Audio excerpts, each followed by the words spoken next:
Today, I found out from my own mother that her ex-boyfriend, the man I lived with from ages 11 to 20, secretly videotaped my younger sister and myself in our own bedrooms, taking showers and baths, and even going so far as to sit on the roof and watch us through the skylight in our bathroom. I am a 22-year-old female, and my sister is 3 years younger. My mom left him when I was 20. Around the same time, I moved in with my boyfriend. The reason I moved in with my boyfriend was because my mom's boyfriend, Greg, had started to make me more and more uncomfortable. Now, since I was 11 and met him, Greg and I had always gotten along fairly well. My mom went through a slew of boyfriends after divorcing my father when I was 4. By 11, I had already been to 3 different elementary schools and lived in 4 different houses, from living with my mom's boyfriends and it not working out. I was used to it. I was a quiet girl who liked to read and kept to herself, so I was always polite enough, knowing at some point or another, either him or my mom would go off the deep end and I'd never see him again. My little sister hated Greg from the first day, absolutely would not tolerate him. For the 9 years he was in our lives, they'd have screaming matches almost every day. We should have listened to her innocent 8-year-old instincts, I suppose, but as I said, Greg and I got on fairly well, although he always did make me a little uncomfortable, just from certain instances here and there happening. When we first moved in with him, within a week, he coincidentally lost his job. It took over a year before he got another one. My mom supported him for a year, yet he was always giving her crap if her, my sister, or myself had a shopping day, or she gave me money when I went with friends. One time he, accidentally, walked in on me when I was about 13, changing out of my bikini after we all got home from the lake. Another time, I was 14, I awoke to him in me and my sister's bedroom on Christmas Eve in the middle of the night, just staring at us. I confronted him the next day, and he chalked it up to saying he wanted to make sure we were asleep before Santa came. When I was 16 and had my first real boyfriend, Greg would absolutely terrorize him to the point he refused to come over to my house. Now, my real father is a cool cat who, unfortunately, had to deal with my mother in order to see us. She's selfish and crazy, and played up the whole "I deserve my little girls over a man raising them" blah blah. But my father would shake hands with the boys I dated, if they had a chance to meet, and treat them with respect unless given a real reason to dislike them. Greg would belittle them, get in their face, treat them all like they were asshole punks. I ended up dating the same guy for the last 3 years of high school, and Greg never once had anything nice to say about him. My boyfriend at the time thought it was because he was taller than Greg. I think the most memorable and prominent memory that really made me so uncomfortable that I moved in with my boyfriend happened when I was 19. I had just moved back home from a college out of state after 1 semester. Greg opened up to me that my mom, quote, hadn't fucked him in a year.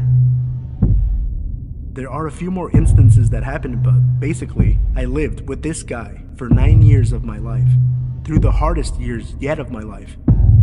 Puberty, discovering my own body, dealing with the fact that at 12, I was already a C-cup with a size 0 waist, learning to love my body and be comfortable with dealing with the horny boys my age, always trying to mess with my head and heart, just to be able to have a story in the locker room.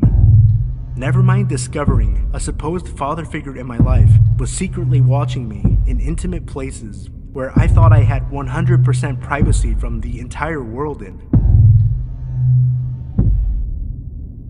I haven't lived with him in 2 years, but I honestly feel so violated.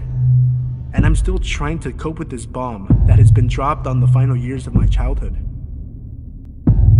My little sister doesn't know, and I hope she never finds out.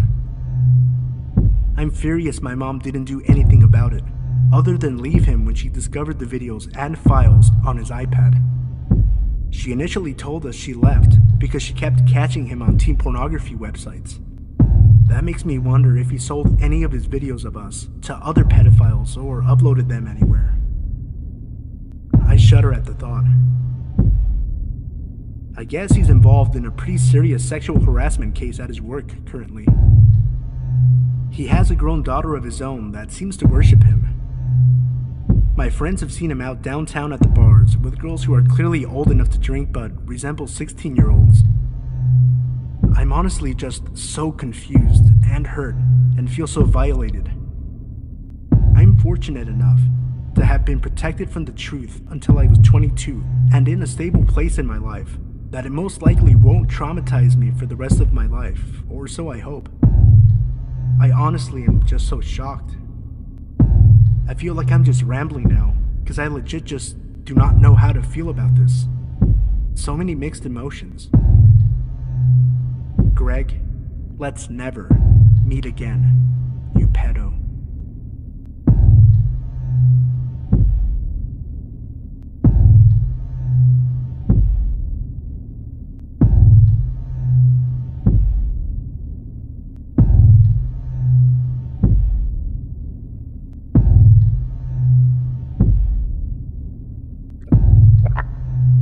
I was about 7 years old in 2007. I remember this vividly and I'm still terrified of what happened. I live in a 2-story house in a safe neighborhood. My mother and I were the only ones home at the time. My mother was taking a bath upstairs while I watched Nickelodeon downstairs, alone, in the living room. The way my house is set up is that anyone can see the living room through the front door, even if the door is shut. I remember hearing a knock on the door, and I couldn't ignore it, since whoever it was at the door could see me and knew that someone was home. My mom usually would hide in the kitchen until the person knocking went away, and it was too late for me to run into the kitchen since he could see me. I remember feeling guilty since my mom has always warned me to never open the door to strangers. I got the key and unlocked the door. A man in his early 30s or late 20s, wearing work clothes with a green tie, was at the door. He asked if I knew where my neighbor was and that he needed to see him. I also noticed that the guy was looking around the inside of my house while he waited for me to answer. I asked him which neighbor he was talking about, and then he said he was older and lived somewhere near here.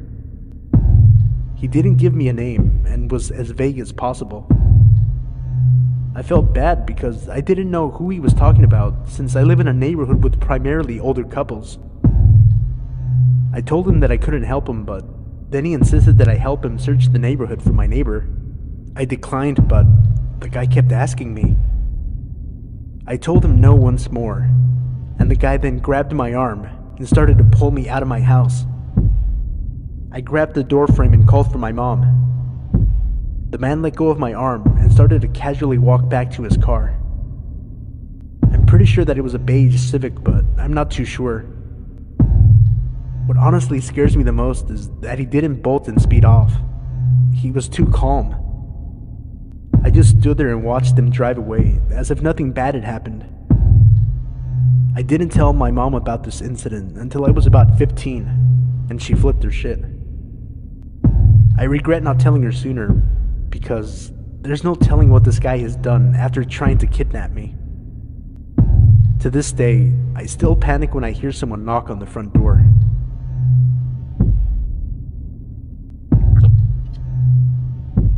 About a year ago, my family and I went on a vacation, and eventually came home afterwards to find a bunch of bird poop everywhere, and some objects moved ever so slightly. The couch was moved about an inch to the right. The fan was facing the wrong way, a shelf was moved about an inch or two, etc. Nothing was stolen, and the police didn't find any home intruders when they conducted a sweep of the home. A few months before that, I saw a strange man with a beard outside on my driveway, taking pictures of my house with a camera. Pissed off, I confronted him. When I asked him why he was taking pictures of my house, he claimed he was a previous tenant of the home and left soon after. I never saw him again. Jumping back to today, I went downstairs only to find that my back door lock had obviously been picked open. Lockpicking happens to be a hobby of mine, and I found that the cylinder to the lock was turned in the open position, a position that generally cannot happen without the lock being picked. I immediately checked the house for intruders and found nothing. So far, nothing has been stolen at all. And now there is evidence that there was someone inside. I'm quite confused by this and worried. And the strange thing is that the intruder could have easily simply turned the cylinder back into its original position, and I would have been completely oblivious to their threat. I'd hate to sound cliche or dramatic, but it's almost like whoever he is, he wants me to know he's been inside my house. I know my parents and landlord would likely never approve, but I just went and disassembled the lock and added a mushroom pin and security pin to the quickset. I've also noticed some hammer marks on the quickset. Maybe a failed attempt.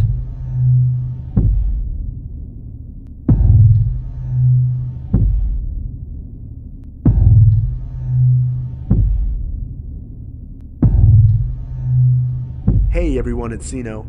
I wanted to take a quick second and thank everybody for all the support you guys have shown me since I started uploading daily last week. We've gotten 220 new subscribers in a week after going through a bit of a rough patch the last couple of months on YouTube because of all the changes.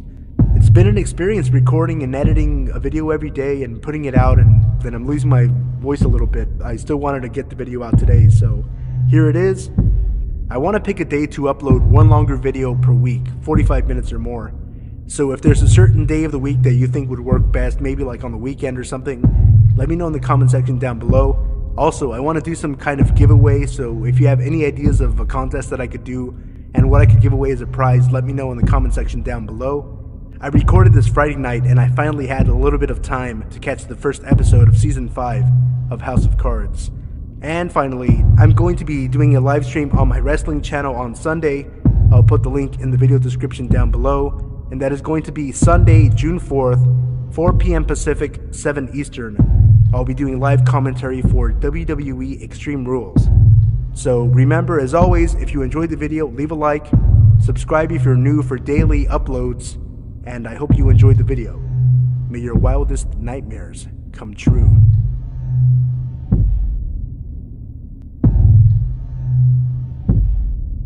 I visited my dad in Washington State when I was about 17 years old. He was doing some work out there, and I was fresh out of school, so I went to stay for a month or so. I thought we would be doing all kinds of touristy things like checking out the Space Needle or taking a hike up Mount Rainier. I never got to do any of those things though. Apparently, all my dad wanted was some company in the hotel room when he was home. He worked all day, and a few hours after he got home, he would go to sleep. Understandably, after a while, I got bored. He started leaving me money in the morning before work, encouraging me to get out and see the city. Now, I'm a pretty shy person, so I definitely wasn't keen on getting out in a new city on my own. I was too scared to take the bus or anything for fear of getting lost. There were no smartphones, so it's not like I could have just used GPS to figure it out myself. Eventually, I made my way out of the hotel. I walked down to the first store I could find. It was an A&W connected to a convenience store. I went inside and just got a drink.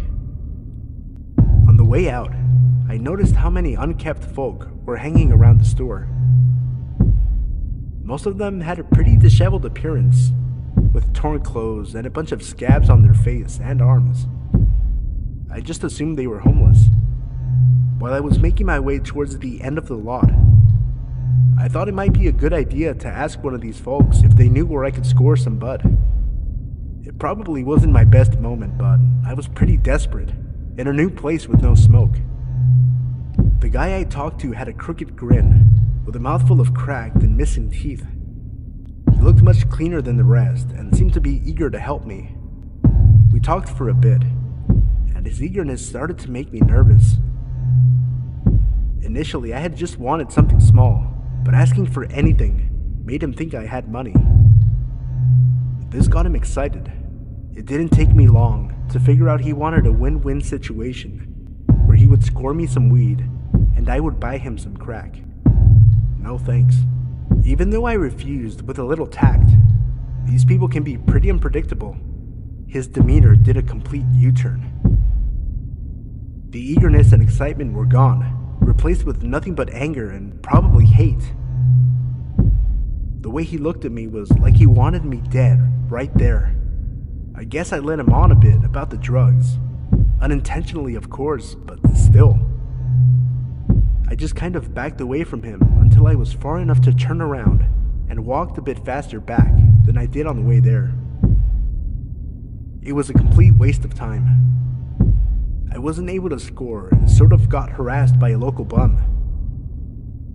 I didn't want to give up though, and decided after my dad got home and went to bed, I would go out and see if I could get some beer. My dad is never one to stay up late. He works really early in the morning, and most of the time, he's in bed before 8 p.m. This night wasn't any different. By 8:30, he was completely out. I grabbed his laptop and looked for the closest grocery store. I really didn't want to go back to that A&W. I saw that there was a Safeway maybe 6 blocks away from the hotel. Great. I grabbed my phone and a $20 bill so I had some cash for beer. I was planning to play Hey Mister in front of the store until someone took the bait and bought the beer for me. It wasn't really a long walk, but it was dark. Washington was a lot more, hilly than I'm used to coming from the beach. You couldn't really see too far ahead unless you were walking downhill. While I walked, I thought it was strange that not too many other people were out. I'm not sure what day of the week it was since I was more or less bumming it. Still, it was almost like a ghost town. I got to the Safeway and walked up into the lot. It was situated right next to a pretty big hill with a steep incline. On the side of the building was a flight of concrete steps leading up into the second floor. Directly across from the stairs and up the hill were some sparse woods that had a path straight through. You could tell people used it often as a shortcut to the store. The parking lot was dimly lit. It had plenty of lights, but the bulbs were more or less yellow, so it cast an eerie glow on the asphalt. Since it wasn't too late, I really thought nothing of it and began to look for someone close by about to go inside. It didn't take long before I spotted a guy outside, hanging over near the stairs on the side of the building. Before I could even decide whether or not I wanted to ask him, he waved me over. I thought I might as well. I haven't really seen too many people out, and I really don't want to go home empty-handed again. So, I walk over to this guy and see that he's the same type of character I had met earlier. My dad did warn me that certain parts of Washington are prone to tons of hardcore drug users like crack and heroin, but I didn't think he knew what he was talking about. This guy smelled pretty bad. He had about 6 square yellow teeth that I could see, and was wearing clothes 3 sizes too big. His eyes were strange. One was bigger than the other, like he was popping out of his skull a bit. It creeped me out, but I tried not to let him see he made me nervous.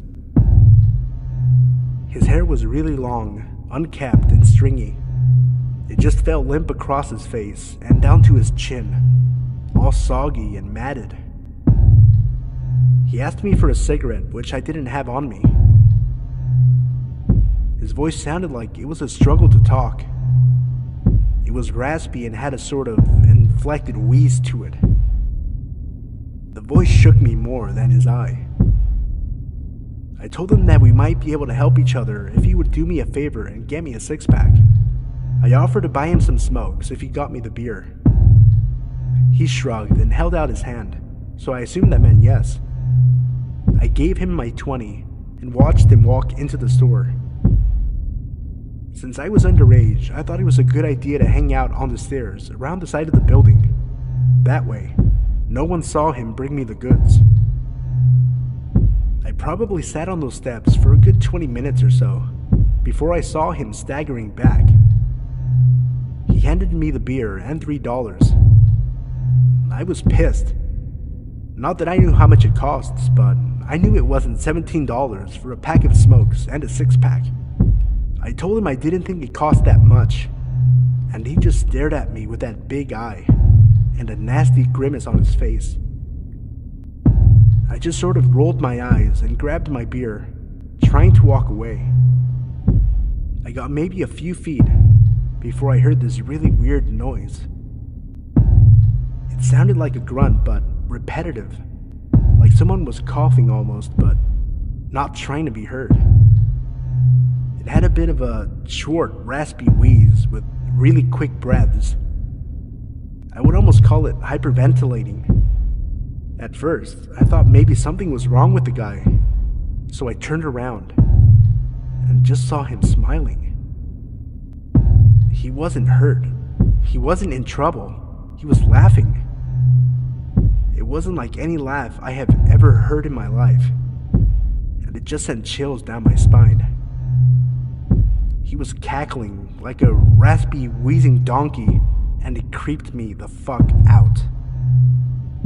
Now, I had this bright idea. My hotel was only a few blocks away, and those woods had a pretty quick shortcut. I really didn't want to walk back alone, on the street where this guy could see me or where I could get caught with the beer. I just wanted to get home and drink. I thought about that path through the woods and how I could easily reach it from the steps if I just walked past that nutcase around the side. He was still sitting a foot or two away from the stairs when I started to climb. He didn't turn the corner or even look at me, so I calmed down a bit. When I got to the top, I could see it was a good hop across the gap between the hills and the stairs. I just thought to myself, oh, this bum could never make this jump the way I saw him stumbling earlier. So I thought I was good to go. I jumped over to the path and started to make my way into the woods. Now, when I said the woods were sparse, it was from what I could see on the outside. Once I was about 5 minutes or so down the path, the brush became much thicker and a little harder to navigate. The foliage had grown over the path in certain places, so you couldn't see it unless you knew it was there. I was trying my hardest to follow the dirt spots that shone through the leaves with the light on my phone. After walking a little more, I couldn't shake the feeling that I was being watched. It's normal when you're paranoid like me, walking alone at night in the woods or not. It's just one of those things that makes you nervous. This was different though. My entire body went rigid. I started getting waves of goosebumps. Kind of like hot flashes, I guess, but it's like an immediate rush of goosebumps over your entire body. It goes as quick as it comes, but it keeps happening. Then I heard it. Swish, swish, swish. I couldn't see anything more than a few feet in front of me, even with a crappy light on my phone. It sounded like something was shifting through the dirt somewhere behind me. It didn't sound like footsteps or anything. It sounded like something was being dragged across the dirt really slow. I stopped right there and just listened for who knows how long. My entire body was frozen, trying to listen through the sound of the night for something unnatural. It stopped, and I eventually shrugged it off as just wood noises and kept walking. Then, about 3 or 4 minutes later, I heard it again. Swish, swish, swish. This time it was definitely closer. It was behind me and to my right side a bit. Like I could look over my right shoulder and be staring in the assumed direction of the noise.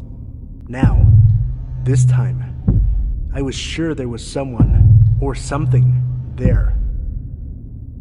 Even if it was a loose branch or something dragging in the ground, I wanted some peace. I turned around and called out, just the typical, "Hello?" I only did it to try to ease my mind a bit. You know, you call out, the noises stop, and no one answers, so you can write it off. But this time, something did answer, and it still gives me nightmares when I think about it. Even when writing this, I'm trying not to shake. My hair is already standing up just thinking about what I heard. first, I couldn't be sure of what I was hearing. It started as a light whisper, just barely audible.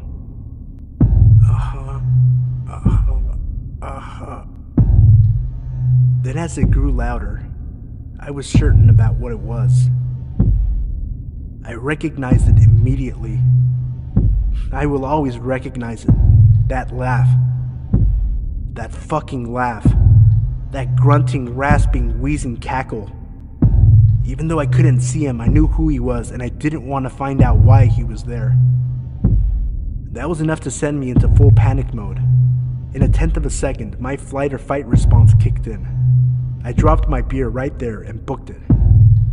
I must have been closer to the other side of the path than I thought, because in a few minutes or so, I tore through the opening and down a second flight of stairs toward the street. I didn't look up or behind me, and I didn't stop. I ran until I got back to my hotel and locked myself in the bathroom with the lights on.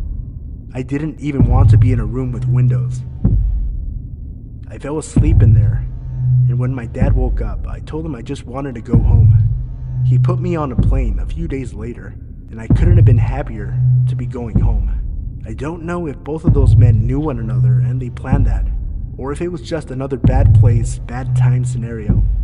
Either way, creepy bum in the woods. I don't know what more you wanted, and I'm glad I never found out.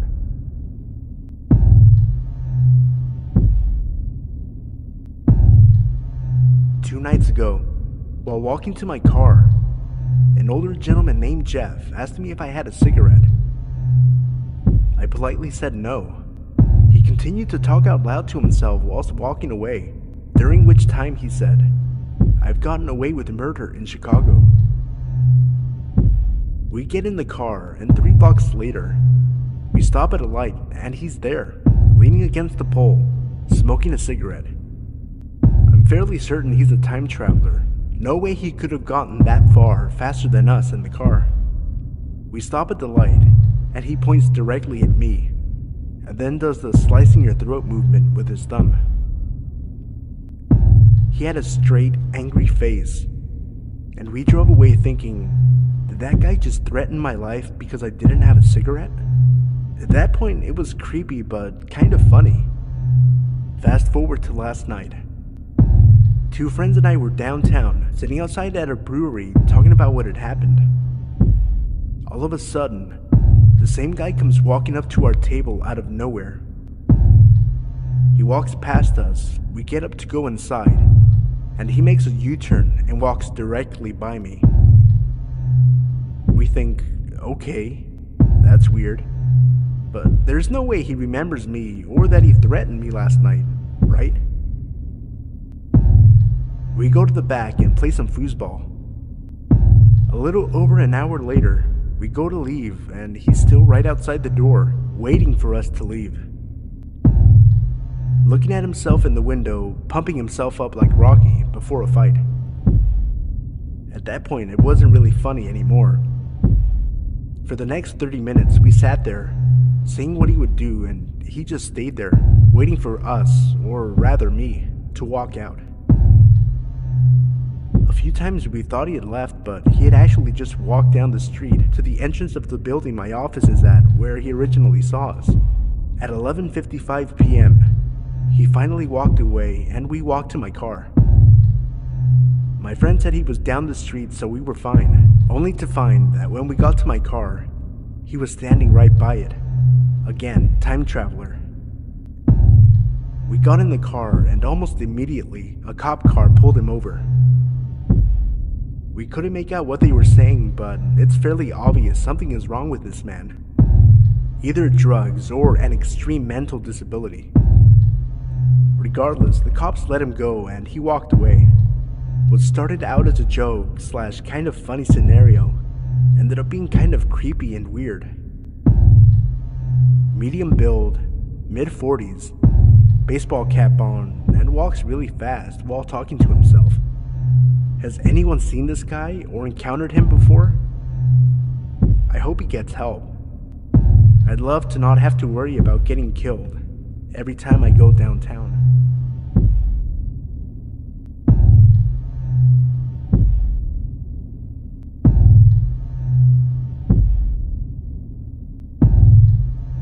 everybody, it's Sino. A few quick notes before the video. If you enjoyed the video, remember to leave a like, and consider subscribing for daily uploads of scary stories from Reddit. I'm including a link to my playlist featuring videos sorted by popularity in the video description below. And finally, this Sunday, June 4th, I'll be hosting a live stream on my wrestling channel for WWE Extreme Rules, where I'll be doing live commentary and coverage. If you're interested in joining me and checking out the channel, I'll include a link in the video description below. Again, thank you for all the support, and may your wildest nightmares come true. When I was 22 years old, I was a stay-at-home mom trapped in a failing marriage. My husband worked as a deckhand on a crew boat in the Gulf of Mexico. The schedule he worked kept him offshore for 3 weeks at a time, and then he would come home for a week. This meant my 1-year-old daughter and I were on our own most of the time, and I was going crazy. I had to get out. Out of the house, out of the marriage, just out. So, despite heavy protest from my husband, I decided to rejoin the workforce. Having no useful skills aside from diaper changing, I started applying for every horrible retail job I could find. A few weeks passed with no success, and I began to get discouraged. My husband was home from work and raising hell at the idea of me working, so I decided to throw in the towel. Then he called me, Mike, the Radio Shack manager. Mike asked me to come in for an interview later that afternoon. I put on my most professional outfit, argued with my husband for a while, and left for the local Radio Shack. I was so nervous. This was my first step towards freedom, away from that house and away from my husband. I had to ace this interview. I walked through the glass door in the tiny strip mall and was greeted by Mike. He was a short, stocky man in his 30s. I followed him to the back room where he asked me the usual questions. Then the questions became a little more personal, about my husband, my child, myself in general. I assumed he was just getting to know me and blew it off. He finished the interview by saying, "I've interviewed a lot of people, some of them have more experience, but you're definitely the best looking. The job is yours, if you want it." I didn't want it anymore, but I needed it, so I accepted. I went home feeling relieved, and before he left for work the next day, I told my husband I wanted to separate. I started my new job the following week. My first couple of days working there went well. I spent most of my time in the back room doing training on the computer. Mike hadn't said anything else inappropriate, so I thought maybe that comment at the interview was a failed attempt at humor. Then I began working on the floor. Every shift I worked the next week was with Mike, and Mike alone. He was the manager and I was new, so that seemed perfectly reasonable. However, Mike got progressively creepier as the week went by. He said he could tell how unhappy I was and that I should leave my husband. I didn't dare tell him I already had. He made endless remarks about how much money I was going to make the store because I could, quote, sell anything to a man. He told me how fat his wife was and how miserable he was with her. Definitely inappropriate, but nothing I couldn't handle. I'm not terribly unattractive, so I've dealt with many a creep in my day, so I dealt. My second week there, things got worse. I was still only scheduled to work with Mike and only closing hours. His comments got more aggressive, and he began texting me non-stop when I wasn't there. I was getting annoyed, but I really needed this job. I would always sidestep his advances, and he began to get angrier each time I did. One slow night, around closing time, we were sitting around killing time until we could lock the doors and begin cleaning. The registers were on this little semicircle island in the middle of the store. I was sitting on the counter, and he leaned against the counter opposite of me. He started walking towards me as he was talking. Eventually, he got uncomfortably close, so I stuck my leg straight out in front of me, trying to play it off as me stretching, which put my feet within 2 inches of his belly. He laughed, grabbed my ankle, and slung my leg down. That won't stop me. I turned and noped right off the other side of the counter, locked the door, and began cleaning. He sat on the counter watching me without saying a word the rest of the night. The next night, I closed with Mike again. I dreaded it, but I had no choice. I needed this job. To my surprise, the shift went by without incident. When closing time finally came, I locked the door and began cleaning. Mike sat quietly, perched on the counter, and stared at me again. I cleaned as quickly as I could. He eventually spoke up. "Come here. I need to show you something." He walked through the door and into the hallway that led to the bathrooms and office, and I followed. As soon as the door swung shut behind me, he turned. I pressed myself back against the door as he put his hand against it and leaned down. "You know, this is the only spot in the store with no cameras. I can do whatever I want right here and no one would know. I wish I could tell you I punched him in his ugly, smug face, or that I came back with some equally terrifying threat, but I didn't. I just stood there, pressed against the door." He removed his hand from the door, stood up, and took a step back. I ran. I ran through the store, out of the door, and to my car. I quit. I didn't need the job that badly. I would figure something else out, but at least this nightmare was over. I never had to deal with that man again. Wrong. As I was driving home, trying to process what just happened, my phone buzzed. A text message. From fucking Mike. I threw my phone back in my purse without reading it and went home. In the 5-minute drive from Radio Shack to my house, I got 11 texts from him, and they kept coming. "I'm sorry. Didn't mean to scare you. It was a joke. Please come back.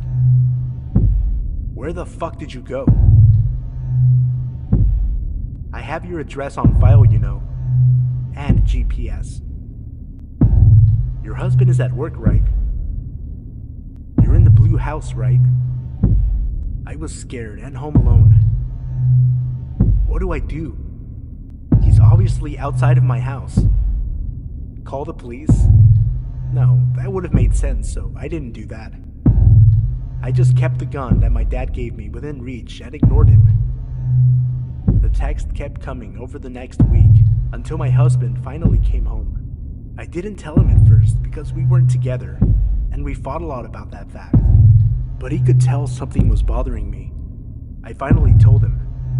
Everything. He didn't say anything for a few minutes. After a while, he said he was going to the store for cigarettes. He was gone for about 45 minutes. A trip to the gas station shouldn't have taken more than 10. I never heard from Mike again.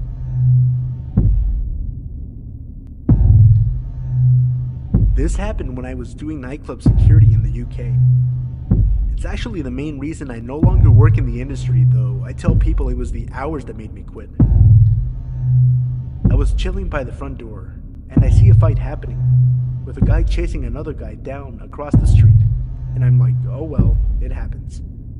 99% of the time, they just shout a little bit and try to intimidate one another, and go get a kebab, and puke. Mainly, they just look to make the other person think they are going to fight. Think peacocks shaking feathers at one another. This time, however, the guys got into a tussle against the parked car, and pretty quickly, the chased guy was down for the count and passed out after some hefty blows.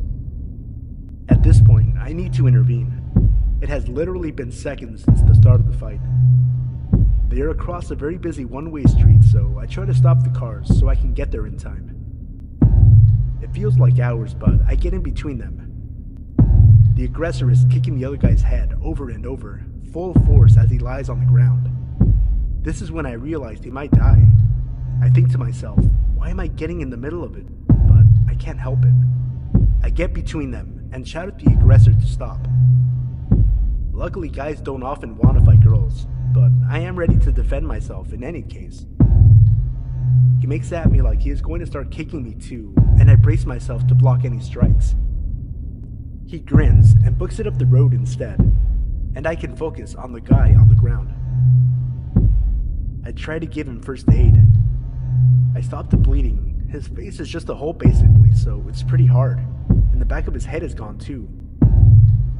I know of the old, if you need someone in a gathering to phone an ambulance, you need to choose a person and give them direct orders, not just ask in general. So I ask, or more like bark an order at, the only guy around I see with a phone out to call 999 or 911 in the US. His eyes are blank and he holds his phone still. It's like in a nightmare when you yell to draw attention to something but no one can hear you. I tell him again. Nothing. Again. Nothing. I start shouting, raising my voice. He needs to call an ambulance. The guy is dying. He needs help. I realize by the way the guy is moving around that he is filming us, probably trying to get a good shot of the guy's face as he lies dying by me. I feel like I am in Black Mirror.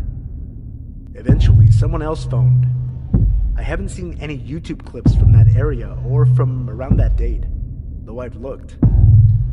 He might have taken it down. My incessant shouting at him and asking what is wrong with him might have deprived him of some likes or something. I don't know what happened to any party. I am going to court soon for the assault/attempted murder, but I'm not sure what the charge is. I am pretty sure the injured guy made it out.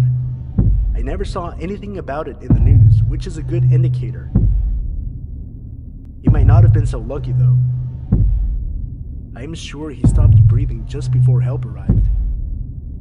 I just pray that if something happens to me or someone I care about, bystanders will call for help, instead of trying to capture something on film.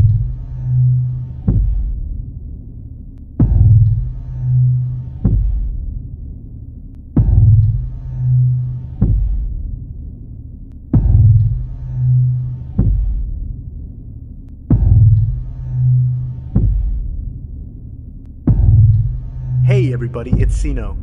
A few quick notes before the video.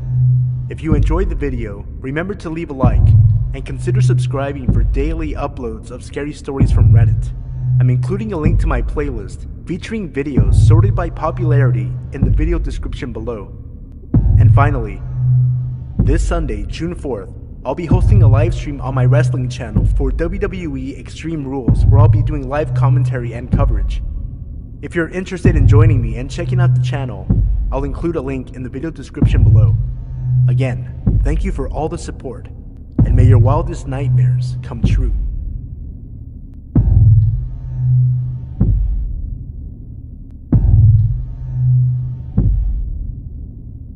I grew up in a very safe, very affluent neighborhood.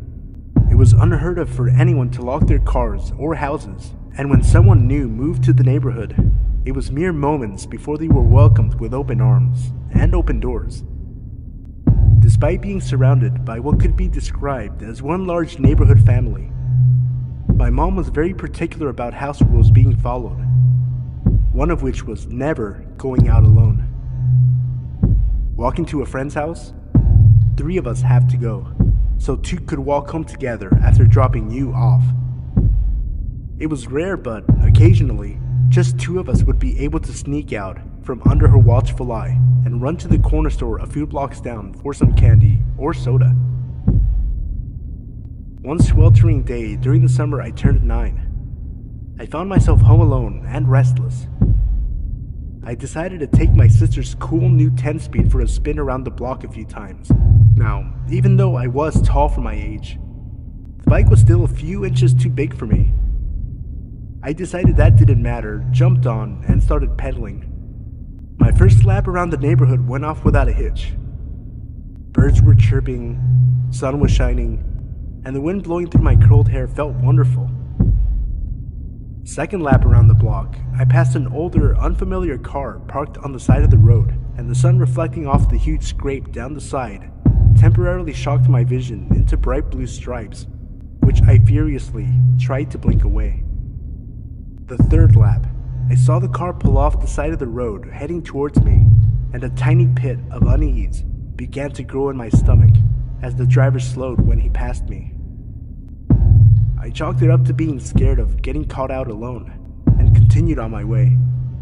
I picked up speed as I rounded the corner towards my house, and decided to go for one more time around the block, but to make it quick, so I'd beat my mom home and avoid the trouble I knew I'd be in if she caught me out alone.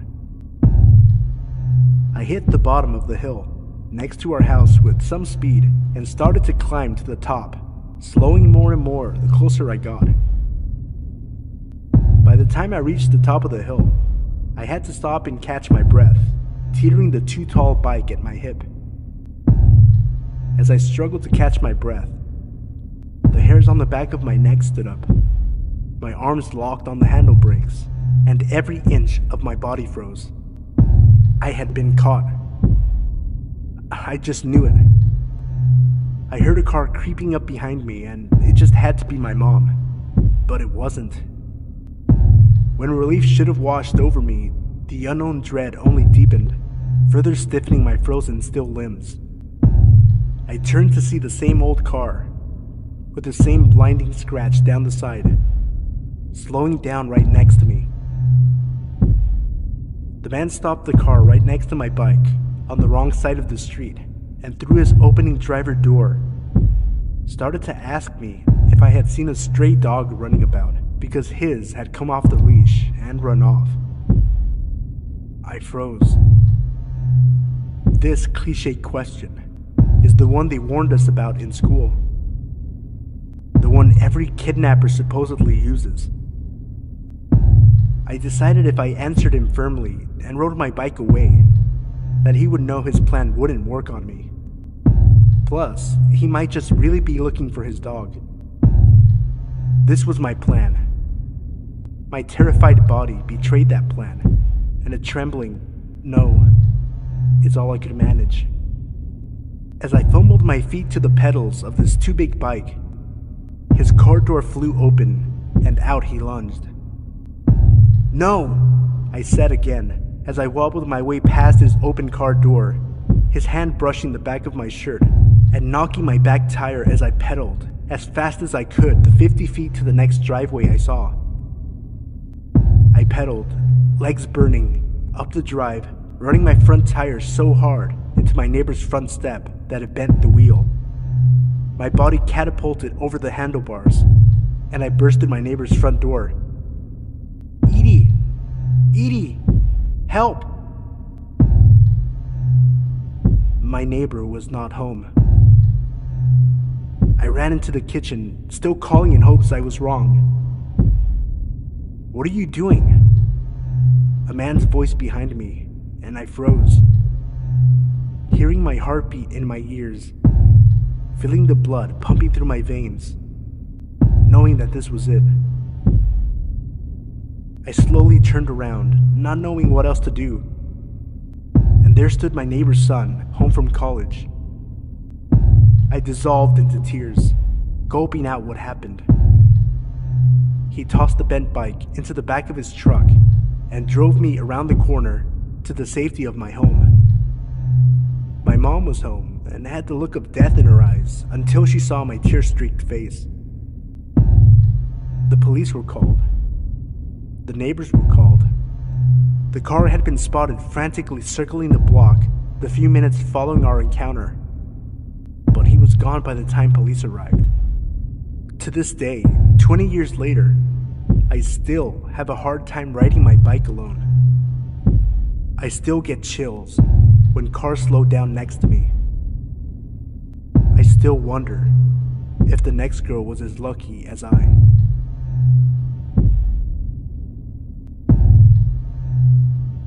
When I was a teen, there was a break-in incident in my dad's neighborhood that triggered my dad telling us about a time when I was a toddler, around 2, talking to the man in the window. A little scene setting. My room had 2 windows. One window, you could see our backyard and back porch. You could climb out that window onto the porch if you wanted. The other window was around 12 feet or so off the ground and faced our neighbor's house. Earlier on in the day, my dad had been changing out the screens in the windows. As luck would have it, something went awry with the screen in the window facing our neighbor's house. My dad left the screen off and just took the ladder and laid it next to the house, intending on taking care of it later. That night, my mom and dad put me in bed as usual, turned on the baby monitor, and went to their room. A few hours later, they wake up to me talking in my crib. They hear me from the baby monitor. It's not unusual. From the moment I could speak, I have never stopped talking. My mom always said my vernacular and mannerisms were older than my age. My dad called out to settle down, and I replied, "I'm talking to the man in the window." They laughed it off, assuming it was nothing. Some time goes by, and they settle back in, when I suddenly start talking again, going on and on. So my dad says again, from across the hall, to quiet down. I was adamant there was a nice man and lady at my window. I said, "The nice man and lady want to take me away with them." My dad went immediately into high alert and came barreling into my room. Our rooms were separated by a dozen feet max. He flips on the light, and as the light comes on, he sees the window facing our neighbors is open. I'm standing in my crib, all smiles, and then he hears the chain link fence. He bolts to the window and sees the ladder set up against the window, and a figure bolting into our neighbor's yard and around the corner. My dad, in his underwear and bare feet, bolted out the door and gave chase. Unfortunately, he never caught them, nor did the police. They were gone by the time my dad reached the point he last saw them. My dad said he didn't sleep for months. After hearing the story that very same night, as a 15-year-old teen, I made my dad help me rearrange my room so I wouldn't have to sleep near that window. Never slept by it again, and technically speaking, it was the safer of the windows to sleep by. It turns out, my being overly talkative likely saved me from being kidnapped out of my room. I told my mom I shared the story. She reminded me that I forgot a pretty vital piece of information. This was around Halloween, and there was a young girl who had been kidnapped, tied up, and murdered just 10 minutes down the road, so tensions were already high. Once my dad realized I was serious about talking to people at the window, all hell broke loose.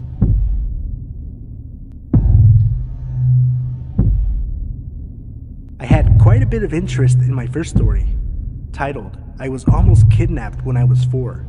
So I decided I'd share another fairly creepy story from my childhood. This story also took place at the store my mom worked at, the one I mentioned in my first story. This store is in a national forest and other national forest campgrounds, so it's not too unusual to have some pretty colorful characters come off of the trail or from the campgrounds travel to the store for necessities. Most of the people we would meet were totally harmless and really cool and interesting. Some gave off weird vibes but otherwise didn't bother you, but every once in a while you'd get a real loony, either a hiker or someone staying in the remote campgrounds. This happened when I was probably 8 or 9. It was fall, and there was still a lot of people camping in the area to enjoy the foliage. My mom was working one night when this man walked in, extremely tall and wearing a really nice brown suit. He had glasses and sandy blonde hair. The second he walks in, he puts on the grandiose act, telling everyone in the store how he was from Pennsylvania and was staying at one of the campgrounds in the national forest. He made a point of striking up a conversation with just about everyone in the store, but he especially took interest in women. My mom thought he was pretty weird, him wearing a suit and all while supposedly camping, but she brushed him off as some eccentric out-of-stater. He also kind of gave off a missionary vibe, and in that case, it wouldn't have been too weird for him to wear a suit while camping. That night, he stayed at the store for a good hour and a half, always on the verge of loitering, but every once in a while, he'd slap a cowtail on the corner and buy that. As it got closer to dark, he finally announced that he was going back to the campground. Mom closed up the store and didn't think much about it. For the next week, that guy was in the store every day, inserting himself into conversations where he wasn't welcome and staying for hours on end, solely buying cowtails every now and again so that he technically wouldn't be loitering. He especially bothered the ladies, asking personal questions and asking for dates, even when he got shot down multiple times. He told my mom he was, quote, just looking for the perfect wife, and hopefully I'll find the one up here. I'm just trying to find the one. I met him once or twice while hanging out with my mom at the store, and to this day, I don't remember his name, and neither does she, so we just dubbed him Pennsylvania Guy. After that week, everyone had finally had enough, and he was really starting to creep people out. So much so that women who were usually regulars would avoid the store if they saw his car there. One night, he was in there doing his usual act when 3 of our area's burliest, most intimidating guys walked in, one after the other. My mom knew this was her chance.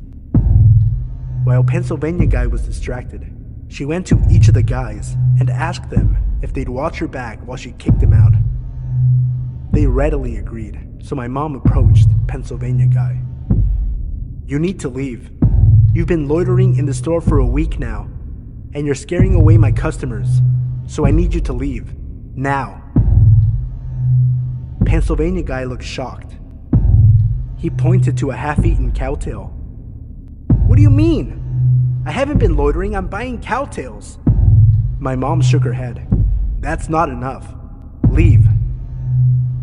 The 3 guys she asked for help were now standing right behind her, giving Pennsylvania Guy a mean look. He got out of there fast after that. My mom had the day off the next day, so she didn't get to experience Pennsylvania Guy's last visit to the store. He came in very agitated and upset, yelling about how he had every right to spend as much time as he wanted there, and he could talk to whoever he pleased. He was so animated that the cashier that day had to call the cops while he was in there. He fled after realizing the cops were called, and we never saw him again. The cops even went up to the campground to see if he was there. He had vacated the area. Sometimes I wonder about what happened to him. I honestly assume he just went to a different area and tried the same thing there. I wonder if he ever found a wife or was just chased out of every place he attempted.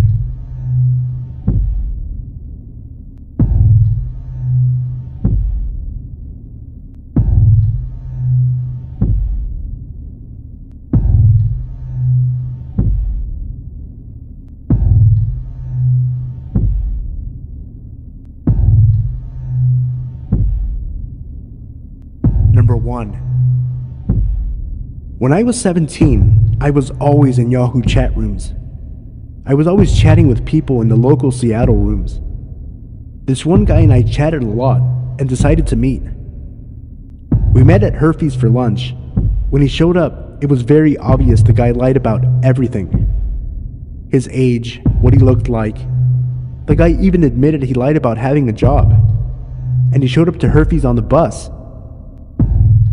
After we eat, I say it was nice and I have to go. And as I walk away, this guy starts following me.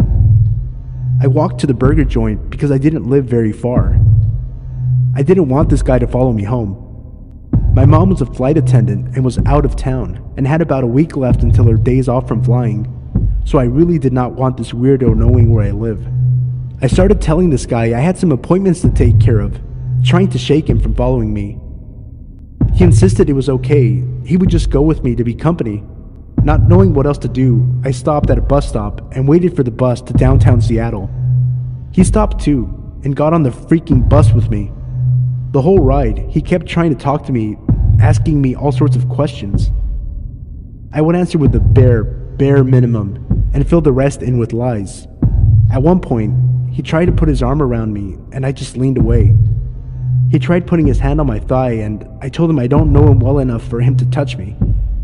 I felt sick to my stomach the whole bus ride, trying to rack my brain with what the fuck to do once I got downtown. Once downtown, I walked over to the building where my best friend's mom worked. Since I knew the layout of the building, I could play it off. I asked the woman at the cafe there if I could use the restroom. She agreed. Let me explain this. There's a delivery service store outside. It leads to this hallway, and this hallway has doors that lead to all the different shops and to a service elevator to take things/merchandise to the other stores on the upper levels. I exited the cafe through the back door and into the hallway and left the building out the door next to the docking bay. I took this as my chance to make my way to a bus stop to go home. I was going to take the express bus and just get off at the airport instead of the other bus that takes forever. Well, as I make my way to the bus stop, I see the guy in the cafe still waiting for me. I managed to make it on the bus and I never saw the guy again. A few nights later, I was on Yahoo Chat again when someone messaged me. I told him I wanted to see a picture to know who I was talking to. He sent one. I see the picture and instantly pick up the phone and call one of my friends. He answers and I start talking to him. Hey, are you on Yahoo Chat right now? No, why? Someone is trying to talk to me and they gave me a picture of you, claiming it was them. I go back to talking to the guy online and he admits it's not a picture of him. He admits who he is and said he felt we had a great connection but lost me when we went downtown. He started to profess his love to me and everything. I cussed the guy out and told him I lost him on purpose. I changed my Yahoo name and never met anyone from Yahoo Chat room in person ever again. Number 2. I was 11 and on a school trip to Paris. We got to go to the Eiffel Tower and the teachers pretty much let us roam around by ourselves. I had the impression that the Eiffel Tower was full of stores and restaurants and lights and was gorgeous. That wasn't really the case. My friends and I went to the first floor and there was nothing but a closed butcher shop and some museum. I also remember the stairs to the second floor with no handrails. It looked dead and creepy. It was also getting dark. After trailing around the museum part, which wasn't too bad, my friend and I were just walking along. We seemed to be the only ones around. As we were walking, I heard a meow and I wondered what on earth a cat was doing up here. When I heard the meow again, I looked behind me and I saw a man whose features were distorted. It was like his eyes and mouth were folded in, making lines on his face. He was dressed like a butcher. As I was looking at him, he smiled and then he meowed again. My friends also saw this and, realizing it was him doing the meowing, we sped up our walking speed a bit. As we looked back, the guy was now holding a butcher's knife and meowed again, then started walking towards us. We started jogging, and every time he meowed, we just ran faster. We ran around a corner, and my friend who was afraid of heights accidentally looked down and freaked out. A tall guy who claimed he was the manager asked if we were okay and if my friend wanted to have a seat. He gestured to a chair inside a tall glass box with a padlock on the outside of the door. His grin was so creepy. He was just standing there, still gesturing, waiting for my friend to take a seat. She declined and we hurried off to the elevator to find our teacher. As we were heading back, we saw the meowing guy coming from the side of the closed butcher shop, dragging a giant trash bag. He stopped when he heard us, looked at us, and meowed. Almost peeing ourselves, we ran straight to that elevator. To be honest, I'm still not sure exactly what happened that day. Though speaking with my friends, we all remember the day very clearly. 10 years later, my friend who was afraid of heights went back there with another friend. She told me we weren't making it up. The glass box with the chair inside and the padlock on the outside really was there. She didn't see the meowing man or the manager again because they hurried to the third floor and didn't stick around. Number 3. This took place about 3, maybe 4 years ago. It was a very calm winter evening. My parents were gone for a couple of days on Christmas Eve to relax after a very tiring last day at work. It was just me, my video games, and my dog, Chase. Now, I'm a 14-year-old male, 6'1" at the time, so I was a pretty big dude for my age. I'd taken up MMA, and I started going to the gym for a couple of years by that time, so I could take care of myself if needed to. I was home alone, playing Battlefield on my PS3, all chores taken care of. My dog was fed and lying next to me. I did my usual routine as every other night. Play some PS3 until about 12:30 a.m., brush my teeth, mess around on my phone for a bit, and then go to sleep. It was about 1:20 a.m., and I was on my phone when I heard something like faint footsteps going around my backyard onto the left side of the house where the bathroom window is. To give an insight of how my house is from the inside, it is basically like this. There are 2 floors. The first is where the kitchen, living room, and bathroom are. There is a staircase to the left of the bathroom door, which goes upstairs to the bedrooms. My room is the first door to the right, as soon as you walk up the stairs, and then my parents' room is a few steps to the left. Chase is a very protective dog, so when he hears anything, he stands up and bolts it downstairs to the front door. Only now, he just stood up and went to the start of the staircase, just staring down onto the bathroom door. As soon as I exited my bedroom to check out what was going on, I heard what sounded like the bathroom window shuffling. I froze. Slowly, I made my way onto the bedroom, calling Chase behind me with a hand gesture. I turned off the lights in my room, as they were the only ones on in the house, and I made my way to the staircase again. I don't know why I did that. Dumb move, I know, but I did. I crouch walked down the stairs, and on the second to last step, the bathroom window opened, with a slight thump as it hit the top of its frame. Right then and there, fight or flight kicked in. If I made a run for it, there was a very high chance he would see me, and I didn't know if he had a gun on him, so I stood there, unarmed, with my only options being whatever I had learned over the course of 5 years of MMA and my dog. I waited for what seemed like a minute, which in real life couldn't have been more than 10 seconds. Then I saw him, black hood on, black skinny jeans, black all-stars, and long, greasy blonde hair. He hadn't seen me yet, but if he turned around, me and Chase were ready for a fight. He turned around, and as soon as his eyes met mine, my fist had already connected with his bottom jaw. I hit him hard enough to hit his head against the wall, and then he proceeded to lose consciousness, with Chase growling on top of him. After that, I called my mom, then the cops. The police showed up in 10, maybe 15 minutes, and they arrested the dude. My parents arrived the next day, never to leave me home alone again. Number 4. This happened to me when I was around 20 or 21. I lived 3 houses away from the corner on my street, and then there's a side street that leads to a corner store, which is on a busy street. On this particular day, in broad daylight, I was heading to the corner store, which is literally a 1-minute walk. I bought whatever it was I went there for, and I proceeded to walk back down the side street. As I was walking, I could hear a man calling to me. He had just stopped in the middle of the street, and he was waving me over to his car. He kept calling me over, saying, "Come here," and "Get in, I just want to talk to you."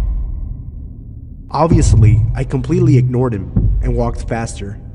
I lived on this block my whole life, and I would have recognized this man if he was from around here, but I didn't. He was yelling at me now, and still stopped in the middle of the street. So I looked back, and I saw a line of cars behind him. They were honking at him and he wasn't moving. As soon as I turned onto my street, I walked even faster. I was practically jogging. I walked up the stairs to my door and opened it and put half my body in when I just had this feeling to look around. When I did, I saw the guy driving down the side street from the direction I came. He was driving so slow that it was like he wasn't even pressing the gas pedal. just letting his car creep along. He couldn't see me. My deck was blocking most of me. But I could see him looking left and right, and I realized he was looking for me. I don't even know how he managed to turn around with all of those cars behind him. As soon as he left, I went inside looking for my dad so I could describe the man to my dad. I figured maybe he knew him and could give him a talking to. The man was driving an old red Toyota, and the driver's door was black, like he replaced it and just never got around to painting it. My dad wasn't home. He was at the ice cream shop at the other end of my block. I decided to go talk to him right then because I was so upset. I walked out and stood on my porch, glancing around to see if this guy had come back around. I didn't see him, so I walked as fast as I could to the ice cream shop. When I got there, they were pretty crowded and my dad was waiting in line outside of the open doors. I told him everything that happened, and he didn't believe me.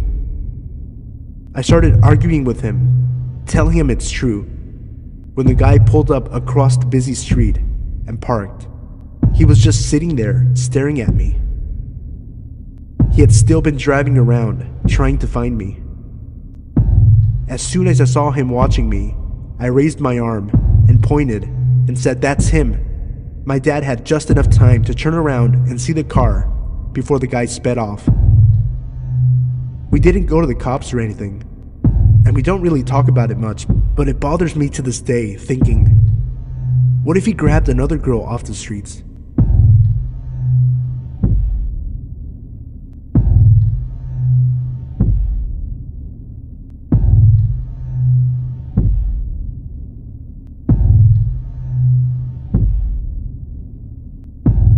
Hey everyone, it's Sino.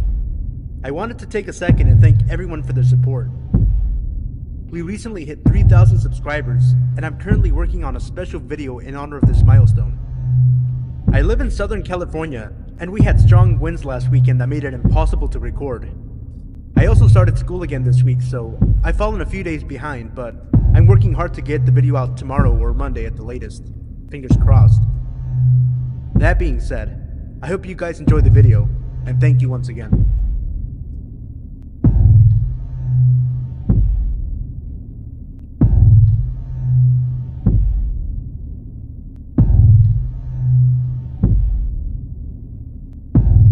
When I was a sophomore in college, I lived in a small but beautiful historic studio apartment in a small East Coast city that had somewhat of a reputation for crime and danger. However, the neighborhood I lived in was usually considered one of the good neighborhoods. It was close to the city's university and was mostly students living there, especially on the street my building was on. My building was a huge 4-story townhouse, if you can really call it that. It was really a mansion as a whole, built in 1895. The architecture was really awesome, built-in bookshelves and huge mahogany pocket doors that slid into walls. Anyways, the building wasn't exactly in mint condition, and my landlord was pretty lazy.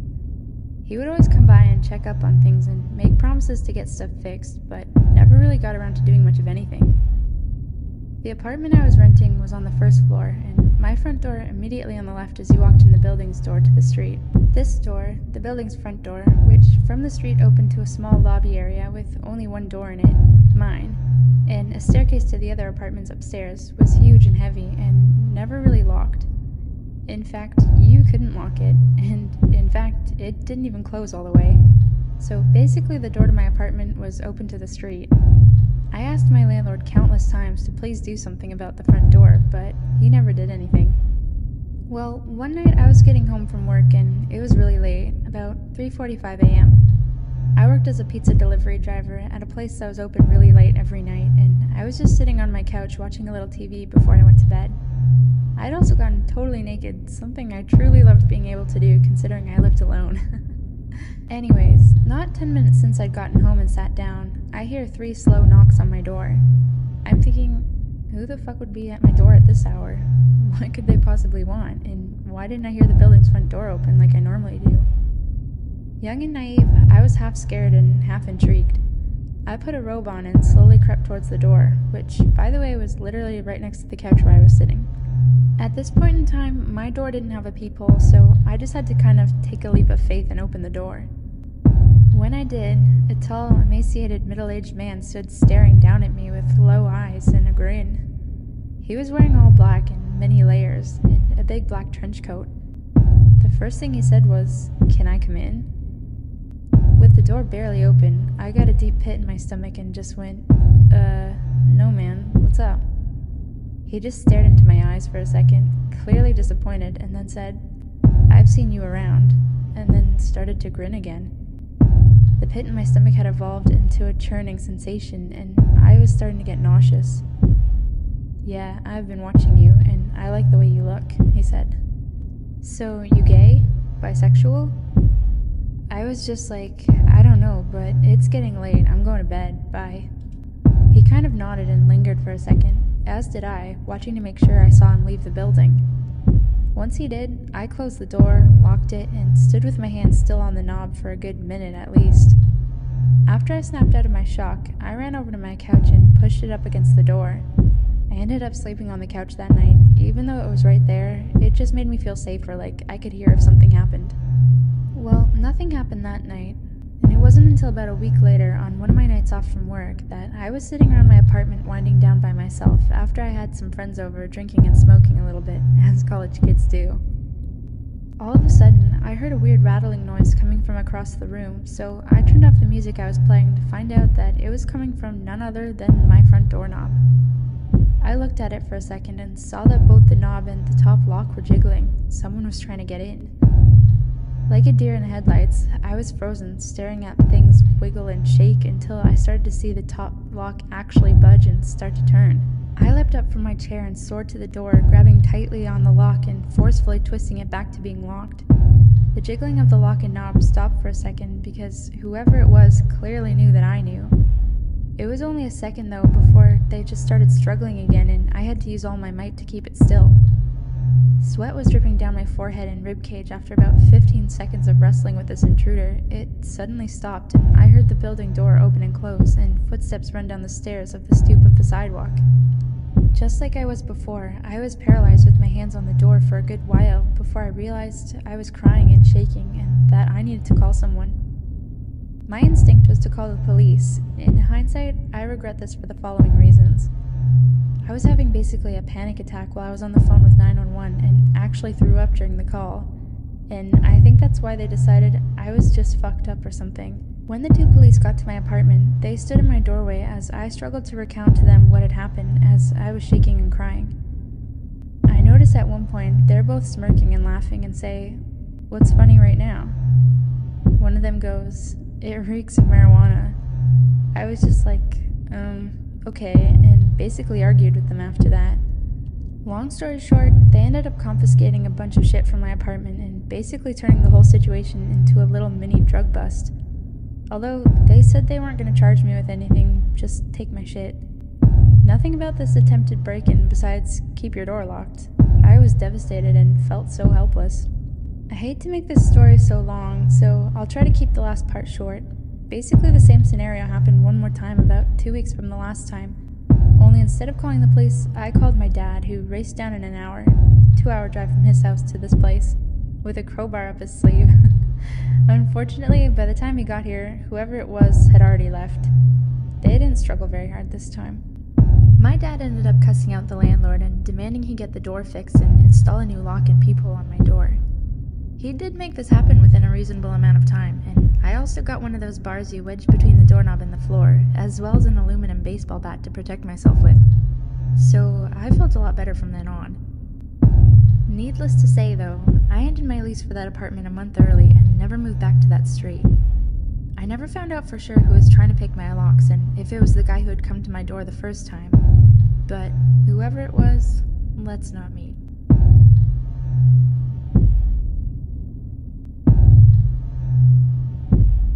So here's a little backstory. I'm a 19-year-old female living in the UK. I was on my day off from work, as I worked 6 days a week at a very unpopular delivery service called Yodel.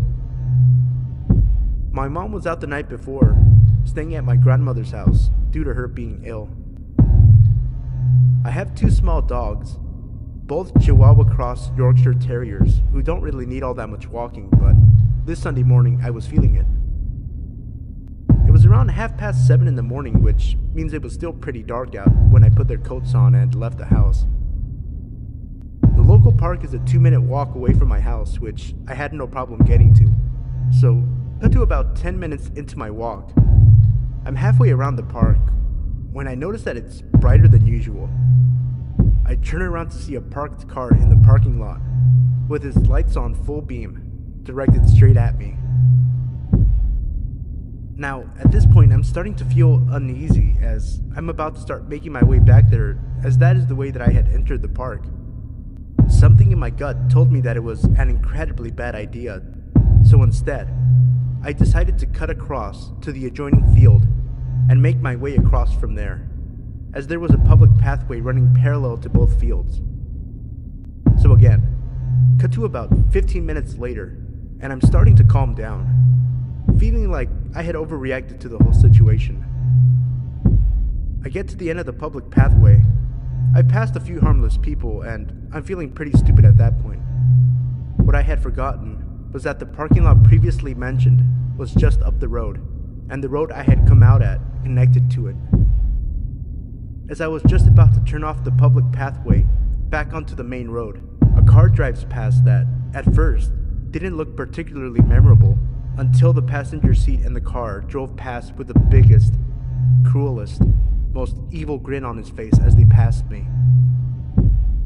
I stopped in my tracks, and they pulled up just down the road and waited. I started walking home double time, and the walk that would have taken me 20 minutes took me 10. And the entire walk home, this car followed me. Thankfully, I had to cut through little alleyways to get to the road leading to the park, and I managed to lose them by the time I got to my house. After I had caught my breath, I looked out my kitchen window carefully, without moving the blinds, to see 3 guys maybe in their mid-20s, stalking around the area, presumably looking for me and my dogs. So to you 3 creeps who have prompted me to change my dog walking routine like a freaking cop, let's not meet. Okay, bit of background. There was a time when I was 17 where I sort of lived in 2 houses. We were moving and my dad lived in the new house where he had a job, and my mom, my siblings, and I lived in the old house where our friends in school were. The new house wasn't anywhere near the old one. It was about 6 or 7 hours drive. So on a good long weekend, we could make the drive, and my dad would come up in our smart car whenever he could. One weekend, I was off on break and was going to spend a few days basically camping in the new house with my dad. I felt totally safe with him, and I was looking forward to the trip and even the time alone while he worked. The trip started out normally. We stopped at a rest stop about a quarter of the way there to pee, and we planned to stop at a halfway point for a gas station, tea, and another bathroom break. We were familiar with the gas station and had stopped there many times. It was a Royal Farms, if you have those near you. It's a chain place and relatively safe compared to some of the greasier places. We went in and I hit the bathroom while Dad made us both tea. I noticed a man looking awfully stoned standing near the men's room in the fire exit. He was wearing an entirely too tight leopard print shirt with a white jacket, and he had slimy white blonde hair. He looked maybe 45. I smiled politely and went to my dad where I felt safe. I'm socially anxious, but not cripplingly. My dad isn't huge, but he's kind of a prepper and knows self-defense better than I did at the time. I knew that if there was someone who wanted to hurt me, he'd be there. Checking out with our tea, the stoned guy was right in front of us, and he turned around to talk with us. The first thing I noticed was that he seemed more aware now. Less stoned for sure, but still off somehow. But in a different way. He was laughing and talking with the cashier about the Cosmo magazine on the rack. He wasn't buying one, but he said, and I quote, "Nice, they sell these everywhere these days." He seemed to be trying to initiate us into conversation. The cashier was just trying to ignore how much he was looking at her boobs and cash him out. "So, how many months?" he asked us. At first, I was wondering if he thought I was pregnant. Now, I'm a big girl, but my weight's on my hips and thighs, and I'm not shaped like a pregnant woman at all. "Pardon?" my dad asked the man, putting an arm around me. "How long have you two, He grinned, raising his eyebrows. My dad immediately dropped his arm, which was unfortunate because I felt safer with it there. The man, seeing some kind of opportunity, put his hand gently on my right hip. "Oh, no, this is my daughter," he said, a bit baffled and too unprepared for the situation. The man's hand slid a bit lower. Is she single?" he said to my dad, as though I were property he was buying. "No," my dad snapped. "She's not. Goodbye."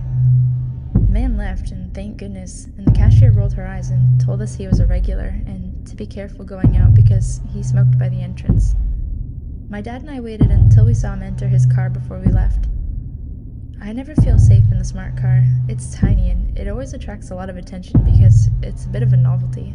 There was some traffic as we continued, and it was getting dark, but I swear that man's red truck was always somehow behind us. I pointed it out to my dad, who said that he probably wouldn't follow us all the way to the house, seeing as we split off the highway soon and the drive was still about 3.5 hours long. The truck followed us for 2 hours, but finally we stopped seeing him. We were on a more secluded road, a 2-lane one with hills and curves, but still well traveled. We stopped again at a rest point, and I was in the car watching the road when I saw the red truck drive past on the road. He had still been following us, only an hour from our house.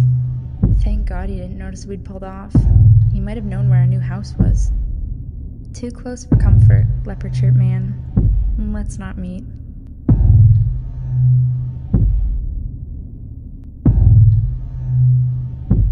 I live in a small town in Canada. I'm a 16-year-old half Asian and half Native American girl, but I pass as full Asian. It's relevant to the story. A lot of people here hate Asians and or have yellow fever. I'm about 5'4" and about 90 or 100 pounds, and I know well I'm weak and not threatening. A few months ago, I was downtown for about an hour after school, and I was heading home. The street I was on was busy. Lots of cars driving or parked on the sides of the street, and a lot of people on the sidewalks. One of the cars slowed down a little, and a woman yelled, "Hey," or something. And I looked over, but I couldn't really see them, so I ignored it and kept walking, thinking they were talking to someone else. Not long after I passed the driveway, I heard a sort of yell that sounded the same. I kept walking, but they pulled out of the driveway and followed me slowly. I tried to ignore it, but I came to an intersection where I had to wait, and they pulled up next to me. In the passenger seat was a woman who I think was in maybe her mid-30s. To be honest, she kind of looked like stereotypical white trash, but that may be too harsh. I could see a man maybe mid or late 40s in the driver's side. Again, the woman said, "Hey." I said hi because I didn't want to be rude, and she asked my name. I almost told her before realizing I probably shouldn't, so I said why, and she responded, "Because you're cute." I awkwardly thanked her, and I think she said you're welcome, but I was starting to cross the street already. I was a little freaked out because in the interaction she seemed kind of laughing like she was making fun of me or knew something I didn't. I saw the car again a couple of times, and they seemed to be circling blocks trying to keep up with me or know where I was. I was scared because soon I would reach my house, and they would see me going in and know where I lived.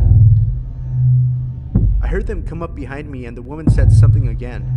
I tried to ignore her, but she kept going and said things like, "Turn around. Why won't you talk to me?" I didn't want to be rude, but I was very uncomfortable. When I wouldn't talk to her and started walking faster, she started yelling things more violent and saying they wanted to take me somewhere or tell me or show me something. She called me a squinty-eyed chink, said I should go back to my own country if I don't even speak English. I was starting to tear up because I was confused and I was alone, and they were both much bigger than me. I walked straight past my house and went on for 6 or 7 blocks to my stepmom's friend's house. They seemed to follow me until 2 streets before the house, sometimes still saying things, but I couldn't hear or I don't remember. I don't know why they gave up there. My stepmom's friend luckily was home and let me in and called the police, but they never found the people, probably because I never saw the license plates. I've been followed before, but nothing like this happens to me often, so to the laughing woman, I really hope we don't meet again.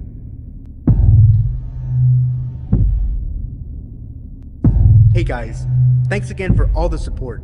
Thank you guys for watching, and special thanks to Lady Spook for contributing to this video. Check her channel out, the link is in the description below. If you enjoyed this video, please click the like button and subscribe if you're a new viewer. It really helps the channel out tremendously. If you'd like to submit your own story or artwork to be featured, email it to me at sinostudiosofficial@gmail.com. The link to my email is also in the description below.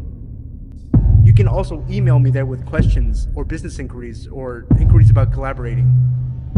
Follow me at Sino Studios BMF on Twitter and Instagram.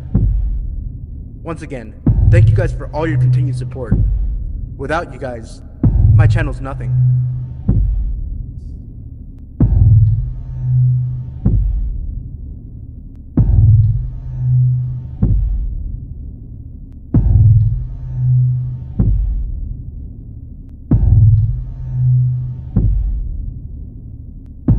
Hey everybody, it's Sino. I wanted to take a quick second before the video got started to thank you all for all the support that you've been showing me on my past few videos this week. As most of you know, I finished up my spring semester, I'm done with finals, I'm done with school for the summer, so I'm going to be uploading daily videos every day. That includes daily uploads of scary stories from Reddit, as well as movie reviews, starting with Baywatch and Pirates of the Caribbean tomorrow on Sunday. In this video, you will hear 4 true scary stories from Reddit about creepy encounters with kidnappers and abductors. As always, if you enjoyed the video and you like the stories, remember to leave a like and subscribe if you're new.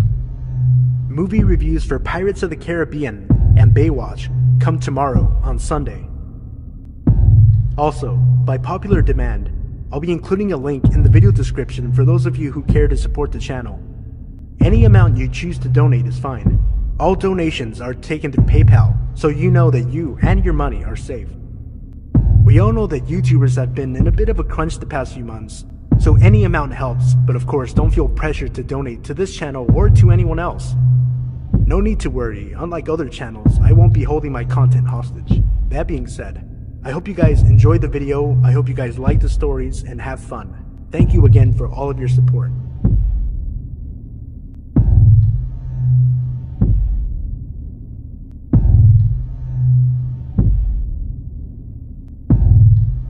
My mom worked at a small store, and since we were young, we hung out there a lot with her. One night, there was an accident about a quarter of a mile down the road from the store. Me and my sister were outside watching all the lights from the cops and ambulances. We lived in a small town, so we really didn't see cops or anything often. A guy from out of state pulls in and notices how interested we are in the accident. Smiling, he approaches and says, "Hey, how are you two? You like those lights over there?" Me and my sister nodded eagerly. "Well, I've got to run into the store real quick, but when I come out, I can drive you over to it so you can get a closer look." Me being 4 at the time, thought this was a great idea, but my sister was a little older, and a red flag popped up in her head. He enters the store, and we follow. My mom is the cashier and sees that he is walking around the store, looking around as much as he can. Not at items, but at other people. He was looking for our mom and didn't assume she was the cashier. He buys like 1 or 2 items, and as he is about to leave, me and my sister are running around to another part of the store, totally forgetting the accident and moving on to something else to keep our attention. He goes, Hey, where are you going? I thought we were gonna go out together." My mom instantly freaks, calls the police, and he flees. The whole time it was happening, I was totally oblivious, but after my mom freaked, I was really upset. All I really knew was that someone tried to take me from my mom, and I didn't really understand it, but it was pretty terrifying. For a while, I didn't talk to anyone I didn't already know.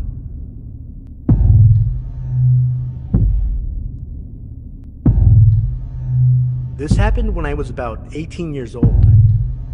I was big into running back then, and lived in a town that was a suburb but had big swaths of farmland, as in smallish tomato and strawberry fields, not huge, never-ending wheat fields.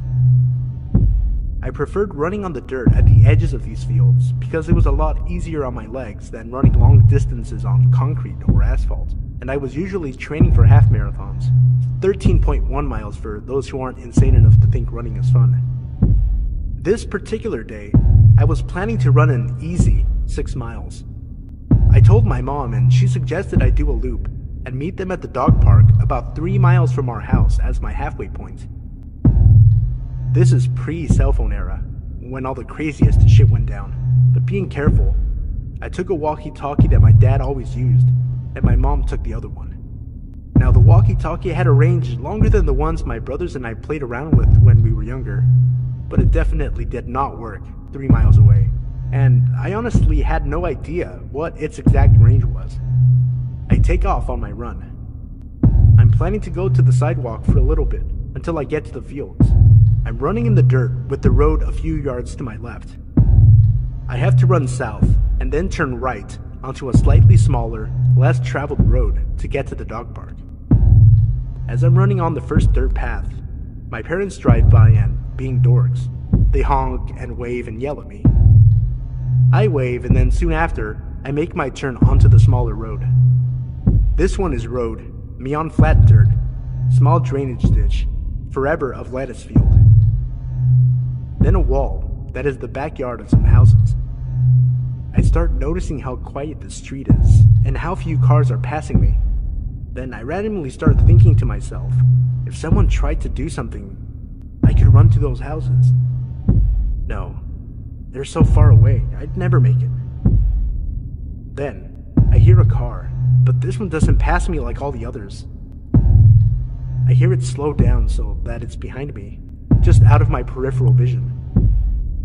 My senses go super alert, and I immediately realize what a dumbass I was to pick this route because I'm stuck out here with no one to help me and nowhere to hide.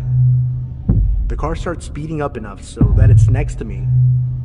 I glance over and I see a man. Middle-aged, white, dark hair.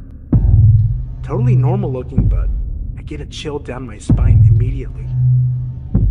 He sort of leans over into the passenger seat and says in a super sweet voice, "Hi, where are you going? Do you need a ride?" I am scared and I realize this is not good. Admittedly, nothing has happened yet, and he could be totally innocent, just wanting to chat, but my intuition is in overdrive, telling me I'm not safe.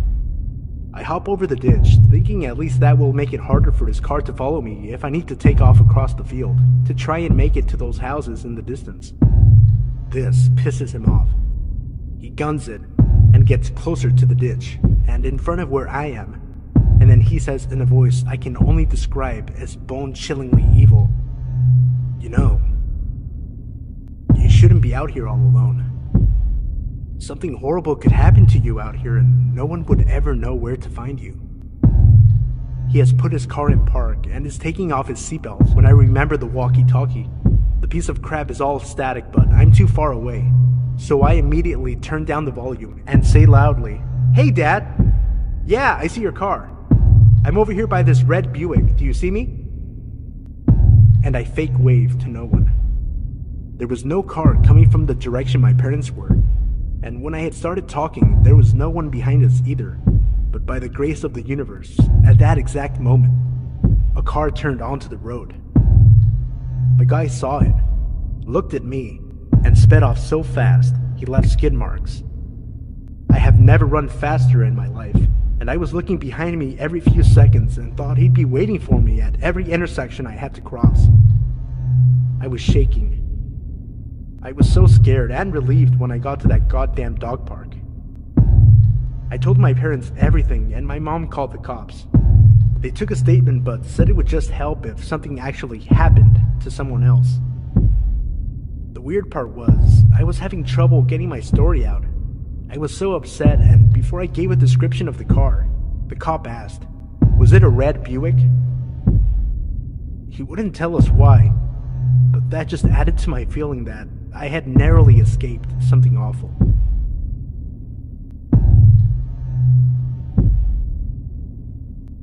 First of all, let me say that I'm a 24-year-old male, and I live in Brazil, and we are kind of in a really bad situation.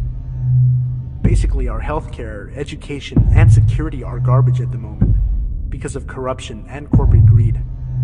Last month, after I left my workplace, I went to my bus stop. Everything was normal except that my bus was really late, but that's very common. I got another bus that gets me a little further from my home, and I have to walk a little bit to get to it.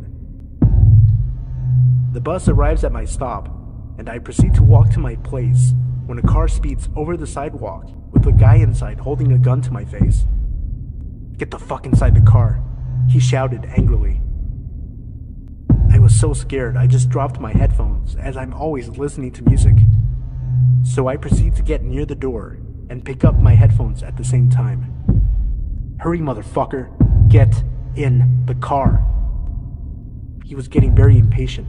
Suddenly, while I'm holding the door and trying to open it, I see a blind spot. He cannot see me clearly, so I run like it's the fucking devil behind me to the opposite direction of the car. I hear screeches and a gunshot.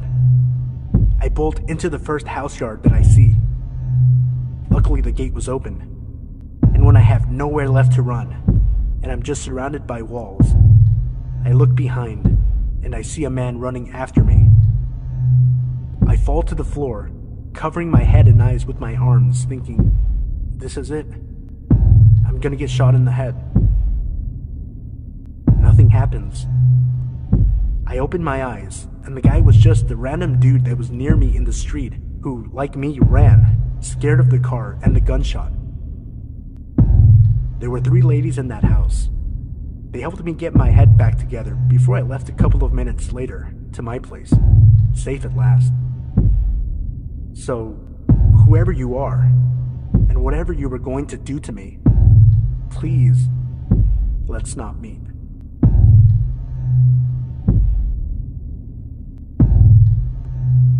I am a female, currently 22, and this happened back in 2008 when I was 14. Just some backstory. I was living in a small town out in the middle of nowhere in Australia. It was sometime in December when this happened because I remember it being hot. The main street was about a 2-minute walk across an empty lot and about another 3 minutes to the small market, which was where I was going on this day. I left my house and walked across the lot, no problem. When I got out onto the main street, a white ute turned the corner and slowed down next to me. The guy driving just kept staring. At the time, I was not the kind to confront people, so I just kept my head down and kept walking until I reached the market. I went into the market and got what I needed to get. When I left, the ute was parked across the market near the bank, and the person was sitting in the car and it was idling. It was about 7:30 in the morning. The bank didn't open until 10. At the time, there was no ATM at the bank. You had to actually go in and get money out, so it is not like he was getting money out. As I started to walk back, the guy spoke to me through his window. He asked several times if I wanted a lift home. I told him no several times. I started to panic since I hadn't yet crossed the road, which means I had to cross in front of his car in order to get home. There was no other way home. I tried to keep my cool and I started walking across the road when he finally said, "Get in." This felt like a command, not a question, so I started to run, as fast as I could, across the rest of the road and through the parking lot. I got home and inside before the white ute came speeding around the corner past my house. He didn't see where I went. I couldn't stop crying and I told my parents. They called the police and an officer came, but since he didn't threaten or physically try to abduct me, there was nothing that could be done. I know this isn't the scariest story, but it was scary to me. I honestly believe if I was dumb enough to get in the car, I wouldn't have been going home.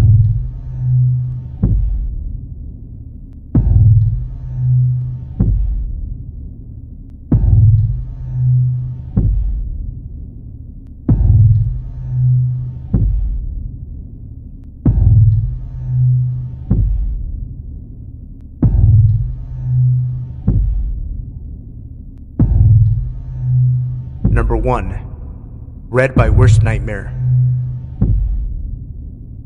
This happened to a close friend of mine from work who told me this last night, and it sufficiently creeped me out. So her mother is in the hospital, and she was on her way home from visiting her one night last week. She stopped at the 24-hour Tesco on the way back to get some groceries and petrol, so it was around 10 p.m. when she finally set off for home, the journey to her house taking around 40 minutes. About 5 to 10 minutes into the usually routine trip home, she noticed a car coming up close behind her, flashing the lights as if trying to pull her over. It was just as she was approaching a few miles of road that were fairly deserted, save for a couple of houses, but mainly flanked by fields on either side. It was dark, so she couldn't make out the car or driver, but was fairly certain it wasn't a police car. Besides, she's a careful, teetotal driver with a fully functional vehicle. There should have been no reason for someone to pull her over. Also, she's not so naive that she would just stop on this lonely stretch of road for anyone without a good reason. The other driver was persistent, though, and alternately pulled really close, then backed off and flashed the lights. The car continued to follow closely and flash her. It was only as they entered a more populated area and more cars were driving around that the flashing lights and tailgating stopped. Still, right behind her, though. At this point, she was significantly freaked out, but in the panic of the moment, couldn't think what to do, and still wasn't positive she was being followed. But that was just wishful thinking, she said. The small town where she lives has a huge and very busy day and night as truckers use it to get onto the motorway roundabout with many lanes that must be navigated carefully as you approach. It's very easy to take the wrong exit, especially if you're unfamiliar with the area. She waited until the very last second before pulling out just before a truck, hoping that the car stalker would get stuck behind a stream of traffic.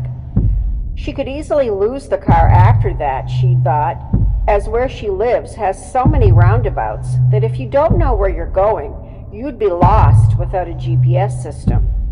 Her heart sank, though, when she heard the honk of a truck horn behind her, and looking in the rearview mirror, realized car stalker had took a chance, pulled out right after her, and was again now right behind her. With absolutely no doubt now that she was being targeted, her mind raced, and all she could think was that she couldn't drive home, or even to her daughter's or sister's house, as she didn't want to lead this person right to her, or her family's door. She grew up in the town, though. She knows all the shortcuts, dead ends, roundabouts like the back of her hand. So she proceeded to lead a merry dance around the area, up a street, down a street, round a roundabout, double back, and so on. This went on for a while, maybe an hour or more, she estimated. Earlier, she had almost skipped getting petrol, as she knew she'd have just enough to get home. At this moment, she was thanking her lucky stars that she had got it, or she'd be breaking down right about now. The car was still following, but at a further distance this time. She pulled suddenly, without indicating, onto a long main road where there are about 10 or 12 identical side streets running parallel to each other all along the road. These lead up to cul-de-sacs that pretty much all look the same. Seeing no sign of a car behind, she swung into a random street, drove up a little behind another car, then killed the engine. Ducking down, after 5 to 10 minutes of what she described felt like holding her breath, she had another check of her surroundings, and it appeared she had lost the stalker. Full of relief, she turned around, pulled out of the side street, and there he was.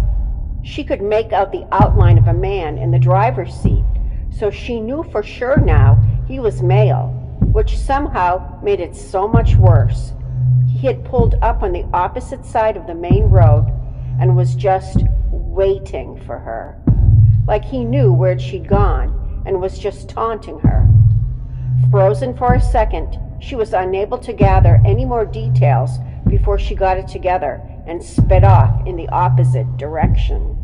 It took about another 30 minutes of cat and mouse, plus around 20 minutes waiting it out, before she finally lost him.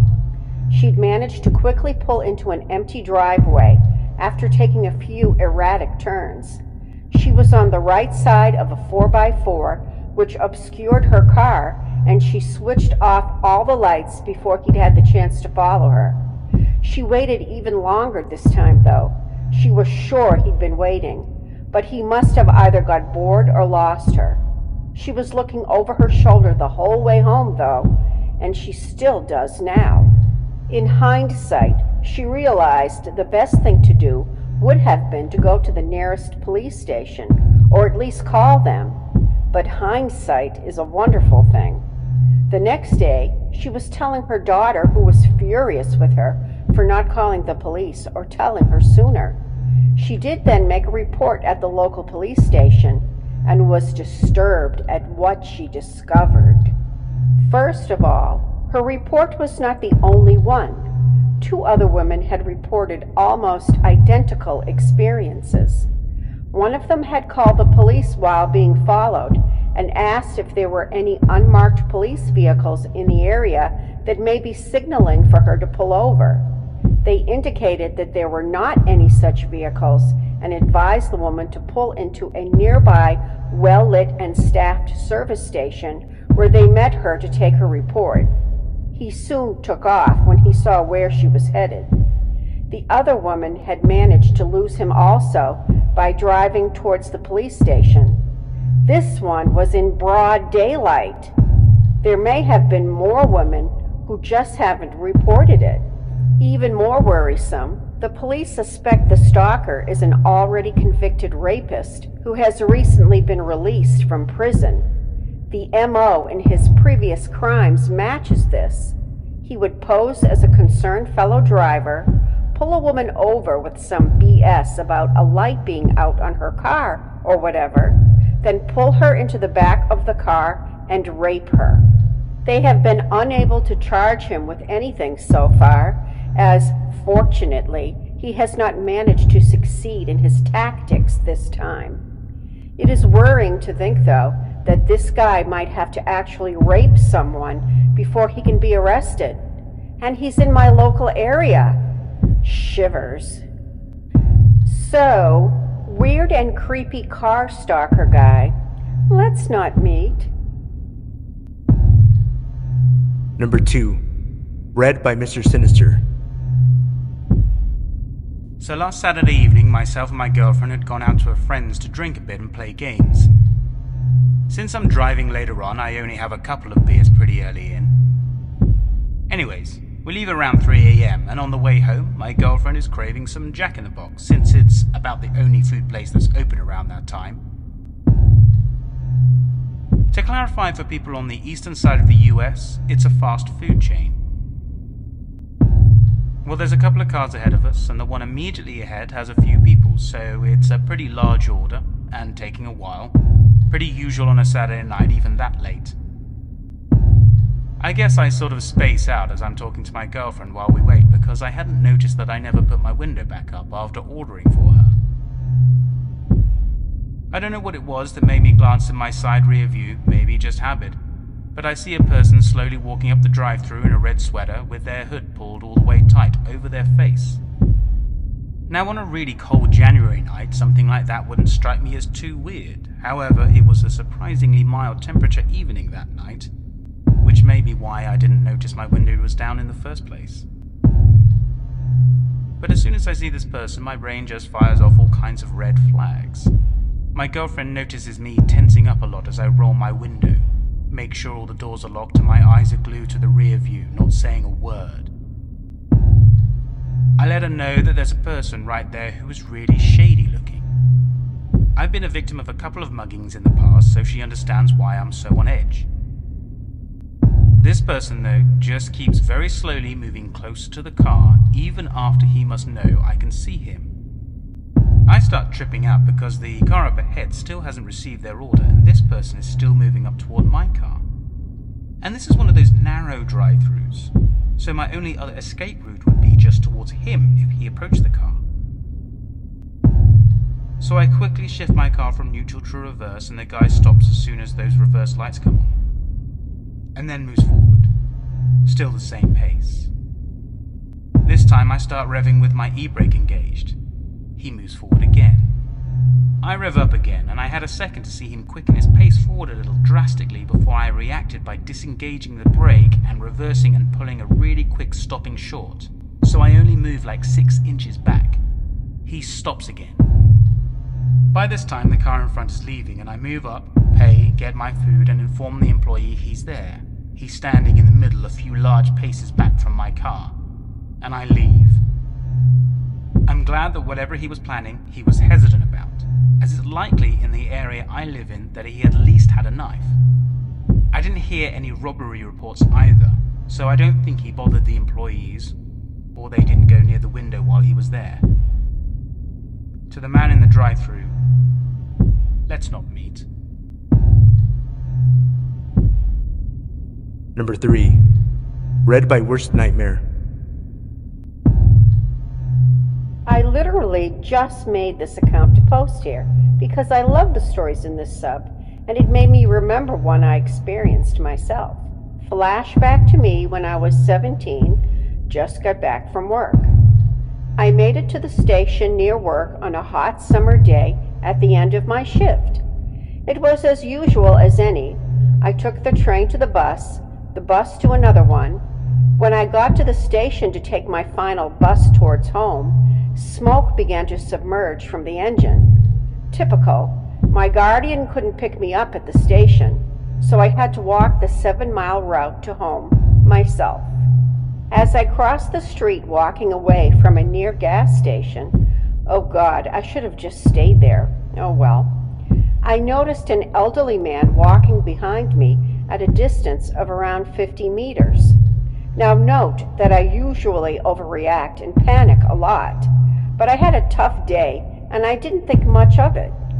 After 2 miles or so, the man was still walking behind me at the same distance and space, and now tiny alarm bells started softly ringing. So I used my main method to debunk my fears.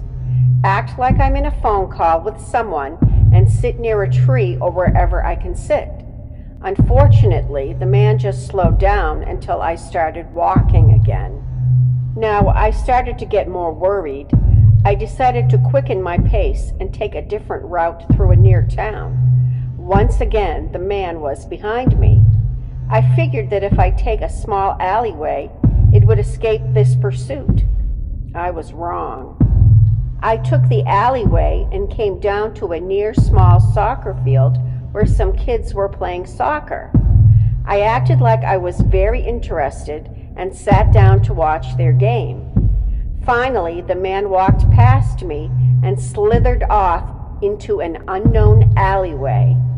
Safe to say, I was relieved, but it doesn't end there. I waited 2 minutes before moving on and walked to a different alley, and guess who just came walking down another side road back to me? Yeah, damn right. Now I started to worry a lot.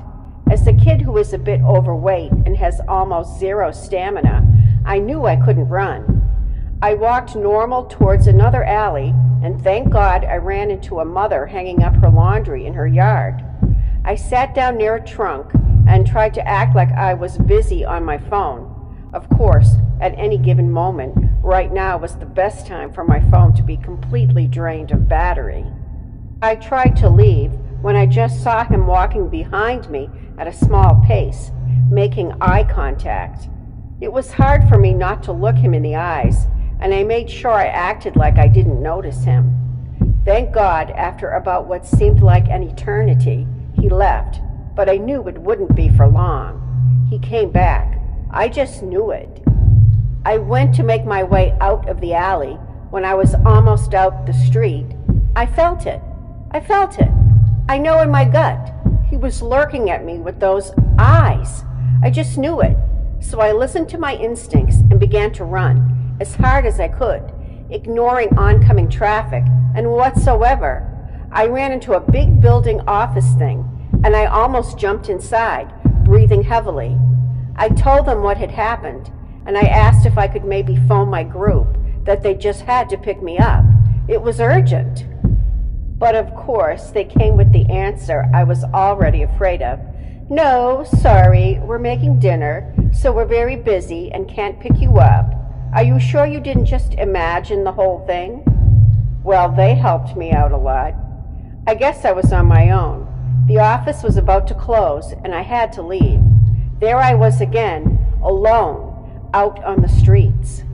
Just when I lost all hope and knew I would become one of those kids on TV who were missing only to never be found again, I spotted my friend in a car.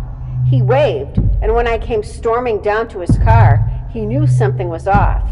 I stepped into his car, explained everything, and we went looking for the man. Knowing my friend is skillful kickboxer, I knew what went down if we found him. Lucky for the creep, we didn't find him, and my friend proceeded to safely drop me off at home. Thank God. So, creepy old dude who was following me around, eyeing me, creeping on me, and ruining my day, let's not meet ever again. Number 4. Last month, I got a job in a mini-mart to pay for college since my savings weren't quite enough. I was only able to take night shifts since I spend most of the day at school and at home studying. When you're on the night shift, you're all alone, but it's not too hard, since barely anyone comes in during the evenings. There's an office where employees can hang out when there's nothing to do. There, you can monitor the security cameras and go over what needs to be done. The security cameras even have built-in motion detectors that will alert you if a movement is detected. I spend most of my time there with snacks, playing on my phone, while I wait for customers to come in. The other employees describe it as getting paid for being alone in a store, with the occasional break to help the handful of customers that come in during the night. On my first shift, I immediately noticed something out of the ordinary was going on. The motion detectors would go off when the store was empty and the cameras didn't show anything. Then I began hearing faint voices and footsteps from within the store. The voices would be indistinct but spoken in the same tone of voice that people usually speak in when they're chatting with someone they haven't met in a long time. Even customers would sometimes hear this and think it was me saying something when I really hadn't. I usually go to check but find nothing. The store is empty. Later, when I was refilling the soda cooler, I started seeing people walk past me in the reflection of the glass door, but no one was there. This happened several times, and I never saw anyone near me. The coolers would also sometimes open and slam quietly shut at random times. Do you know that feeling you get when you're in a crowded room? That minor claustrophobic sense, and that feeling like people are looking at you? That's how I always feel when I'm closing up the store and cleaning up. It could be paranoia, and I'm just imagining it, but my past experiences lead me to believe it is not. I've never had the nerve to mention this to my boss, out of fear of getting labeled crazy and possibly getting fired for being unfit. But I'm dead certain there is something going on there. I don't intend to quit anytime soon, since I don't feel like I'm in any danger, and I need the money, but this scares me a lot. Every night seems to have more going on than the last, and I've began writing down in my phone what I witness. I'm not aware that anyone has ever died in this store, but the store has been open since the 1920s, and anything could have happened. I've wanted to research it, but it's changed names and owners several times, which makes it hard to do so. Number 5. Read by Mr. Creepy Master. Hey guys, this is my first time posting here, so here it goes. This event happened to me this spring 2015. So I'm a young adult, male, living in Toronto, Ontario, Canada. I joined a fairly popular BDSM website mid-January and was instantly drawn into the community. For those of you who don't know, BDSM is a variety of erotic practices involving bondage, dominance, submission, and masochism. Think 50 Shades of Grey if that helps. The community welcomes all kinks and fetishes alike, and everyone I've ever met from that site have been very welcoming and friendly, except for one. It all started with me coming across her profile. She was a gorgeous woman, very fit, with long legs and firm breasts. She was an older woman, but I was into that. I started browsing her collection of photos, mostly fairly vanilla images of her sitting at a dining room table, drinking a glass of wine and smiling at the camera. Real classy, which just urged me forward. I went ahead and messaged her. I wrote the usual greetings and offered to chat and get to know each other. She replied almost instantly. She greeted me as Sir, given the role I take. We continued to message back and forth for a week or two. She explained to me that she wanted me to be her master since her last master died in a car accident. This was odd to me, but unfortunate accidents can happen to anyone, right? She continued giving me details of what she wanted me to do to her, and I very much obliged. The next couple of days, we kept trying to meet up for a coffee, but unfortunately she had to cancel last minute each time. Eventually, I began getting very eager as all the kinky discussions have gotten me worked up. So late one night, she messages me inviting me over to her place. She explained to me that she doesn't work in the morning, so we can be up all night having our fun. Well, being so worked up and lacking the necessary blood flowing to my brain to make an educated decision, I agreed and asked her for her address. She messaged me an address along with a phone number she said was her home line, and I got ready to head out. So I got into my car and plugged the address into my GPS. This is where I noticed she lived in Hamilton, which is about 45 minutes away from Toronto. It's currently 1 a.m., but this doesn't bother me as I drove to Hamilton quite often, and considering I'd be spending the night, I could just leave in the morning. 45 minutes later, I found myself passing Hamilton. Okay, so it's a little further than that. No big deal. But then I reached a stretch of highway void of streetlights. This is where I start to get concerned, as I only had my own headlights lighting my way. Suddenly, my GPS chimed in, with the female voice indicating my exit.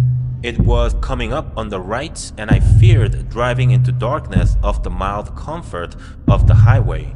The exit took me into a long dark stretch of country road. My red lights started going off as I passed silhouettes of farmhouses and forestry, a good distance between each of them. My GPS chimed again, indicating that my destination was coming up on my left, but as I approached the location, it was not even close to what I expected. It was a small church house with one yellow streetlight illuminating the dirt lot in front of it. I pulled into the lot and took a closer look with my vehicle's headlights pointing at the building.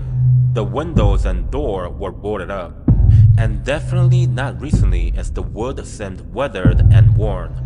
My blood began to run cold as I made sure my doors were locked and my windows rolled up. The full tank of gas gave me some kind of comfort in the situation. I figured she possibly made an error in typing out her address and called the number she gave me. All I got was, the number you're trying to reach is no longer in service.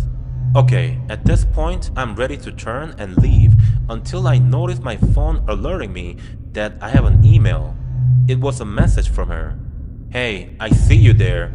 It's not the church. My place is the small house behind the church. All I could do is replay all the horror movies I've seen throughout my life, and I just couldn't believe I could possibly be living one out in real life. However, a small jolt of curiosity persuaded me forward, even if just to look at this house. There was a small path beside the church and I slowly pulled up into it. As I crept forward in my car, a small little farmhouse poked itself out of the trees at the top of the hill. At this point, I was certain I'm not going in there. I'd made the decision in my head that my own survival took precedence over my need for sex. I was about to reverse out of there until I saw the upstairs balcony door open. A hooded figure stepped out. I couldn't see their face, but I could tell by the posture and shape that it was a man. Despite the darkness of his facial features, I could feel he was looking directly at me. He stood there for about 30 seconds before he motioned his head in a way I recognized as the universal signal for "look behind you." Just then, I felt the metal handle on the outside of my driver door being tugged at. I quickly turned my head in that direction to see the woman from the profile photos hunched over and pressing her face up against the window. My heart leapt out of my chest as I stared at her horrifying smile. The best way I can describe her expression would be any creepy cartoon image of the Joker you've ever seen. It was undoubtedly her behind that insane grin, only much older. She whispered through the glass, "Open the door, baby." I was frozen in my seat, unsure how to respond or what to do next, so I just sat there continuing to stare at her like an idiot. Her face then quickly fell into an angry, malicious expression as she continued to violently jiggle at the door handle. She then yelled at the top of her lungs, "Open the door now!" This knocked me into panic mode and I pressed my foot to the gas. My car, set to reverse, began to pull out of the pathway backwards. The woman tried holding onto the door handle, only to let go shortly after being dragged off her feet. I flew down the dark road back towards the highway, almost tripled the speed limit just in case they had a car themselves and decided to chase me. I called a friend of mine who I also met on the same website. She lived in Hamilton and insisted I come stay the night at her place. When I got there, she poured me a cold glass of Coke Zero as I explained to her what happened. She told me she read an article in the local paper over a week ago regarding an older couple luring a man into their farm. I stopped her right there as I didn't want to be freaked out even more than I currently was. So crazy, potential murderous woman, let's never meet.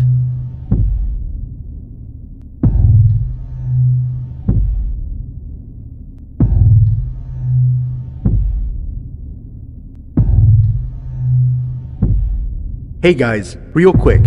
The timestamps for each story can be found in the comment section below, as well as in the video description.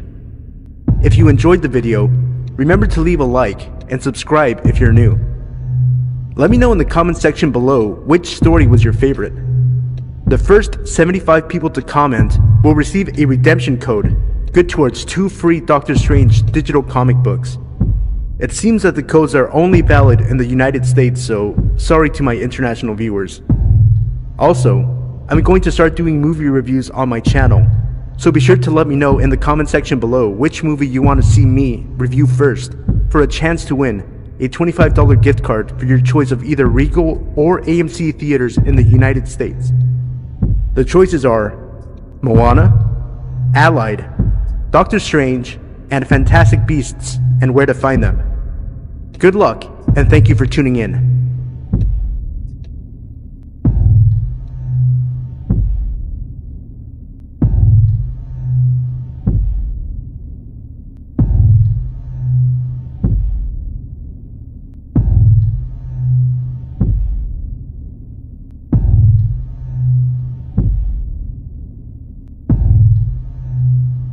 So before I start, I want to thank the people who are reading/listening to this.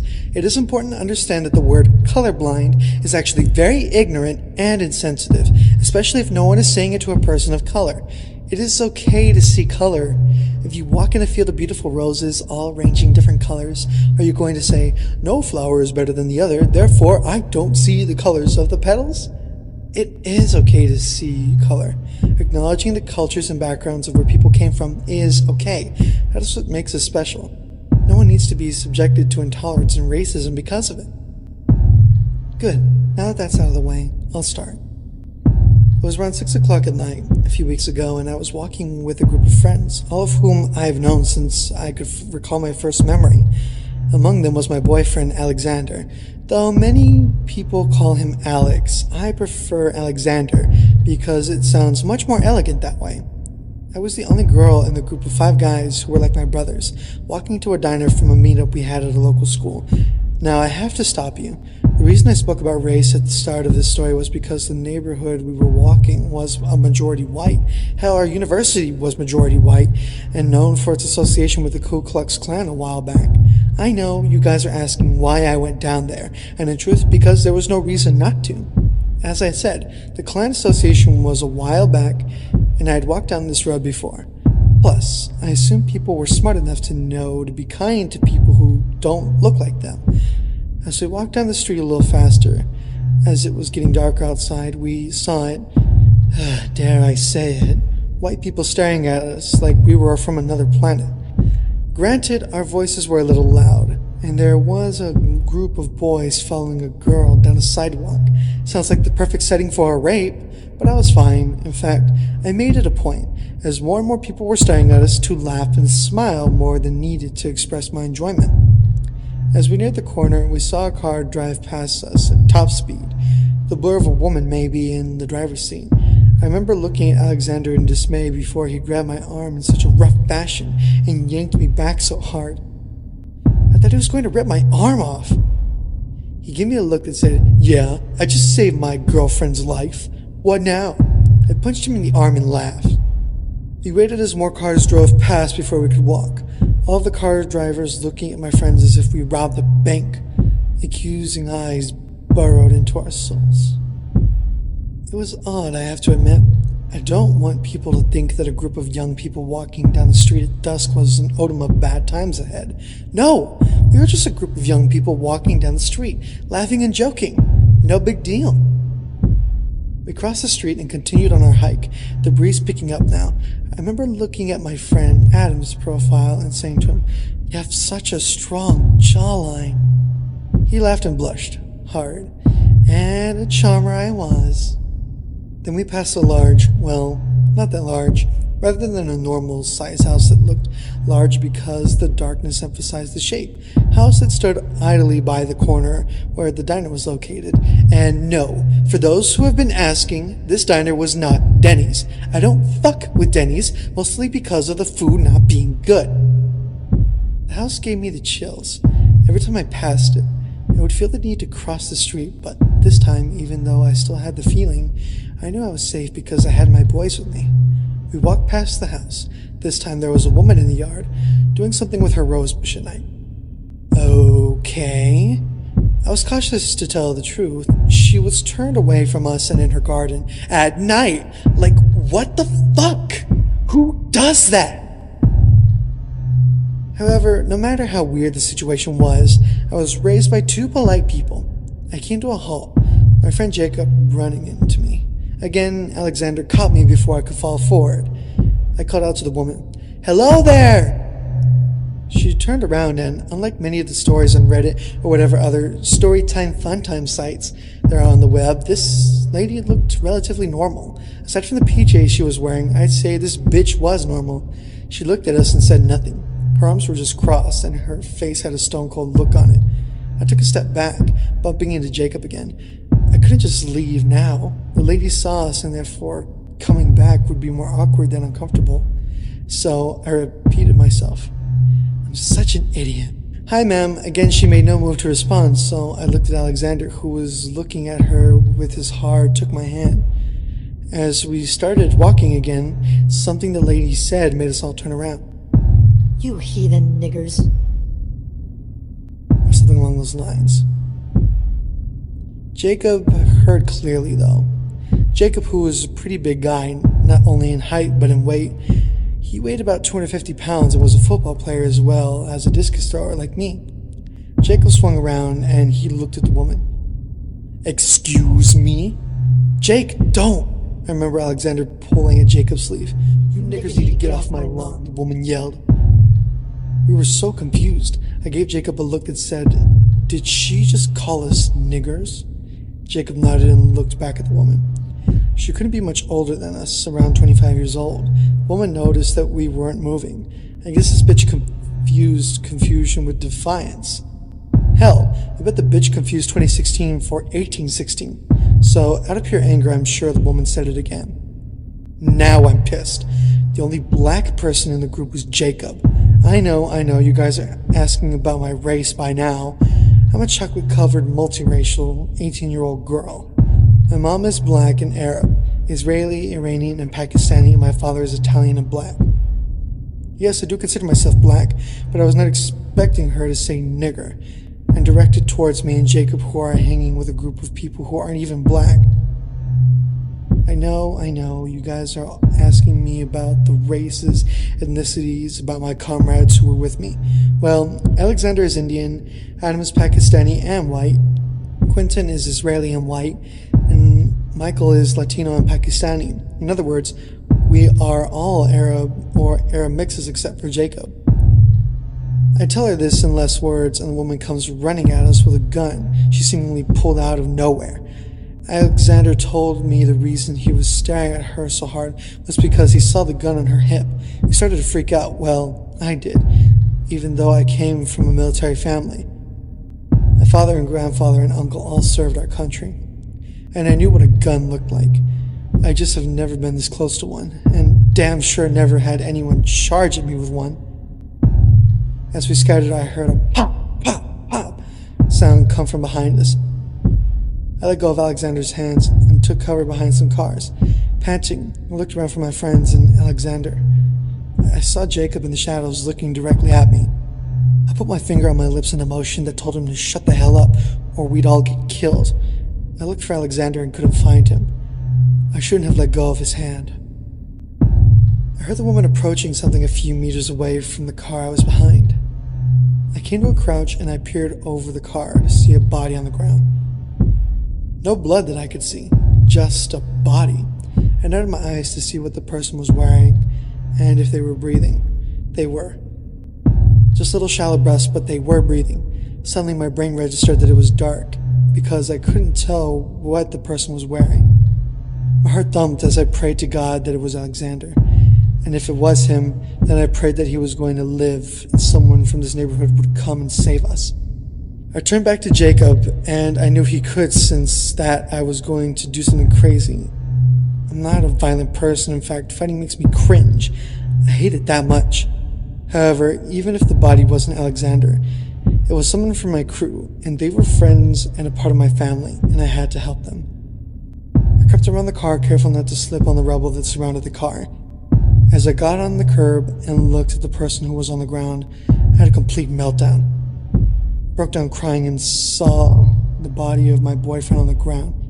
Yes, blood was present and all over his sweater vest. I noticed Jacob get up and hear his feet beating against the gravel as he ran up to the woman who was still looking at me and tackled her. I don't know how he did it, but he got her to the ground without firing the gun. I saw Michael and Quentin run up to Alexander and roll him on his back. I wanted to yell, "Don't touch him!" afraid that he would die while they were trying to save him. I'm a biology major and I knew some stuff about the human body and some stuff from TV. All that shit flew out of my mind when I saw Alexander on the ground. I ran over to him and held his hand. I remember repeatedly telling him that he was going to be fine, and next year he was going to carry our school to nationals in distance.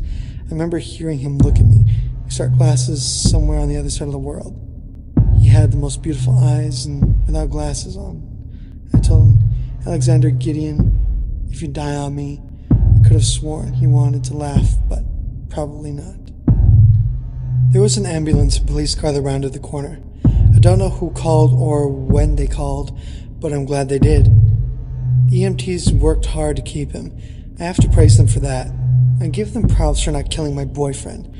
Once I saw they got him stabbed, I noticed that the police car that had the crazy woman in it was driving away. It drove away, then the ambulance drove away, and just like that, the event was over. I couldn't eat after this, so I called my mother and father to come pick me up. When they arrived, I proceeded to tell them what happened between me, my friend's boyfriend, and that crazy-ass lady in the yard. And I said just that, crazy-ass lady with a gun. I'm not supposed to cuss, but I was scared and worried not only about my boyfriend, but my other friends who would have to return to the university, and for my life, because as I stated before, this area was associated with the Klan. I asked my parents to drive me to the nearest hospital as I called Alexander's parents. When I told them, all I could do, as I could hear his mother sobbing in the background, was pray that he didn't lose too much blood. The EMTs told me he was shot in the shoulder, and I knew there was an artery over in that area. Now, a few weeks later, I don't care. No one but my friends, my parents, and Alexander's parents have dropped by to see him, and I don't expect racist people to do so. Alexander is doing fine and will be returning to university in a few weeks. Guys, don't fuck with racist people. Treat each other with respect and don't walk down a notorious Klan operational neighborhood at night. Not if you're black, not if you're Latino, not if you're Indian, not if you are anyone. Those guys live in their own world and will not hesitate to kill anyone, even a group of student athletes.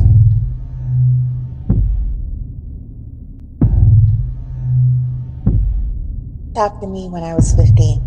I've always been the type to hang out with people but not make them take care of me since I was younger than most of my friends. I had went to the fair the date we were supposed to, but I had a friend that wanted me to go on a separate day. He drove me with him there, and I obliged to take our DART train system that was part of our country. Most of the people had taken it when the fair was open, so they wouldn't have to pay for parking. The train ran about 45 minutes away from the station in my city, sometimes longer since there were multiple stops and people going in and out. I've taken the train many times before with friends and even on my own. I had left my friend to go home around the evening and started to get darker. I was wearing shorts and glitter clothes and had my purse on me. Just to mention the fact that I was young and very much alone on the train. There had been a bunch of people on the train, but as soon as 20 minutes passed, more and more people got off, but a few got on to go wherever the train directed. The DART train was very much sketch. I was afraid sometimes to be going to some stations because of the type of people that were on it. I am a very tough girl for my size, 5'2" and a wrestler. I had some skills. Another thing I just remembered was that I had got a can of pepper spray from my friend's house earlier. I don't remember why I had taken it, but it ironically was needed. I sat in front of the sliding doors to watch the people that came in and sat close to the window, and there were double seats that were left empty. My intentions were for no one to sit behind me.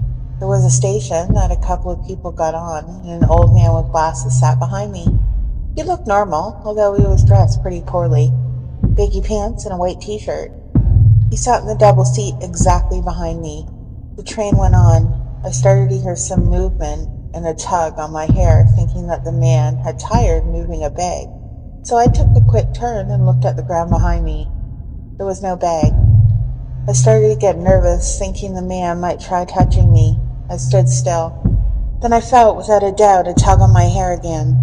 This time when I turned around, I saw the nervousness in his face, just like he had gotten caught.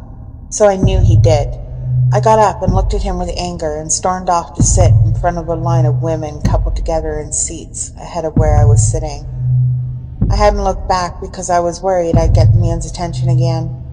I had then remembered I had pepper spray can in my purse, which I had then started to grip in my purse the entire time I sat there. After a couple stops, I looked back and he wasn't there. So I went back to where he sat because it was in a corner where I could be aware of surroundings. A man that sat across the aisle had seen the whole thing. He asked me what happened, and I told him the creep was touching my hair. He told me I should have protection on me in cases like this. He pulled out a switchblade and said he always carried it for events like that. The man kindly stayed and watched if any creep sat with me throughout the duration of the ride, till he had to get off at his stop, which was 2 stops away from mine. I had my friend picking me up at the stop. I got up at my stop, which was the very end of the train stop, and hoped there wasn't any weirdo waiting outside. I waited on my friend for a couple minutes, nervous and scared. She finally got there, and I told her everything. I haven't been on the train since.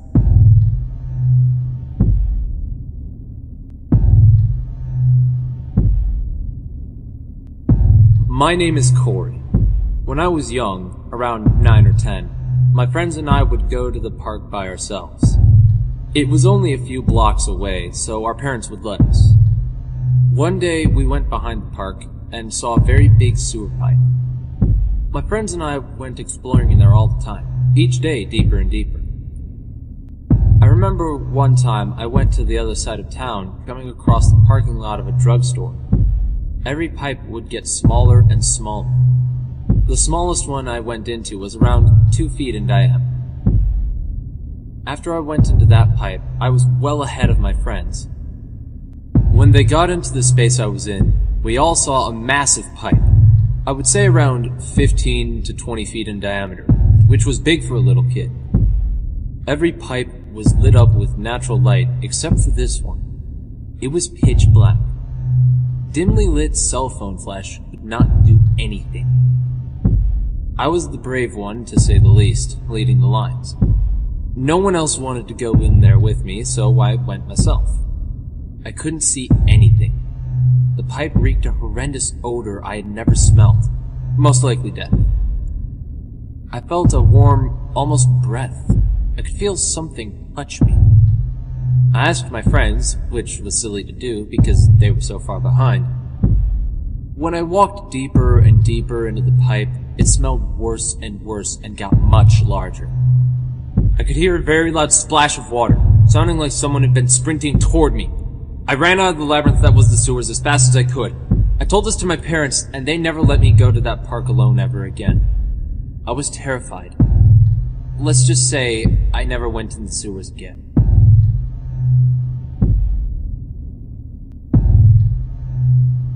So I live in a small village in the southeast of UK.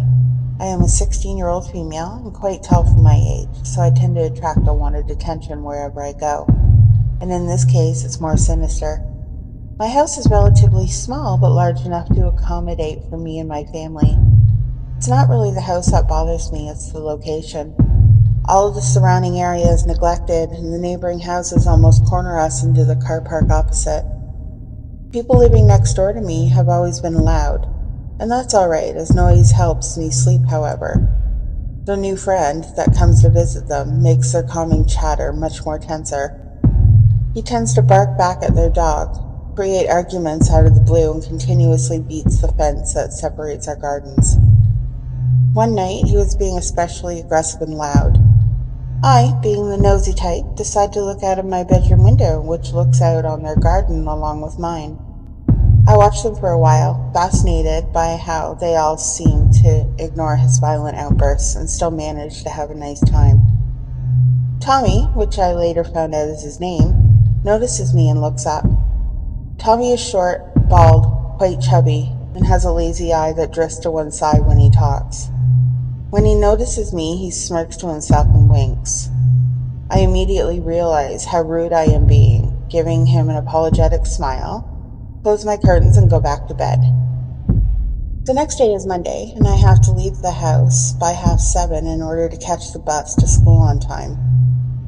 I usually leave with my younger sister, and we part halfway as she goes to a separate college, but for some reason this one time she sleeps through her alarm.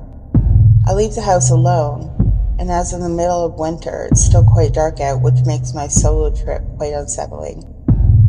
As I get up to the point in which my sister and I part, I look back and see Tommy's distinctive white van speeding up the road. As he approaches me, he slows down, and so I take out my earphones and turn to face him. Thinking he wanted to tell me off about spying on his evening with his friends last night, I begin to get a little nervous. He gives me the same smirk he did the night before and says, "Hey, Jenny, right?" I then respond with casual, "Yeah." He smirks again and says, "You want a ride? I'm on my way to the pub. You can come if you want, I won't tell." I give him a nervous smile and decline, starting to walk away, hoping he would get the message. He then drives slowly next to me and says, "I like your hair, red. Red-haired girls are always the sweetest." I thank him and speed up my walk and cut over the green to my bus stop. He then speeds off with a disappointed frown. Okay, well, nothing really happened after that until I went for a long weekend holiday with my grandparents and cousins to a farm. There I would stay in a very small caravan with them, just like what I had done when I was small. These happy memories of my past were crushed when I see an old familiar van parked a few spaces to the left of us. I feel my stomach churn and I tell my grandmother. She tells me to stop being so paranoid and takes me by the hand to go and say hello. Tommy comes out with his girlfriend, with overjoyed expression on his face, which made me believe then that this could have actually been a coincidence. After my grandmother had finished chatting with them about past holidays and future plans, we head back to our caravan. The next day, Tommy is constantly looking out at our caravan and taking walks in front of us, then back again, for a few minutes every 2 hours or so. What really creeped me out was when we all went to see the animals at the farm. There were pens of animals all around this large room, with the odd hay bale nearby for us to sit with the animals and pet them. Me, being an animal lover, I sit down with a small lamb, and this helped me forget about the whole Tommy issue, until I feel the hay sink a little. I turn my head to see Tommy sitting next to me with a wide grin on his face. He started to stroke the lamb and purposely touching my hand as he does. Thankfully, my grandfather is really overprotective and saw this middle-aged man next to me. So, instinctively, he came over and sat very close to me and wrapped an arm around my back. This eased my nervousness for a while, until my little sister fell and started to cry, which left my grandfather to help her as he got up to help. I did so too, as I couldn't stand being alone with Tommy any longer. As I stood up, though, Tommy grabbed my arm and asked in a threatening tone, "Where are you going? You going to ignore me again?" I said I need to be with my grandfather, in which he replied, "Such a pretty thing like you needs to be kept clean." He then wiped the hay off my butt whilst biting his lips slightly. I broke away from him and spent the rest of my holiday in our caravan. He hasn't really bothered me after that, except the occasional wink and his decision to help my dad with his car when he realized I was helping also.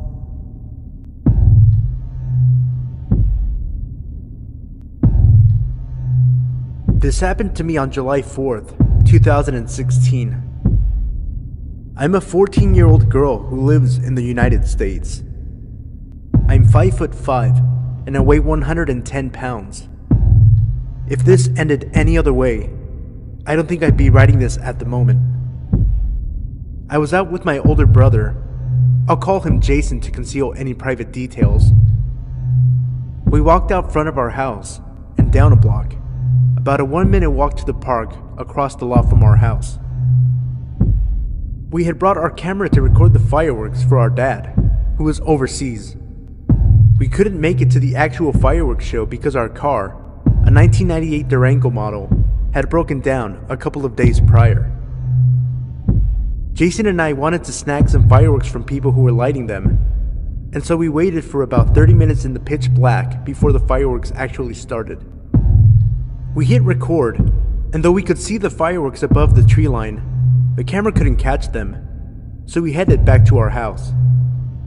My brother led the way, and I followed. We were about 100 feet from our house when we heard more fireworks. Jason hit record and started filming. We were now in front of our neighbor's house, recording the fireworks we could see from behind their roof. All of a sudden, we see flashing lights coming from the neighbor's bedroom window. I thought this was strange, but it was none of my business to begin with.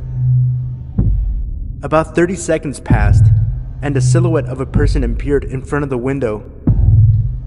My brother and I kept recording even though we thought it was stupid. About 4 minutes passed, and we decided to head the rest of the way home. Then, all of a sudden, a light is lit at us. I turn around to see who the person is, but because of the light in my eyes, I couldn't see the person. We started walking faster, and so did the person. Jason walked ahead of me, and I tried to catch up. I turned around again, and the person was about 2 feet away from me, with the light still blinding my every glance. They could have easily grabbed me. I'd never been so afraid for my safety. All of a sudden, I hear my mom yell from the house. She yells at us to come back because we were gone for so long. About 45 minutes, I'd say. We yell back that we are coming up the driveway. I turn around again, and there is no person, no flashlight, no sign of life on the street anywhere. The figure had vanished like they were never there. I told my mom, but she just brushed it off. I never found out who was chasing after us, and I hope I never do.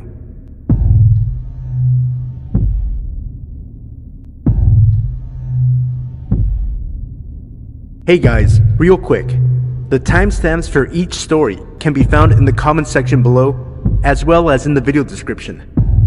If you enjoyed the video, remember to leave a like and subscribe if you're new. Let me know in the comment section below which story was your favorite. The first 75 people to comment will receive a redemption code, good towards 2 free Doctor Strange digital comic books. It seems that the codes are only valid in the United States, so sorry to my international viewers. Also, I'm going to start doing movie reviews on my channel, so be sure to let me know in the comment section below which movie you want to see me review first for a chance to win a $25 gift card for your choice of either Regal or AMC theaters in the United States. The choices are Moana, Allied, Doctor Strange, and Fantastic Beasts and Where to Find Them. Good luck, and thank you for tuning in.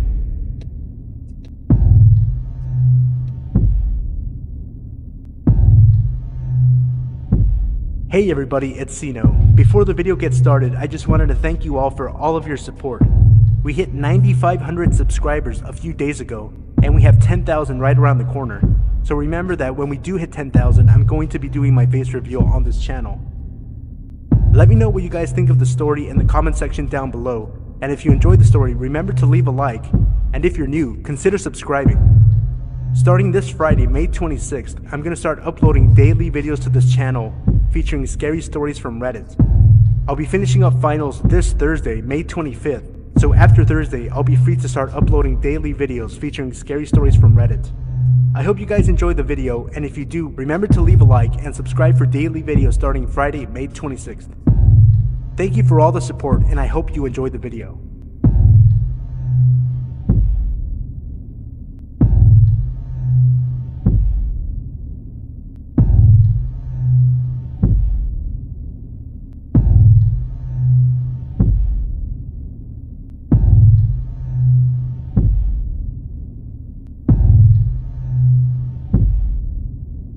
This is an experience that has bothered me for years, so I felt I should finally post something about it in case it's helpful in some way. I used to live in a subdivision in the middle of nowhere north of Divide, Colorado.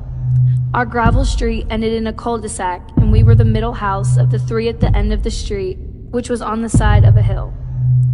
Because we were pretty far away from anything, I was a latchkey kid and usually was home alone for a few hours after school. This took place in the early 80s when I was about 8 to 9 years old. One day, shortly after the bus dropped me off and I got home, I saw someone pull into the driveway. I didn't recognize him, so I hid behind our wood-burning stove in the corner. He came up and started insistently knocking on the door and looking in the window. He then strangely tried the doorknob. He just wouldn't stop knocking, so I came out thinking if this guy was a burglar and saw me, he would go away. When he saw me, he asked me, through the door which had a window pane, if I could open up the door, and I replied my dad was in the shower. He didn't react and said he was there to see my neighbors, mentioned them by name. I told him they lived next door in the house on the left. He said okay, seemed a bit frustrated, but started walking away to his car. But instead of getting in his car, he started walking around my house. The house was built on the side of a hill, so it had a walkout basement. I started freaking out because at this point, this wasn't normal, and I thought he was going to try and get in through the sliding glass door in the basement, which was locked. I got ready to jet out the door and into the woods, but then I saw him come up the other side of the house, get into his car, and tear out of my driveway, up the gravel road. He never did go to my neighbors, who he said he was looking for. Sobbing, I picked up the phone and called my neighbor halfway up the street, who had a son my age and used to watch me sometimes. She had seen the car speed up the gravel road and told me to come over. So I took off running through the woods to my neighbor's house, avoiding the road in case he turned around and came back. Of course I told my parents, but I don't really think they let it sink in, and since my neighbors weren't home, they said he probably mistook the house. From my standpoint, I'm pretty sure if I opened that door, I would not be here today. No one randomly drives down my street, much less into the subdivision in the middle of the mountains where I lived, and I never saw the guy at my neighbor's house. I vaguely remember one of my parents asking my neighbors if they knew the guy based on the description. Shorter white guy, brown glasses, long brown hair slightly balding, and a longish beard. But they didn't know who that might be. I've always felt he knew I was there alone, based on his non-reaction to me saying my dad was in the shower. He knew the layout of the house, which is why he walked down the side of the house to the walkout basement. He preferred not to leave any physical evidence, which is why he didn't break in. Not sure if my parents knew him or not, but because of the remoteness of the location and the fact we often played in the woods, I'm pretty sure if I did get snatched, they would have chalked it up to me getting lost/hurt wandering around. We moved out of state a year or so later. Never heard of any other local kids go missing, but I can't believe that this guy didn't try to make someone else disappear.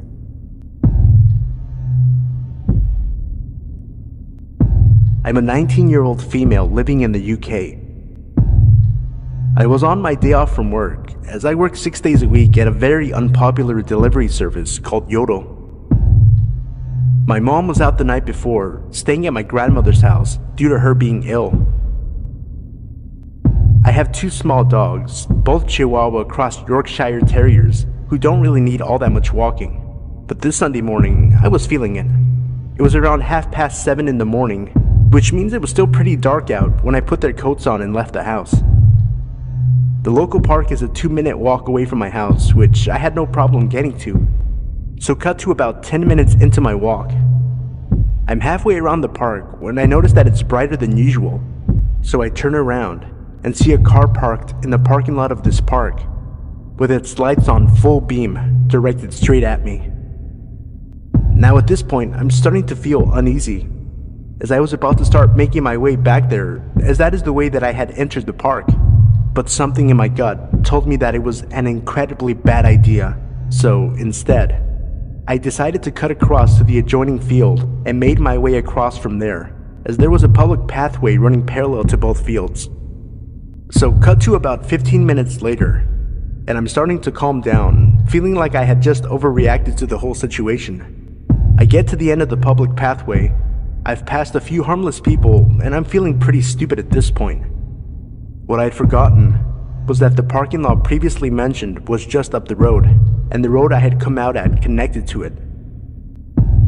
As I was just about to turn off the public pathway back onto the main road, a car drives past me that, at first, didn't look particularly memorable until the passenger in the car drove past with the biggest, cruelest, most evil grin on his face as they passed me. I stopped in my tracks and they pulled up just down the road and waited. I started walking home double time, and the walk that would have taken me 20 minutes took me 10. And the entire walk home this car followed me. Thankfully, I had to cut through little alleyways to get to the road leading to the park, and I managed to lose them by the time I got to my house. After I'd caught my breath, I looked out my kitchen window carefully, without moving the blinds, to see 3 guys, in maybe their mid-20s, stalking around the area, presumably looking for me and my dogs. So, to you 3 creeps who have prompted me to change my dog walking routine, let's not meet.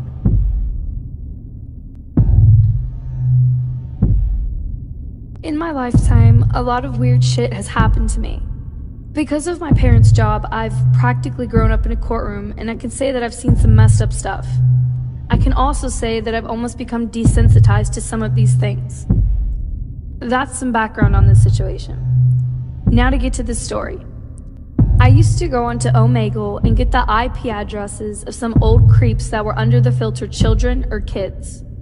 I would clearly say that I was a minor, and if they continued making lewd comments, trying to get me to do things or trying to expose themselves. I'd get their IP, send it to them, tell them where they lived, and say I was a simulated webcam used by the US government.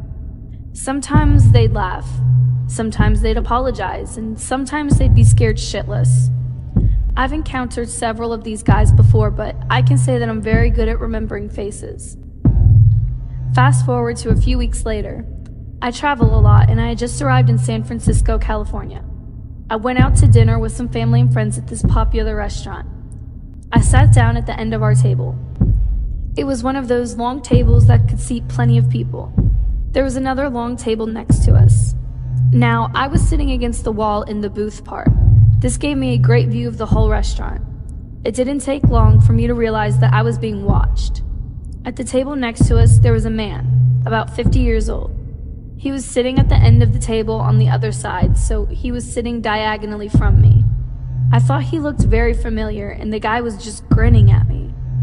I smiled politely, then looked down, hoping he'd stop. He didn't. I was starting to get uncomfortable. Why the heck was this guy staring at me, and why does he look so familiar? Then he spoke. "Hey there," he said softly. His voice was rough. I just looked back at him when it hit me. I had seen him on Omegle. But no, that's stupid. What are the odds of that? I just sat there, looking at him in total shock. He flashed me that creepy grin. At this point, my mother realized that something was wrong and asked what the problem was. I shook my head and the guy smiled at her. For the rest of the night, he continued to stare at me. A little while later, I got up to go to the restroom. In this restaurant, you either had to take an elevator or go around to the hotel next door to get upstairs to the restrooms. When I got to the elevator, I realized this guy was walking after me. He started to rush as soon as I climbed into the elevator.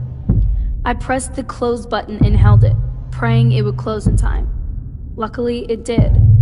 As soon as I got out of the elevator, I ran to the restroom. I heard someone coming up the stairs, so I stood leaning against the door of the bathroom trying to listen. They stopped for a few minutes, then they started again, this time going back downstairs. I took in a breath and waited a bit before booking it back down. When I sat down, he smirked at me. I shot him a glare. Finally, the guy and his group got up to leave. Of course, this guy had to drop his fork. He told his friends that he'd be right there and that he'd meet up outside. He picked it up, looked me in the eyes, grinned, and said, "It was nice seeing you," then stood up and walked out. At the time, I just thought he was a major creep and that it was really weird that I had seen him on Omegle. Then I thought about it. This guy clearly remembered me. What if he had gotten on the elevator with me? It might have been nothing and it might not even seem like a big deal, but just looking into his eyes and seeing that grin, that was enough to give me chills.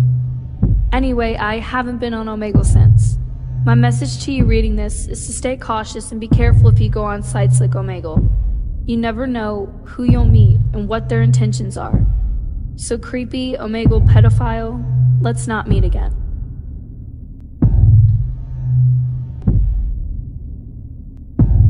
I'm a 16-year-old girl, and as many teenagers, music is basically my life. I recently got new headphones which work very well, but I'm very clumsy and I broke a part of them. They still work, but I have to put my hands around my head to keep them in place. It takes me about 45 minutes to an hour to go home after school, which includes a tramway, a bus, and a bit of walking.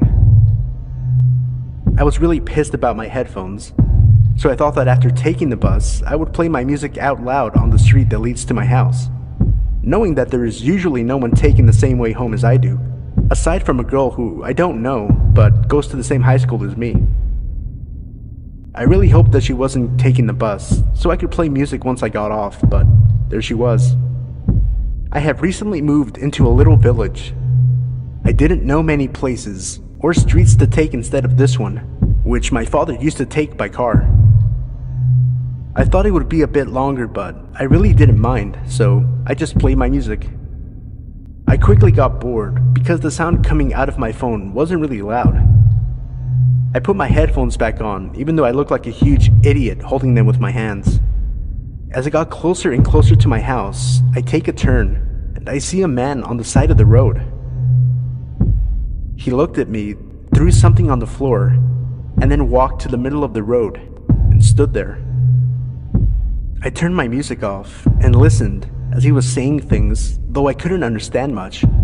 He was staring and talking in my direction as I passed him.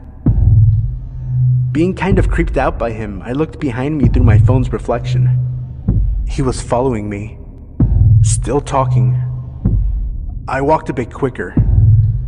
Then, I took the final turn and rushed into my house. I ran as fast as I could and locked myself in my house. I was home alone, so I quickly dialed the police number on my phone and had it ready, just in case. In the end, I didn't end up using it.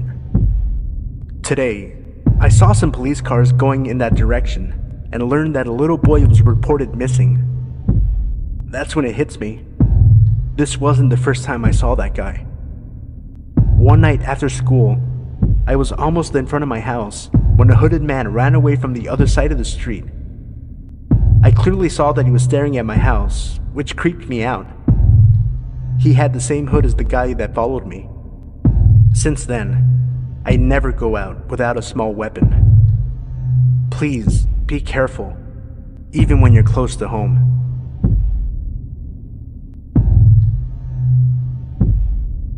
This story happened back in the late 90s when I was in 2nd grade. At the time, my uncle, my mom's younger brother, was enlisted in the US Navy. Due to the nature of his job, he constantly traveled to other parts of the world. He was frequently stationed in different countries, sometimes for years at a time. Since he was usually so far away, my family did not get to see him very often. My mother and him were very close, and I had a special relationship with him as well. Every time he visited to a new place, he would send me a gift, a magic lamp from Saudi Arabia, castanets from Spain, rosary beads from Notre Dame, and so on. He was also a lot of fun, and I treasured the time that we spent together.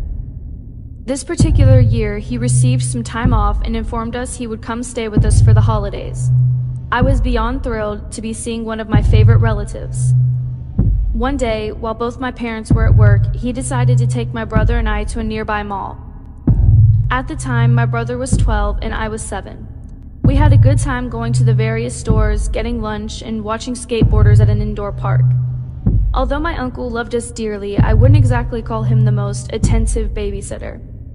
While the three of us were heading out, my brother and my uncle were much farther ahead of me. Both of them walked extremely fast and seemed to be engaged in their conversation. Being a very small girl for my age, combined with having Lyme disease, made it difficult for me to walk at their pace. As hard as I tried to catch up with them, I only seemed to be falling further behind. Suddenly, from the left side, I felt someone grab me. It happened in an instant, and my mind raced while trying to process what was happening. Looking up, I saw him. A face that I recall clear as day 20 years later. He was an old man, perhaps late 70s, but his face was horribly disfigured. All of his skin hung low and poured over his other features. What I remember most was his nose, which was more of a giant tumor so large that it covered his entire mouth. Looking back, it is now clear to me that he had elephant man disease.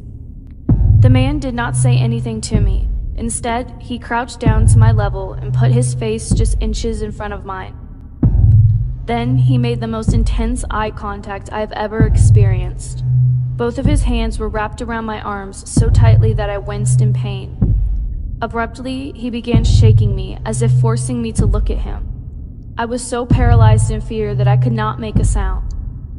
For some reason, I simply stood there, frozen, staring directly at him. While this was happening, the mall was by no means empty. People passed by, but they either didn't notice or didn't care. After about a minute, which seemed far longer, adrenaline got the better of me, and I violently wriggled from his grip. In tears, I moved as briskly as I could towards my uncle and brother. Luckily, the man did not follow me. By this time, my family members had finally realized that I was gone and both turned around while I approached them. Their backs were to me during the entire encounter, so they had no idea what just occurred. I didn't say anything to either of them because I was afraid somehow I had done something wrong. When I got home, I had bruises from where the man had grabbed me. I hid them from my mom so I didn't have to explain what had happened.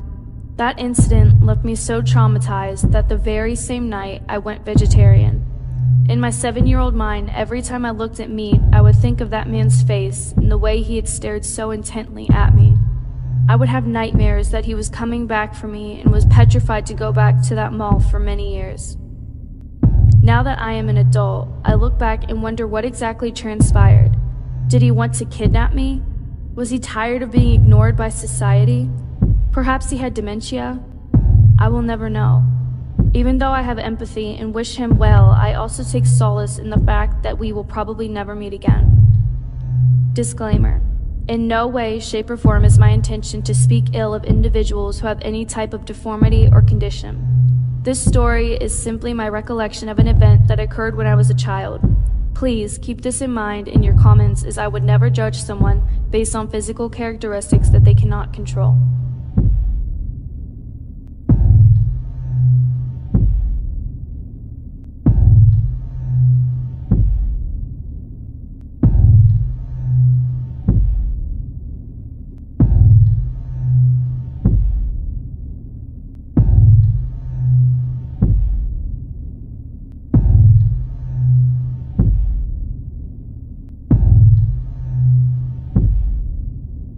First of all, I just wanted you all to know that I've been reading Let's Not Meet for a while now. I never posted anything myself, but I do have something that I'd like to share that still creeps me out just thinking about it. I'm from Sweden and English is not my native tongue, so please forgive me if my grammar isn't 100% correct. This happened a few years ago when I had just finished high school. I had just moved to a new town where I started working at a video game store in a mall a bit outside of town. It was really fun at first. I loved talking about games and met a lot of customers who I had a lot of really nice conversations with about games all day long. It really seemed like a dream job for a game nerd like me. Since I'm a female, I often had to deal with people being really questioning about my actual interest in video games. Sigh. But most of our customers were really friendly and non-prejudiced, which made working even more fun. Until one day. Our store had a lot of regulars, and I soon started to recognize almost every one of them. Most of them were just regular people coming in to pre-book some games or have a nice chat for a bit while looking through our new releases, while some of them were a bit more odd. I didn't really pay much attention to the odd ones.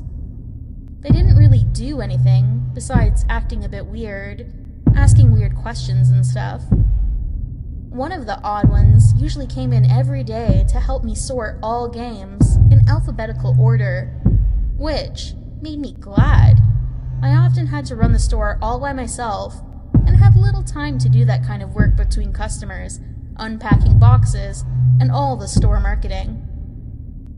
He didn't really speak much, but I'm a very social person, and naturally I talked a lot to him and made a lot of jokes, which he seemed to appreciate in his own quiet way, like it was uncommon for him to have someone to talk to him at all.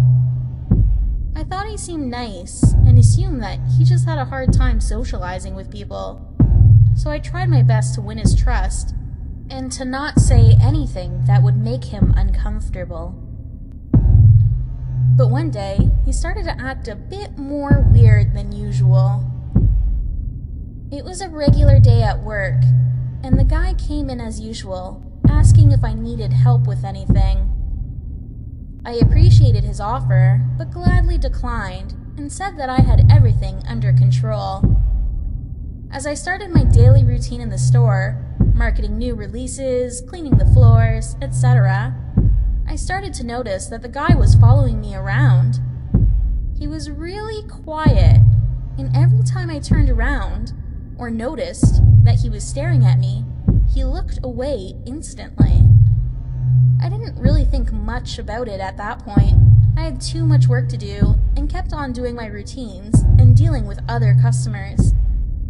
But he kept following me around, always staring right at me. After a couple of hours, I noticed he was still around. I guess I'd been too busy to notice him, but he was still in the store and still staring at me. I was about to close up when he started asking some really weird questions, like where I lived, if I had a boyfriend, what my full name was, and if he could add me as a friend on Facebook. I declined, telling him we had a strict policy at work not to add customers as friends on Facebook. Which I faked, there really isn't any policy. I just didn't know what to say, and his questions started to make me feel really uncomfortable. I told him politely that I had to close up the store. He nodded and started to walk away, slowly, turning around every now and then to see if I was still watching him. I closed up, went home, and didn't really think much about it. I told my current boyfriend at that time about the guy and his strange behavior. He sat quiet for a bit, but after a while, we both agreed that it really wasn't anything weird going on, and we both went to sleep. The next day seemed like any other day at work. I had just started doing my daily routines when the guy showed up again. I said hi, trying to sound as positive as possible, but he didn't answer me. He just quietly started to sort our games in alphabetical order, like he usually does. But I noticed that he was always keeping an eye on me. At this point, I actually started to freak out a bit, but luckily, it was a Saturday, and I had a lot of customers, so I was never alone in the store. The day went on really quick, and when it was time to close up, there he was again, right in front of me. This time, he wasn't really as quiet as usual, though. He started to ask for my full name again and demanded that I would add him as a Facebook friend. I once again declined, and that's when he started to become a bit more threatening. He told me that he needed my address and said that he needed to know exactly where I lived, which I refused to answer. He was getting really angry and told me that it didn't matter, that he would find me anyway, that he would follow me home and get into my apartment when I least expected it. I started shaking while he was screaming at me, when finally, 2 guards doing their routine stroll around the mall came by and asked if everything was okay. The guy became nervous and ran away, and I said that everything was fine. He just seemed a bit odd, that's all. Even though I was still shaking, I didn't want to make a big scene about it. I just wanted to get home as soon as possible. I closed up again and headed outside when I saw him again. There he stood, right outside the mall, waiting for me. I felt every single hair on my body suddenly rising, but I kept my head high and walked right past him, like I haven't even noticed him. He started to call for me. "Hey you, stop right now, I just want to talk." And when I turned around, I noticed that he was following me. I started to walk even faster, even more scared, and went down to the subway. He was still following me.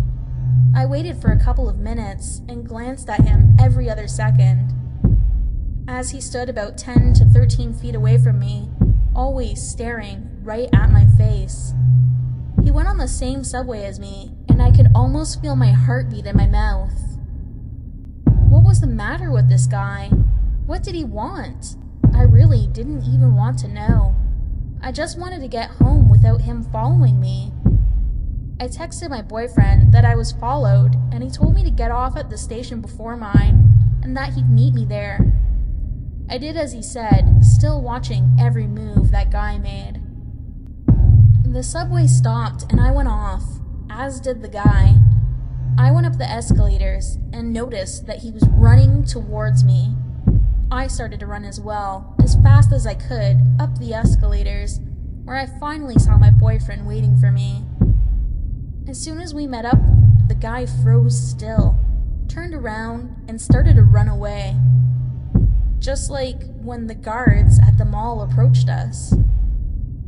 My boyfriend tried to calm me down as we walked home, but I just couldn't get the guy's creepy stare out of my mind.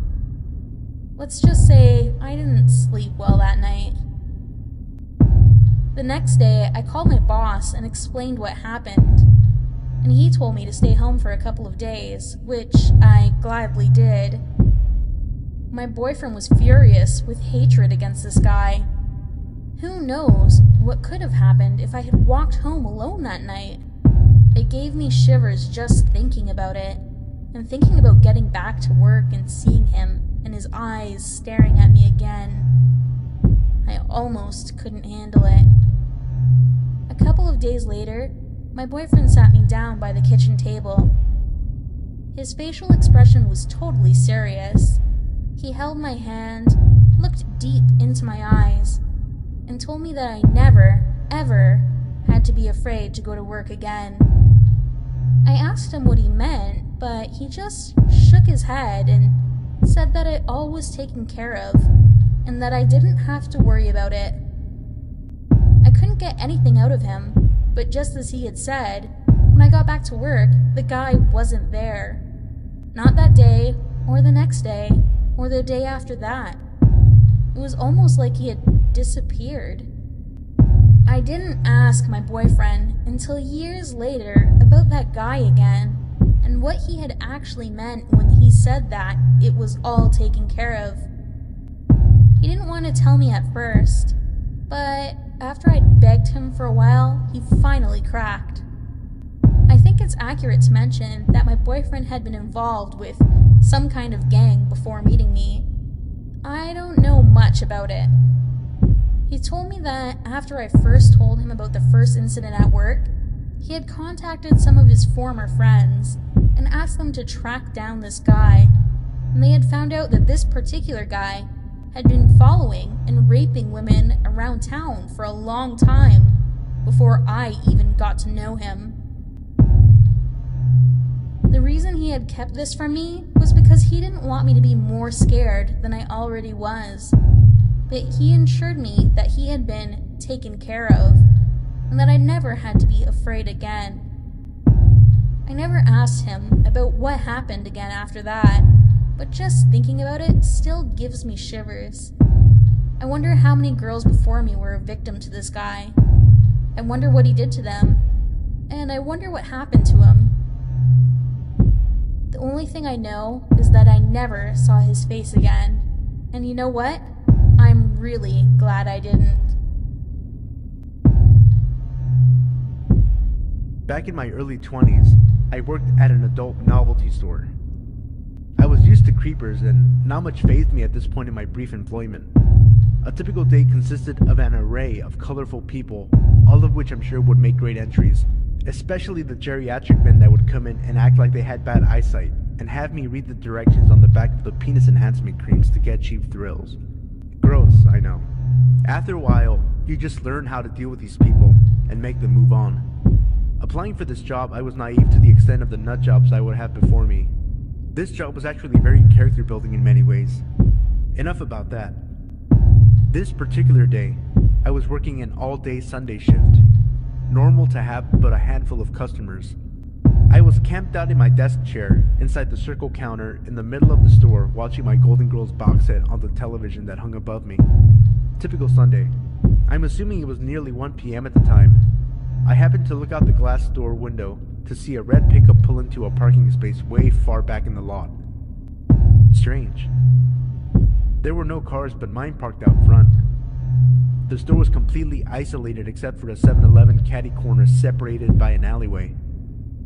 I was all alone. I see a skinny guy get out and starts to slowly make his way to the storefront. He comes in, I greet him, and he just stands there. I turn away from him, enough to keep him in my peripheral, then he slowly proceeds towards me. He makes his way up to the counter and I'm now facing him. He had bloodshot, watery eyes, dressed in baggy clothes and a cap. He hands me a wad of dirty crumpled money and says in a monotone voice, "I found this in the parking lot. I want to give it to you in case someone wants to reclaim it." I said for him to keep it. He did not bend over in the lot to pick anything up on his way to the store. I also found it strange that he parked so far away. I was onto him, but already getting creeped. I just wanted him to go away. He gave me a sick feeling. Considering the clientele, this was a big deal. He told me to take the money several times, and he was so persistent. Wanting him to just get the hell out, I took the money. He then said to me, "Whatever you do, don't give it back to me." I said, "Okay." He starts to slowly walk out, and just as he reaches the door, and I'm about to sigh my breath of relief, he turns and inches his way back towards me. "Can I have that money back?" he asks. "I thought you said you didn't want it," I replied. "I don't," he said. "Okay, I'll keep it here for safekeeping." This went on for a few solid minutes. I knew I was dealing with a real piece of work, and he kept trying to get behind me, and I was wheeling around in a circle so I could face him at all times. His eyes were so intense and fixated on me the entire time. When he finally left, I was shaken because he was so eerie. I looked down at the filthy, tattered, crumpled money and counted out 6 $1 bills. What the hell? I thought. But I shook it off as another day in the life at the sex shop. A couple of hours go by, and I had swept all the previous weirdness under the rug. It was a slow day, and the store was dead. Then, lo and behold, in he slowly walked. Again. My heart sinks. I grab my phone. He walks up to me and asks if anyone had come in to claim the money. I say no, and point to the money on the counter. Believe me when I say I did not want this money for myself. He then asks for it back. I said that I thought he told me not to give it back. I felt like this was some weird, sick game I was involved in, and his character was so off-putting and unpredictable I felt like I really needed to play along. He then proceeds to beg me for the money, saying he needed it really bad. I broke. I handed to him.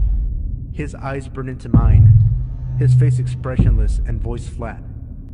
"I told you not to give it back." I froze up. We just stared at each other, and I was picturing gravestones in my head. It felt like eternity. Then a couple walk in. That's when he grabs the $6 and leaves. I'm pretty sure something bad would have gone down if people hadn't come in. He never lunged at me, but there was something sinister about him. I told my coworker shortly after. She said it happened to another girl that worked there too, but he didn't stick around because there was 2 people working. A completely different type of freak than I was used to. I had another creepy incident, with a man pleasuring himself in front of the glass windows at night after I had locked the doors. That one I had no questions to involve the police, and I quit. That was a weird little moment of my life. I have several stories I'd like to put on here. This is a good tame one for me to break ice. Creepy menacing guy with $6. Let's not meet again. Never. I'm a 26-year-old female who's about 5 foot nothing and generally harmless looking. I have no idea what it is about being seemingly harmless, but it tends to attract a whole array of bad news. Don't believe me? Go ask a soft-spoken tiny girl who gives you the first impression of, "Isn't she just adorable?" And more than likely, she'll have enough stories to make you worry about your sanity.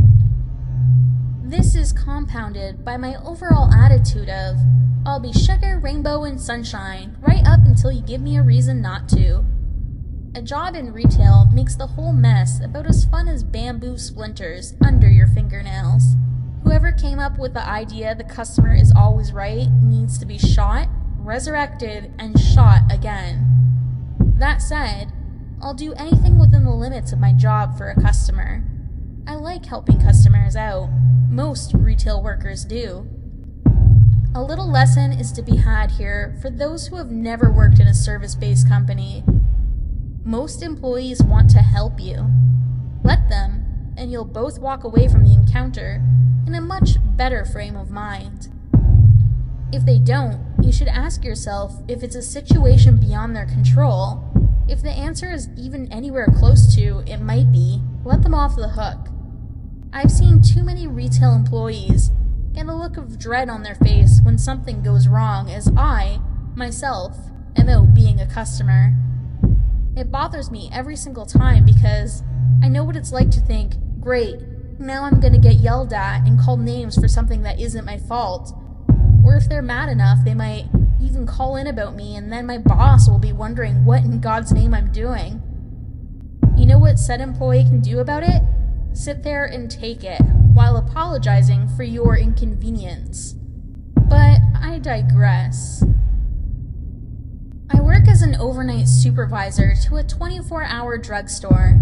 We get plenty of creepy people in, being a fair-sized city with only 2 24-hour pharmacies in town. I have some really weird stories. Maybe I'll tell a few more at a later date.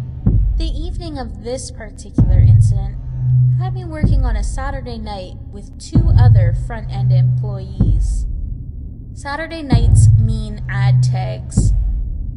We overnighters, the few, the lucky, are the ones stuck with this joyful job. It means 10 hours of monotony and a lot of back and forth around the store.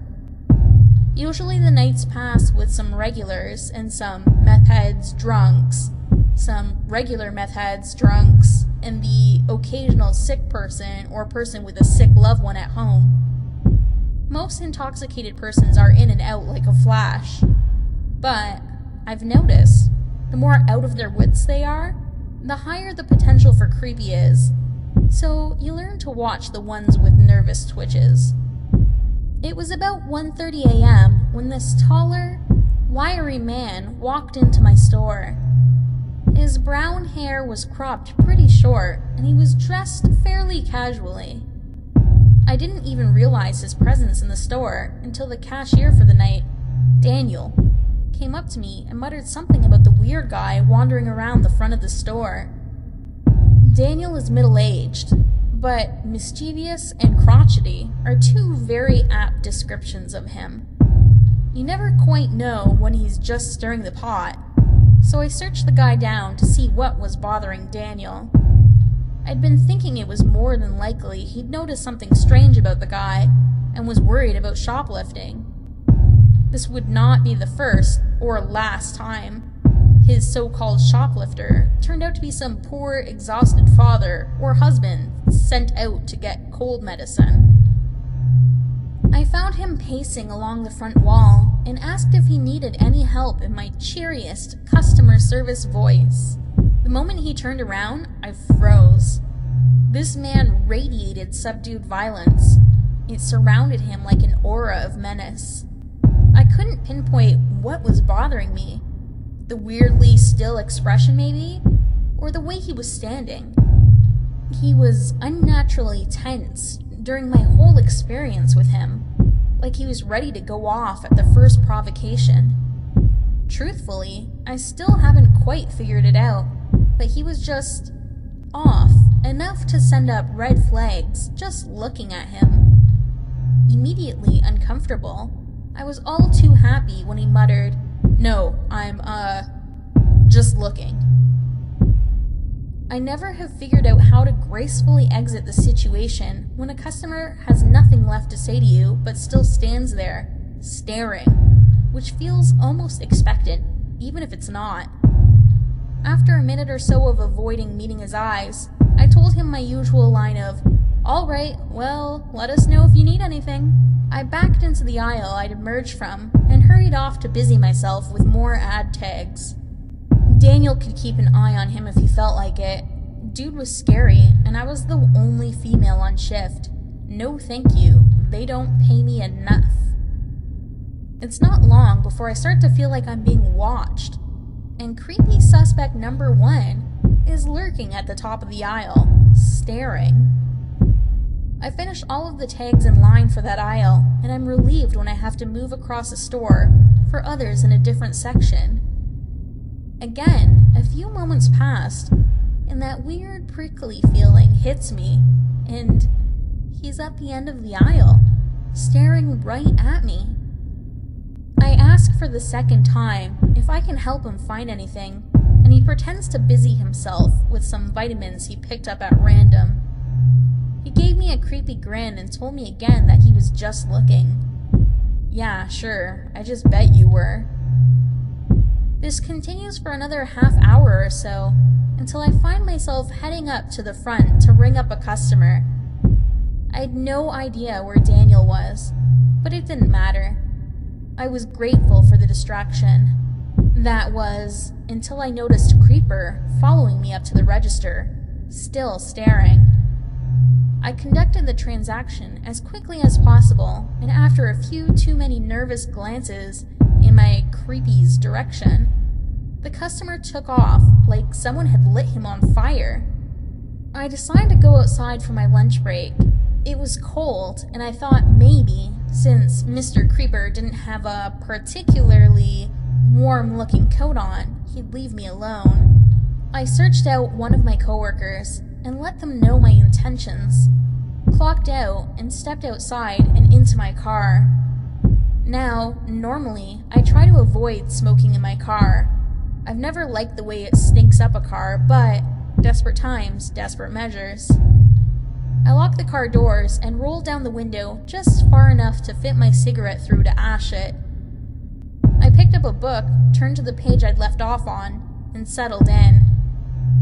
A few paragraphs later, I heard someone banging on my window. I jumped and looked up. Guess who? That's right, Mr. Creepy.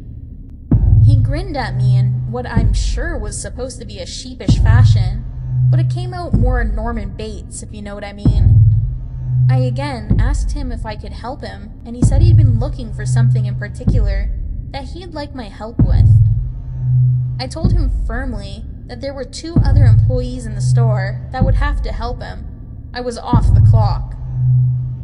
He frowned, and after a moment of me pointedly ignoring him in favor of tensely not being able to concentrate on my book, he went back inside.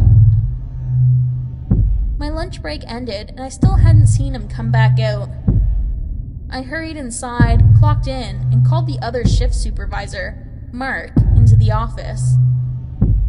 I explained the situation and asked him if he could go deal with the dude. Mark sighed, nodded, and went to talk to the guy. I busied myself in the office with some training sessions I'd been putting off for a while. Mark came back inside the office wearing a very bewildered look. I raised an eyebrow and he sat down. That guy was really weird. Weird is not quite the adjective I'd use. What did he say? He wanted to talk to you again. I told him you had other things you needed to be doing, but I'd be happy to help him. That agitated him. You thought he was freaky beforehand. He visibly shuddered, and I raised an eyebrow again. He asked if I knew what time you got off, or where you lived. What the fuck? Exactly. I told him we were legally obligated not to share such information, and that if he wasn't going to buy anything, he needed to leave. Then he left. I followed him out just in case. He was looking around your car until he noticed I had followed, and then he got in his car and left. I decided I wasn't going to stick around to see if he was going to come back, and noped out of the rest of my shift. Shortly after, my store set up a guard contract with the local police department, and I haven't seen him since.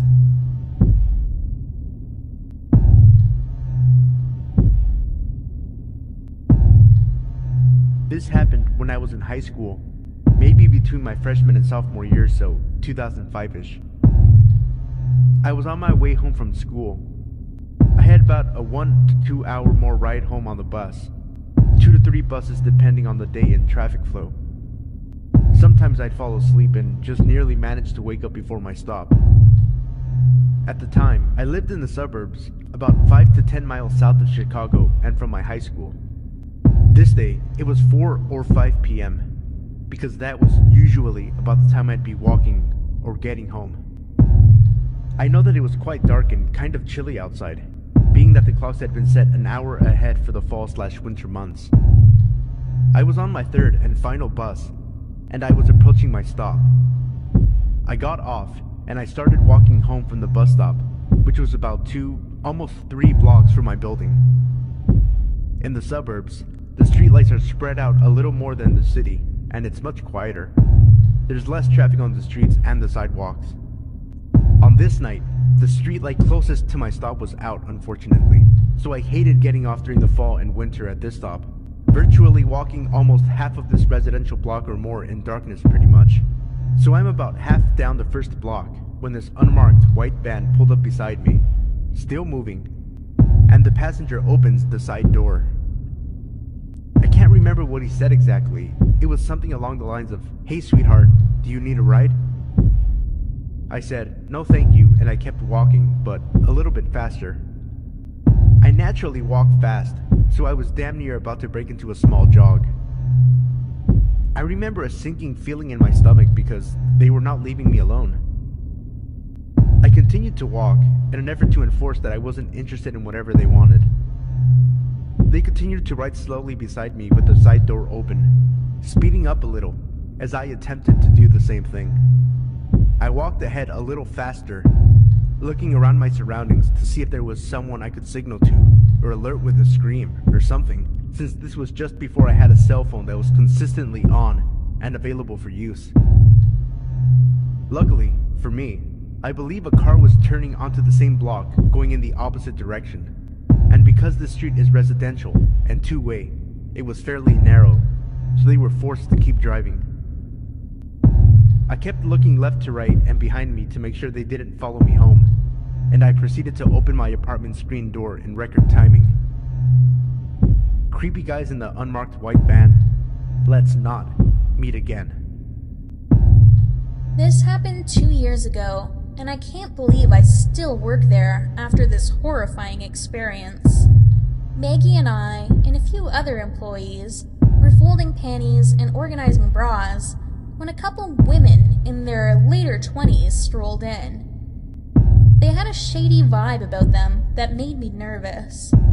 They both were wearing sunglasses, and it was 8 o'clock at night, which seemed off to me, like they didn't want to be noticed or identified.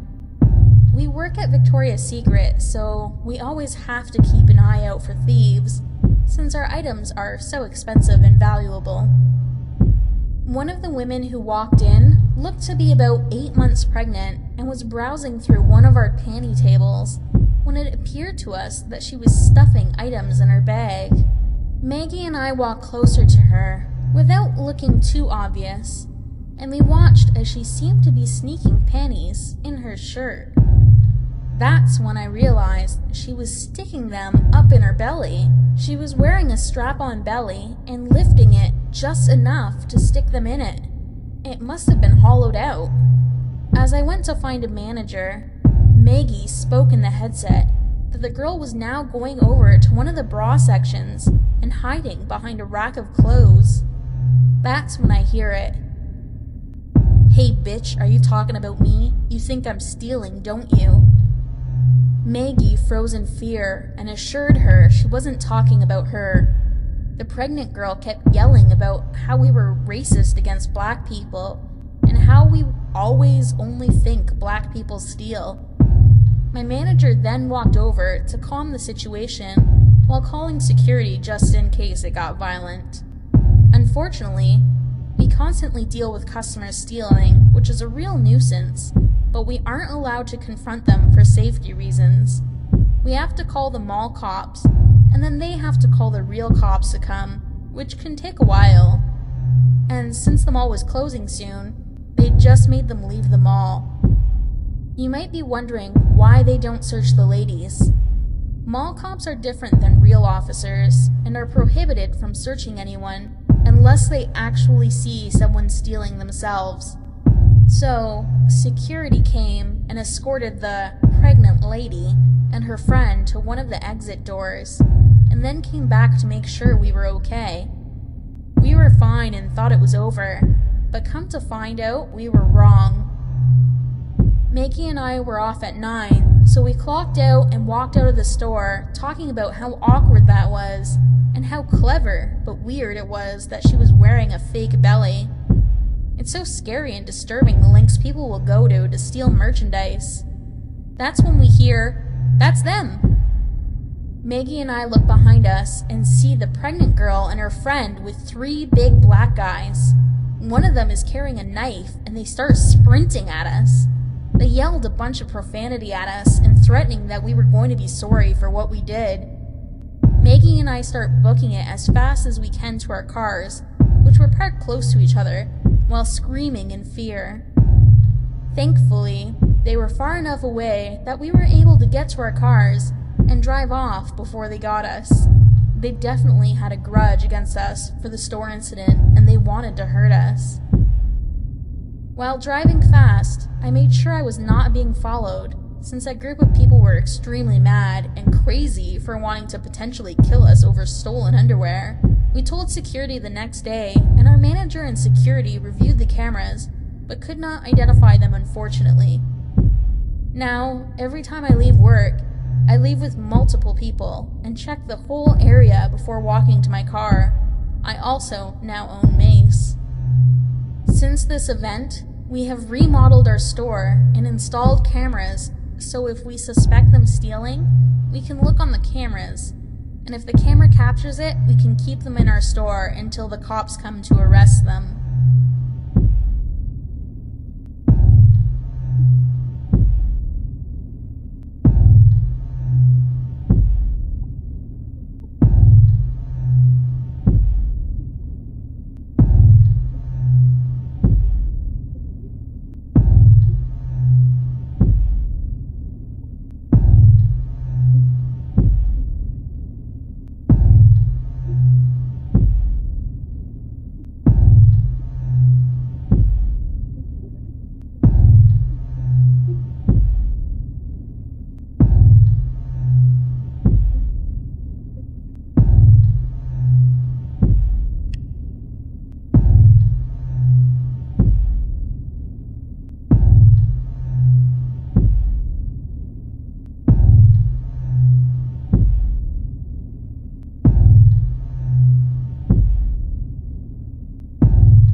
This happened a while back, when I was still a junior in college. After becoming an upperclassman, students on campus didn't have to live in a dorm room or in a sorority or fraternity house anymore if they didn't want to, because they were given the option to rent an actual apartment at the college. That's exactly what I did the first chance I got. The apartments were nice, swell appliances, my personal favorite being the handy dandy microwave oven. A lot more space in a dorm, and more privacy. The particular apartment assigned to me was 2 stories instead of 1, like some of the others. The ones with only 1 floor were pretty big in diameter, mine was more narrow. It was great, and I kinda felt like more of an adult because I had house keys. Anywho, I had quite a bit of classes, clubs, sports, and other miscellaneous activities during the day, so I wasn't home a lot during the week. But on weekends, I basically had the whole place to myself, unless I had a not very rare cross-country meet or art show 2 states away. My roommate, Sydney, was a total insomniac though, so she'd do her thing during the day, and usually went on walks or out with friends at night. She'd often come back late or early, depends on how you look at it, at like 4 in the morning. I honestly had no freaking clue when she ever slept. Our apartment was usually empty or occupying one sleepy person. We got robbed a lot. Like, a lot. Super often. Probably twice a month. I complained a bunch to the administrators, but they couldn't really do anything, and in the back of my mind, I kind of knew that. The front door's lock wasn't broken, the window had locks, the robberies just happened. They'd pick the lock, or find an open window on a hot day, even if it was on the 2nd story, and steal our crappy 1990s television set, or even our microwave oven. Clearly, they were running out of things to take. We were college students. we didn't have too many valuables. I mainly complained because it wasn't really the ideal situation, but I'd never woken up to see anything stolen, and Sid never woke up because she was always awake, so the majority of the robberies were in broad daylight when I was at class, which was a little strange, or sometimes when I came back from 4-day road trips. It wasn't so unnerving because no one ever broke in when I was sleeping, but it was still annoying. Looking back on it now, it was weird how the robberies took place at really precise times, like when Sid went home for the weekend and I was in Missouri for a fundraiser, or while I was at a night class and my roommates were at a friend's. It was quite clear whoever was breaking in and stealing our shit knew our schedule to some extent because there was never an incident while either of us were there. But even so, I still should have gotten out of there. Sydney was at a concert, and I didn't expect her to be home until the horizon started to brighten. I was gonna go to a haunted house with some buddies for Halloween, something the college was putting on to raise money for nicer books and maybe better locks on the doors. Hint hint, nudge nudge, wink wink. But my friend Sarah bailed last minute, presumably to go fuck someone, and her cousin Matt had gotten himself sick, so we rescheduled pretty late into the night. I wasn't feeling so great either though, so I wasn't too bummed, and took to curling up on my sofa and watching Slumdog Millionaire. I ended up falling asleep there on the first floor, and awoke a few hours later when Satan was literally scraping out my uterus with a rusty knife. I retrieved some Tylenol from the bathroom and filled a glass in the kitchen. Downing the pills, I turned to go upstairs to my bedroom when I noticed my roommate standing by the fridge.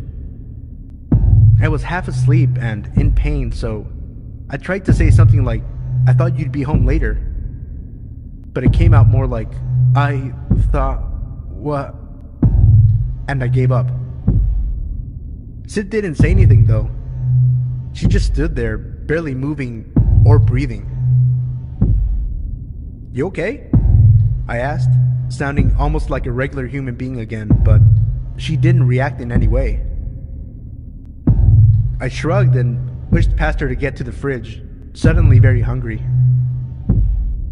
I took out an apple and munched on it, still chatting with her, asking how the concert was. A few times I thought I saw her nod, but it was dark and I couldn't make out her face. "Okay, well, night I guess." She was still stiff as a board, unwavering as I headed up the stairs and into my room. The next morning I woke up around noon because why not? I grabbed a bowl of cereal. Sitting down at the table, I noticed the kitchen looked different and, upon further inspection, realized our second microwave oven was missing. "What the fuck?" was my first response, and after briefly talking to myself, my phone rang, scaring the absolute living shit out of me. "Hey," came Sydney's voice through the line. "Sorry, I know I said I'd be home last night, but I got caught up and lost track of time. I have class in an hour. Can you come pick me up?" Guys, I talked to my microwave oven thief for like 30 minutes, thinking it was my roommate.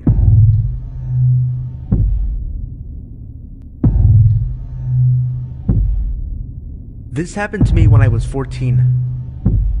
On this day, I had just gotten home from school. My brother didn't ride the bus home that day, and both of my parents were still at work, so I was home alone. I think I had been home for about 45 minutes at the most. I remember that I was watching TV and I got up to get a snack.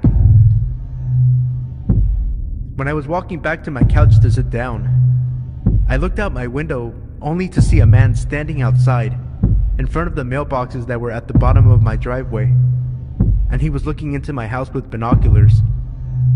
At the very least, you could say that I was scared shitless because why the fuck would someone be looking into my house with binoculars?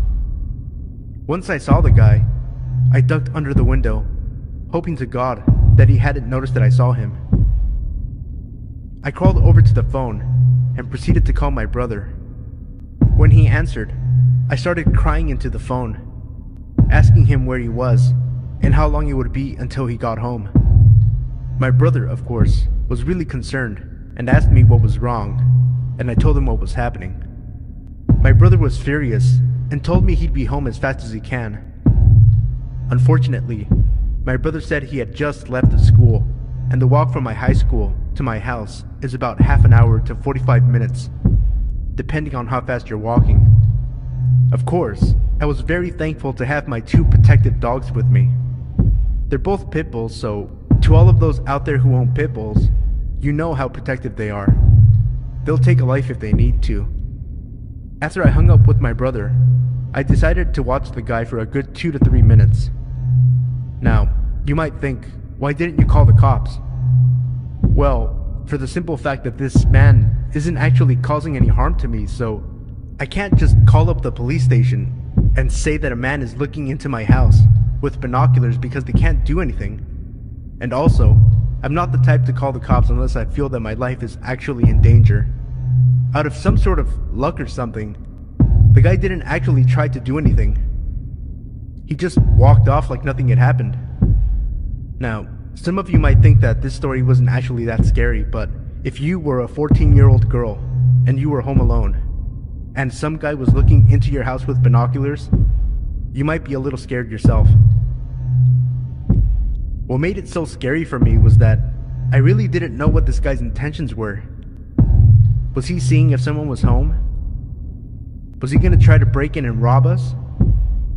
I really don't know, and honestly, I don't know why anybody would try to rob our house anyways, because if you knew what my house looked like, it wasn't the type of house that a person would want to rob.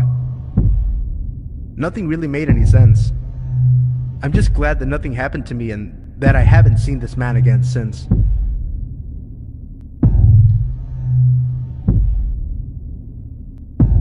I'm a girl, and at the time of this story, I was around 6 or 7 in the early 2000s. Growing up, my family all lived very close together, or actually together in one house. My aunt and 2 cousins lived with my grandparents about a mile away from me. Both my parents worked, so I spent most days there as my aunt also ran a daycare. One of my cousins, Emily, was with me in our game room playing Nintendo, Duck Hunter if I remember correctly. All the other kids had gone home, and my mom was expected to pick me up soon. Some other backstory, our family had a mechanic / handyman, Steve, since before I can remember, and they still use him today, even though he's a total crook and never completely fixes anything. He's more duct tape than anything. Anyway, while we were playing games, the landline rings, and Emily answers it, as she was the older kid, at 10. She asks who it was, but she didn't tell me what they said. Then, they must have asked who was with her because she said I was, and for some reason gave my age. The man on the line said hello, and I said hi back.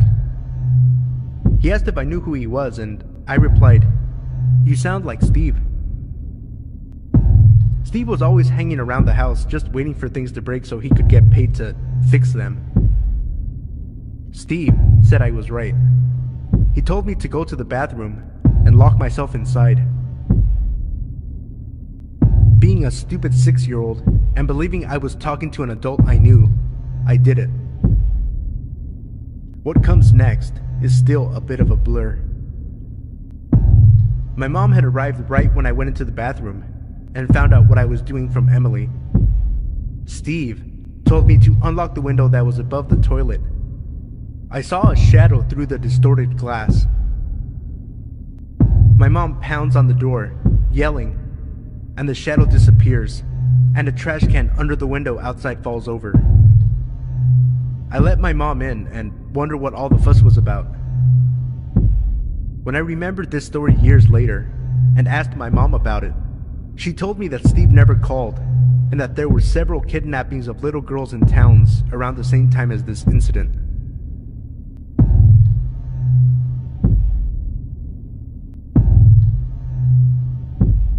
This happened a couple of hours ago, and since I'm too on edge to sleep, I thought I'd post this while it's fresh in my mind.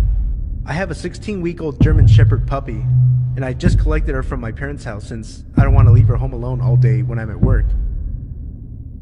I I'd gotten into my pajamas and I was playing some silly game on my phone when I heard a knocking sound on the garage door. My house is really small and you can pretty much hear every noise in the house, so this didn't really bother me too much. We don't have a direct back entrance to the house. You have to go through the garage.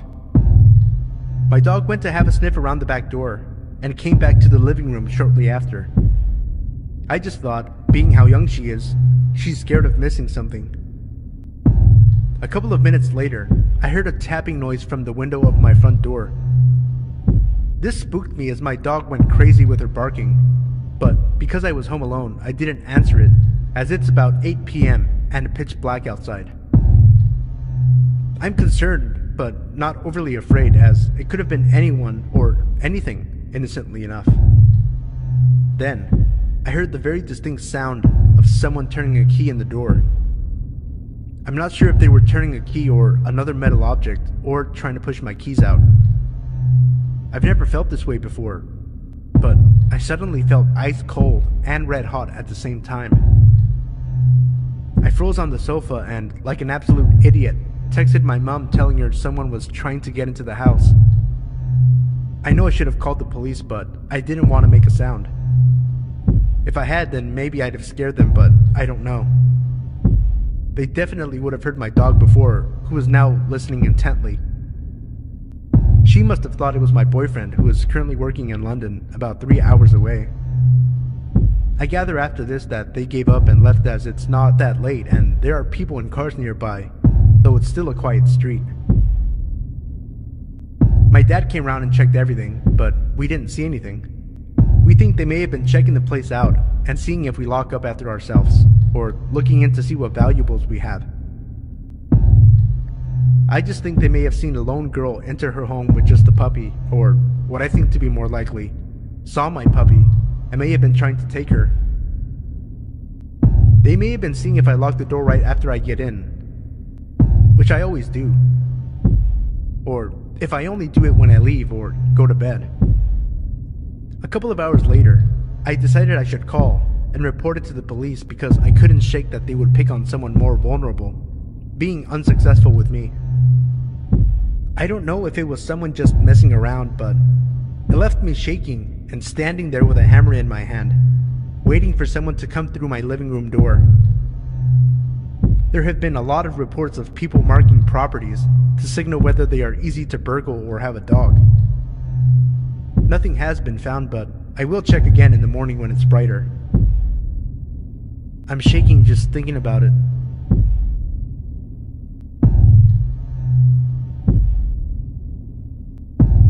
A little bit of background. I'm a 22-year-old female, and I just moved to a small town from a big city with my dad.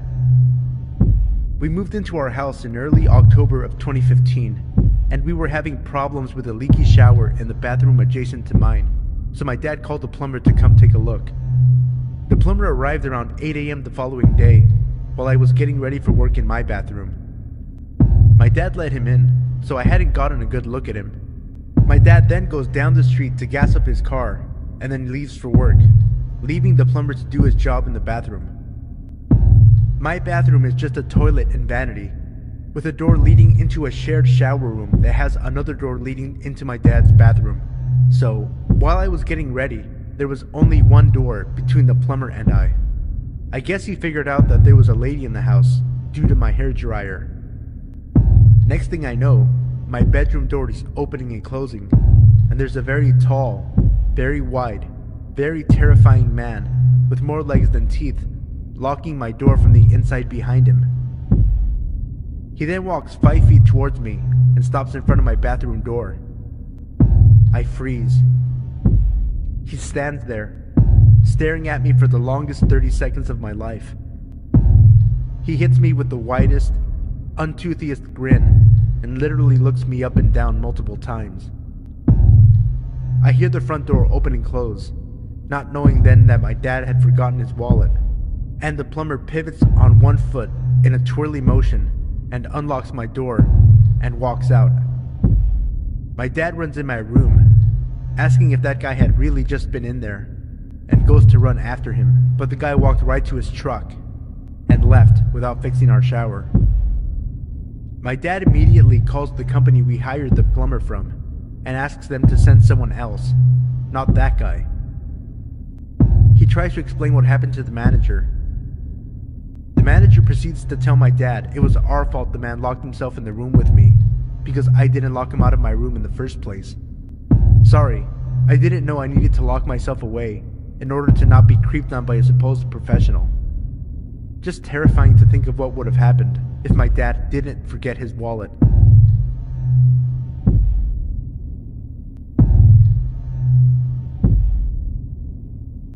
I'm sitting here shaking, on the verge of a panic attack, so I'll try and write this. I'm a country girl.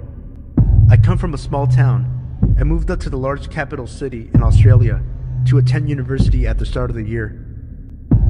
Being a broke-ass student that isn't getting parental support, I'm renting through my university in what is known as subsidized accommodation.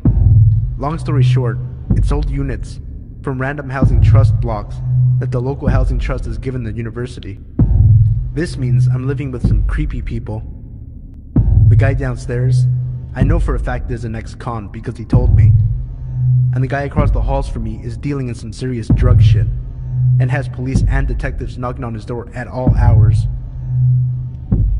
I've been at this unit for about 9 months, and other than being slightly scared of my neighbors, I've not had any problems. Until now.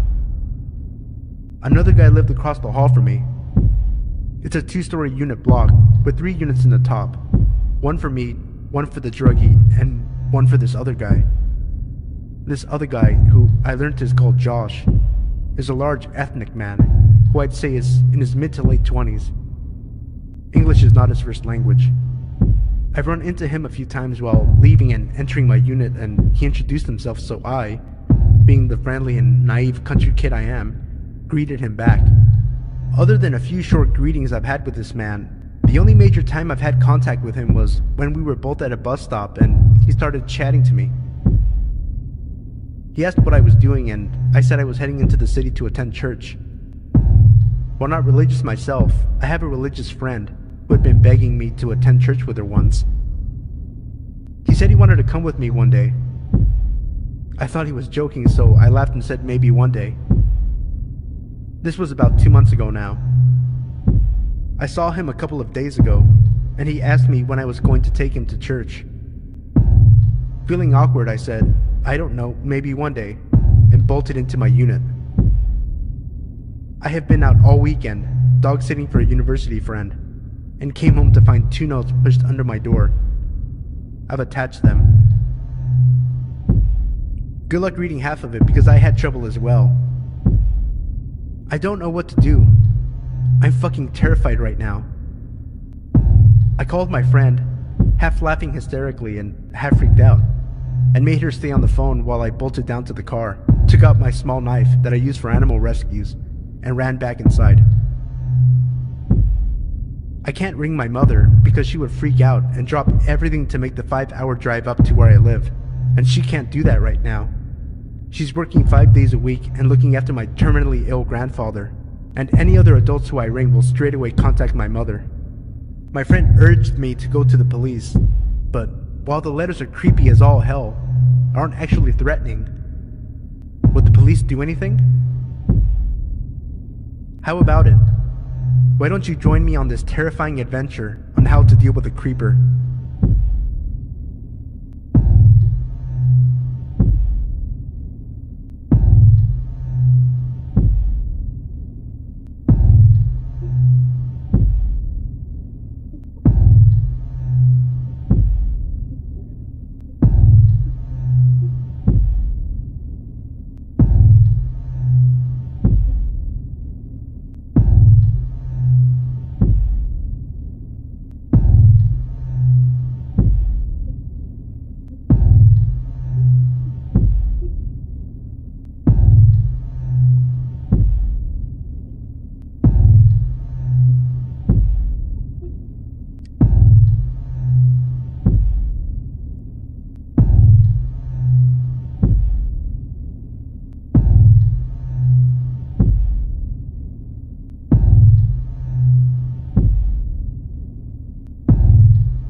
happened to me not even 2 hours ago, and I'm still jumpy from it.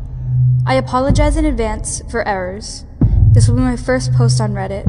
I've been a long-time reader, and I listened to a shit ton of creepy Let's Not Meet on YouTube before, and I never really thought it would ever happen to me. I was wrong. I'm a 19-year-old female, about 165 pounds, and I'm also 5'9". I live with my grandmother, and we really don't get along, but I don't have any other options for the moment, so I manage. I usually have to take out the garbage when she tells me to, and I really hate doing it. This week, we had a lot to take out, because my grandmother was getting a new bed, and her room had a lot of shit in it that needed to be cleaned out to make room. I was getting her old computer stand that she calls the monstrosity, and I had to clean the shit out of my room as well to make it fit. This is why we had a lot of shit to get rid of this week, and I was the one to have to make it all fit in one small ass bin. It was about 10 p.m., and this wasn't even the latest I'd taken out the trash. I had taken out at 3 a.m. before, just because my grandmother was on the phone with another one of her stupid daughters that was getting the bed. I had already taken the trash out, and I had to fix that damn recycling bin. I was just way too small, so I had to flatten the boxes to make everything fit without falling out. I was in the garage, and the garage doors were open. I live in a quiet little nest of townhomes, and we don't own a car, so the garage is the storage for everything that isn't being used. Now, I listen to creepy stories on YouTube, and I was listening to one before I started taking out the trash. This already made me a bit jumpy being outside in the cold and quiet dark in the month of October alone. I know people do crazy shit to scare people for kicks, but it never happened to me before, so me looking up every so often to the door wasn't really out of the question for me. Of course, I knew I was overreacting, but I still felt uneasy, like I knew something wasn't right.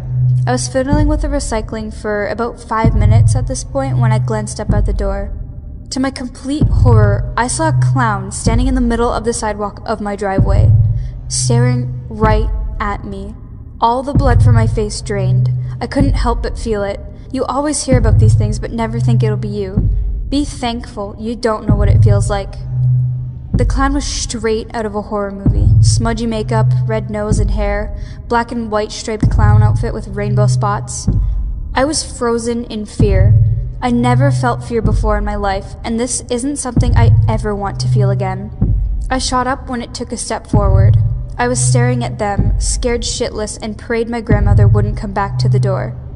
I don't care for my grandmother, but I don't want her hurt. We don't get along, but I still care for her, if you know what I mean. It may sound cold, but whatever. The damn clown took another step forward. It was at this point I noticed it. How had I missed something so important? The clown had a butcher knife. At this point, the clown is about 5 footsteps from the garage door. I knew if I stayed put any longer, I was probably going to die. I really don't know how I did this, and it's really a blur because of the adrenaline that was running through me. All I remember was that fucker grinning and showing his piss yellow teeth running towards me. Somehow I managed to jump backwards inside the thankfully open door and close it using all of my weight to force it shut. Thank God I always make sure the door leading to the garage is locked 24/7 because I'm always afraid of someone breaking in. The clown was banging on the metal door and trying to break it down. At this point, my grandmother came to see what the hell was going on, and I told her to call the cops. She went to grab the phone as I was still holding myself against the door.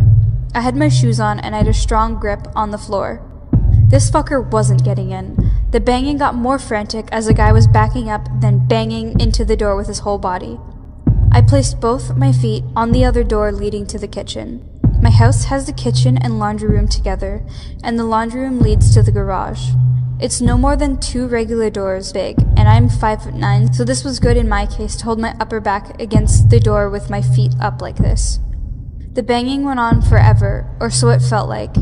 I heard the cop cars as they were probably coming down my street. One last bang that broke the lock on the door and made the door open an inch before I shoved it closed.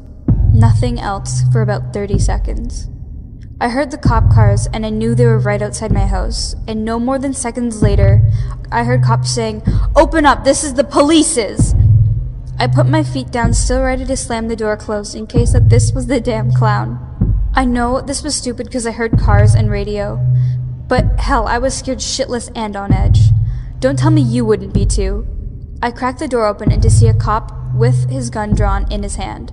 I opened the door all the way and my knees gave out and I fell on my butt staring at the knife stabbed in the metal door. The The cop could easily see the trash that was kicked around from the guy and my very pale look, and the fact I was visibly shaking.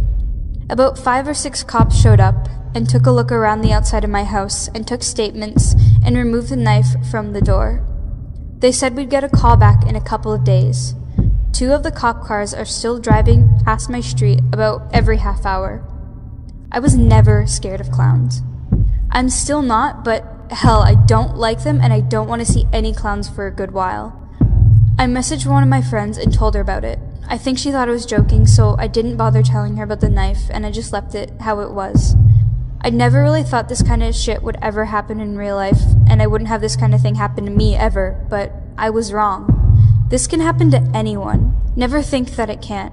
This world is full of crazy fuckers that just want to scare the shit out of you or just plain want to kill you for kicks. Always pay attention to things around you. To the fucker dressed as a clown and trying to kill me and scared the living shit out of me tonight, let's never meet again.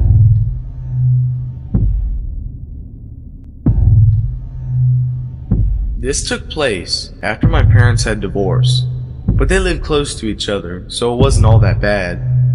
Anyway, I would frequently forget stuff at my mom's house because of the constant travel between houses, and this was almost a nightly thing. So one night, I was bringing my Xbox and some games to my dad's house, and one thing to note is that this was one of these townhouses, and my dad lived on one side and the neighbor lived on the other. As I get to my dad's house, I had to pass their side first. While I was passing their house, the wife stopped me and asked me to come closer. I thought that since my dad shared houses with her and her husband, that he knew and trusted her, so I went closer. She noticed the Xbox and games in my hands, and straight up said, "Hey, we have a bunch of fun games and little boys your age that will play with you in here. Do you want to come in?" I slowly backed away, not turning my head to her. As I was doing so, I felt a cold, large hand on my right shoulder. My blood ran cold. I didn't dare turn around. I heard from behind me, "She isn't this nice all the time. I suggest you take up her offer." My fight or flight kicked in and I chose flight. His grip wasn't all that good, so I escaped easily and ran inside. I didn't tell my dad, but I did call the police. I couldn't live knowing that there could have been multiple kids in there. A few minutes passed and a police car showed up. 5 minutes later, the 2 officers walked out of the house with 2 people. Apparently they had been luring kids into their house with the promise of games and toys. I still imagine what would have happened if the man's grip was stronger. And thank God I chose to call the police. They had already lured 2 kids in the house, both boys. So, creepy couple who lured kids into their house? Let's never meet again.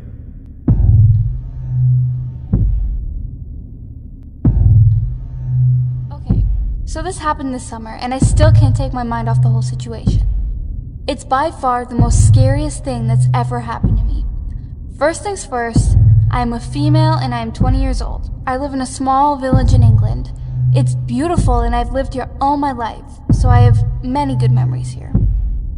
In June, I started walking to the neighboring village every day, which took maybe around 25 minutes to walk to. The village is a lot more old-fashioned and has a lot of history. The journey was fun for me because I love the countryside. It's a beautiful place and it interests me quite a lot too. As soon as you left my village, you would be walking on country lanes that followed you to the other village. Usually, I would leave my house at around 11 a.m. and start heading back to my own village roughly around 2 or 3 p.m. I went alone most of the time, apart from the weekends when I would go with close friends. Both my village and this village only consisted of houses, parks, churches, all that sort of stuff. When I went alone, I sat at a beautiful park and would sit on a picnic bench and read a book or sit on my phone for hours. I even bought a phone case that charges my phone just so my phone wouldn't run out of battery. I did this for a month, until mid-July when I went shopping and sat in a pub at the closest city with my friends on a Thursday. This meant that I didn't go to the village at the usual time. I got back quite late, maybe around 9 p.m. I don't know what the fuck was going through my mind, but I decided that I would go to the village tonight due to the fact that I wasn't tired and I was in a good mood. I left my house at 9:30 and started heading there. It was getting quite dark, so when I left my village and entered the country lanes, I got my flashlight on my phone up. I was walking for about 5 to 10 minutes before I realized that what I was doing was stupid. Walking the country lanes at this time of night was not a good idea. Stupidly, I continued. It was no longer than 2 minutes later that I noticed a silhouette in the distance. It was standing about 20 yards away next to the sign that told you which directions you can turn. I felt pretty awkward because I didn't want to pass this person at this time of night, especially on my own. I crossed the road to walk on the opposite side, and the person was just standing there, and they were staring at the ground. As I got closer, I could make out what they were wearing. It was a man wearing a black hoodie, tracksuit bottoms, and some muddy trainers. I got closer and closer, and when he finally knew I was there, he looked up and stared at me. For some reason, I stared back, but carried on walking. I shrugged him off and was walking straight for 10 seconds until I heard him walking behind me. I turned around and he had crossed the road to my side. Then I noticed his face.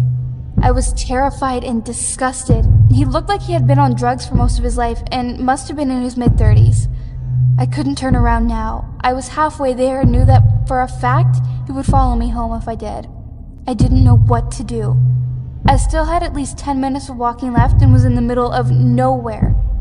No people were around, and the closest building was in the village. I had no friends in the area either, so I couldn't go to anybody's house.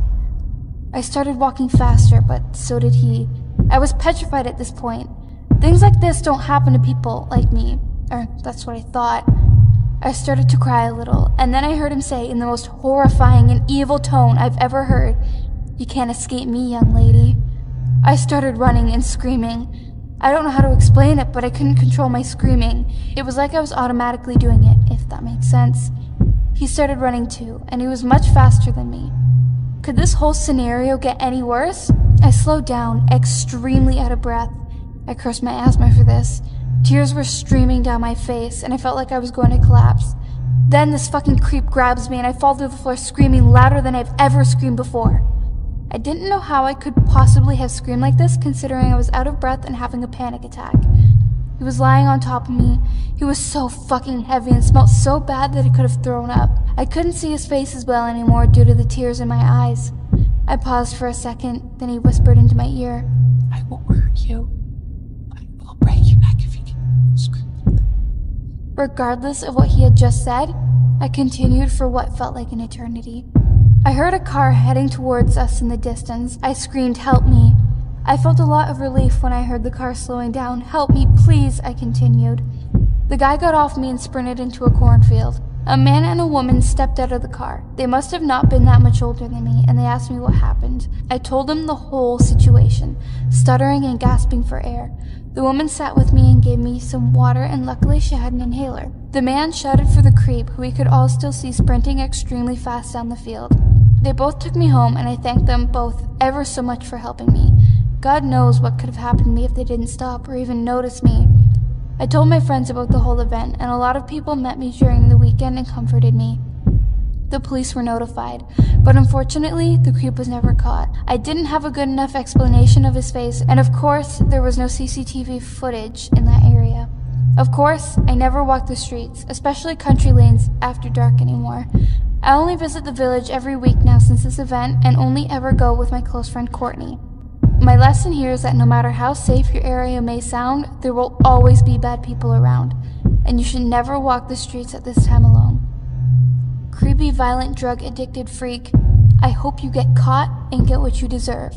And for the love of God, I hope we never meet again.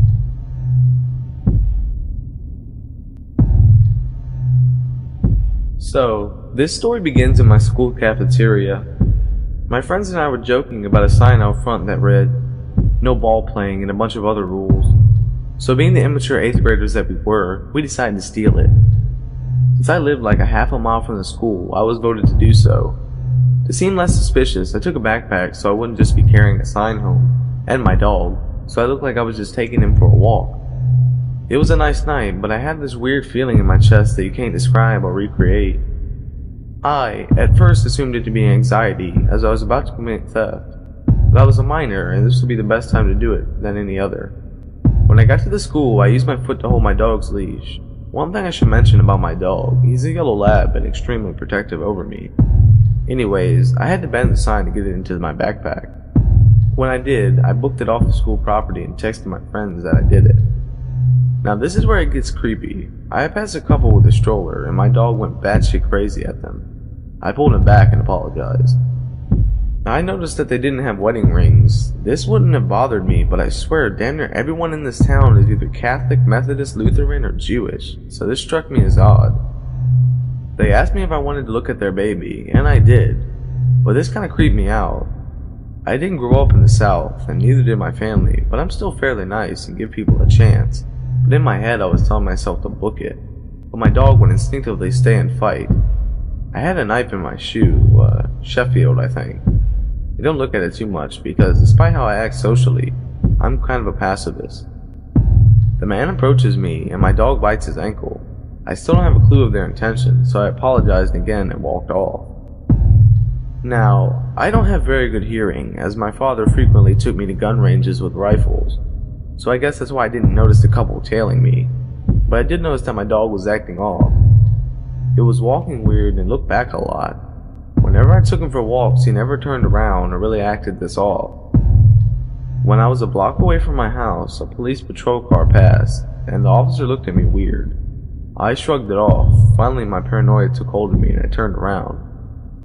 And what I saw horrified me. The baby was no longer in the stroller, but they were still pushing the stroller. In situations like this, you just think that everything is just a huge coincidence, even if it clearly isn't. So I kept trying to justify it.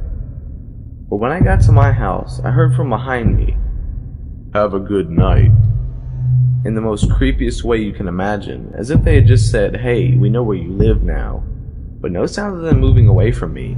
I froze in fear when I noticed the footsteps weren't getting further away, but closer. I booked it inside and locked the door, then I called the police. They came up with nothing, but the baby is what scared me. So, weird couple who possibly abandoned a real baby? Let's never meet again.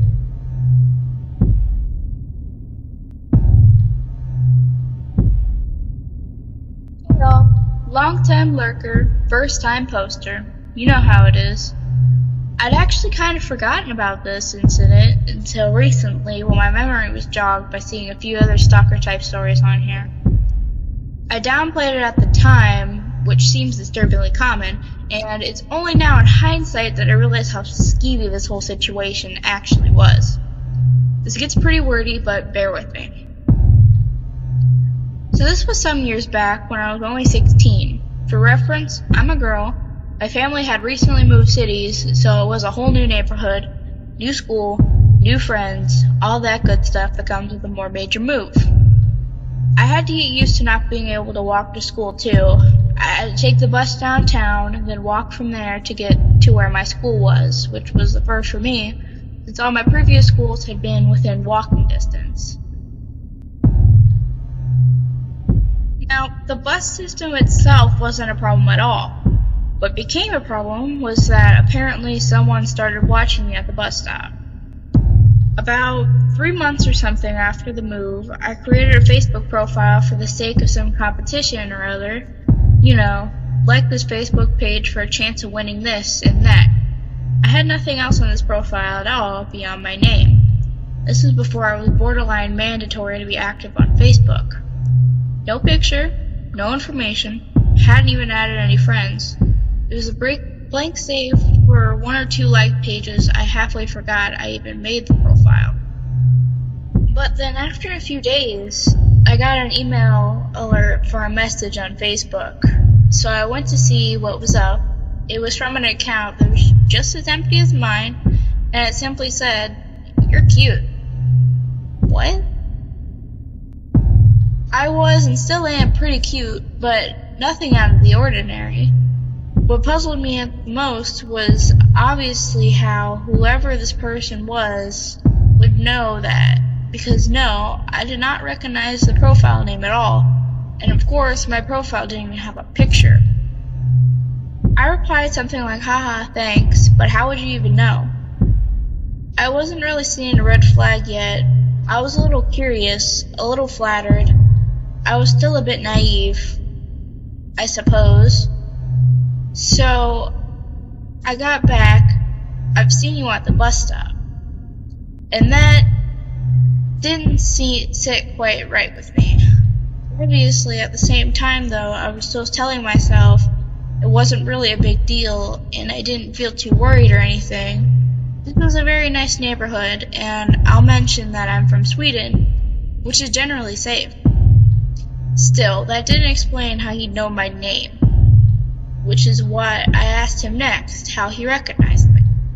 He said he wouldn't tell me unless I added him on MSN, the chat client predominantly used at the time, and talked to him on there. So after a little back and forth, I gave him in and added him on there, primarily because I wanted to know how he had gotten my name at all. It's a common name, and I was feeling a little angsty about that. Part of the reason we moved was to get away from a few people. I felt I had to know how he found me, so in case any other people did. His language was pretty flirty and all. He threw in lots of winky smileys, but from the way he typed, I got the impression that he was around my age. He had a year in his username that I assumed was his birth year, and if that was true, he'd actually be a year younger than me, so I still didn't feel too worried. But I got pretty uncomfortable when he told me how he'd worked out what my name was. It was from the school yearbook, which doesn't seem that much of a stretch at first. I know, but the thing that in the city that I moved to, what they do is they compile all schools in the same education level in the city in the same book. So we're talking about 15 schools in that book and a few hundred pages of photographs. And he'd gone through all of them just to find my face and name. I had actually checked when he told me this. I wasn't in any obvious places in this book at all. I had no particular spot dedicated to me or any activity I was in. It was just in this group photo of my class, about 25 students, I think, around 2/3 through the book. Plus, if he was really a year younger than me, he himself wouldn't be in that book, or have ready access to it, because he'd be in a different level of education. To any fellow Swedes, I was in my first year of gymnast. At the time, he would have been in high school. This didn't cross my mind at the time, but again, if he was a year younger than me, he'd either have to look through his yearbook first and then move on to a yearbook that wasn't for him, or he's seen me at school too and known to look at the right one for that reason. I didn't really tell him it creeped me out, but he started chatting to me on occasion from then on. Mostly normal stuff, so that was fine, I guess. Always with this flirty tone, though. I replied neutrally, or sometimes played along, trying to get an idea of who he was. He said he was a neighbor, and that's why he'd seen me at the bus stop, but he never told me what he looked like. When I was at the bus stop, no one ever came forward to ask him or signal in any way that they might be. Like I said, I didn't recognize his name, if it was even real. He definitely wasn't from our apartment building, though, and for some reason I didn't quite believe him when he said he was from the neighborhood. So I started to feel pretty uneasy at the bus stop when there were other people there with me, wondering if one of them was him, if he was watching me. But waiting alone at the bus stop didn't really help either, because I started wondering if he was watching me from somewhere else. The stop was situated near a grocery store with a parking lot, so he could have been there. I'm pretty sure he did tell me, "You looked cute today," or something similar at least, once or twice, but I honestly don't remember much of what we talked about anymore when we did chat. I did remember they were never long sessions, though. Only 10 minutes to half an hour or so. And I started not really liking seeing him sign on, but for some reason didn't block him. Probably because I still felt I had to work out who he was, and because, well, I didn't feel threatened by him. Just uncomfortable, you know?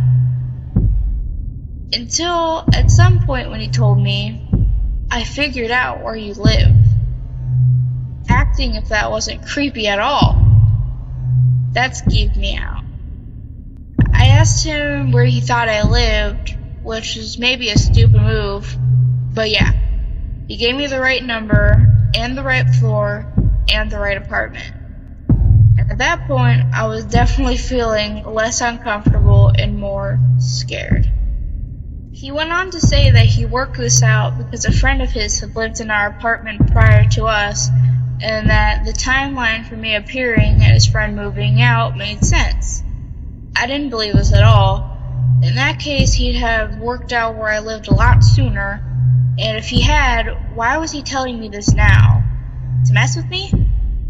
But if he hadn't found out the way, then what? He'd have followed me or something from the bus stop?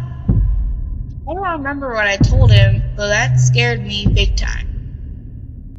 A day or so after that, he sent me a message that was something like, maybe I'll come over and say hi.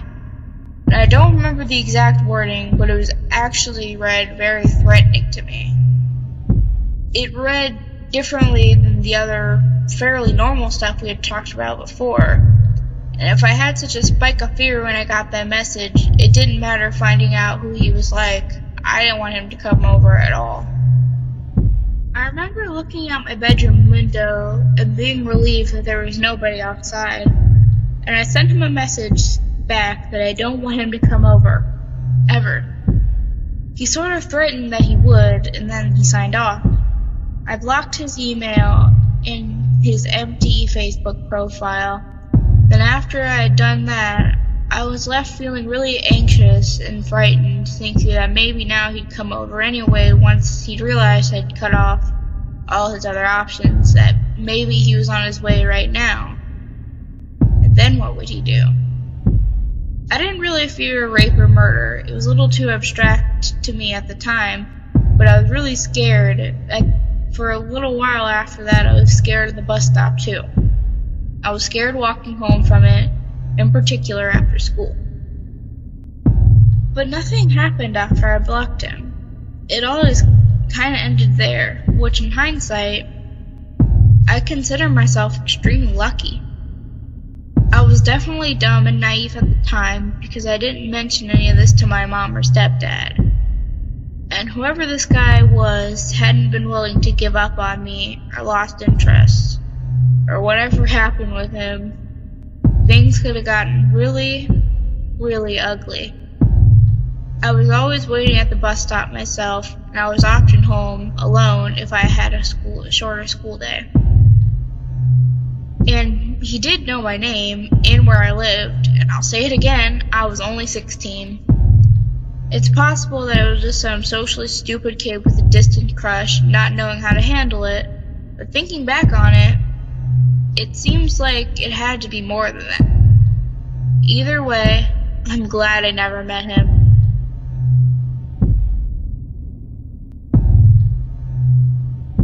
My friends and I back in college would not necessarily call ourselves ghost hunters, but we like to go out into the woods at night, find old abandoned houses, graveyards, and the like, which are plentiful when you live in the middle of nowhere. A common place for us to go was a park which is very far into the woods that had an old covered bridge that was supposedly haunted.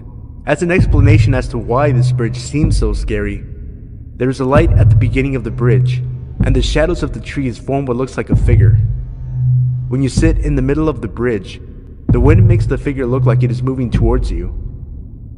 To the unsuspecting visitor, this can be a frightening experience, so we like taking our friends here to freak them out.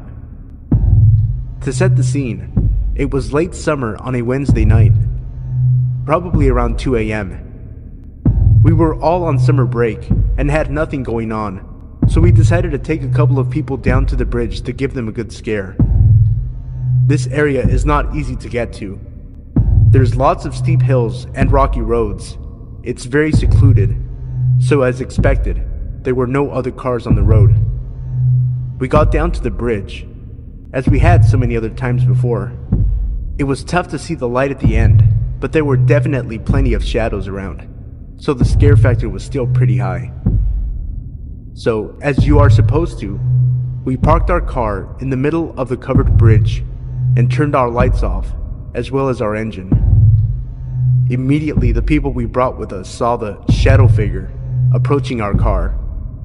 We obviously tried to play it up and act like we saw it coming towards us as well, to continue to scare them, but something was all wrong this time. The figure seemed a lot more lifelike, not like a tree swaying in the wind. It didn't feel like an illusion at all. I looked over at my friends and could tell they noticed something was different this time too. It was at that point that I noticed that we were no longer looking at the same shadow figure at the end of the bridge. This one had actually moved directly in front of our car. In a panic, I turned on the headlights because it was becoming a bit too real. Once the lights came on, the figure did not disappear, and it did not stop inching toward our car. There, in front of our car, was a person in an all-black hoodie and all-black pants. Hoodie over his head, looking down at the ground. After the lights came on, he kept inching toward the car at a snail's pace. A prank, I thought. Someone saw us come down and was familiar with the story and wanted to mess with us. We opened our windows and yelled, "Hey, you got us, that was pretty good." He had no reaction. Thinking he was just trying to stay in character, we laughed it off and backed out of the bridge and started heading back up the hill. There was a parking lot up at the top of the hill, still pretty deep into the woods, maybe a minute or two drive from the bridge. We decided to head up that way to gather our thoughts and sort of process everything that had just happened, since adrenaline was still running pretty high. We got to the parking lot, which is normally about a quarter full on a busy weekend during midday with hikers, as it's a pretty popular hiking spot in the area, but 2 a.m. on a Wednesday should have this lot totally empty. Upon pulling in, every spot was full. Considering the park closed at dusk, this was a disturbing discovery. We parked in the middle of the lot, trying to figure out what was going on. I grew up just minutes from this area, and the amount of cars in this lot was probably the equivalent of the nearest town's entire population. We sat in the lot for about 5 to 10 minutes, just talking to each other, trying to figure out what was going on, when 2 German shepherds came running down the hill. They stopped at our car briefly, and then continued running off into the woods. The girl that we had brought with us had a look of horror on her face, and told us that we needed to leave. Confused and still a bit concerned, I agreed and left the area quickly. She put everything together. She said that cult activity in the area around us was very high. German shepherds are commonly an animal they use for sacrifices. I don't know where she got this information, but all I know is that it has been about 5 years. I never saw her again, and I never went back to that bridge at night again.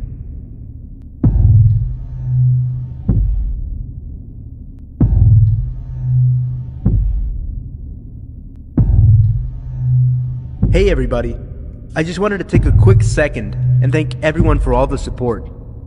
As I record this, we are at 3,982 subscribers, which means we're about to hit 4,000 subscribers. I decided to upload another special episode in honor of this milestone, since you guys enjoyed my hour-long 3,000 subscribers special.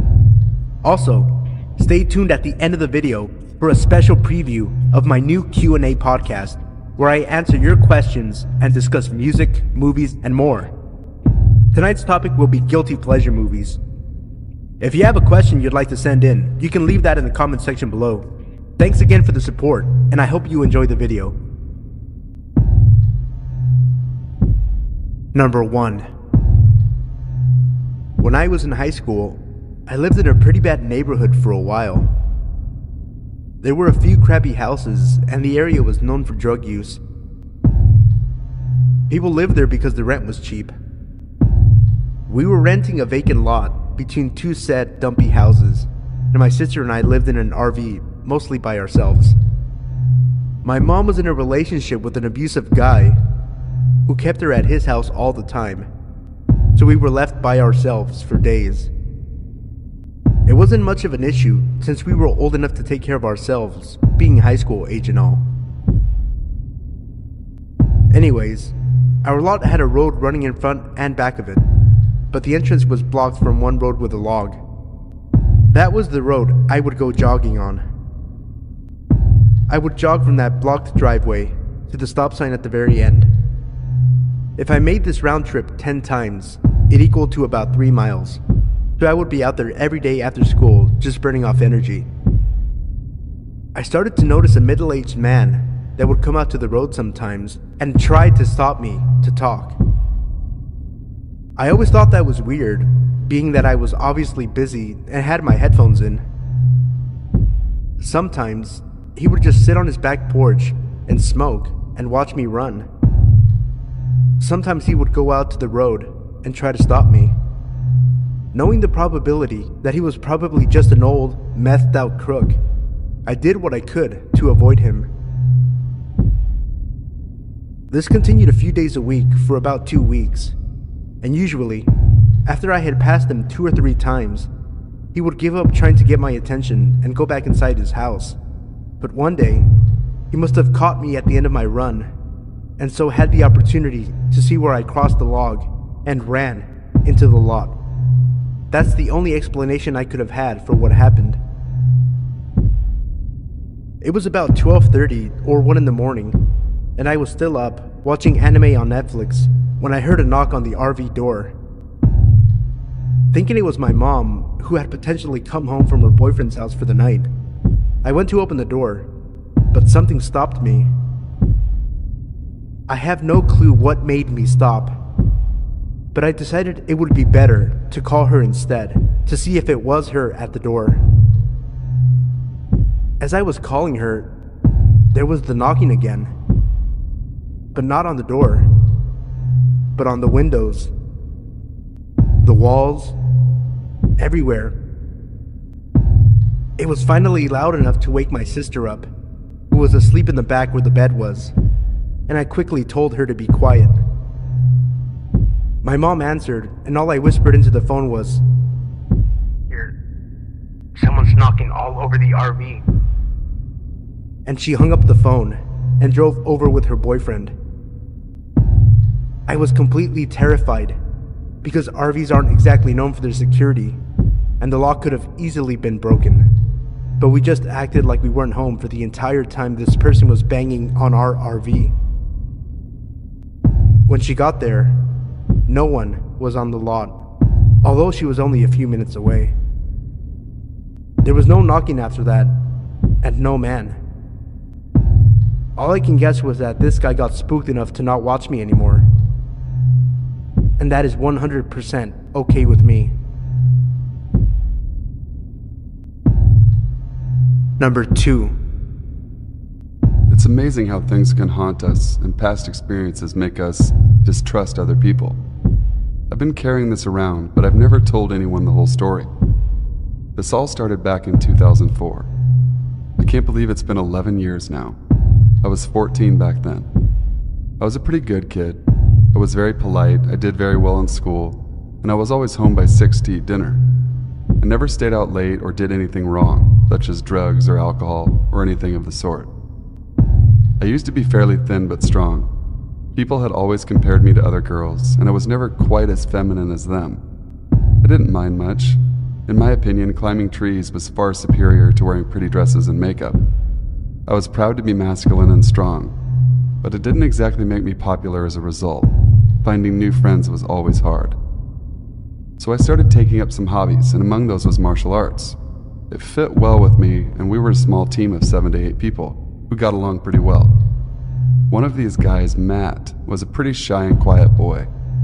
We were all around the age of 14, and I was pretty direct, and I thought that it simply intimidated him a bit. So I tried to make him feel more included with the others. And I spoke, since I had previously known what it felt like to be an outsider in social groups, and we were all a really friendly bunch. We rode our bikes to and from practice, and I noticed we always went quite a bit of the same way down the road. So we naturally started to talk while riding our bikes home. It was fine. He seemed friendly, albeit a little weird. but I was weird too, so who was I to judge? Everything went just like business as usual for the whole first year. We all became friends and I cherished it, as I didn't really have many others. But the year after was my last year at our regular schools, and wanted to do well, and frankly, I had too much on my plate. So I started to skip practice from time to time to do homework. This didn't go over well with Matt, and he started texting me asking me where I was. Weird thing was that I hadn't given him my number, but I didn't know anyone else with that name. I didn't respond a lot since my dad paid for my phone, and he would get angry if I spent too much on anything. So one day I stopped responding at all. This must have prompted him to begin calling me. I didn't like that and didn't pick up at all for a while. I still sometimes came to practice, but this was kind of freaky and I didn't really like where it was going. Whenever he saw me there, he just kind of stood and stared at me, and had reverted back to always being the quiet kid in the background. I stopped trying to get him fitted into our conversations at this point. Since he started scaring me, I began going home an alternate route, since I couldn't deal with being stuck by his side for 10 minutes on my bike.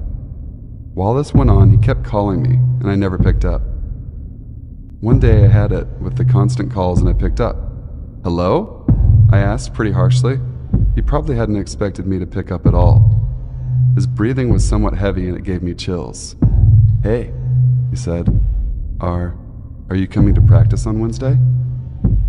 He sounded weirder than normal, and I regretted my decision to pick up the phone. "Yeah, of course." And I was met with complete silence for a while. "Good, I'll see you there." I could hear the smile in his voice, and it sent a shiver down my spine. Wednesday came, and I was in my way over my head, and decided against going to practice. I hoped he wouldn't call again, and he didn't. My phone was silent for several weeks.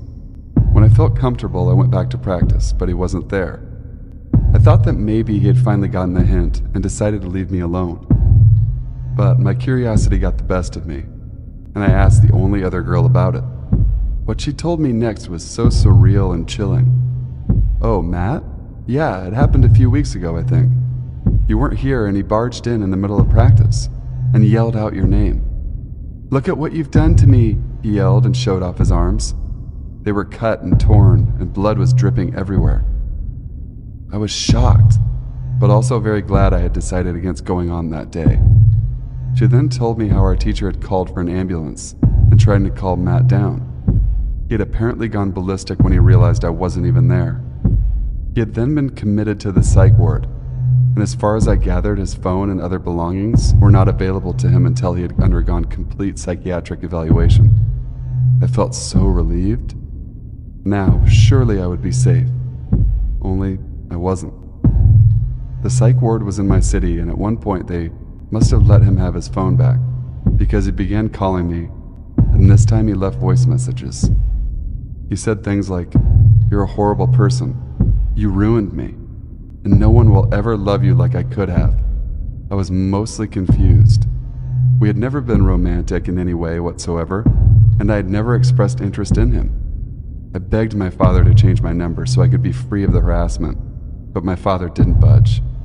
He was angry that people were calling me, but he couldn't be bothered to remember a new number if I got one, so I was stuck with what I had. After a while, the voicemail stopped. But this was at the time when my rebellious phase began, and I attended protests to keep some historical counterculture buildings in Copenhagen. Somehow he found me there. Every Thursday at the peaceful protest, he was there, staring at me. I was with friends, but I still felt threatened. His scarred arms, sometimes with new cuts, were horrifying. I didn't know what to do, so I always stayed close to my friends. I had hoped my punk phase would deter him, since I dyed my hair green, red, black, whatever, and I wore different clothes. But it seemed that it only made matters worse. He texted me sometimes during the protests, saying how I looked hot, or how he liked me in legs and that skirt. Weird shit like that. I tried to glare at him, but I couldn't look at him for long. He scared me. This went on for several weeks. Then one day, he began sending me mails. I have no idea how he got hold of my email address, since I usually didn't share it with anyone. In the mails, he described how he was feeling, that he was willing to forgive me for what I've done to him, that he had watched me from afar for a while now, and he wanted to be in my life again. He described what I had been wearing that day, and even on days I hadn't been at a protest. One day he messaged me, "You look so peaceful when you sleep." I noped the fuck out at that point, told my dad everything. He was kind of upset, but he didn't yell at me too much. The following month we moved to another town a few hours away. The messages stopped for a while until one day he wrote a chilling text saying, "Why haven't I seen you in your apartment for a while? Did you move? Where are you?" I froze. He had known where I lived? I lived on the ground floor in an apartment, and my room had just been by our small garden. I was chilled to the bone thinking that maybe he actually had stood outside my window and watched me sleep. After this, I heard nothing from him. I got a boyfriend and we moved into an apartment together in a different town when we were 18. I forgot about Matt and didn't think about him anymore. One day while we were out shopping for groceries, I saw him again. He hadn't seen me, it would seem, and I ducked behind my boyfriend and told him, "Please, let's just hide. I don't want him to see me." We stayed behind him for a while, but I was extremely nervous that he would notice me. He didn't. He just bought some stuff and went out. I hoped he was just visiting someone in the area and that I wouldn't see him again. A few weeks later, I went to the town square to draw in the sun. I sat down, music in my ears, and started drawing. A few hours went by and suddenly someone sat down beside me.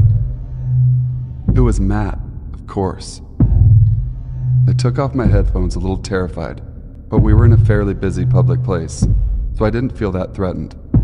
He began talking to me as if we were old friends, telling me how he looked up to Kurt Cobain, how he had learned to play the guitar, how many girls he had fucked, shit like that. I listened and politely replied with, "Oh, uh-huh, and really?" He started complimenting me and I felt increasingly awkward. He then mentioned that I was welcome to visit him whenever I wanted. I've always been a bit curious, so I asked where he lived and he pointed at an apartment. It turned out he lived right across the fucking street from me. I made up an excuse and said I had to go. He seemed annoyed but accepted it. I went to the library and made sure to watch out for him, in case he was following me. But after a few minutes, I decided he had lost interest. I haven't heard from him since, but the fact that he suddenly lived across from me freaked me out for quite a while. So Matt, I hope we never meet again. Number 3. So this happened to me earlier today, and although nothing really bad became of it, I still feel the need to share this here. As a bit of a background and to set the scene, I am a 20-year-old female living in a small town in the state of Kansas. I am 5'6" and weigh in at around 170 pounds, obviously making me overweight. The area in which this took place is what the townsfolk would call the Bottoms.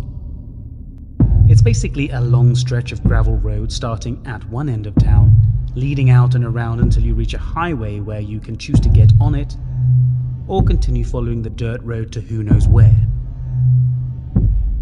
And it's called such because the area is noticeably lower and more rough in terrain than the area surrounding it. The only thing lower than it is the river that runs near our town, which residents dubbed the Core. There isn't much out there except for a few scarce houses and places for crops. Even domesticated animals such as horses and dogs are a rare sight. Most of the area is covered in farmland. However, there is one portion of it near where you head out of town that was turned into somewhat of a park area.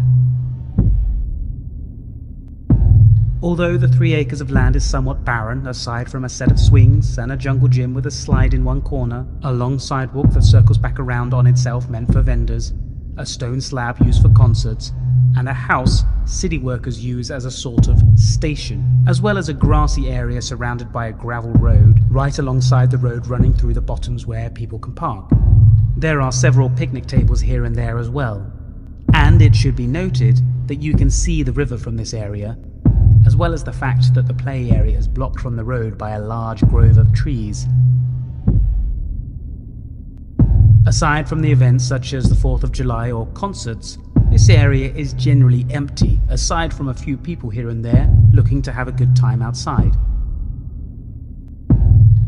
On this day, around 11 in the morning, I decided that I would take my black German Shepherd Odin there to throw a ball around after a walk. We had got there to find only one other person, an older man walking the gravel road surrounding the parking area. He was wearing headsets and didn't seem to notice us, and being the respectful dog owner I am, I kept Odin close as we headed to the play area where I could let him run and chase the ball.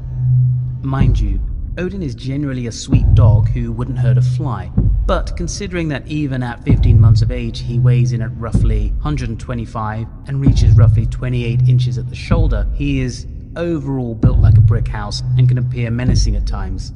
As such, I didn't want to startle the man or make him uncomfortable if he didn't like dogs. But I digress. When we made it to the play area, I let him off his leash and began throwing the ball around. As fetching is the greatest thing in the world to him, he chased the ball around enthusiastically and brought it back continuously without hesitation. This went on for about 10 minutes, I myself sitting on one of the swings as I threw the ball around. It was around this time that the encounter occurred. I had thrown the ball once more, my arm starting to tire, though I didn't complain as Odin again went after the ball. It was just as he reached the ball and was about to pick it up when he suddenly stopped, and instead of picking the ball up, he looked to the trees near where we were. Just as I said before, fetch is the greatest thing in the world to Odin, and rarely does he ever get distracted when playing. He barely gave the man walking, who was still doing so now, a second glance when he passed us when we first started playing. I figured he just saw a wild critter or something, so I shrugged it off and called to him, "Odin, ball!" Instead of picking up the ball and bringing it to me as he normally did at the command, he continued to stare in the direction of the trees, a low growl emitting from him. While he was normally a well-behaved dog even off the leash, I started to worry that he'd bolt off after whatever had caught his interest. And, being the out-of-shape person I am, I knew I would be unable to actually give chase and catch him unless he decided to come back. So I stood and turned my gaze in the direction he was looking at, and froze. About 5 or so feet into the little wooded area, roughly 10 to 12 feet or so away from me, a hooded figure stood among the trees, head down and hands in their pockets. As I could not see a face, or go by their body type as the hoodie seemed baggy, I could not tell whether they were male or female, though they appeared a bit taller than me. I stood there for a long moment, confused, before turning to face the person and calling out, "Hey, is everything alright? If you're scared of my dog, I can put him on his leash." As I was a little uneasy, I didn't want to give away the fact that Odin was in fact quite friendly. By the looks of it though, Odin didn't disagree. His normal reaction to new people whenever he was off the lead was to approach them and attempt to at least give them a once-over via smell before asking for attention from them, no matter who they are or where we were. Now, however, Odin stood stock still, watching the figure intently. I could also make out that the hairs on his neck were ever so slowly standing on end. The figure hadn't budged when I returned my gaze, and after repeating myself and waiting for a few moments for a response, I decided it was time for us to leave. I hastily grabbed the leash and proceeded to walk over and hook Odin up and grab the toy, only allowing myself to focus on these tasks instead of the figure as Odin refused to take his gaze off the figure. I practically had to drag Odin away, as he still seemed to refuse to take his eyes off the figure, only doing so when we had reached the gravel road encircling the parking lot, which was a good distance away. By now, the man who had been walking was coming towards us again on another lap, giving me enough courage to stop and turn to see if the figure was following us. While he was not following us like a true creep, he had moved closer to the parking area. However, still deep in the trees and still had his head down. I must have been standing there for a tad too long, or at least appeared creeped out or unnerved, as the man stopped just after passing Odin and I. There was a pause before the man asked in a slightly loud voice, assumingly so the figure at the tree line could hear, "Hey, you alright, miss?" He was obviously a bit concerned, if his expression and tone of voice was anything to go by. I replied that Odin and I had been playing the ball when we spotted the person just standing there in the trees, not responding to anything I was saying, and had moved when I walked to the gravel road. The man glanced at the figure before assuring me that he would be walking for a bit longer, and would say something to the person if they appeared to be following me. While I was not wholly scared at the thought of the person following me, as I figured, or at least hoped, Odin would protect me if the person did anything, and both Odin and I would have backup in the form of his 95-pound brother, littermate, if the person followed us on a short walk to home. I thanked him and quickly made my way back home. We got home with no further incidences, and I made sure to take a few detours on the way. But, as I said before, I live in a small town, as in, I could literally give anyone in the town either my parents' name, and most would automatically know who they are. And by default, many people knew me as well. And so I worry about this person possibly finding out where I live, and doing way worse than what they had. I might just be paranoid, and the event might seem harmless, but I'm still scared shitless by it. Number 4. I'm a male, and when I was 19, I used to work for a company doing deliveries back in 2008. I stopped at a rest area to drop some twins off at the pool. As I'm in the stall doing my business, I noticed someone looking intently into the stall I was in, through the crack on the door, their eye pressed against the door. I make eye contact with the guy, and he slowly moves straight backwards from the stall door, revealing more of his face. I notice he has a shit-eating grin, possible pun intended, on his face. A few seconds later, someone enters the bathroom, and he washes his hands to pretend like he's finished, and exits. I'm beyond creeped out at this point. I honestly didn't even wipe. I just pulled my pants up and exited the bathroom. Once I exited the bathroom and walked a little ways, I noticed the same guy standing beside an 18-wheeler with a sleeper. I looked at him and gave him the most evil glare that I could. As I'm doing that, he motions with his hand for me to go into his truck. He does this a few times, so I proceed to tell him he's number 1 with a thoughtful finger gesture. I make it to my truck, start it up, and drive away, thinking it's all over. I had about 30 or 40 miles left to reach my place of occupation, and it's basically a straight shot from where I was to my destination, only requiring me to take an exit, leading to and being on the road my work is. About 10 miles into my travel back to my place of occupation, I noticed a similar truck behind me. I kind of just shrugged it off, because of how common that type of 18-wheeler is. It was a plain white Volvo with no identifying marks, such as owner name on the truck or company name on truck or trailer. The truck stayed directly behind me no matter what lane I was in, right on my bumper. I took it as he was trying to use less gas, even though I was in just a straight stub-nosed truck. Then we hit traffic, and I was able to see inside the cabin. It was the same motherfucker from the rest stop. All I could think was, what the fuck? I think I made it clear I wanted nothing to do with him. So I take down his license plate while stopped in traffic, and I do the smartest thing I can think of. I go to the nearest police station and report it. It turned out the plates were reported stolen about a day before from a personal rig of the same make. I never heard anything more though.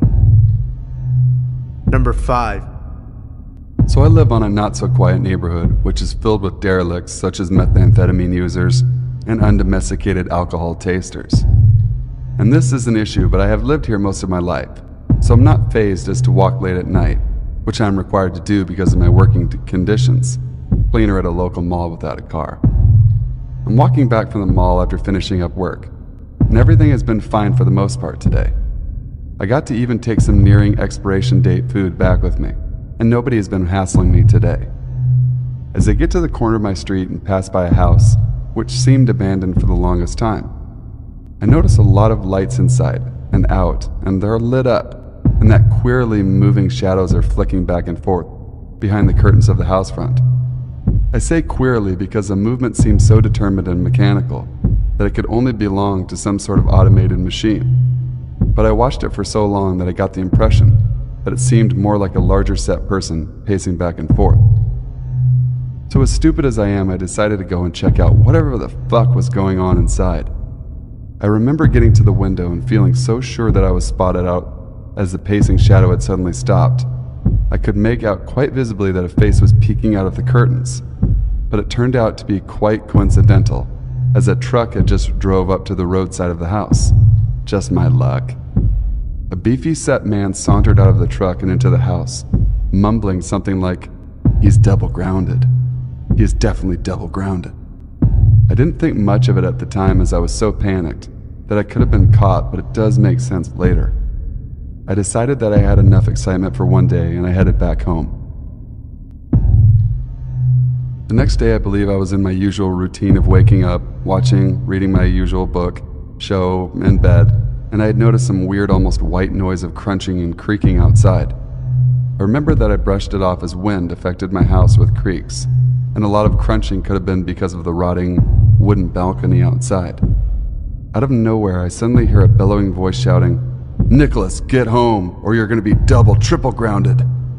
And after this, I remember feeling a good sense of dread and fight or flight because the peculiar white noise had suddenly stopped, and I heard a lumbering, shuffling mix with anguishing exhalations from directly on the other side of the wall, which my bed is pushed next to. I slowly crept into my own kitchen, making sure not to be visible through the windows of my house, and then I grabbed my bulky security torch to use as a blunt force weapon if need be, and a kitchen knife. I sneaked towards my back door, which leads directly to the wall on the other side of my bedroom, psyched myself up with anger. After a long time of psyching myself up, I bust through the back door and ran to the outside wall of my bedroom. I didn't find anybody, but what I did find was perhaps even more disturbing. A dozen so empty potato chip bags, and a KFC meal variety bucket, almost devoid of content aside from what looked to be chicken wing bones.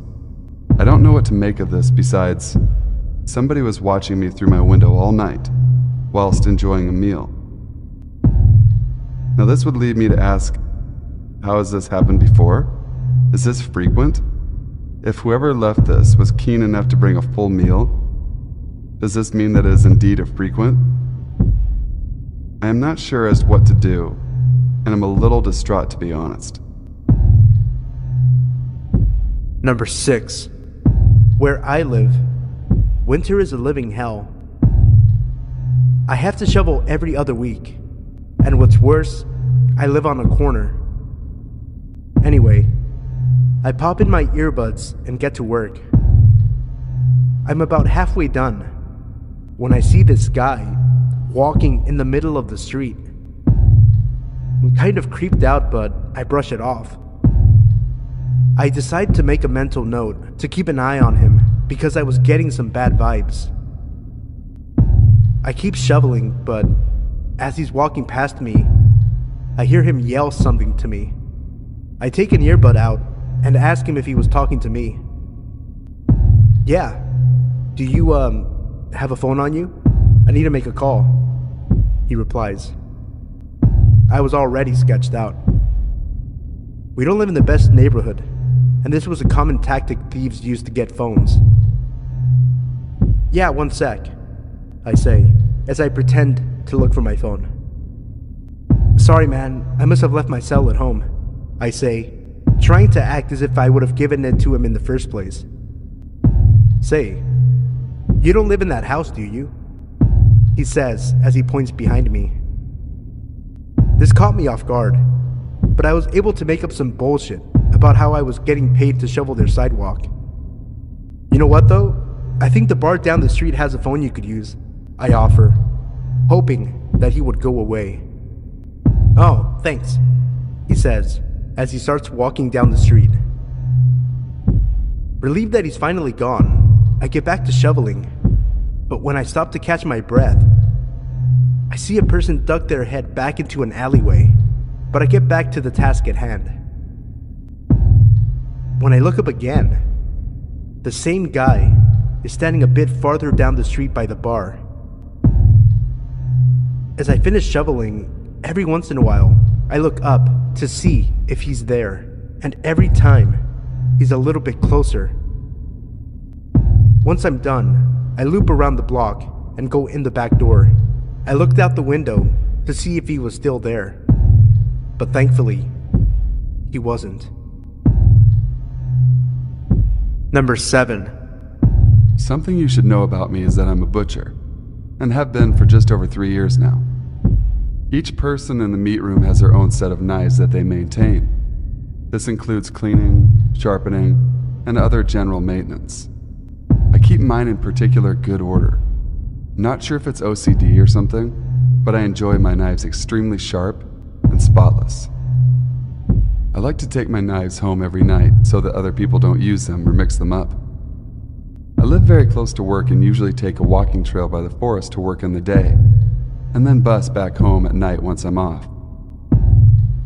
Anyways, about a week ago, I had agreed to stay in a little late to do some extra cleaning. This caused me to miss my bus home. I stood outside my store weighing my options. I could either wait another 25 plus minutes for a bus, or I could take the path home.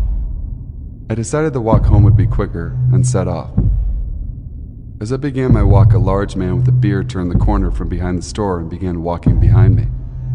I live in Halifax, Nova Scotia, Canada, and although the store is close to a sketchy neighborhood, you never hear about much crime in my area. So as he followed me up the sidewalk and eventually onto the path, I stupidly didn't pay much attention. I walked about half the path's length when I heard his brisk walk break into a jog. He came up beside me and shouted, "Hey, buddy." I turned to greet the man. He was even worse looking up close. He had a comb over and a long, unkept beard. He stopped in front of me and asked where I was going. I told him I was on my way home and asked if there was something I could help him with. "You got any money?" he asked. I could smell alcohol on his breath as he spoke. Not wanting to cause any trouble, I simply replied with, "No, sorry, man. I don't have anything on me." And then I began to walk off. He placed his hand on my shoulder as I tried to walk past him, pushing me back in place. Clumsily pulled out a pocket knife. "I know you got a phone or something," he said, threatening me. I nearly shat myself. I wanted to run, but I was too scared of running past him, and the thought of running the other way and being farther away from home scared me even more. "Just a sec," I stammered, thinking on my feet. "I've got my wallet in my backpack." He muttered something like, "Give it here," as I frantically took off my backpack and unzipped it, pretending not to hear him. He stepped forward angrily and snatched it out of my hands, but not before I got my hands on my work knives. He must not have noticed me pulling them out, because he immediately started rifling through my backpack. I took my knives out of their holder and tried to think of something badass and threatening to say. All that came out as I poised myself menacingly was, "Hey, asshole!" He looked up and I saw his face drop as he stared at my perfectly sharpened 14-inch butcher knives. He stared at me for what felt like hours, sizing me up. My adrenaline had pumped up. I eventually decided to make a move. I began to step forward, raising my arm, when the guy ran past me with my backpack in hand. Luckily, I never had my wallet in my backpack, and I was wearing my work uniform, so all he got from me was an old Batman backpack. I told the police when I got home, and even asked around work about him. No one had really seen him before, nor did he come wandering around my store again. In retrospect, I probably should have went with something like, "You should never try to rob a butcher," or something, but either way, I'm very fortunate the man was likely drunk instead of homicidal. Number 8. I was born and raised in Honolulu, Hawaii, so I know the surrounding areas of Waikiki and Kapahulu like the back of my hand. This happened a year or two ago. I'm a female, and I was 18, having just finished a nice dinner date, followed by a walk on the beach at night. By the time my boyfriend and I decided to part, it was about 2 a.m. It is a straight shot to my house. I walk past the Shell Center and the Honolulu Zoo, and just keep going up to Diamond Head. This is about a 10-minute walk, as I walk rather briskly when alone, so I decide to pass on taking a taxi. I'm wearing a strapless dress with flats, one earphone in my ear, and I make my way home. It is not unusual for cars to slow down, catcall, or even offer a ride home. However, this night was different. A car slowed down as I was walking past the last ABC store across the street from the zoo, and I crossed the street, making note of the car. I only saw half his face, but I could tell he was watching me. He then sped off. This is where it gets a little creepy. The road slightly turns, and you have to walk past the zoo length without any lights, and I decided to walk on the side of the street with trees, since there's a lot of homeless people on the other side, where the parking lot is. I begin to worry, for the first time ever, wondering if I should have walked the long way home or not, when I saw the car parked on my side of the street just a little further ahead. I did not have my knife or taser with me at the time, and although I was roughly 5'1", I knew how to handle myself. I take out both of my earphones, readying myself to seem confident. The guy who had slowed down in the car earlier steps out from behind one of the trees, only a few paces ahead of me, and holds his hands up as if to say, "Don't worry." Hell no. I couldn't help but scream, because what I hadn't seen before was now obvious. He had an eye patch on, with a long scar on the right side of his face. Big, fat, fucking nope. "You remind me of my little sister," he says, trying to calm me down, "and I'd just like to give you a ride home." He takes a step towards me. 2 seconds later, I find myself screaming and sprinting across the street, back towards Waikiki, where I could find a cab. Every time I looked back until I couldn't see him, he was just standing there, staring with a grin on his face. Let's not meet again, pirate buttfuck.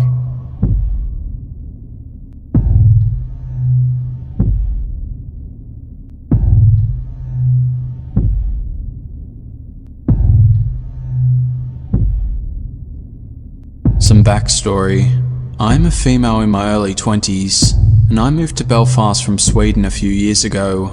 The taxi prices here are so much better than the ones where I'm from, and for a good year and a half, I relied on taxis getting me pretty much everywhere, including to and from work. I usually tell this story to friends and family as a funny story, whenever I have a few drinks in me, or someone brings it up, but to be honest with you, I was completely horrified when it happened. So, about a year and a half ago, I was out for drinks with a friend of mine, and her friend that was visiting from abroad, and was staying at my house since I had a spare room. For some reason, they went home before me, and I was left by myself at the bar, which I know is a really dumb thing to do. After an hour or so, a few drinks, and a failed attempt at picking someone up, I decided it was time to call it a night. I usually book taxis as there are a few handy apps, but with it being a pay weekend, there was no way I'd be able to get a car, so I walk outside, hoping for the best. The moment I get outside, I'm approached by an older man, white hair and on the heavier side, asking if I need a taxi, so I cheerfully accept, thanking my lucky stars that I'll be home very soon. The taxi I was in didn't belong to a taxi company, which admittedly is a bit strange, but I've taken those before with friends without issue. Right off the bat, the driver starts asking the usual questions, like where I'm from and how long I've been in town, if I'm studying or if I'm working, what brings me here, and so on. Then he asks if I've ever been on a black taxi tour. These tours are quite famous here, and they're meant to be really good, showing off all the murals in the city and the Peace Wall and such. You also get stories from people that grew up here during the Troubles. I say that no, I haven't had the opportunity yet, but I'll definitely get to it as soon as I can. He then suggests when we get to my house that he'll give me a tour. As I mentioned before, I'm not in a black taxi. He then tells me he'll do it for free, right now, in the middle of the night. Being the way too nice idiot I am, I hear myself saying, "Yeah, sure, that would be nice," when what I really meant was, "Hell nah, dude." So he starts driving out of town, down countryside roads and not at all in the direction of any murals, and on the other side of town from the Peace Wall. His questions get more personal, asking if I have a boyfriend and if I have family around, if I live by myself and if I have many friends. He then says, "We can be friends. You'd like that, wouldn't you?" He has this creepy laugh going, while repeating the phrase over and over and nudging my side with his arm. He keeps driving in the middle of nowhere, talking about how this footpath was this and that, connecting to another footpath and so on, while dropping the "we can be friends" thing in between. At this point, we're about 20 minutes outside of town, and the streetlights stop. It's pitch black. I'm clutching my phone, ready to call the police, and looking at the dashboard GPS to see nearby location names, and getting ready to tuck and roll out of the car, completely freaked out by him. I'm finally able to stutter out that I'm getting a bit tired, and it's time for bed. He agrees to take me home, and turns around. We pull up outside my house again, and I feel a wave of relief washing over me, like I can finally breathe again. I pay him for the taxi ride, and get ready to get out of the car. He then turns the car off, takes off his seatbelt, and keeps talking, turning slightly so he's kinda half facing me. After a few minutes of talking, him still talking about being friends, I say that I need to use the bathroom and thank him for the tour. He tells me to hurry back outside so we can continue the conversation. I bolt inside, lock the door and keep the hall light turned off. I look out through the peephole and I can see that he's still sitting there in his car. After about 15 minutes, he finally drives away and I sort of just collapse on the floor, beating myself up for being so stupid. Needless to say, I've never taken a taxi. I haven't booked since. I just found this sub, and I wanted to share my own experience. It happened when I was 13, and it's something I've never forgotten. We had just moved into a brand new house in a brand new housing development. A lot of the houses around us were either unfinished or had families that had just moved in.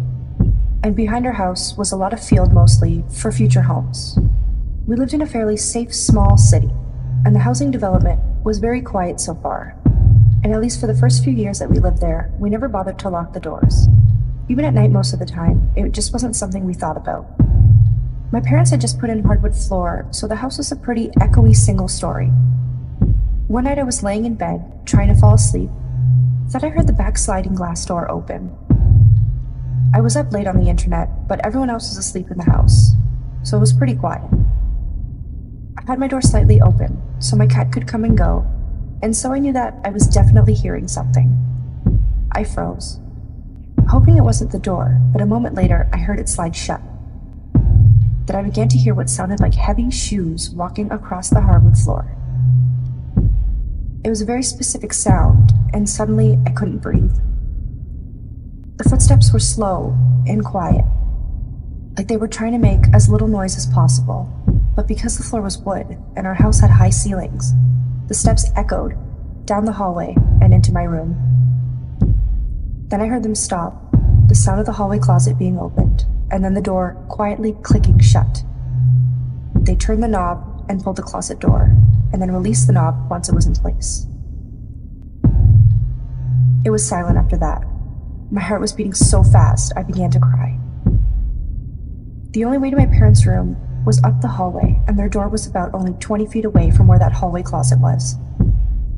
I was frozen, and I honestly thought I'd pee my pants. I was so scared. However, it was silent for long enough that I knew I had to get my dad. So I stood up and walked sock-footed to my door. I stood there for a long time, just breathing. Then I ran. It's not a long hallway, but I went as fast as I could. I got inside the room and tried to wake up my dad. "Dad! Dad!" I was frantically whispering. "Huh?" He was half asleep. "Dad!" "Huh? What?"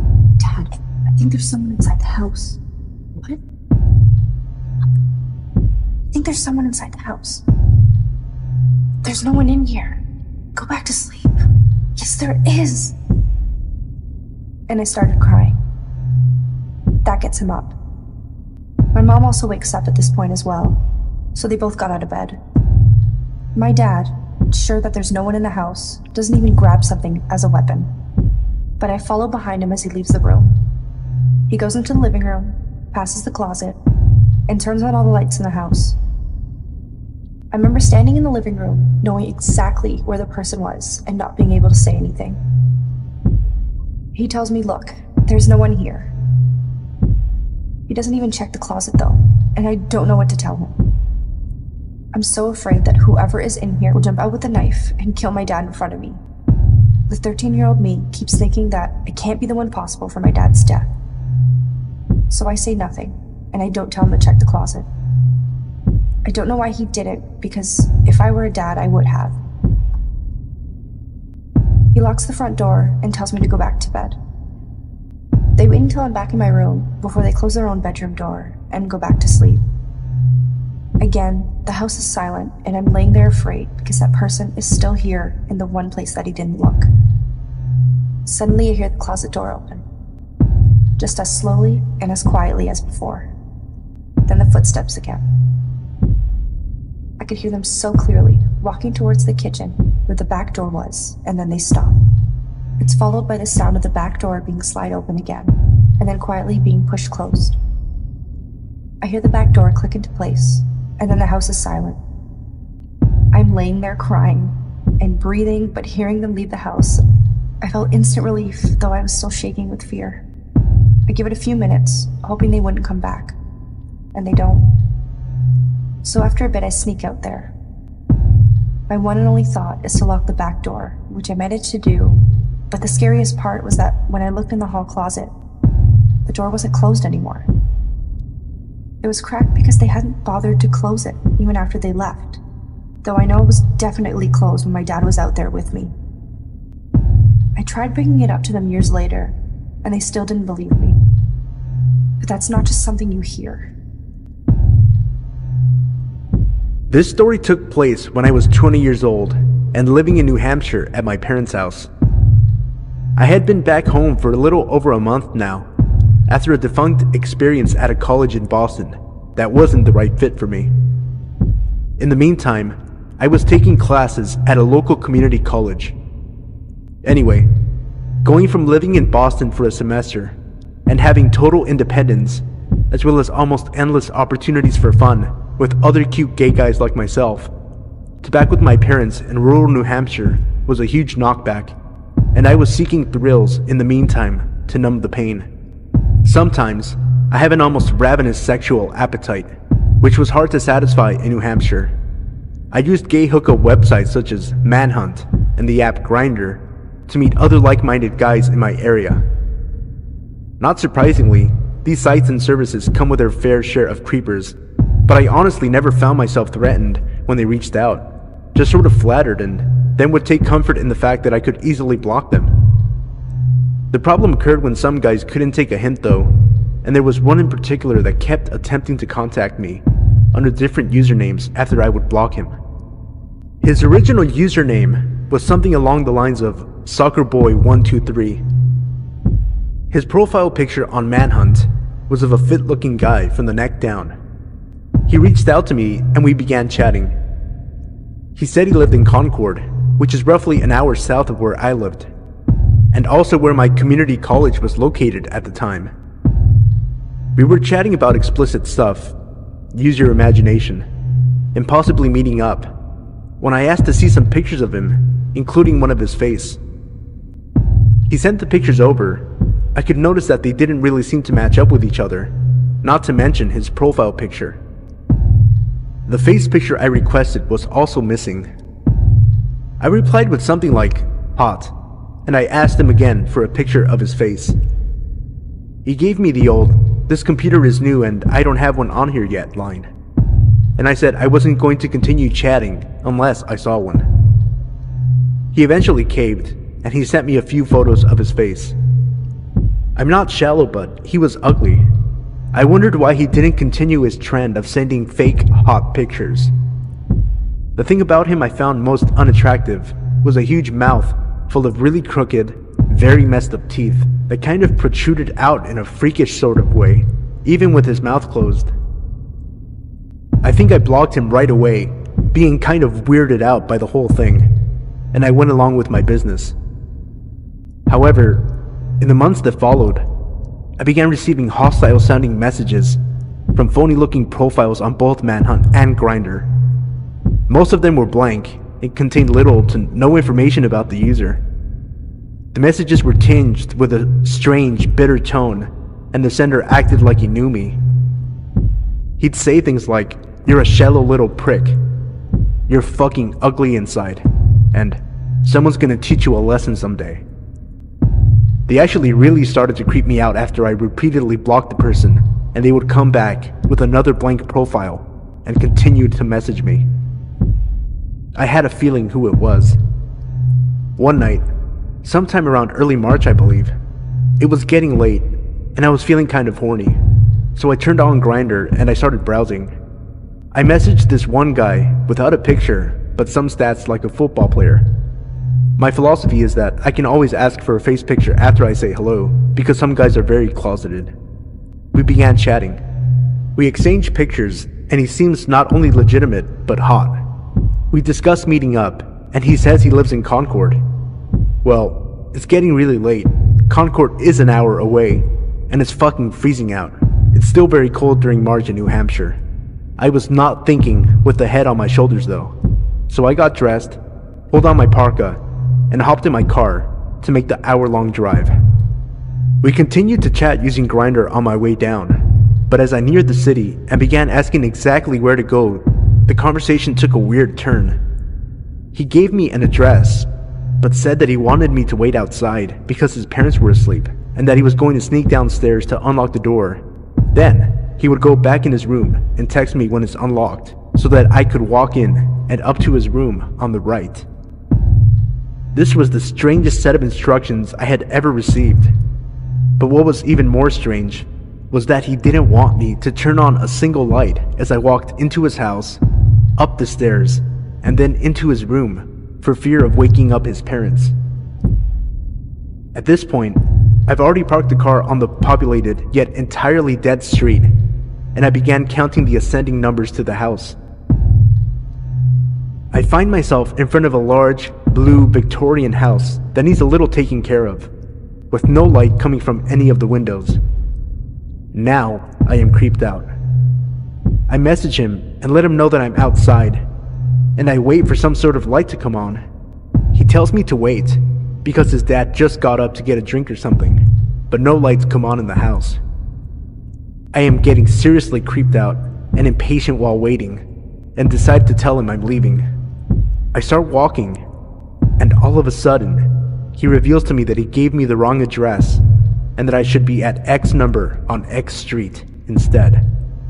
I'm feeling beyond weirded out, and actually kind of pissed off. I was just standing outside of this random house for 10 minutes in the cold and dark night, only to find out he deliberately gave me the wrong address. I honestly want to go home now, but my other head is really banking on the possibility of this being good. And I just drove a fucking hour, so I pull out my iPhone and mapped it out. It didn't take me long to realize the new address was in my line of vision and sat across the street at a small intersection that led to more houses. I moved towards the house. This one, a large white colonial house with green shutters and an orange street lamp that shined down upon it. I let him know that I'm outside, although no lights are showing through the windows. This time, he says the door is unlocked. He wants me to come upstairs in the dark and enter his room. Then, feel for a mattress and get down on it. He says he wants me to just feel what's happening instead of seeing it, and assures me it will be so hot. Fuck no, I think, beginning to give in to the impending fear taking hold of me. But in a last-ditch effort from my other head, I give him an ultimatum. Either come down here, open the door, and let me in with the lights on, or I'm leaving. He says he'll comply, and I wait, now excited for this hot, straight football player to come and open the door. I stare with a shaky, adrenaline-fueled gaze at the door for what seems like forever when I sense movement.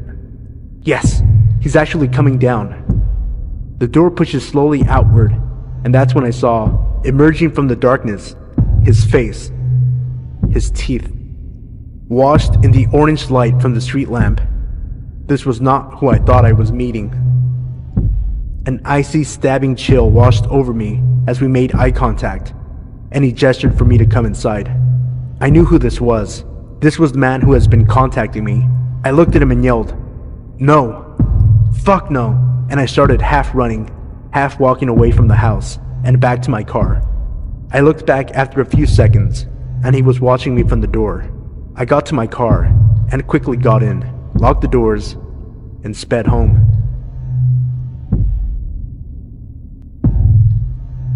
I've been a long-time lurker of Let's Not Meet, and I have a story of my own that still haunts me to this day.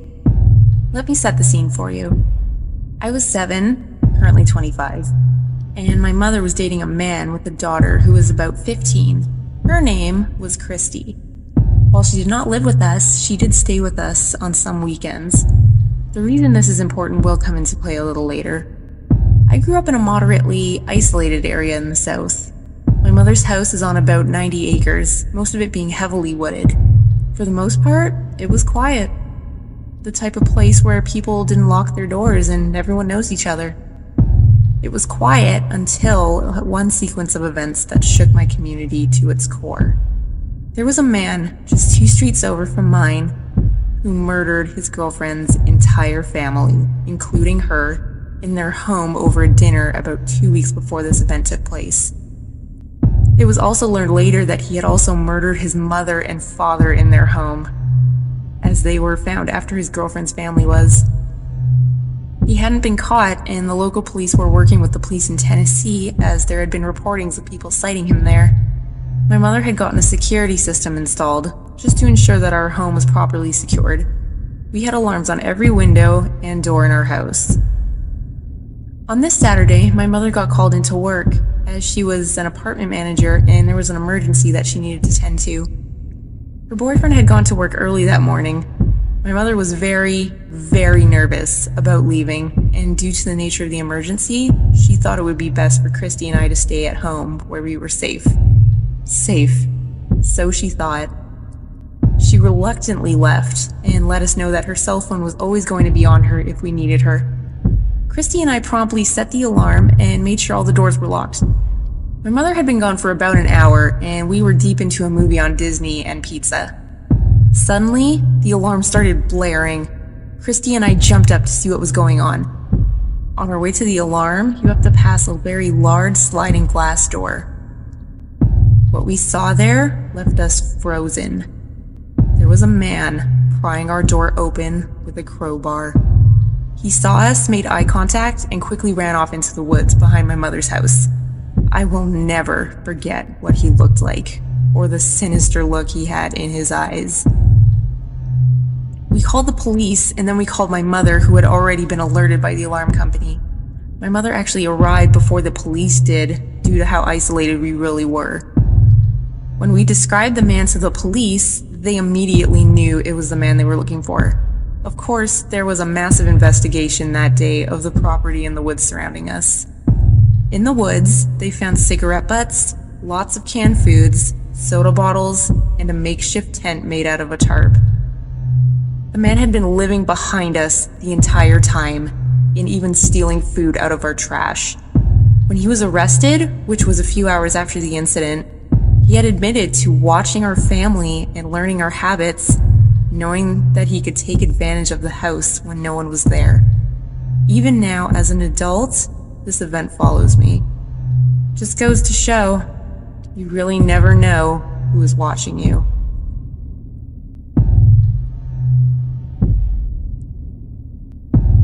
It all started on St. Patrick's Day, in a small town when I met a lanky guy that seemed like fun company. The sun was setting and he said he had some fireworks he could show off. And, having never seen fireworks up close, I agreed. Me, him, and a mutual friend walked to his house, and the fireworks were disappointing, but at least not dangerous. On the way back to town, he started flirting. Now, he was tall, very tall, compared to me. I'd say definitely over 6 foot, and I'm about 5'3". I thought he was kinda cute, so I flirted back. He decided to say, "I almost want to make a move, but I don't want to scare you." I said go ahead, and he grabbed me. He licked my neck and grabbed my crotch through my jeans. I was shocked. No one had seen this happen except for the 3 of us in a dark alley around 8 p.m. Somehow I forgave him. I thought he was just, I don't know, bad at these things. That maybe he was drunk or tired or something. I remained friends with him. He was one of the only friends I had. It was now summer. I was bored, and I went to his house alone, without telling my parents. They would just be worried for no reason. It looked dusty and old, like peeling paint, and a blanket of dust in some rooms. And something didn't feel right at all. I heard a dog, and it sounded big. It was in the yard. I went into his bedroom, and he closed the door, and there were holes in it. All over it. Holes and slices. When he's mad, he stabs the door, he told me. I was between him and the door. I remember looking past him, and seeing a fish tank before hearing something and flinching. He had thrown a knife into the door. It was impaled into the wood next to me, and now he was laughing because I flinched. "I knew that would scare you," was what he said. I looked back at the fish tank. It was loud. He opened the door. He told me something that still haunts me. He looked me right in the eyes, so close, and at least a foot taller. Oddly, I remember his nose more than his eyes, with how close it was. In a tone somewhere between small talk and the kind of sound like you were complimenting someone's looks. "I could kill you so easily right now." Struggling to keep the fear out of my voice after I forced a laugh, I said I'd rather sit outside together, rather than inside with all the dust. I told him I was going to go get some ice cream because he was not allowed to leave his house after his last suicide threat. I tried to keep steady as I walked in the general direction of the Carvel. I made sure I was out of his sight. I called my mom and asked to be picked up. Told her I wanted to be picked up because I was bored. She said she could get me within an hour. I decided to spend that hour on the other side of town, in the library. She said something like I looked sick. I told her it was just the heat, and she believed me.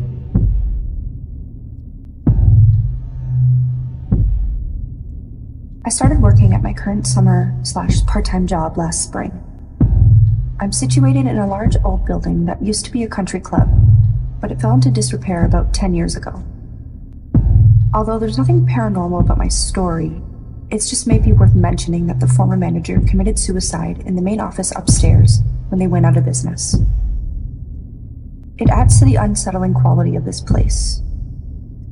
Along with that, so do the seemingly never-ending hallways and passages, innumerable hidey holes and half-empty pools, and other strange, unused parts of the building, like a secret shower room, sauna, and a tunnel of storage areas that connect the men's and women's bathrooms. There are also a lot of doors to the outside of this place, But currently, we only use one small room for the golf course check-in, the kitchen, and one dining room for the restaurant upstairs. And then one small cafe for early morning golfers to get their tea and beer. The cafe area is where I work. In the summer, we clock in to open the cafe before 6 a.m. This is often before the sun comes up. The golf course people come in pretty shortly after, but I would be the first person in the building every morning.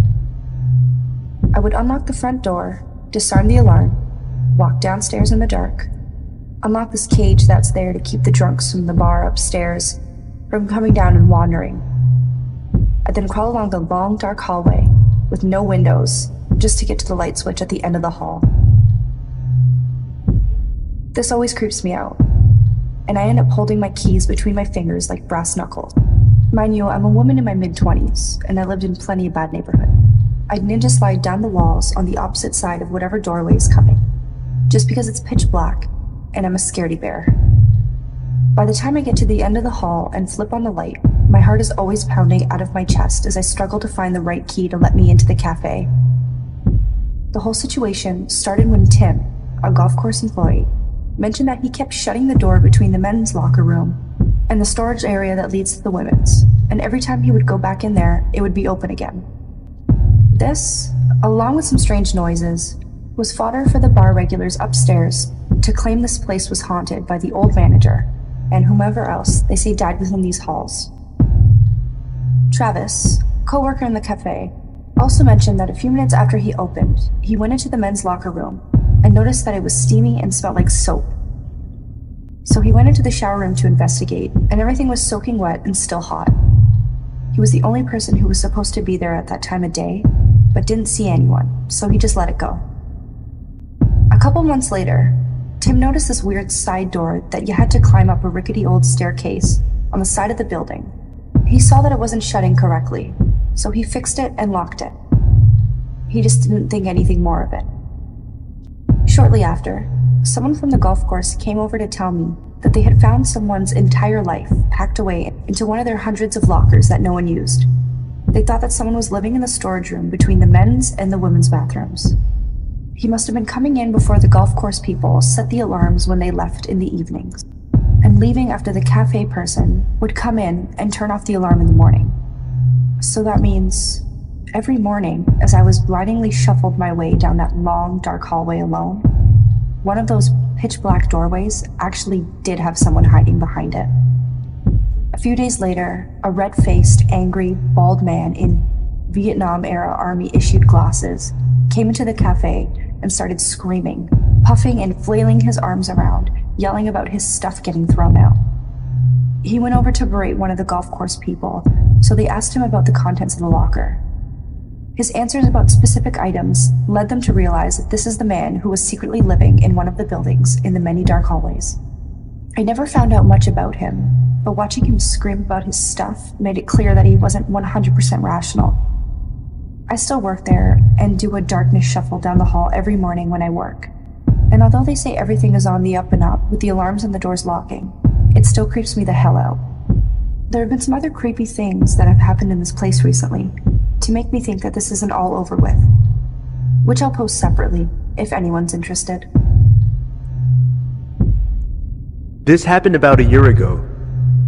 I'm a 30-year-old white male, and this is in the Deep South. I had relocated to Georgia from Texas about 6 months prior to take a higher paying position within my company. I had managed to make a few good friends in the short time I'd lived there. It was the first Friday of the month in November, which was a pretty big deal in this city.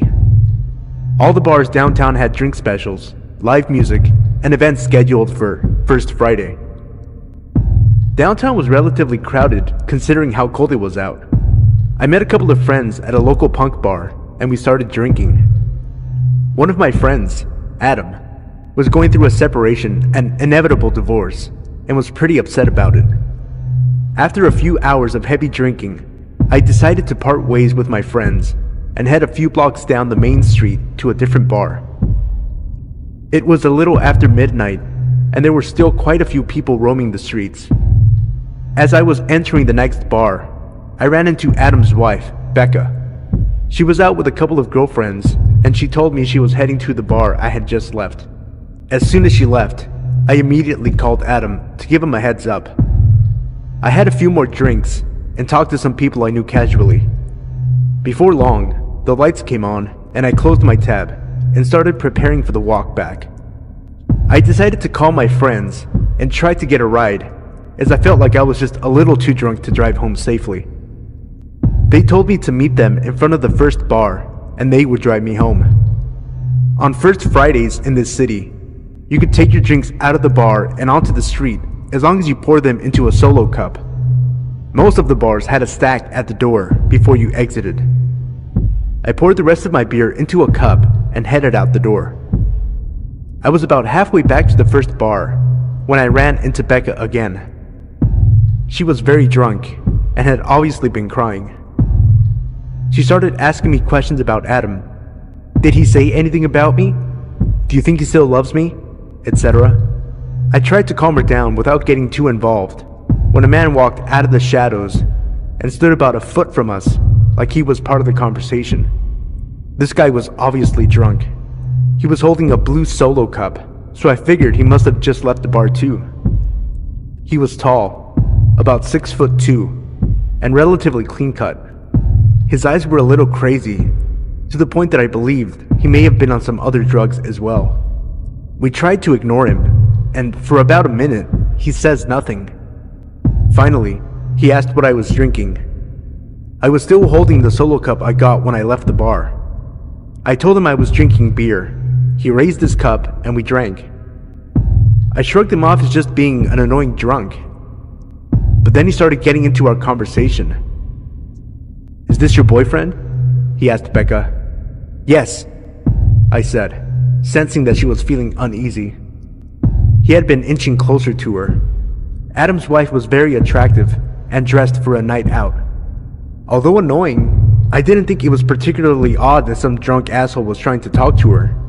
We again tried to carry on our conversation, hoping this guy would get the hint and leave when out of the blue, he said, "You can do better." That was about all I could take. I said, "Fuck you," and started taking my jacket off. I was pissed. This guy takes off running down the street and I follow. Becca is trailing behind me, telling me to stop, and it's not worth it. She was right. All of a sudden, out of nowhere, a taxi cab pulled up to the curb, right in front of this guy, and he hops in with me still running after him. I grabbed the open door and told him to get out. He started yelling at the confused taxi driver, "Go!" Becca catches up and grabs my arm and tells me again to stop. I turn around, and for the split second it takes to look at her, this guy leans out of the car and throws his drink in Becca's face. Now furious, she starts punching him wildly as I grab the door and jam and kick this guy in the face. The taxi driver peels out and leaves Adam's wife and I standing in the dust. She is soaking wet and very pissed. I gathered up my jacket and put it on when she screamed. I turned around and she said, "It's piss. It's fucking piss." The drink he had thrown in her face that was covering her clothes, face, and dripping from her hair was urine. This guy had given me cheers with that cup, and I watched him drink a mouthful of it. Crazy drunk, piss-drinking guy. Let's not meet.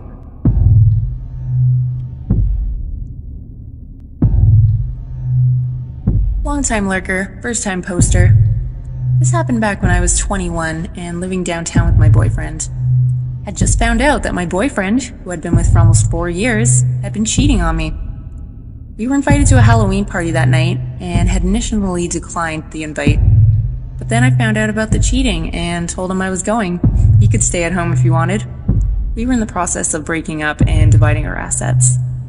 Anyway, the breakup is relevant to my frame of mind. We lived in a rather sketchy area downtown, one of those brand new apartments built in a slummy area sort of things. And any other night, I'm the type who keeps the windows up, all the doors locked, until out of the area immediately surrounding our apartment. However, my mind was understandably elsewhere, and I had both driver and passenger windows down so I could smoke a cigarette. first red light I came to on the way to the party was still in the shady part of town. I'm the first car at the light, so I have a full view of the 20-something guy crossing the crosswalk left to right in front of my car. Suddenly, he looks over and makes eye contact with me. I'm flicking ash from my cigarette out the window at this point and may have done a polite head nod. Can't remember.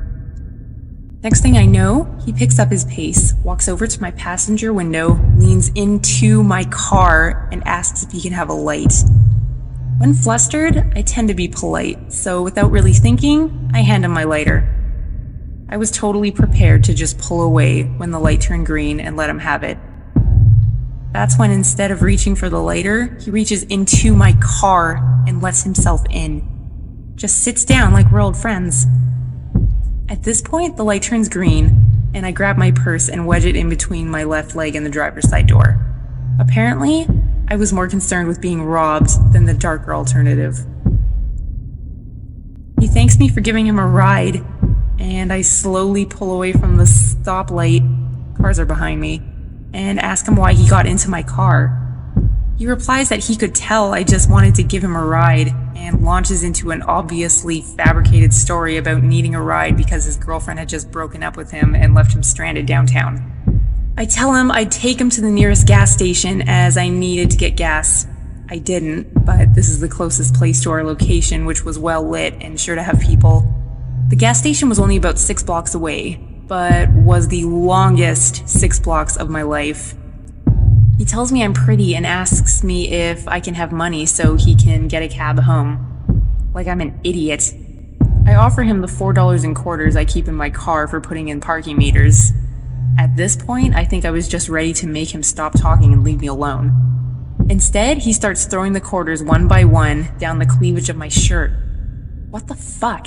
I ask him to stop. He just laughs. Then I see it. The gas station.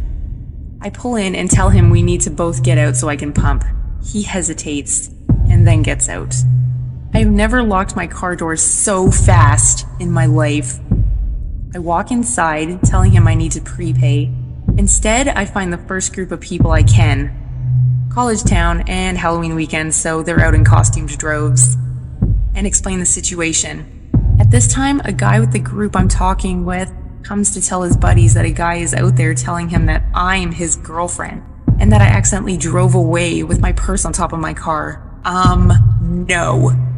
The group of college kids ended up going outside, making him leave, and then sticking around until I was back in my car and on my way.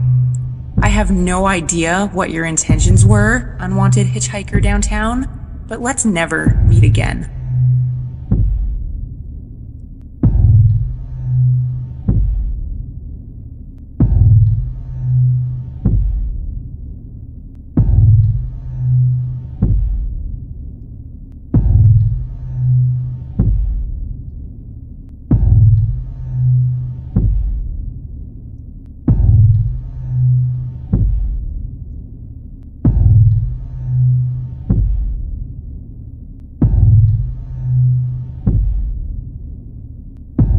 Number 1. This must have happened about a year ago now, around Halloween.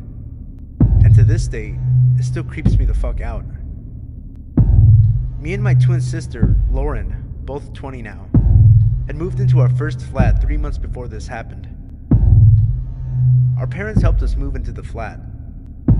My dad hiring a van to get all of our stuff, and the whole family, including my older brother Sam, who was visiting from England, helped us move furniture and numerous boxes into the flat. Our family helped us settle in, and luckily enough, our flat was actually next door to one of our dad's old friends, Danny, which was great as we hadn't seen him or his wife in about 10 years. The neighborhood we live in, which is a smallish village, about an hour or so from Glasgow in Scotland, is 99% of the time really quiet, and everybody around the area is really nice, but this one night, something wasn't quite right. Like I've said already, we had only really got used to the area we were living in. But after what happened this one night, I always have my wits about me now. It was a dark winter's night in late October/early November. A Thursday, I think. My sister and I decided to stay up until about 1:30 in the morning. as we sometimes did after a long week at college. We'd stay up drinking, stuffing our faces, and talking about random stuff like acting, the subject we were both studying, motorbikes, guys, and some bitching too, just like any normal young women would do. We then decided to put the lights out and go to bed as we had grown tired. I'd do the normal nightly routine like check everything was turned off and the door was locked, which it was thankfully, as a few nights previously I had forgotten to lock it, so we both went to bed and fell asleep as usual. Just to set the layout of the flat, me and my sister were on the first floor, above an old woman, Betty, who is rather lovely, but we don't see her very often. Our bedroom is right next to the porch and the front door, and our bedroom window looks out onto the street. It was about 4 a.m. when we awoke to a loud knocking at our door. I was expecting a parcel the next day, so initially thought it would be the postman. But that's when I checked the time on my phone, which I usually leave on in case of emergencies, and it was 4:30 in the morning. Still being tired and disoriented, I realized it was far too dark to be about 10 a.m. when the postman usually came, even though the mornings were much darker now during the winter months. The banging on the door lasted about what felt like 20 minutes, but was probably less. Me and my sister were too scared to move from our beds, only whispering quietly to each other to just ignore the banging on the door. Neither of us were very comfortable about answering the door to a stranger knocking at an ungodly hour. I don't usually answer the door to strangers, or even answer mobile numbers I don't recognize. The banging stopped suddenly, and I heard heavy footsteps descend down the stairs next to the wall near my head. Everything fell silent for a few minutes. I tried to settle back down, but my adrenaline was going crazy. I could feel my legs shaking. I was so nervy about whoever it was outside. There was no way I was getting back to sleep. Then I saw the flashing of a torch through our bedroom window. It flashed at least 3 times, but maybe more. Then it stopped. I then heard what sounded like the man talking on the phone to someone, or having a conversation with someone outside, sounding a bit agitated and angry. I didn't look outside of our bedroom window in case the man saw me, but a few minutes later, I heard the rumbling of a car engine below me. I then assumed that he came in his car. His voice became increasingly explosive as I became more and more scared. It got to the point where I was about to phone the police, but then I heard the man opening his car door and leaving swiftly along the street. I don't know who the man was or what he wanted, but I didn't sleep at all that night. And for the next few days after that, every single noise would give me a fright. I was scared that whoever it was going to come back. In the end, I thought that it was someone with the wrong address, or maybe just a drunk guy, but about a week later, we got a knock at about 6:30 in the evening, which was unusual for such a quiet area, and neither me or my sister were expecting any mail packages or shopping to be delivered, so I decided to open the door to whoever had knocked. Initially, I thought it was our neighbor, as he had been round once before to see how we were settling in, but not this time. It was a woman who was dressed in a suit and looked very professional, her hair up in a tight bun and holding a clipboard.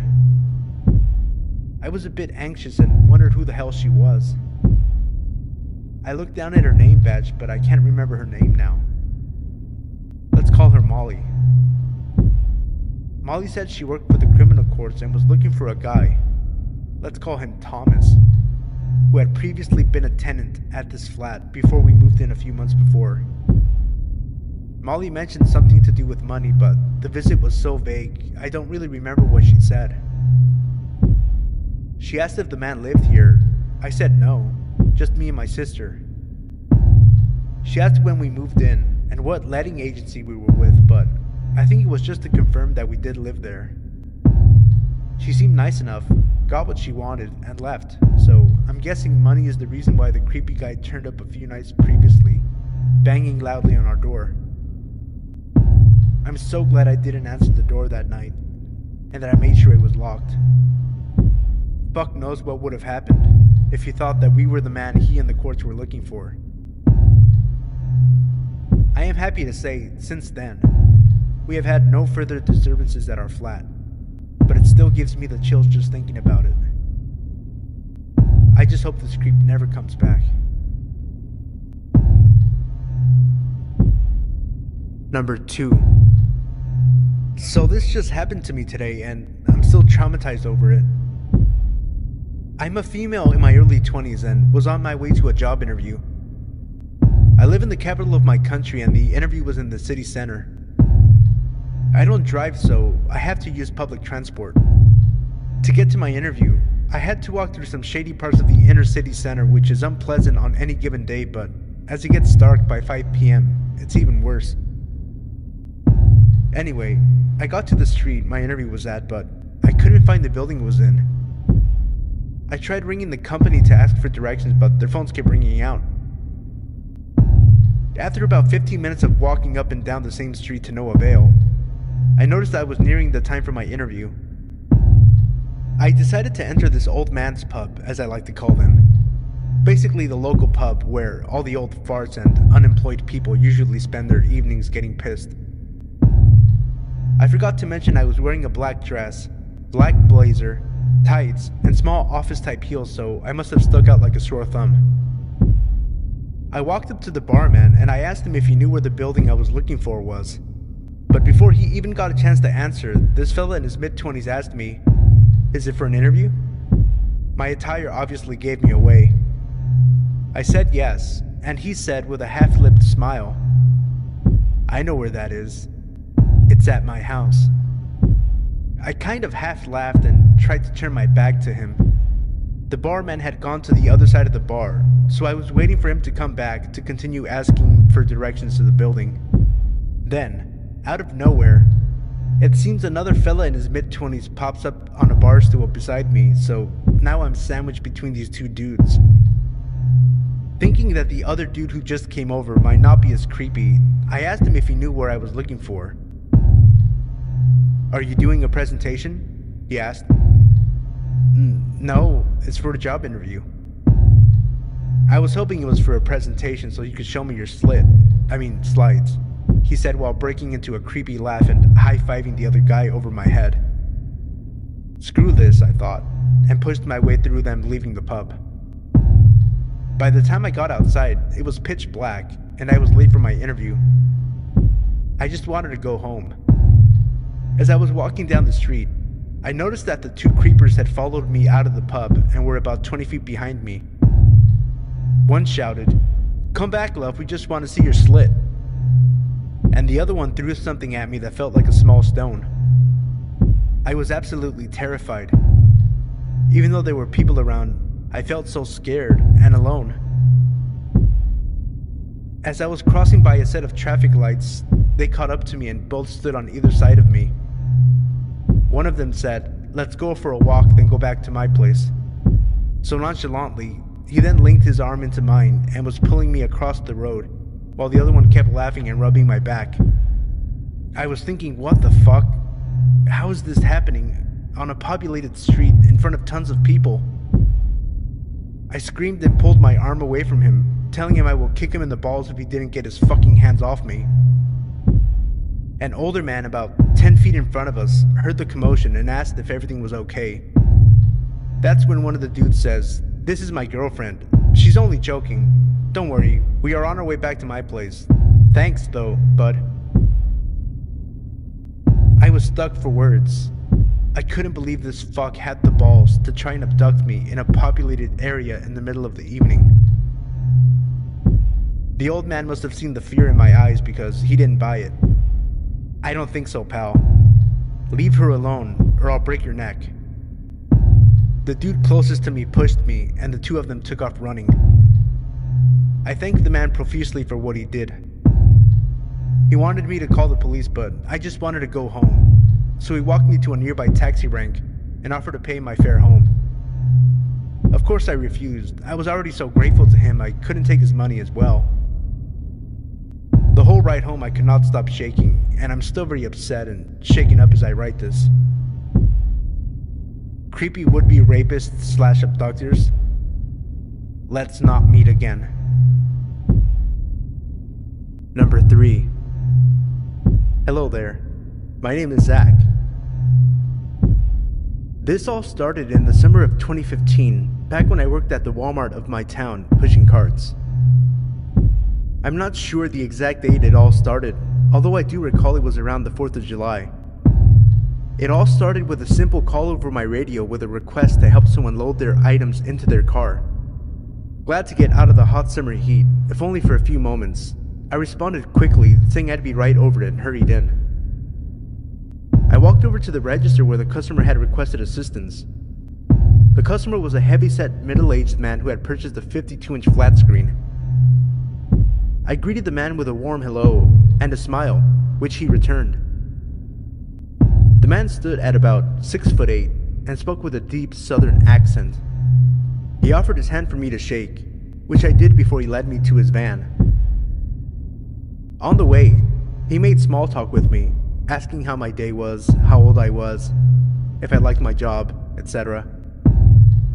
I answered all his questions honestly, saying that my day was going fine so far, that I was 19, and I could have a worse job than this. We got to his gray van and worked together to load his TV into the back. Before parting ways, he asked me where I lived and if I lived alone. Now this wasn't unusual, as a few other customers had asked me this before in the past. I simply said no. I stayed with my grandparents, having been too poor to afford to live by myself at the time, and I lived a mile or two out of town. I took the man's cart, wished him a good day, and walked off. It was a few days after that I realized, whenever I worked, that gray van would be in the parking lot. I didn't think too much of it, as it wasn't unusual for people to shop at Walmart every single day, so I would just go about my work. That was until a week afterwards when, after noticing the same gray van, I turned to a fellow cart pusher named Joe and said, "That gray van is always here." Joe nodded in agreement. "Yeah, I know, dude. Although it's strange, I've only ever seen that van here when you're working." Confused, I asked what he meant. He responded, "I've only ever seen that van here during your shift. It leaves shortly after you do when you clock out." I found that to be a little strange, but I blew it off as a coincidence. One day, I noticed that gray van would follow me everywhere I went. I don't own a car, so I walk everywhere I go. I don't really mind as I enjoy walking. Again, I would just chalk up the van always following me as a coincidence. Pretty sure the van was just heading in the same direction. Although I always found it odd that the van never drove past me as I walked, but always hung back, not caring if it was holding up traffic. Red flags didn't start going off until I spotted that gray van trailing me on a Wednesday night as I was walking back home from my youth group meeting at church. At first I just brushed it off as usual, until it followed me out of town. Normally it would turn away when I left city limits, but this time, it continued to follow me. I started to feel as though something wasn't right about this, and I began to wish I had my pocket knife on me, just in case. The van followed me until I walked into my driveway before turning off. I got the chills at this point, and I made sure to lock the doors when I entered my house. The next night, I was walking home in the dark again after a men's group Bible study. The memory of last night was burned in my mind, and I decided that if the van followed me to my house again, I would notify the police in the morning. Sure enough, it ended up trailing me. I gritted my teeth, sick of whoever this person was. However, the van pulled off a few feet ahead of me and stopped. The driver's side door opened and the customer who I had helped with the TV stepped out and approached me. He greeted me like everything was normal and asked me where I was headed. I told him I was headed home, making a mental note to tell the police about this guy first thing in the morning. The man continued to act friendly and offered me a ride home, stating it was too dark for me to walk home, and that weirdos might try something. I declined, saying I didn't live that far away, but he kept insisting it was too dangerous and that I should ride with him. The more I said no, the more he kept pushing for me to get in his van. It was at this point I decided I was done and started to walk past this guy when he put his hand on my arm and started pulling me to his van, stating that he was giving me a ride, whether I liked it or not. Being a 19-year-old young man, I had always thought I would be able to easily handle a situation like this should it happen. However, panic had taken over my body, and my mind raced for a way to get away from this guy. Pretty sure wherever this guy wanted to take me, it sure wasn't my house. Now, I don't know if it was a miracle or just plain luck, but at that moment a police car drove by and pulled into the nearby gas station to fill up. The man let go of my arm, wished me a good night, got into his van, and sped off. I decided to talk with the cop while he was getting gas, telling him about the past events. The cop ended up driving me home, telling me if I saw the guy again to immediately call the police.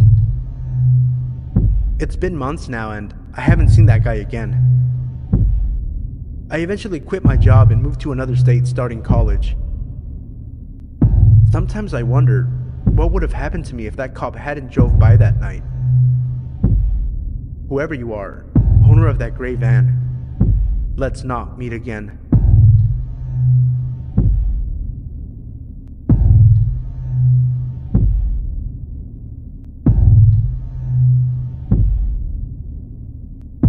Number 4. This story still creeps me out, but I'm happy to share it with you. I like to go for walks in the dark. I'm not sure if this is strange or if everyone does it, but it just makes everything really creepy. I live in a well-civilized area with a lot of friends who live extremely close to me. Around 2 kilometers from my house is a heavily wooded area. I like to follow a 4-wheel drive track when I go for my walks. It was around 9:30 p.m. on a Friday night, and I was going for a walk down the 4-wheel drive track when I heard a very light scream in the distance. I assumed it was just some kids playing, so I kept walking, until I heard it again. At this point, I knew someone was in trouble. I ran for my life hoping that I could help this person. I ran for about 100 meters when I came to the end of the track and looked around. One of the first things I saw was a girl about 19 years old being held by a 40-year-old looking man. When the man saw me, he dropped the girl and legged it around the corner. I sprinted over to the woman who was busy crying, obviously shaken up. We ended up calling the police and they came and took my statement and took the girl home. I am glad that I still go for my walks. If I didn't, a girl probably would not be here today. Number 5. So this happened about 6 years ago now. I was 14 at the time, and I just moved to Australia. One of the girls in my grade was having a picnic in the park, about 30 minutes away from my house, but I was keen to make friends and so was up for a trip. Anyway, I arrive at this park at about 1 p.m. on a Saturday, and it's great. We eat potato salad, there are other families around. It's chill. But I know I have homework, so I say goodbye a little earlier to make my own way home. I was at an age that meant I was exercising my independence, so I enjoyed public transport and such. As I'm walking through a suburban area, 2 things occurred to me. The first is that it's really quiet for a midday on a weekend. The second, I've been followed since I left the park. I turn around, feeling a little startled, but it's just some guy on his bike. This isn't really unusual, but there's something about the way this 40-something man's leisurely pace that makes my skin crawl. The guy is clearly into cycling. He's geared up with sunglasses and all the lycra, but he maintained a pace just so that he was several seconds behind me. I move a little faster, speeding up to see his reaction, but sure enough, he speeds up. And as I slow down again, he ends up cycling next to me. I ignore this and just make it seem as though I'm totally unfazed. He then smiles to me and asks for the time. I inform him of the time, but he just stays there.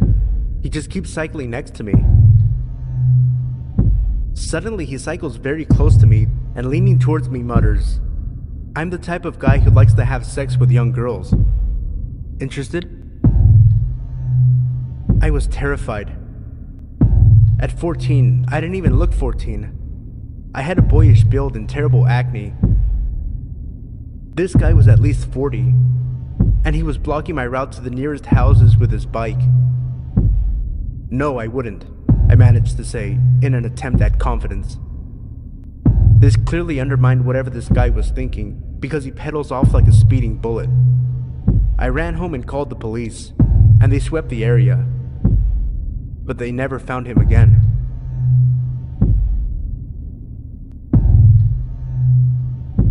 Number 6. I've been lurking on the sub for a while and wanted to share my story. It's Thanksgiving 2011 and I was celebrating at my grandparents' farm in the little town of Seville, Florida. I had had way too much to eat that holiday and was about to leave for the drive back to school in Tallahassee. I stopped at one little gas station in town to fill up before getting on the highway. I had just finished filling up when a lady walked up to me. She was really ratty looking with crazy blonde dyed hair, but this was the backwoods of Florida, so no judgment. They were really kind people who looked like that in those parts. She started talking to me about how her car had run out of gas. She pointed over to an old junker parked over in the convenience store and asked if I could possibly give her some cash to get home. I usually don't say yes to things like that, but it was Thanksgiving weekend, so I was feeling extra generous. I told her that I'd be happy to fill up her car a little to get her home. That's when it started getting weird. She kept insisting I'd give her cash and that her car was so empty she couldn't drive to the pump. I don't know why I didn't leave right then and there, but again, I was in a really good mood. I told her if she had a gas can, I would put some in, but didn't feel comfortable giving her cash. She kept objecting, but eventually went over and pulled a gas can from her car. I started filling it up. She put her hand on me and said, "Do you have a girlfriend?" I told her no politely. She said she wanted to pay me back somehow for the gas and asked if I wanted to come to her place. I told her no, less politely. She kept touching my shoulder, thanking me, and then offered me a blowjob behind the station, so I stopped the gas pump, got in my car, and left her there with the gas can. I called my mom a little later and told her about the creepy, sleazy encounter. She paused and asked me if this lady had ratty blonde hair and looked like she was on drugs. I confirmed that, yes, that was what she looked like, and how could she know that? This lady was apparently all over the news. She was a prostitute in town and had been at a party earlier. An exchange had gone south and her baby had been kidnapped by a client of hers and left under a bush in town. She hadn't even bothered to call the police about the missing child until later. They were both arrested and charged.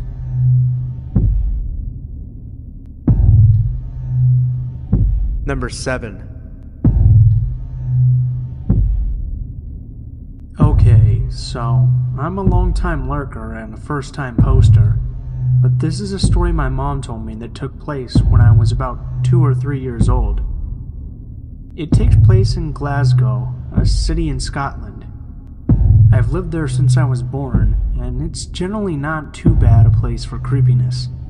However, this was scary. So my mom was taking my dog for a walk and carrying me. We were walking in the park, which was very big and had a big statue in the middle of it. Since we didn't have a car then, it was the closest place to walk the dog. Everything was pretty normal, until suddenly this big black car starts coming towards us. My mom says it looked very suspicious, windows tinted and stuff. There was a tall blonde woman apparently in the front, with no one else supposedly with her. The fact that a car was coming up out of the park was very strange, because it was quite late, so no one would frequent the park then. My mom was getting warning signals because the car itself and the person driving it, but she slowed down. The woman drew up beside us and gave my mom a huge, very strange smile, as if they had been best friends. Now, this is Scotland, so a lot of people know each other, but my mom had no idea who this person was. Then, the woman gave her a big wave and rolled down the window, saying, "Hello, you look like you need a lift. Would you like a lift with us?" This was creepy because there was no one else in the car that we could see. My mom also said that the woman was staring at me in particular. My mom smiled back, trying to be friendly, and politely declined. However, the woman seemed put out by this and said, "I think your dog is getting hungry. How about we give him a few treats?" My mom was definitely creeped out now, and my dog was definitely not hungry. He had eaten before we left. So she just said, "Oh, no thanks, we'll be fine." Suddenly the woman went from smiley to angry. My mom said she looked almost furious. Then she revved up the engine and took off out of the park. To this day, me and my mom still think there was someone in the back of the car, because the windows were tinted heavily. Whether or not the woman meant harm, though, is undecided. But we never went to that park again. Number 8. I'm a 17-year-old girl and I live in a rural area. My house is almost entirely visible from the road. I'm typing this almost exactly 30 minutes after it happened and I'm still shaking. 30 minutes ago at 5 a.m., I was sleeping deeply and someone slowly opened my bedroom window. My bed is literally right next to the window so I can open and close it. I was sleeping and I could hear my window slowly opening upwards since it's old and heavy. I thought I was dreaming or it was a possum because they live on the tree outside it. It's 5 a.m. and it's getting light at about this time. My bedroom is isolated and at the back of the house, but there is a complete driveway and full access to it there. And holy shit, I realize it's a person opening the window. I look through my makeshift curtain and I say, "What the fuck?" There's a figure outside my window. They slam the window down quickly, right next to my face, when they realize there's a person less than a meter from them. I could see the figure because there is still some light, but nothing else. I start yelling, I go to my parents, etc. They check the area, but they can't see any cars or people as it's covered in trees. All in the meanwhile, I think I'm crazy. How could that have happened? Was I dreaming? But my curtain is tucked under the window, and my cat is going crazy, and I know what happened. It was terrifying. I'm sure that they were a thief. We've had some dodgy people around my area before, but I swear, when it happened, I thought it was a ghost or something. I was terrified because I've been reading a lot of this subreddit, and the subreddit No Sleep. Now I have to get ready for school. My parents are going to put a lock on my window. Update. I don't understand why someone would try to rob a house at 5 a.m. My dad's awake every morning before 5 and there is light still in the sky. If it was earlier in the night, it probably would have been way scarier. A policewoman came. She explained about crimes in the area. She looked for footprints and fingerprints but couldn't really see any as it was raining. She was really kind, but I'm still spooked. I don't know if anyone will read this, but a few hours later, my parents discovered the window adjacent to mine had chisel marks on it, and it was fairly damaged. Obviously, this means they tried to break in through there but couldn't, and then tried my window. Number 9. I have provided links for news coverage of the following story in the video description below. This is the story that my dad shared with me. He grew up in a small suburb community of Stowe, Ohio with his parents and older sister. Across the street lived a boy named Richard Wade Cooey. He was the same age as my dad, who described him as a scrawny, red-headed troublemaker. He would spit on people as they walked by, and even set a house on fire in the neighborhood and blamed it on a kid who had special needs. Nothing he did as a child, however, could compare to the crime he committed when he was only 19 years old. My dad had just started his sophomore year of college when he heard the news. Richard and his friends Clinton and Kenneth were throwing pieces of concrete off a local bridge onto the interstate when one of them struck the vehicle of 21-year-old Wendy Ofrendo. Her friend, 20-year-old Dawn McCreary, was also in the car. They were sorority sisters who had just gotten off of work at a local restaurant. At this point, Kenneth decided he'd had enough and went home. This is when Richard and Clinton came up with their evil scheme. Both of the young men approached the girls, offering them help, offering to give them a ride. They drove the girls to a shopping center where they told them to call their parents and let them know they were alright. The two then forced the girls back into the car, tied their hands together, and drove them to a field behind the local mall where they raped, stabbed, and tortured them for 3 grueling hours. They abandoned their bodies in the field, but only after they carved large X's on their stomachs.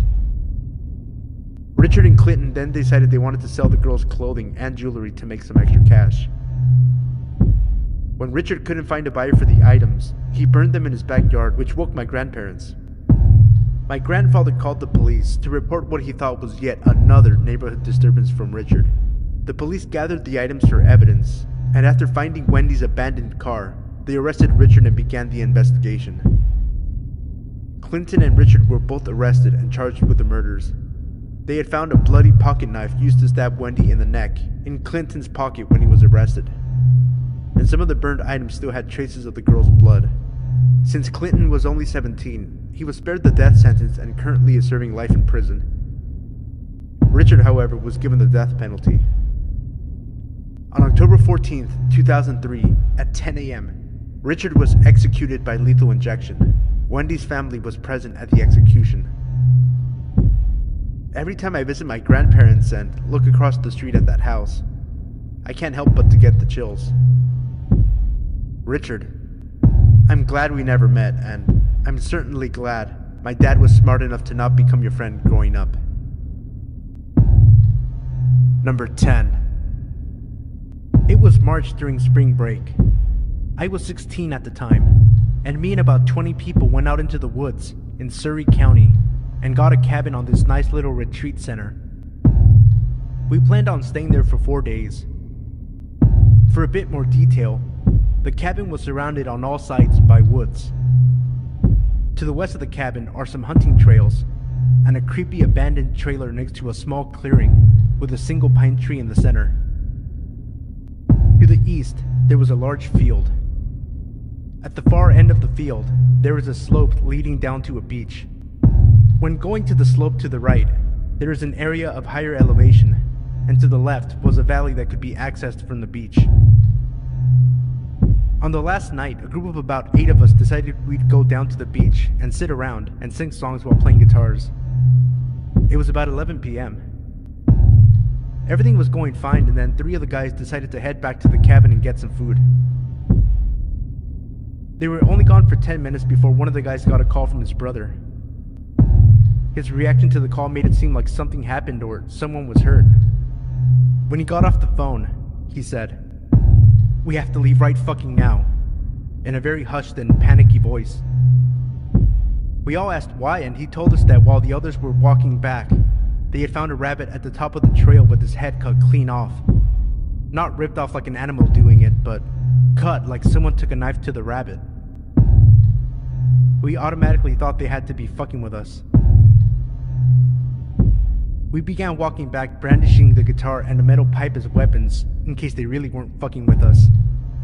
About halfway up the hill, we hear rustling and twigs snapping to our right where the valley is.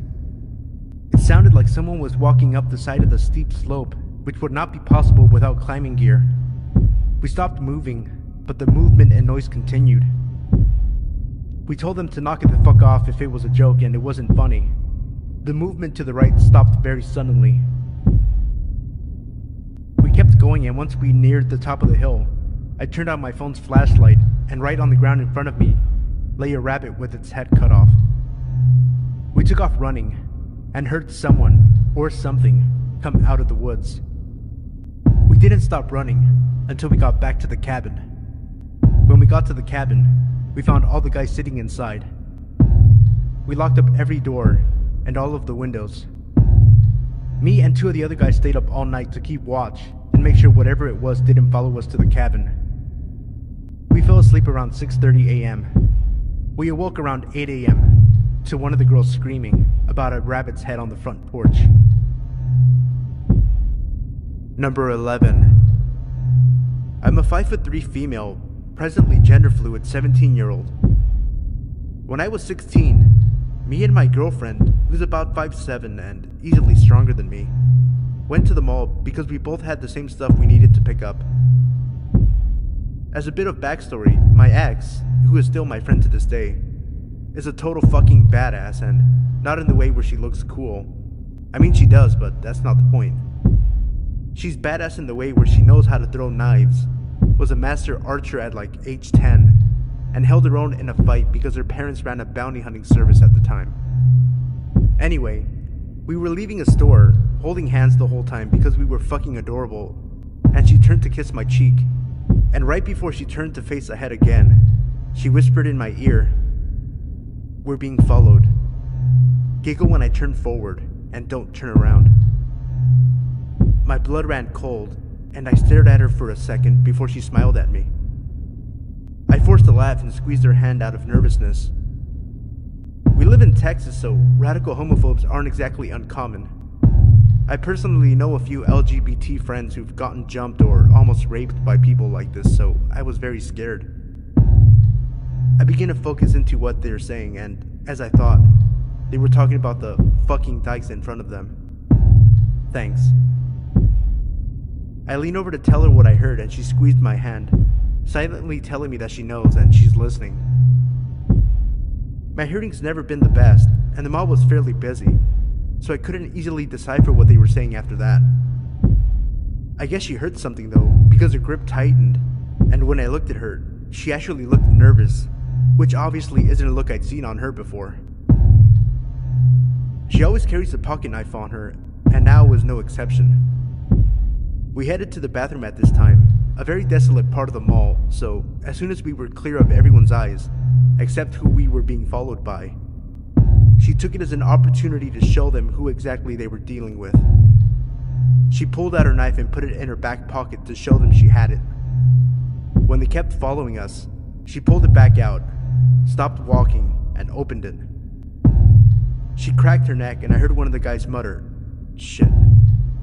They walked past us, glancing back when they were about 10 feet ahead. I'm just lucky my ex-girlfriend was fucking awesome.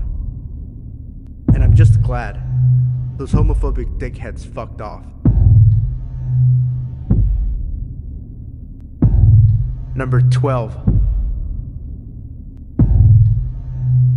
I was 8 years old when this happened. It was a hot summer day, so my dad asked me if I wanted to go to the pool. I of course said yes, so we took a couple of towels and went to the pool. We left our stuff under a tree and went to the water. This is a really big pool. It's about 40 meters long. I'm not sure how to explain this, but on one side there is a pool and on the other side is a river. My dad loves fishing, so we went to the other side to see if someone was fishing. He ran into his old buddy and they started talking.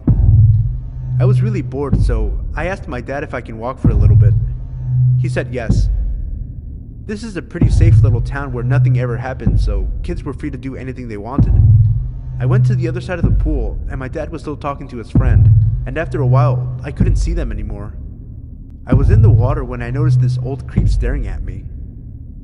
I just looked at him and started swimming. He asked me if I wanted him to help me swim. I said no. Then he asked me how old I was. I was pretty confused, so I told him my real age. Then he started hugging me. I told him to leave me alone, but then he started kissing me and touching my lady parts. Nobody seemed to notice. I was trying to scream, but his hand was on my mouth. When he took me out of the water, I bit his finger and kicked him in the balls.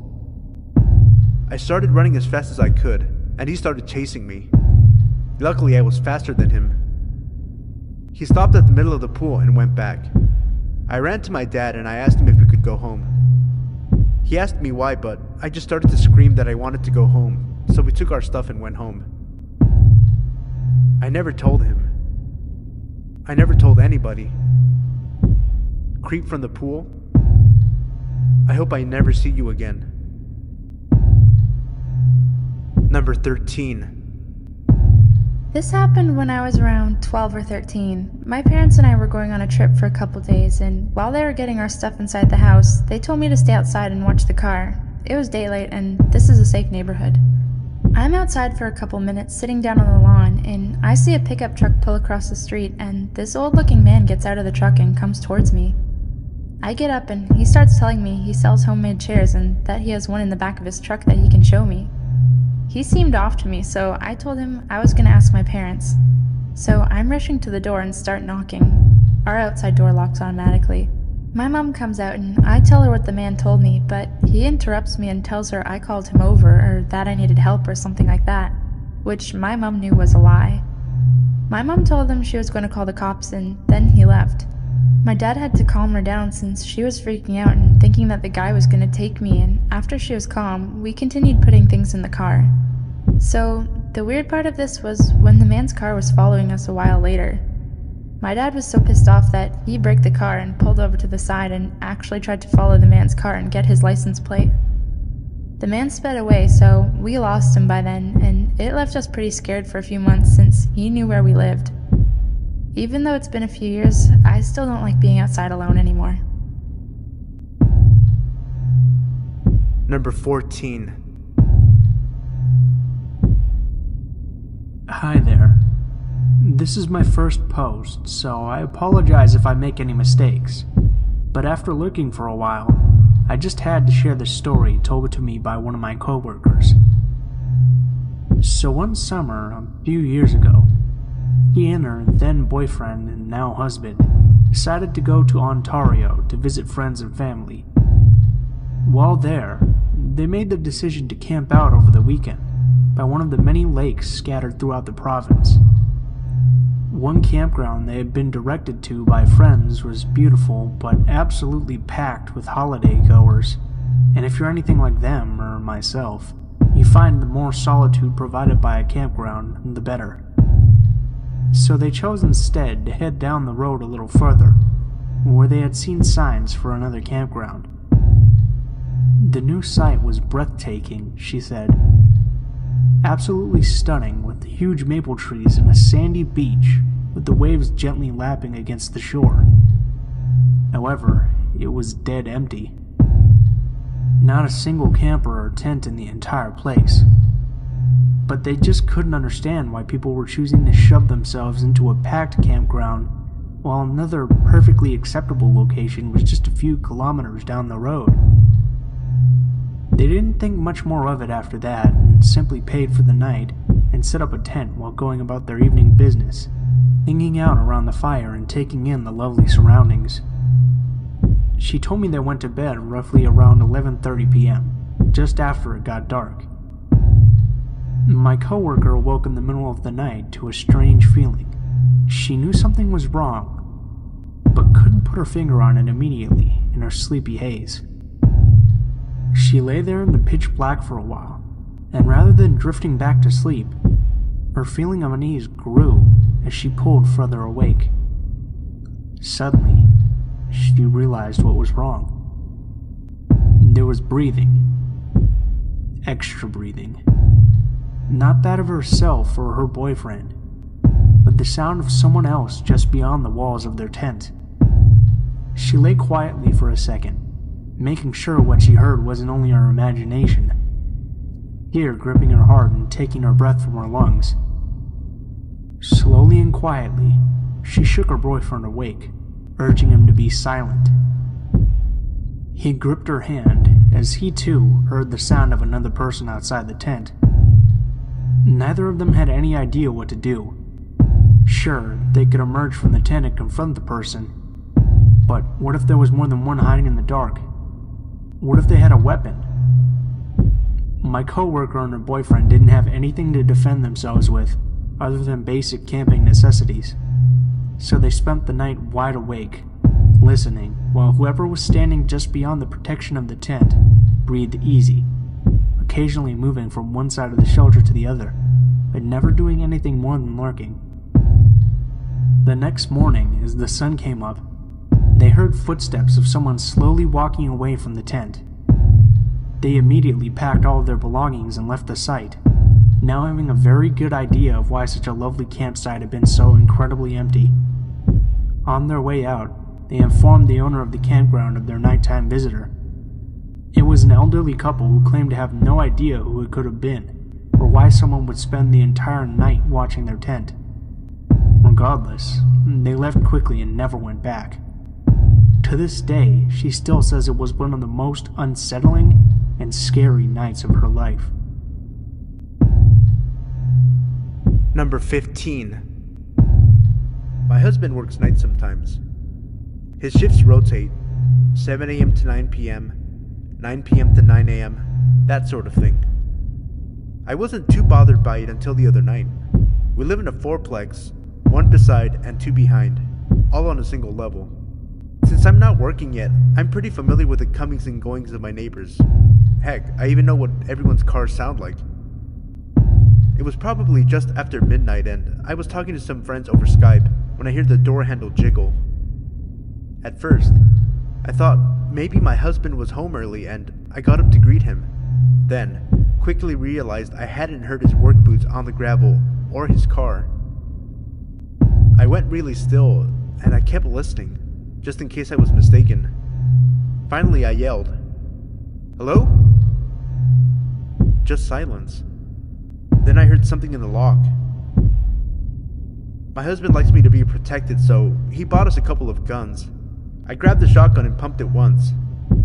It's loud enough without actually putting ammo in that you know what it is. Then I yelled, "I have a gun and I know how to use it. Get lost before I call the police." Big, heavy footsteps ran off across our graveled lot, and I stayed up the remainder of the night until the sun came up. Then I finally fell asleep. My husband came home later that morning and was worried when he found me in bed at 11 a.m., but let me sleep a little longer once I explained what happened. He had the next day off, so we went to visit some friends of his. When we got back, we discovered the pumpkins I had next to the stoop were all knocked over, like someone was looking for a key. My husband did a quick sweep of the house before we went in, but we're looking for a new place now. Person trying to break into our place? Let's not meet. Number 16. A few years back, me and a few friends had walked across our town to go to the town center. We were around 13 at the time. Our town was not huge, but it was one of the bigger towns in the county. There was a lot of crime in the area, usually to do with drugs. We were walking along one of the main roads because it was the shortest way to get to the town center. We were all staying at our friend John's house later that night, and we wanted to get some snacks and maybe some new games if they were cheap. We made it to the town center, all was well and good. But on the way back is when it got a bit creepy. About halfway between John's house, which is on the really bad side of town, and the town center, while walking down the main road, we noticed a man in a dark jacket walking behind us. It was around 5 p.m. and it was February, so it was getting a bit darker. We thought nothing of it initially, but as we walked further and further, we noticed he was still following us. We decided to pick up our pace to try and get back as fast as we possibly could, while trying to remain calm. Despite taking a different route home to try and lose this man, he stuck with us, walking about 10 meters behind us. We were at the bottom of John Street when the man started to slow down. We got back, and while we were shaken up about the man following us, we didn't think it was a big deal, so we didn't bother telling John's mom or brother. Later on, around 9 p.m., John's mom went out to spend time with some of her friends, and his brother was at a neighbor's house. We were sitting in the living room. John's house was laid out in a way that the sofa in the living room was visible from the kitchen, and the kitchen had a window at the front side of the house. We were watching a film and I went to get a drink. I walked to the fridge next to the window and got some Coke. When I closed the door, I glanced at the window to look out. I thought I noticed someone there, but it was dark outside, and the light was on in the kitchen, so it was hard to see outside properly. I shrugged it off and walked back to the living room. About 20 minutes passed and I glanced back over to the window. Now the kitchen light was off, as was the living room light, making it easier to see outside. I could quite clearly see a man there, and he looked exactly like the man who was following us on the way home, wearing the same dark jacket, staring at me and my friends intently. I looked back at the TV, not trying to give anything away. I told my friends that I thought there was someone at the window, but to not all look. John turned and looked. He was as shocked as I was. We were all 13 years old and home alone. Needless to say, we pretty much shat ourselves. John got up and went over to the home phone, which was just next to the front door, and called his brother. He said he would come over straight away. We made sure that the front door and the back door was locked, and sat in the living room until his brother came back. Thankfully, the man was gone by the time John's brother got back. We checked the house and the garden just in case he was hiding somewhere, but he was gone. We all thought this would be the end, and that we wouldn't see the man again, but a few weeks later, me and my friends were walking to a sports event, taking the same route we had taken previously, and we saw the man again. This time he didn't follow us, but as we walked past, he stared at us intently. None of us knew who this man was, or why he followed us. None of us have seen the man since, and hopefully we never will. Number 17. This still haunts me to this day. I remember it pretty vividly, and I consider myself to have a bad memory. When I was 10, my mother needed to go to Walmart to grab some groceries. Being the hard-headed kid I was, I didn't want to go inside, so she let me stay in the car. I was reading a book and listening to music when all of a sudden, an old, beat-up tan car parks next to me. I look over and it's some guy in his 50s. The guy then opens his car door, and he's completely naked except for a trench coat. I freak out and lock the doors. He begins to masturbate profusely while staring at me, and I just avoid eye contact. This goes on for about 10 minutes until he finishes and leaves. My mom comes back about 20 minutes later, and I tell her what happened. She's pissed and flags the security officer, but she didn't know English, so I don't think it got through. My mom never left me alone in the car again until I was in my teens, when I would just stay home. I also never found out any more information about him. Guy that robbed me of my innocence, let's never meet. Number 18. I lived on campus during my first year at my university, but it was a fun little college town.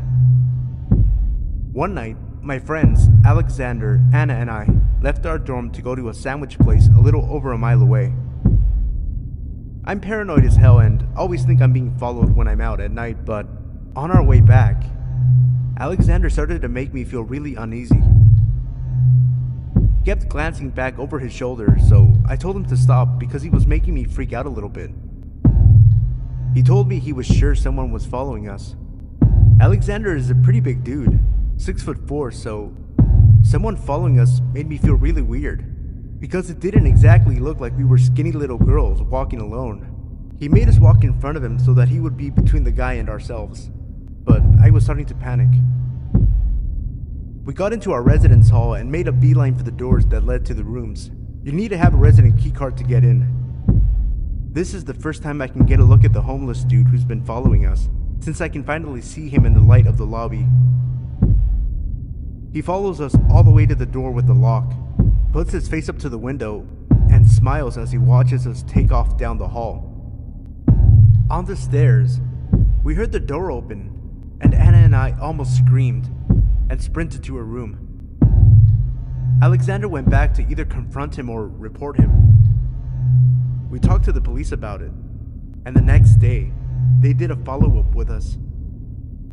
Apparently, that night, the same guy had gone into another resident hall on campus and found a door that had been propped open.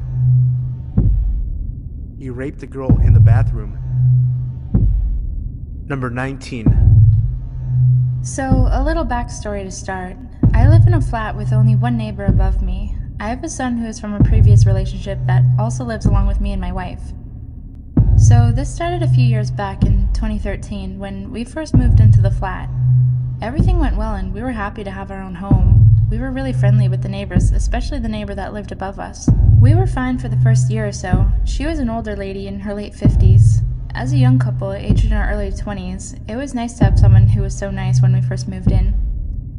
We were approached within the first few weeks by our other neighbors, explaining how she was a little weird. Stories including vandalizing the previous tenant's car and throwing paint on the door. These even went as far as giving full bottles of vodka to an alcoholic that lived on our street because whenever he drank he got violent. This creeped us out a little, but she seemed so opposite of what we heard of her. We had been alright with each other for months. That's when things took a turn. We got a knock on the door from the police stating that we had been abusing my son.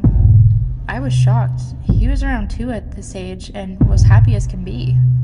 I remember letting the police officer in, and he came in, saw my son playing with his blocks in the living room. Then the police officer rolled his eyes, apologized to me, and left. We spoke to the neighbor upstairs about it, and she seemed to suggest it was another neighbor as she overheard them speaking about it. Thinking it was no good to dwell on it, we left it and nothing happened for a few weeks. A few weeks later, my son's mother came around and was rather distressed. She showed me some messages she got on Facebook from someone called John Smith. They explained that they worked at the nursery that my son attended and was concerned about my son, going into a lot of detail about how we would shout at him and abuse him. I flipped my shit and even gave her a copy of the recordings from my son's baby monitor. See, since the last time we were accused of anything, we installed a baby monitor that stored the last 7 days onto a server I have. This is linked to my mobile, perhaps due to paranoia after hearing of all the kidnappings that can happen. The funny thing that made no sense was that in the message, it had my full address. She and my wife's full names and details of our house, even about the background that I had on my computer, which was a payday background. It made no sense at all, and the only person in my house was the neighbor upstairs and my parents. I don't like people within my space, and she used to come around and use our bathroom and shower as her bathroom was being converted into a wet room.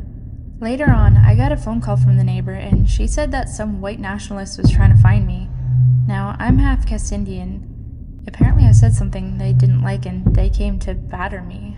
She explained what they looked like and that they had leather gloves, but she lied and said I didn't live there. I phoned the police, and we were on a watch list due to the threats that were said.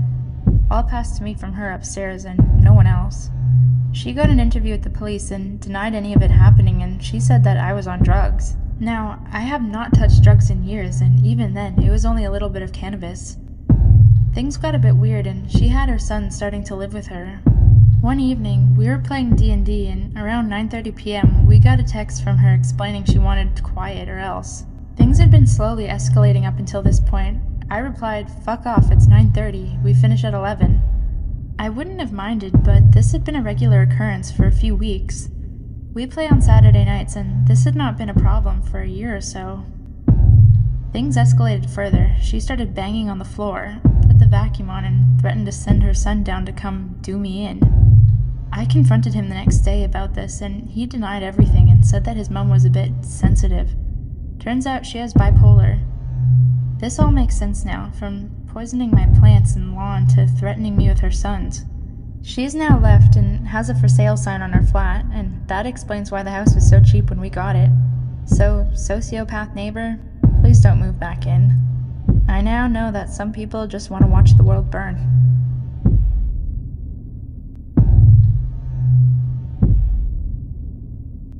Number 20. This happened last year on Halloween. A lot of creepy stuff happens on Halloween, and this is no exception. I'm 5 feet tall and 105 pounds. Not a very intimidating figure. I'm transgender, and I look a little more on the feminine side of things.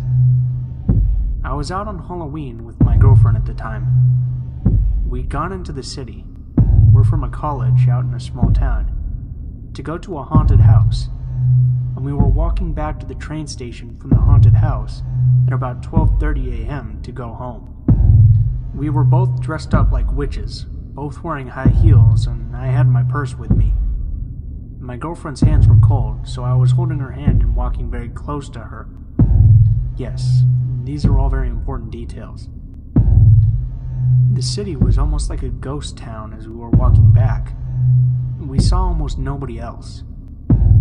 We were walking along a main road, just going under an overpass. when a car full of 20-somethings drove by us, going the opposite way, and a guy hung out the window and shouted, "Ugliest lesbian couple ever!" Of course, both of us were offended, but we just kept walking, and the car drove up off the street. We were about 2, maybe 3 blocks from the train station, and this train station is in the heart of the city, with a lot of elevated highways and railways and overpasses surrounding it, so it tends to be very shadowed, especially at night. We heard the sound of a car engine off to our right, across the street, and at this point, my girlfriend whispered to me, "It's the same car." I glanced over, and it was the same car from earlier. The people had gotten out of the car, and were kind of milling about it, but I could tell they were looking at us. I was very nervous at this point, because being both queer and transgender, you face a lot of potential violence and hate crimes. All of the stories about trans people and lesbians and gays getting beaten to death were flashing through my head. I was terrified. About a year ago, my dad had told me I had to carry something for self-defense, but instead of mace or something, he gave me a flashlight. It's about 8 inches and very sturdy, made of steel and incredibly bright. This thing will temporarily blind you for a good minute, and it has a raised, beveled edge that would likely hurt like a bitch if you were hit with it. I reached into my purse and pulled out the flashlight, gripping it tight in my free hand. There was the sound of breaking glass behind us, and both of us looked over our shoulders to see the group of people crossing the street towards us. There was broken glass in the street, and from what I could make out in the streetlights, one of the people was holding a broken beer bottle. I said to my girlfriend, "We need to get out of here now." We ran the remaining 2 blocks to the train station, but not very quickly because we were in high heels. And the entire time, we could hear the group running after us. Heavy steps, shouting slurs, maybe 50 feet behind us the whole way. When we got to the train station, we immediately bolted for the brightest area with the most people around, and looked around for the group, but they didn't come to the station. It hit me really hard right then, how close we'd come to being statistics.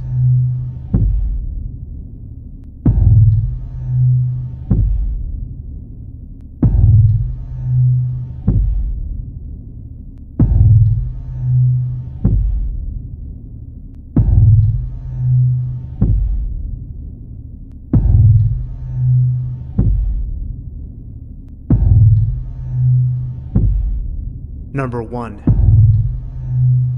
This must have happened about a year ago now, around Halloween. And to this day, it still creeps me the fuck out. Me and my twin sister, Lauren, both 20 now, had moved into our first flat 3 months before this happened. Our parents helped us move into the flat. My dad hiring a van to get all of our stuff, and the whole family, including my older brother Sam, who was visiting from England, helped us move furniture and numerous boxes into the flat. Our family helped us settle in, and luckily enough, our flat was actually next door to one of our dad's old friends, Danny, which was great as we hadn't seen him or his wife in about 10 years. The neighborhood we live in, which is a smallish village, about an hour or so from Glasgow in Scotland, is 99% of the time really quiet, and everybody around the area is really nice, but this one night, something wasn't quite right. Like I've said already, we had only really got used to the area we were living in, but after what happened this one night, I always have my wits about me now. It was a dark winter's night in late October/early November, a Thursday I think. My sister and I decided to stay up until about 1:30 in the morning, as we sometimes did after a long week at college. We'd stay up drinking, stuffing our faces, and talking about random stuff like acting, the subject we were both studying, motorbikes, guys, and some bitching too, just like any normal young women would do. We then decided to put the lights out and go to bed as we had grown tired. I'd do the normal nightly routine like check everything was turned off and the door was locked, which it was thankfully, as a few nights previously I had forgotten to lock it, so we both went to bed and fell asleep as usual. Just to set the layout of the flat, Me and my sister were on the first floor, above an old woman, Betty, who is rather lovely, but we don't see her very often. Our bedroom is right next to the porch and the front door, and our bedroom window looks out onto the street. It was about 4 a.m. when we awoke to a loud knocking at our door. I was expecting a parcel the next day, so initially thought it would be the postman. But that's when I checked the time on my phone, which I usually leave on in case of emergencies, and it was 4:30 in the morning. Still being tired and disoriented, I realized that it was far too dark to be about 10 a.m. when the postman usually came, even though the mornings were much darker now during the winter months. The banging on the door lasted about what felt like 20 minutes, but was probably less. Me and my sister were too scared to move from our beds, only whispering quietly to each other to just ignore the banging on the door. Neither of us were very comfortable about answering the door to a stranger knocking at an ungodly hour. I don't usually answer the door to strangers, or even answer mobile numbers I don't recognize. The banging stopped suddenly, and I heard heavy footsteps descend down the stairs next to the wall near my head. Everything fell silent for a few minutes.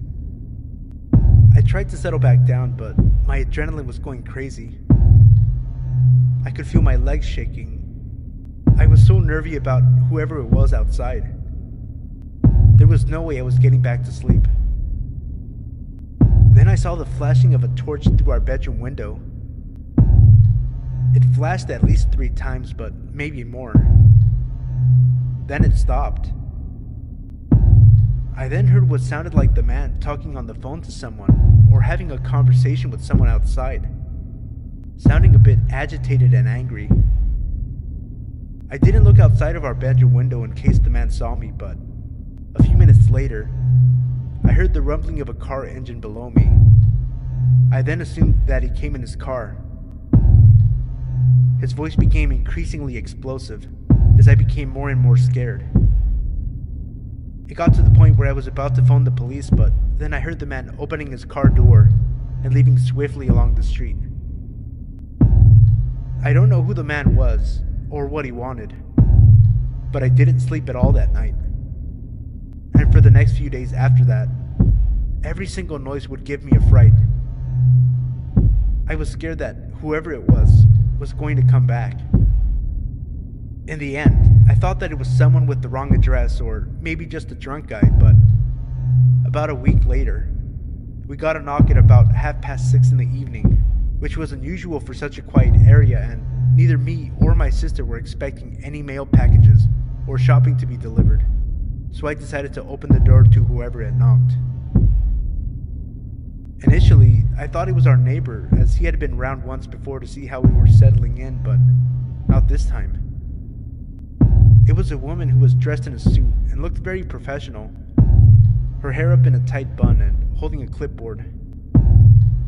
I was a bit anxious and wondered who the hell she was. I looked down at her name badge, but I can't remember her name now. Let's call her Molly. Molly said she worked for the criminal courts and was looking for a guy, let's call him Thomas, who had previously been a tenant at this flat before we moved in a few months before. Molly mentioned something to do with money, but the visit was so vague, I don't really remember what she said. She asked if the man lived here. I said no, just me and my sister. She asked when we moved in and what letting agency we were with, but I think it was just to confirm that we did live there. She seemed nice enough, got what she wanted, and left, so I'm guessing money is the reason why the creepy guy turned up a few nights previously, banging loudly on our door. I'm so glad I didn't answer the door that night, and that I made sure it was locked. Fuck knows what would have happened if he thought that we were the man he and the courts were looking for. I am happy to say, since then, we have had no further disturbances at our flat, but it still gives me the chills just thinking about it. I just hope this creep never comes back. Number 2. So this just happened to me today, and I'm still traumatized over it. I'm a female in my early 20s and was on my way to a job interview. I live in the capital of my country and the interview was in the city center. I don't drive, so I have to use public transport. To get to my interview, I had to walk through some shady parts of the inner city center, which is unpleasant on any given day, but as it gets dark by 5 p.m., it's even worse. Anyway, I got to the street my interview was at, but I couldn't find the building it was in. I tried ringing the company to ask for directions, but their phones kept ringing out. After about 15 minutes of walking up and down the same street to no avail, I noticed I was nearing the time for my interview. I decided to enter this old man's pub, as I like to call them. Basically the local pub where all the old farts and unemployed people usually spend their evenings getting pissed. I forgot to mention I was wearing a black dress, black blazer, tights, and small office-type heels, so I must have stuck out like a sore thumb. I walked up to the barman and I asked him if he knew where the building I was looking for was. But before he even got a chance to answer, this fella in his mid-20s asked me, "Is it for an interview?" My attire obviously gave me away. I said yes, and he said with a half-lipped smile, "I know where that is. It's at my house." I kind of half laughed and tried to turn my back to him. The barman had gone to the other side of the bar, so I was waiting for him to come back to continue asking for directions to the building. Then, out of nowhere, it seems another fella in his mid-20s pops up on a bar stool beside me, so now I'm sandwiched between these two dudes. Thinking that the other dude who just came over might not be as creepy, I asked him if he knew where I was looking for. "Are you doing a presentation?" he asked. "No, it's for a job interview." "I was hoping it was for a presentation so you could show me your slides," he said while breaking into a creepy laugh and high-fiving the other guy over my head. Screw this, I thought, and pushed my way through them, leaving the pub. By the time I got outside, it was pitch black, and I was late for my interview. I just wanted to go home. As I was walking down the street, I noticed that the two creepers had followed me out of the pub and were about 20 feet behind me. One shouted, "Come back, love, we just want to see your slit." And the other one threw something at me that felt like a small stone.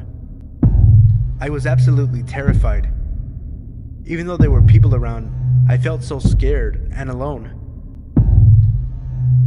As I was crossing by a set of traffic lights, they caught up to me and both stood on either side of me. One of them said, "Let's go for a walk, then go back to my place." So nonchalantly, he then linked his arm into mine and was pulling me across the road, while the other one kept laughing and rubbing my back. I was thinking, what the fuck? How is this happening on a populated street in front of tons of people? I screamed and pulled my arm away from him, telling him I will kick him in the balls if he didn't get his fucking hands off me. An older man about 10 feet in front of us heard the commotion and asked if everything was okay. That's when one of the dudes says, "This is my girlfriend. She's only joking. Don't worry, we are on our way back to my place. Thanks though, bud." I was stuck for words. I couldn't believe this fuck had the balls to try and abduct me in a populated area in the middle of the evening.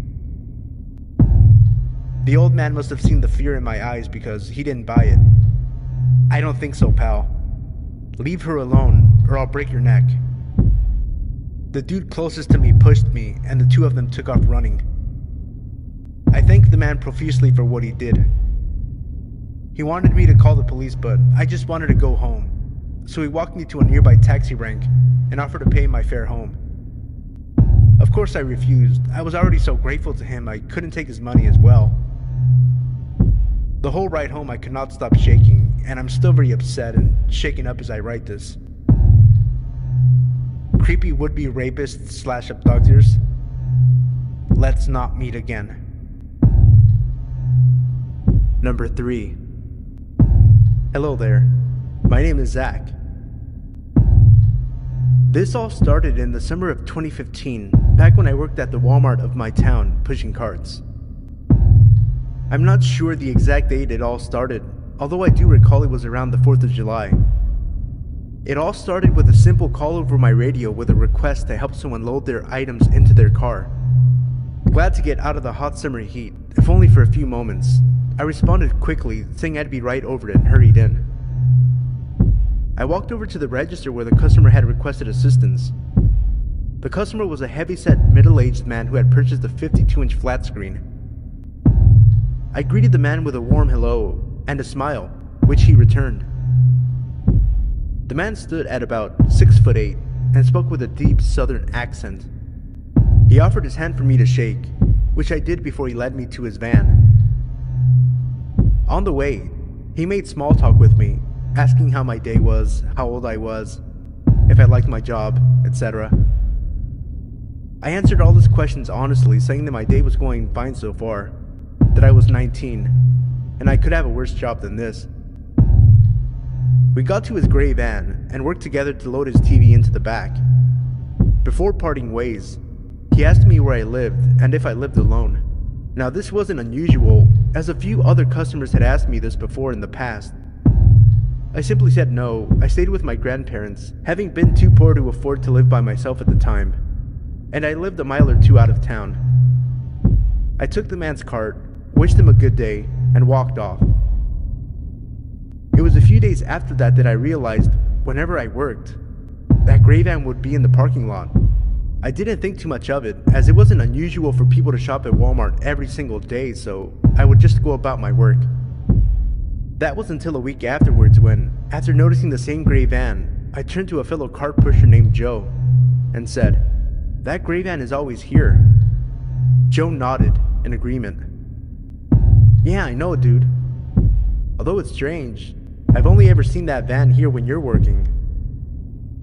Confused, I asked what he meant. He responded, "I've only ever seen that van here during your shift. It leaves shortly after you do when you clock out." I found that to be a little strange, but I blew it off as a coincidence. One day, I noticed that gray van would follow me everywhere I went. I don't own a car, so I walk everywhere I go. I don't really mind as I enjoy walking. Again, I would just chalk up the van always following me as a coincidence. Pretty sure the van was just heading in the same direction.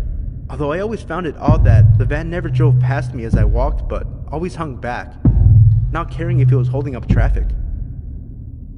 Red flags didn't start going off until I spotted that gray van trailing me on a Wednesday night as I was walking back home from my youth group meeting at church. At first I just brushed it off as usual, until it followed me out of town.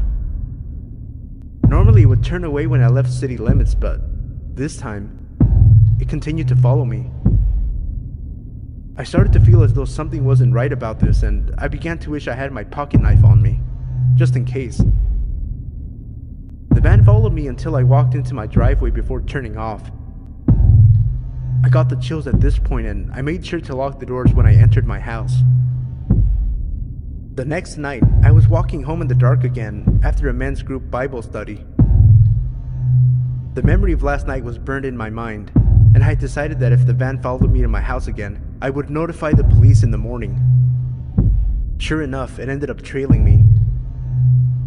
I gritted my teeth, sick of whoever this person was. However, the van pulled off a few feet ahead of me and stopped. The driver's side door opened and the customer who I had helped with the TV stepped out and approached me. He greeted me like everything was normal and asked me where I was headed. I told him I was headed home, making a mental note to tell the police about this guy first thing in the morning. The man continued to act friendly and offered me a ride home, stating it was too dark for me to walk home, and that weirdos might try something. I declined, saying I didn't live that far away, but he kept insisting it was too dangerous and that I should ride with him. The more I said no, the more he kept pushing for me to get in his van.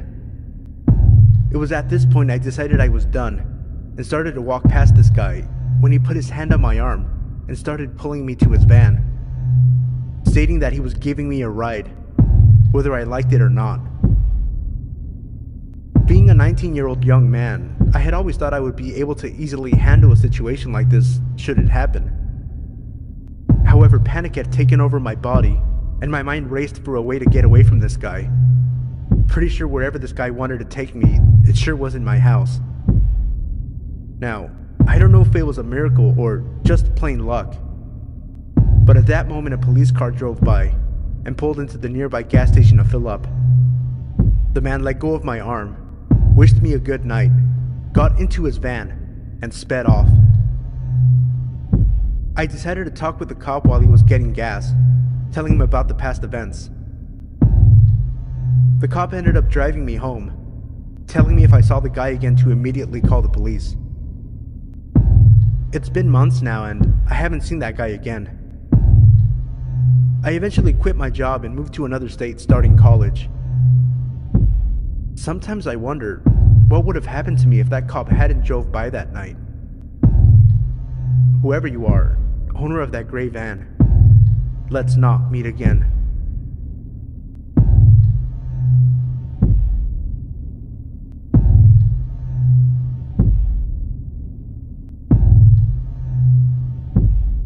Number 4. This story still creeps me out, but I'm happy to share it with you. I like to go for walks in the dark. I'm not sure if this is strange or if everyone does it, but it just makes everything really creepy. I live in a well-civilized area with a lot of friends who live extremely close to me. Around 2 kilometers from my house is a heavily wooded area. I like to follow a 4-wheel drive track when I go for my walks. It was around 9:30 p.m. on a Friday night, and I was going for a walk down the 4-wheel drive track when I heard a very light scream in the distance. I assumed it was just some kids playing, so I kept walking, until I heard it again. At this point, I knew someone was in trouble. I ran for my life hoping that I could help this person.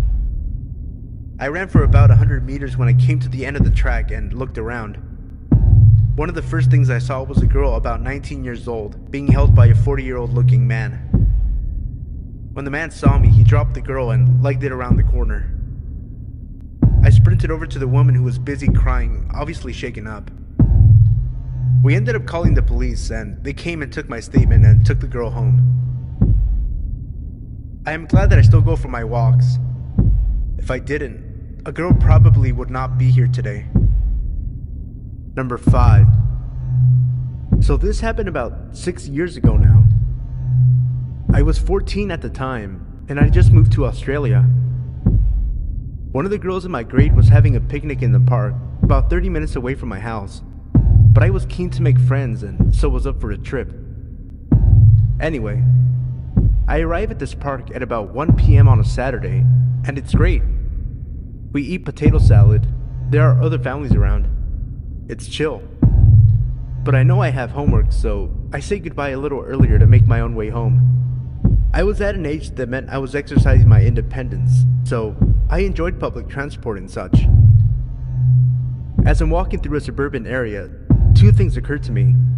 The first is that it's really quiet for a midday on a weekend. The second, I've been followed since I left the park. I turn around, feeling a little startled, but it's just some guy on his bike. This isn't really unusual, but there's something about the way this 40-something man's leisurely pace that makes my skin crawl. The guy is clearly into cycling.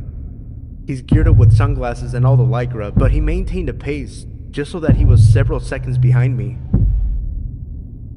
I move a little faster, speeding up to see his reaction, but sure enough, he speeds up. And as I slow down again, he ends up cycling next to me. I ignore this and just make it seem as though I'm totally unfazed. He then smiles to me and asks for the time. I inform him of the time, but he just stays there. He just keeps cycling next to me. Suddenly, he cycles very close to me and leaning towards me mutters, "I'm the type of guy who likes to have sex with young girls. Interested?" I was terrified. At 14, I didn't even look 14. I had a boyish build and terrible acne. This guy was at least 40, and he was blocking my route to the nearest houses with his bike. "No, I wouldn't," I managed to say, in an attempt at confidence. This clearly undermined whatever this guy was thinking, because he pedals off like a speeding bullet. I ran home and called the police, and they swept the area. but they never found him again.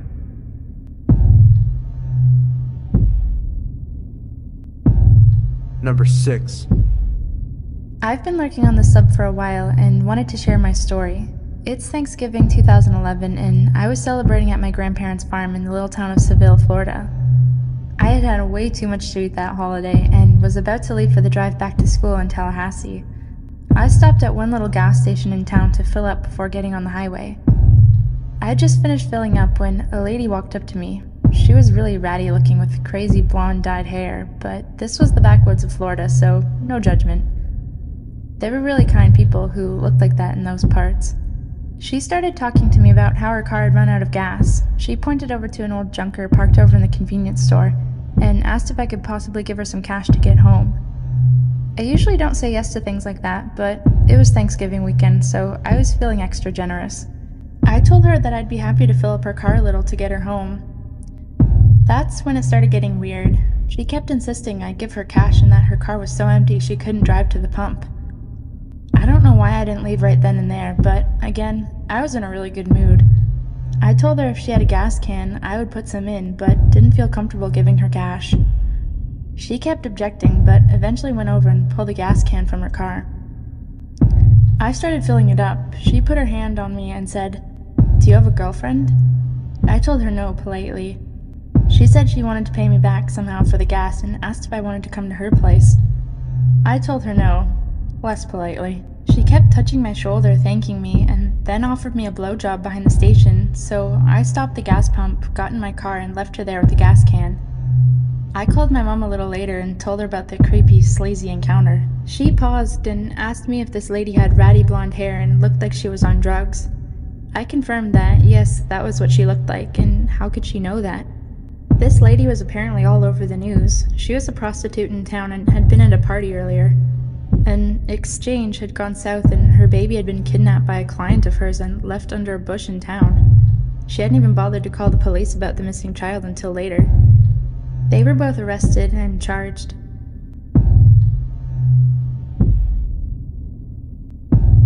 Number 7. Okay, so I'm a long-time lurker and a first-time poster, but this is a story my mom told me that took place when I was about 2 or 3 years old. It takes place in Glasgow, a city in Scotland. I've lived there since I was born, and it's generally not too bad a place for creepiness. However, this was scary. So my mom was taking my dog for a walk and carrying me. We were walking in the park, which was very big and had a big statue in the middle of it. Since we didn't have a car then, it was the closest place to walk the dog. Everything was pretty normal, until suddenly this big black car starts coming towards us. My mom says it looked very suspicious, windows tinted and stuff. There was a tall blonde woman apparently in the front, with no one else supposedly with her. The fact that a car was coming up out of the park was very strange, because it was quite late, so no one would frequent the park then. My mom was getting warning signals, because the car itself and the person driving it, but she slowed down. The woman drew up beside us and gave my mom a huge, very strange smile, as if they had been best friends. Now, this is Scotland, so a lot of people know each other, but my mom had no idea who this person was. Then, the woman gave her a big wave and rolled down the window, saying, "Hello, you look like you need a lift. Would you like a lift with us?" This was creepy because there was no one else in the car that we could see. My mom also said that the woman was staring at me in particular. My mom smiled back, trying to be friendly, and politely declined. However, the woman seemed put out by this and said, "I think your dog is getting hungry. How about we give him a few treats?" My mom was definitely creeped out now, and my dog was definitely not hungry. He had eaten before we left. So she just said, "Oh, no thanks, we'll be fine." Suddenly the woman went from smiley to angry. My mom said she looked almost furious. Then she revved up the engine and took off out of the park. To this day, me and my mom still think there was someone in the back of the car, because the windows were tinted heavily. Whether or not the woman meant harm, though, is undecided. But we never went to that park again. Number 8. I'm a 17-year-old girl and I live in a rural area. My house is almost entirely visible from the road. I'm typing this almost exactly 30 minutes after it happened and I'm still shaking.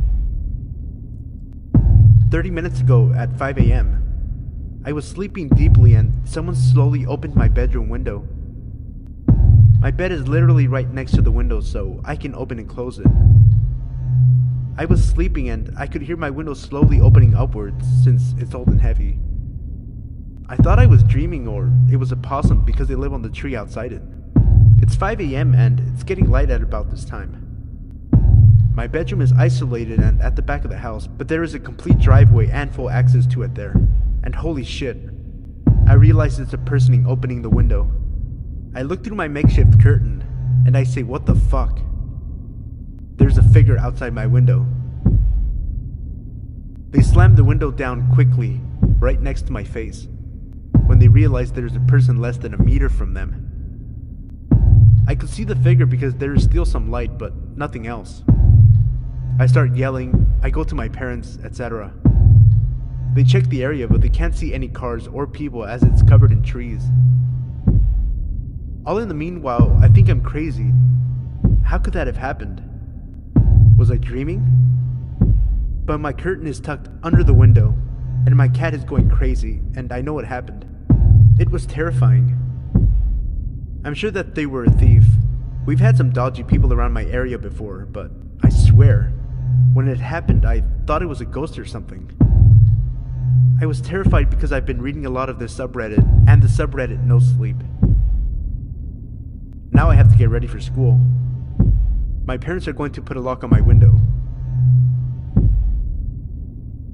Update. I don't understand why someone would try to rob a house at 5 a.m. My dad's awake every morning before 5 and there is light still in the sky. If it was earlier in the night, it probably would have been way scarier. A policewoman came. She explained about crimes in the area. She looked for footprints and fingerprints but couldn't really see any as it was raining. She was really kind, but I'm still spooked. I don't know if anyone will read this, but a few hours later, my parents discovered the window adjacent to mine had chisel marks on it, and it was fairly damaged. Obviously, this means they tried to break in through there but couldn't, and then tried my window. Number 9. I have provided links for news coverage of the following story in the video description below. This is the story that my dad shared with me. He grew up in a small suburb community of Stowe, Ohio with his parents and older sister. Across the street lived a boy named Richard Wade Coy. He was the same age as my dad, who described him as a scrawny, red-headed troublemaker. He would spit on people as they walked by, and even set a house on fire in the neighborhood and blamed it on a kid who had special needs. Nothing he did as a child, however, could compare to the crime he committed when he was only 19 years old. My dad had just started his sophomore year of college when he heard the news. Richard and his friends Clinton and Kenneth were throwing pieces of concrete off a local bridge onto the interstate when one of them struck the vehicle of 21-year-old Wendy Ofrendo. Her friend, 20-year-old Dawn McCreary, was also in the car. They were sorority sisters who had just gotten off of work at a local restaurant. At this point, Kenneth decided he'd had enough and went home. This is when Richard and Clinton came up with their evil scheme. Both of the young men approached the girls, offering them help, offering to give them a ride. They drove the girls to a shopping center where they told them to call their parents and let them know they were alright.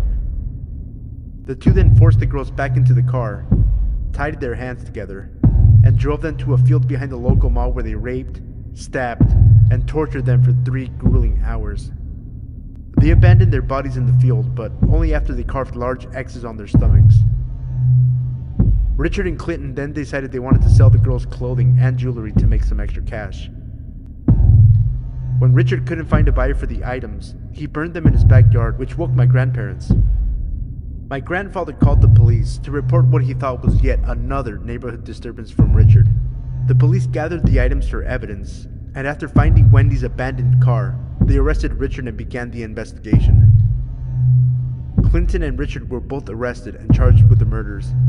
They had found a bloody pocket knife used to stab Wendy in the neck in Clinton's pocket when he was arrested, and some of the burned items still had traces of the girl's blood. Since Clinton was only 17, he was spared the death sentence and currently is serving life in prison. Richard, however, was given the death penalty. On October 14th, 2003, at 10 a.m., Richard was executed by lethal injection. Wendy's family was present at the execution. Every time I visit my grandparents and look across the street at that house, I can't help but to get the chills. Richard, I'm glad we never met, and I'm certainly glad my dad was smart enough to not become your friend growing up. Number 10. It was March during spring break. I was 16 at the time, and me and about 20 people went out into the woods in Surrey County and got a cabin on this nice little retreat center. We planned on staying there for 4 days. For a bit more detail, the cabin was surrounded on all sides by woods. To the west of the cabin are some hunting trails and a creepy abandoned trailer next to a small clearing with a single pine tree in the center. To the east, there was a large field. At the far end of the field, there is a slope leading down to a beach. When going to the slope to the right, there is an area of higher elevation, and to the left was a valley that could be accessed from the beach. On the last night, a group of about 8 of us decided we'd go down to the beach and sit around and sing songs while playing guitars. It was about 11 p.m. Everything was going fine, and then 3 of the guys decided to head back to the cabin and get some food. They were only gone for 10 minutes before one of the guys got a call from his brother. His reaction to the call made it seem like something happened or someone was hurt. When he got off the phone, he said, "We have to leave right fucking now," in a very hushed and panicky voice. We all asked why, and he told us that while the others were walking back, they had found a rabbit at the top of the trail with his head cut clean off. Not ripped off like an animal doing it, but cut like someone took a knife to the rabbit. We automatically thought they had to be fucking with us. We began walking back, brandishing the guitar and a metal pipe as weapons, in case they really weren't fucking with us. About halfway up the hill, we hear rustling and twigs snapping to our right where the valley is. It sounded like someone was walking up the side of the steep slope, which would not be possible without climbing gear. We stopped moving, but the movement and noise continued. We told them to knock it the fuck off if it was a joke and it wasn't funny. The movement to the right stopped very suddenly. We kept going, and once we neared the top of the hill, I turned on my phone's flashlight, and right on the ground in front of me lay a rabbit with its head cut off. We took off running and heard someone or something come out of the woods. We didn't stop running until we got back to the cabin. When we got to the cabin, we found all the guys sitting inside. We locked up every door and all of the windows. Me and 2 of the other guys stayed up all night to keep watch and make sure whatever it was didn't follow us to the cabin. We fell asleep around 6:30 a.m. We awoke around 8 a.m. to one of the girls screaming about a rabbit's head on the front porch. Number 11. I'm a 5'3" female, presently gender fluid 17-year-old. When I was 16, me and my girlfriend, who's about 5'7" and easily stronger than me, went to the mall because we both had the same stuff we needed to pick up. As a bit of backstory, my ex, who is still my friend to this day, is a total fucking badass, and not in the way where she looks cool. I mean, she does, but that's not the point. She's badass in the way where she knows how to throw knives, was a master archer at like age 10, and held her own in a fight because her parents ran a bounty hunting service at the time. Anyway, we were leaving a store, holding hands the whole time because we were fucking adorable, and she turned to kiss my cheek. And right before she turned to face ahead again, she whispered in my ear, "We're being followed. Giggle when I turn forward, and don't turn around." My blood ran cold, and I stared at her for a second before she smiled at me. I forced a laugh and squeezed her hand out of nervousness. We live in Texas, so radical homophobes aren't exactly uncommon. I personally know a few LGBT friends who've gotten jumped or almost raped by people like this, so I was very scared. I began to focus into what they were saying, and as I thought, they were talking about the fucking dykes in front of them. Thanks. I leaned over to tell her what I heard, and she squeezed my hand, silently telling me that she knows and she's listening. My hearing's never been the best, and the mall was fairly busy, so I couldn't easily decipher what they were saying after that. I guess she heard something though, because her grip tightened, and when I looked at her, she actually looked nervous, which obviously isn't a look I'd seen on her before. She always carries a pocket knife on her, and now was no exception. We headed to the bathroom at this time, a very desolate part of the mall, so as soon as we were clear of everyone's eyes, except who we were being followed by, she took it as an opportunity to show them who exactly they were dealing with. She pulled out her knife and put it in her back pocket to show them she had it. When they kept following us, she pulled it back out, stopped walking, and opened it. She cracked her neck, and I heard one of the guys mutter, "Shit." They walked past us, glancing back when they were about 10 feet ahead. I'm just lucky my ex-girlfriend was fucking awesome. And I'm just glad those homophobic dickheads fucked off. Number 12. I was 8 years old when this happened. It was a hot summer day, so my dad asked me if I wanted to go to the pool. I of course said yes, so we took a couple of towels and went to the pool. We left our stuff under a tree and went to the water.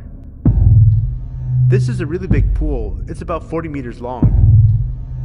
I'm not sure how to explain this, but on one side there is a pool and on the other side is a river. My dad loves fishing, so we went to the other side to see if someone was fishing. He ran into his old buddy and they started talking. I was really bored, so I asked my dad if I can walk for a little bit. He said yes. This is a pretty safe little town where nothing ever happened, so kids were free to do anything they wanted. I went to the other side of the pool, and my dad was still talking to his friend, and after a while, I couldn't see them anymore. I was in the water when I noticed this old creep staring at me.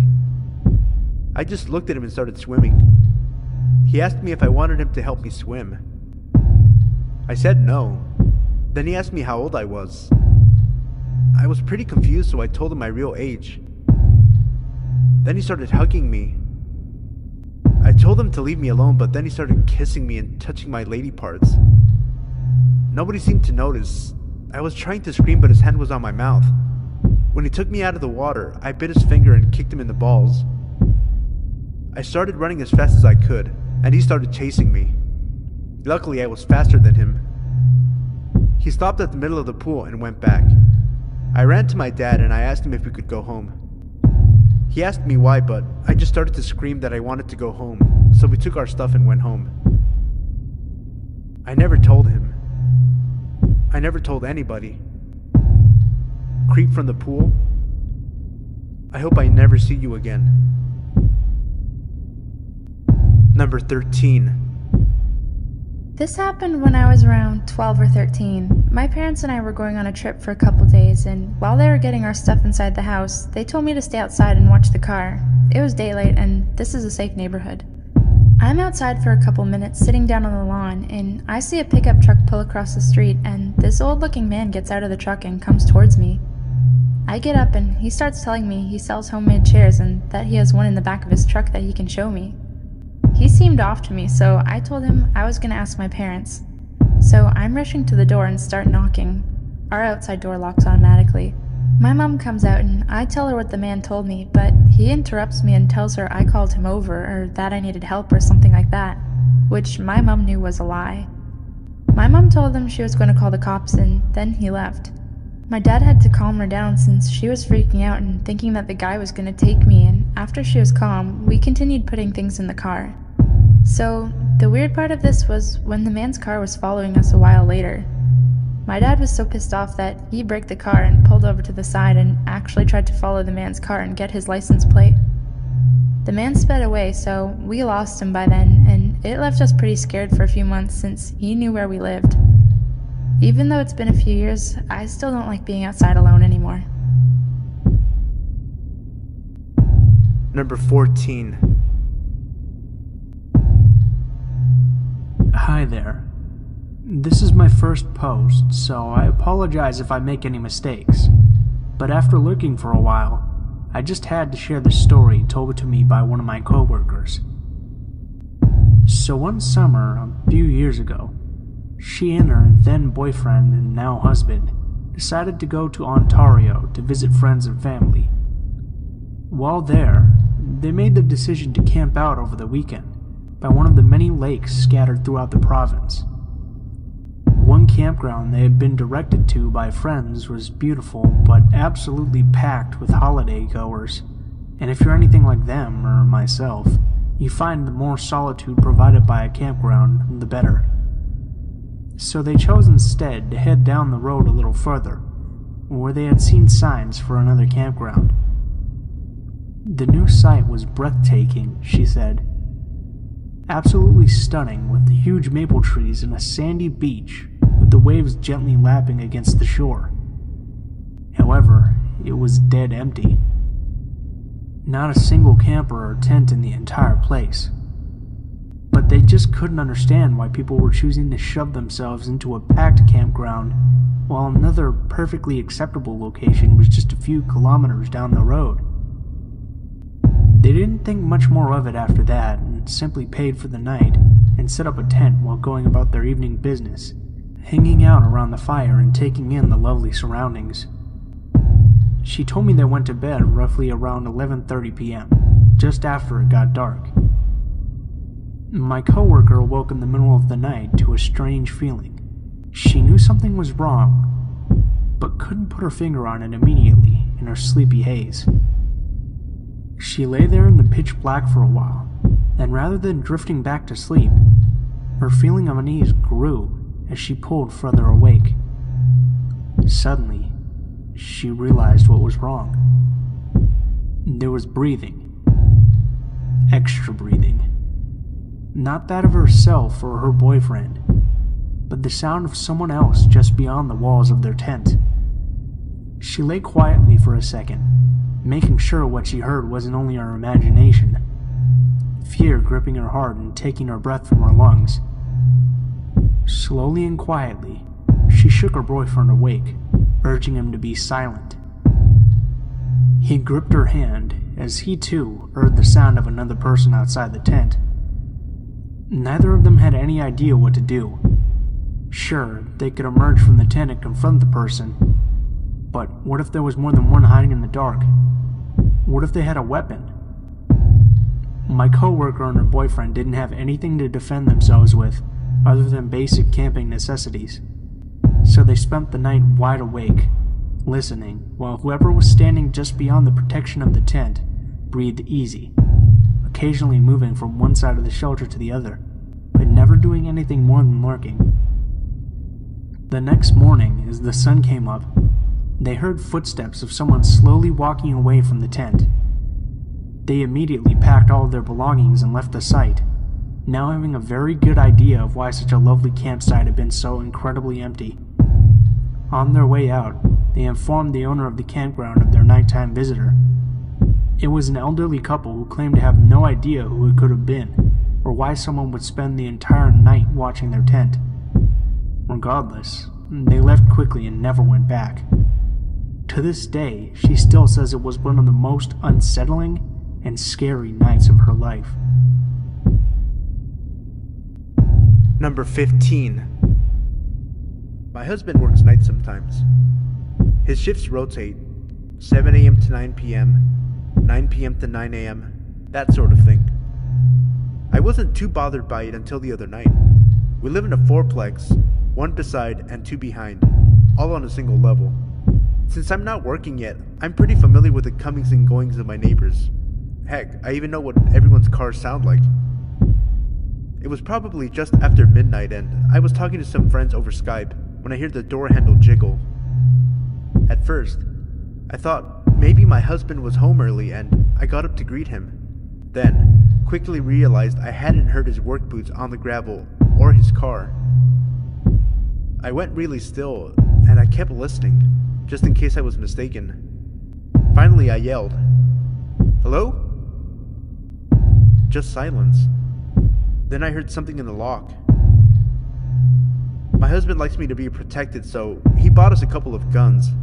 I grabbed the shotgun and pumped it once. It's loud enough without actually putting ammo in that you know what it is. Then I yelled, "I have a gun and I know how to use it. Get lost before I call the police."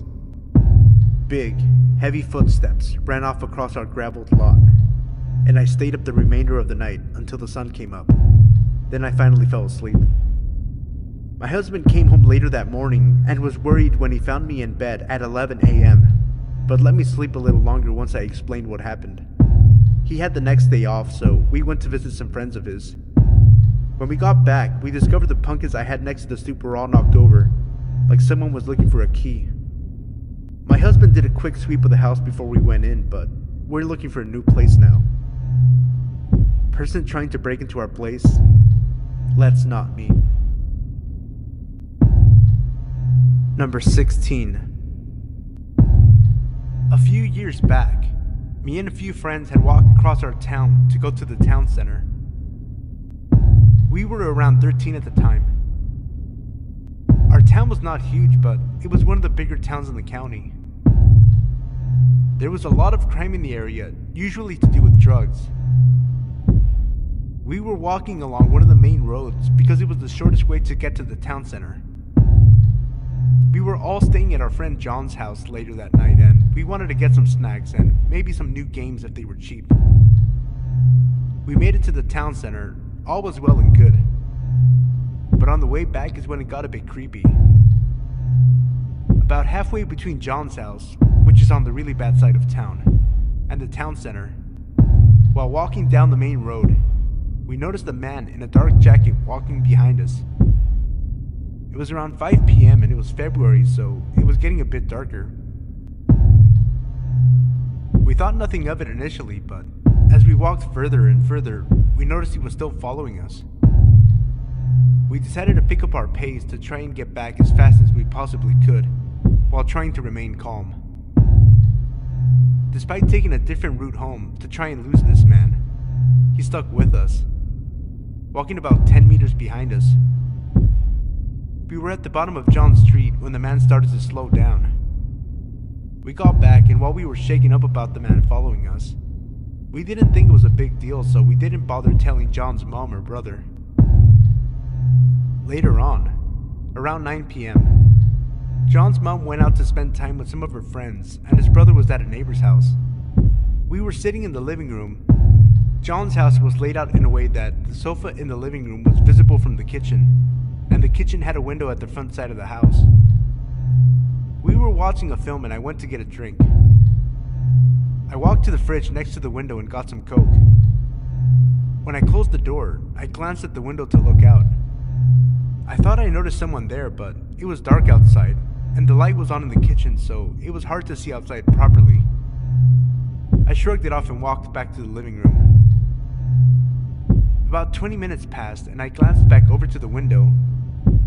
Now the kitchen light was off, as was the living room light, making it easier to see outside. I could quite clearly see a man there, and he looked exactly like the man who was following us on the way home, wearing the same dark jacket, staring at me and my friends intently. I looked back at the TV, not trying to give anything away. I told my friends that I thought there was someone at the window, but to not all look. John turned and looked. He was as shocked as I was. We were all 13 years old and home alone. Needless to say, we pretty much shat ourselves. John got up and went over to the home phone, which was just next to the front door, and called his brother. He said he would come over straight away, We made sure that the front door and the back door was locked, and sat in the living room until his brother came back. Thankfully, the man was gone by the time John's brother got back. We checked the house and the garden just in case he was hiding somewhere, but he was gone. We all thought this would be the end, and that we wouldn't see the man again, but a few weeks later, me and my friends were walking to a sports event, taking the same route we had taken previously, and we saw the man again. This time he didn't follow us, but as we walked past, he stared at us intently. None of us knew who this man was, or why he followed us. None of us have seen the man since, and hopefully we never will. Number 17. This still haunts me to this day. I remember it pretty vividly, and I consider myself to have a bad memory. When I was 10, my mother needed to go to Walmart to grab some groceries. Being the hard-headed kid I was, I didn't want to go inside, so she let me stay in the car. I was reading a book and listening to music when all of a sudden, an old, beat-up tan car parks next to me. I look over and it's some guy in his 50s. The guy then opens his car door, and he's completely naked except for a trench coat. I freak out and lock the doors. He begins to masturbate profusely while staring at me, and I just avoid eye contact. This goes on for about 10 minutes until he finishes and leaves. My mom comes back about 20 minutes later, and I tell her what happened. She's pissed and flags the security officer, but she didn't know English, so I don't think it got through. My mom never left me alone in the car again until I was in my teens, when I would just stay home. I also never found out any more information about him. Guy that robbed me of my innocence, let's never meet. Number 18. I lived on campus during my first year at my university, but it was a fun little college town. One night, my friends, Alexander, Anna, and I left our dorm to go to a sandwich place a little over a mile away. I'm paranoid as hell and always think I'm being followed when I'm out at night, but on our way back, Alexander started to make me feel really uneasy. He kept glancing back over his shoulder, so I told him to stop because he was making me freak out a little bit. He told me he was sure someone was following us.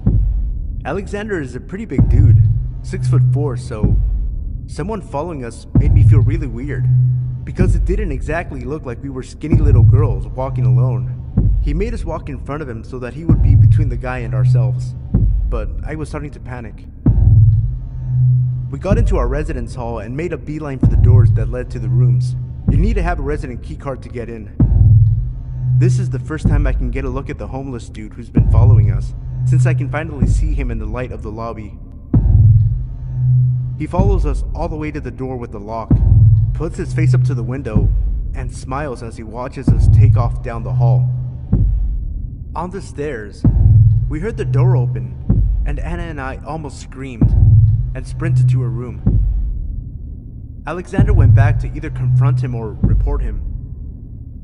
We talked to the police about it, and the next day, they did a follow-up with us. Apparently, that night, the same guy had gone into another resident hall on campus and found a door that had been propped open. He raped a girl in the bathroom. Number 19. So, a little backstory to start. I live in a flat with only one neighbor above me. I have a son who is from a previous relationship that also lives along with me and my wife. So, this started a few years back in 2013 when we first moved into the flat. Everything went well and we were happy to have our own home. We were really friendly with the neighbors, especially the neighbor that lived above us. We were fine for the first year or so. She was an older lady in her late 50s. As a young couple, aged in our early 20s, it was nice to have someone who was so nice when we first moved in. We were approached within the first few weeks by our other neighbors, explaining how she was a little weird. Stories including vandalizing the previous tenant's car and throwing paint on the door. These even went as far as giving full bottles of vodka to an alcoholic that lived on our street because whenever he drank he got violent. This creeped us out a little, but she seemed so opposite of what we heard of her. We had been alright with each other for months. That's when things took a turn. We got a knock on the door from the police stating that we had been abusing my son.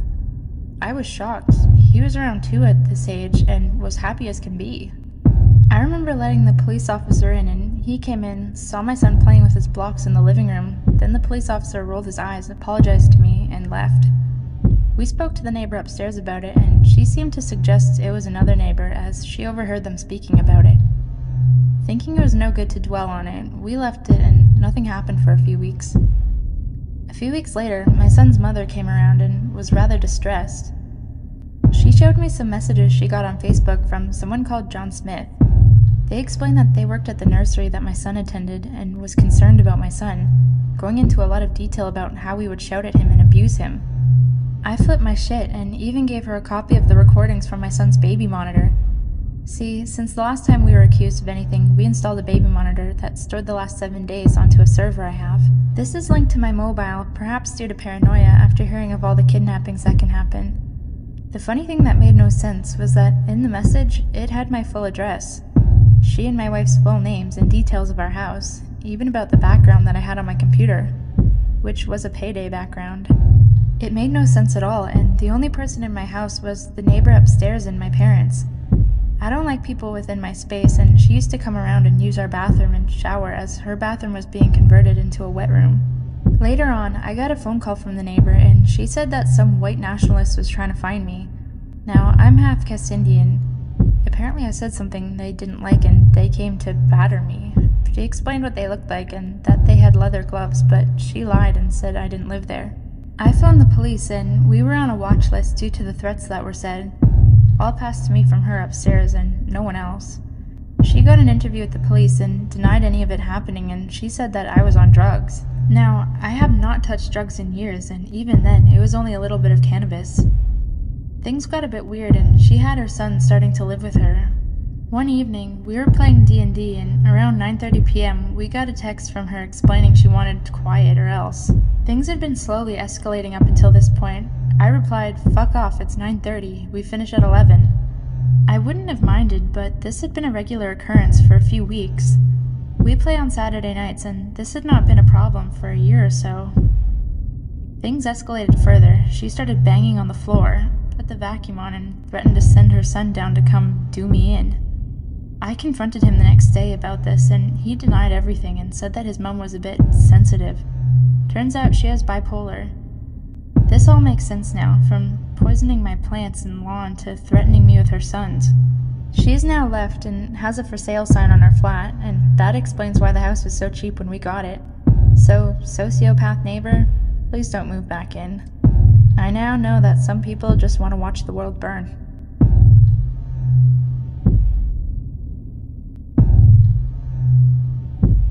Number 20.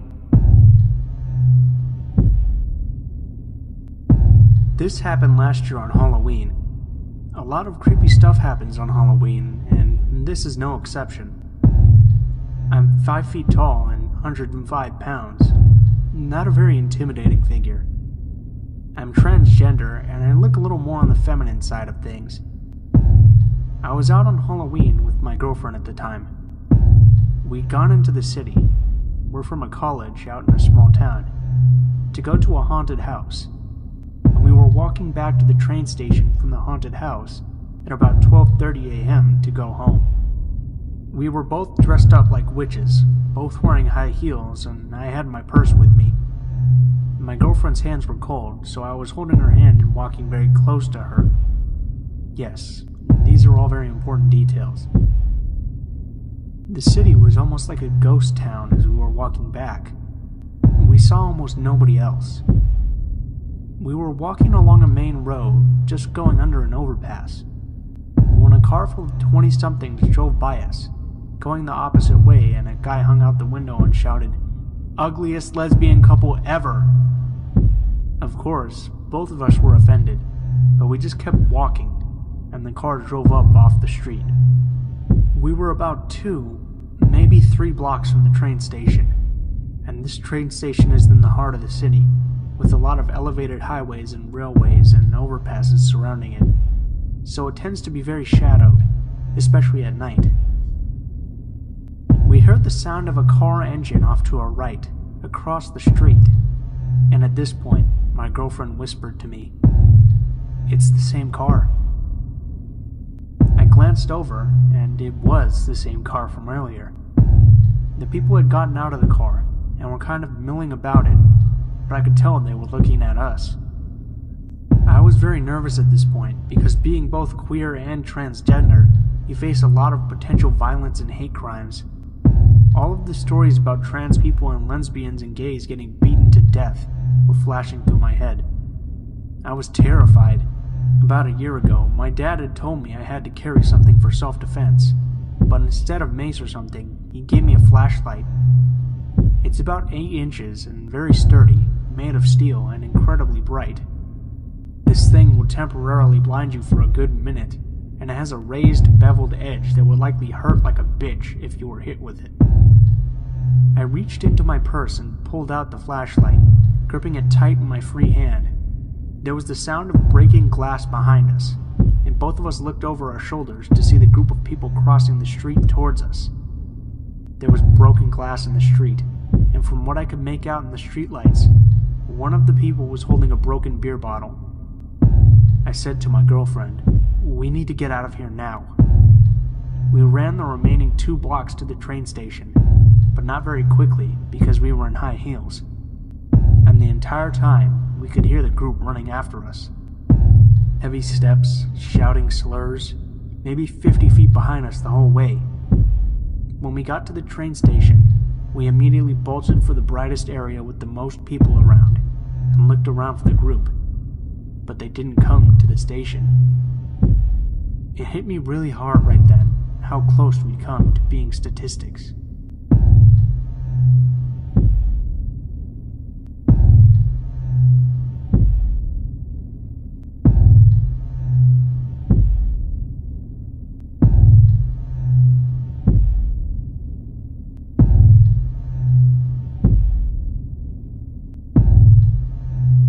When I was 19, I was a Venture Scout.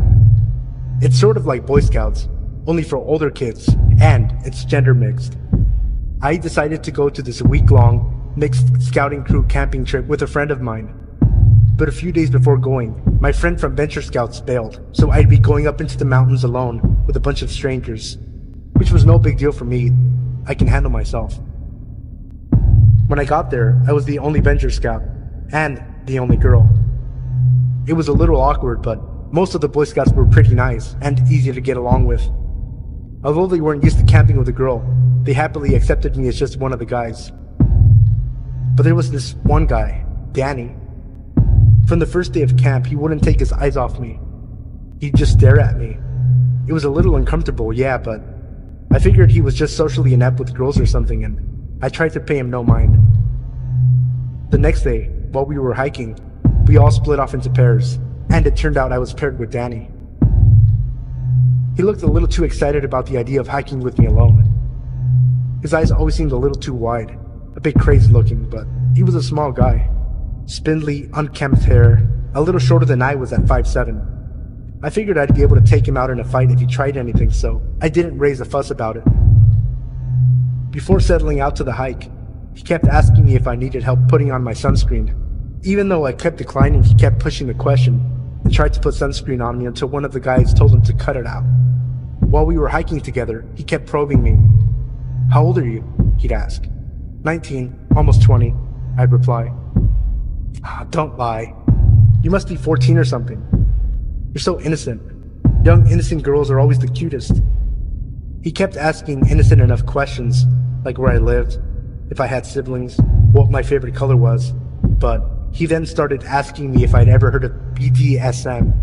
I was taken aback by this and was more than a little uncomfortable, so I'd pretend to not know what he was talking about, all the while trying to give as many cues as possible for him to drop the subject. But he then started going on about what BDSM was, about tying girls up, about hitting them and burning them. At this point, I was freaking out a little bit, but keeping my cool. I didn't want to show him my distress, any chinks in my armor, as I knew he'd probably get off on making me squirm. The only thought I had was, what the fuck? Seriously, what the fuck? Then, he started complimenting my skin. "You don't see a lot of girls with pale skin. Do you use moisturizer?" he'd ask, attempting to touch my hand. but I kept my arms close to me, held fast in my backpack. I was incredibly tense, and every muscle in my body was screaming. I sorely regretted wearing a tank top, as I could feel his eyes on me. He started telling me how pale skin is beautiful, since you can see the rope burns and the bruises better. The way he said it sent chills down my spine, and the anxious knots forming in my stomach grew tighter. He asked if I was a virgin. Then he asked me if I fantasized about rape, and if I'd like to try out rape play. Wide-eyed in disbelief, I turned my gaze away from the dirt path and looked at him. He was smiling, a creepy, childish sort of smile that was just chilling. I kept silent and quickened my pace. He felt too close, far too close. I wanted to run. He could probably see the fear in me at this point. There was no hiding it. But then, I saw that another pair of scouts were ahead of us. I ran to them, telling them that the four of us should group up and go together. At first they declined, saying that we're supposed to be going in groups of 2, but upon seeing how panicked and distressed I was, the 2 guys changed their minds, looking confusedly at Danny, who was silently glaring at them. I was just glad that someone else other than Danny was there. The 4 of us went up the mountain, and I tried to keep close to the other 2 boys, and as far away from Danny as possible. Upon reaching the end of the trail, and regrouping with the others, the 2 Boy Scouts offered to switch partners to descend the mountain path. Danny looked downright upset, angry even. He was looking at me as if he were betrayed, but I didn't care if it pissed him off. I accepted the offer of switching partners, and was able to get back to camp in relative peace. On the way down, the Boy Scout I was with asked me if Danny was bothering me or something. I lied and said he wasn't bothering me too much. After all, I was 19. I thought it would be pathetic to get so distressed about some weird 15-year-old kid.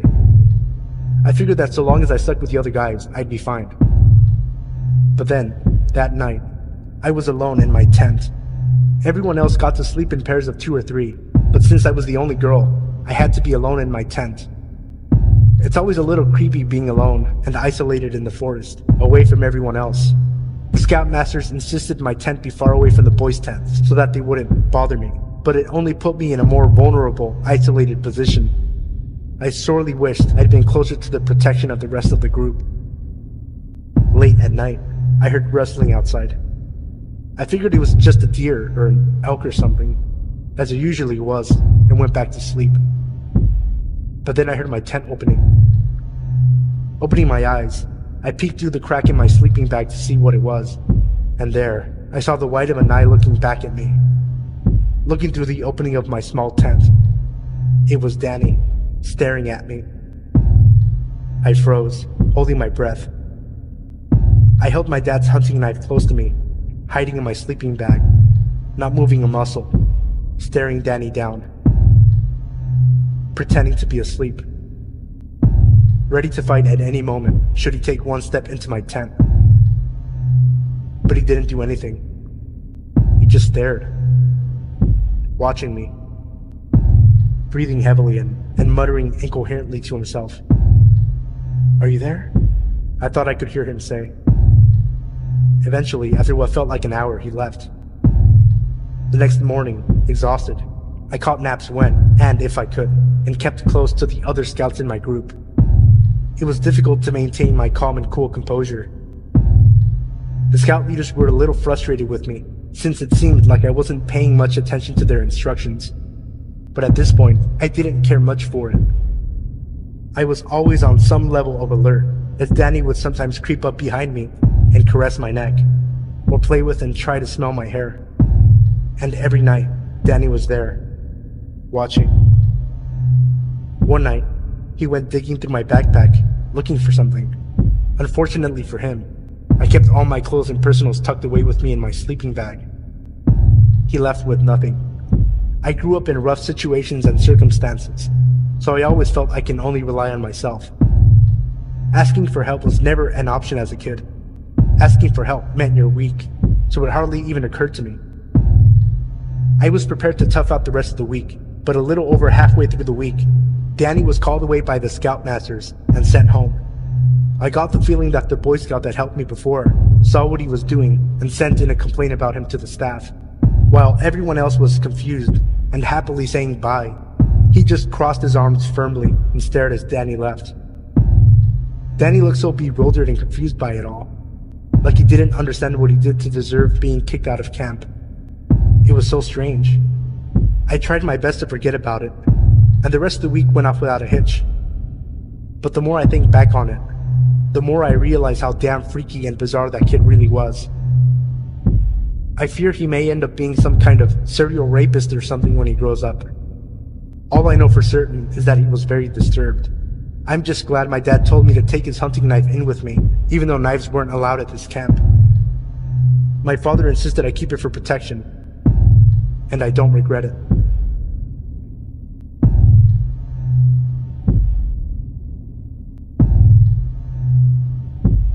This happened to me a few months ago. I was at the store with my mom. She had to return some things. I can't remember what or why. I was a few feet away from her, looking at the books they had on clearance.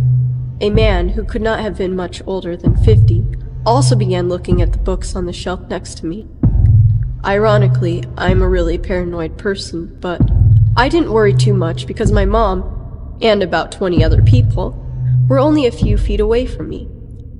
I picked up one of the books. I think it was The Maze Runner, but I'm not too sure. And the man proceeded to pluck the book out of my hand. Then he asked me, "Are you buying this for college? Do you go to the university in town?" I told him no, and tried not to look at him. I figured he'd get bored and walk away, but he didn't. Every book I picked up, he picked up.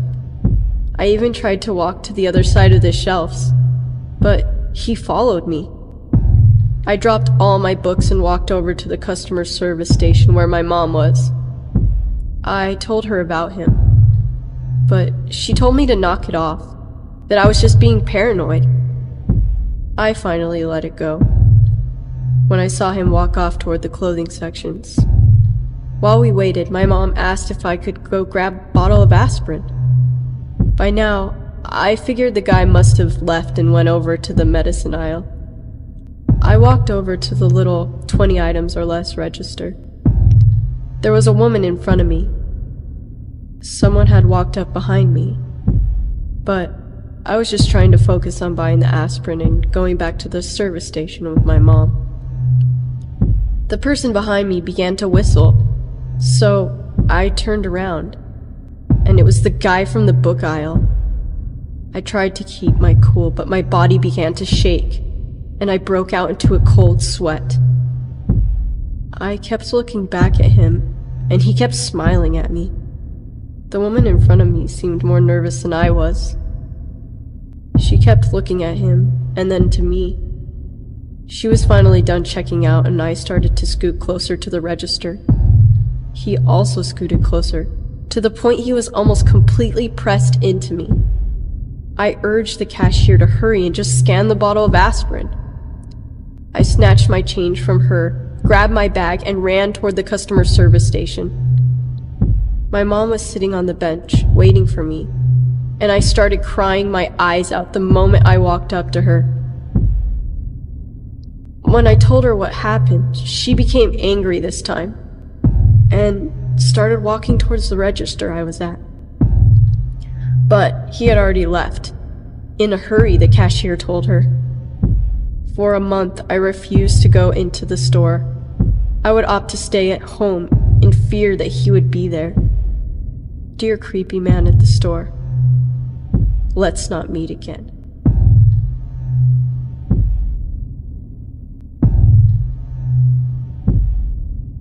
So I used to work in a public library.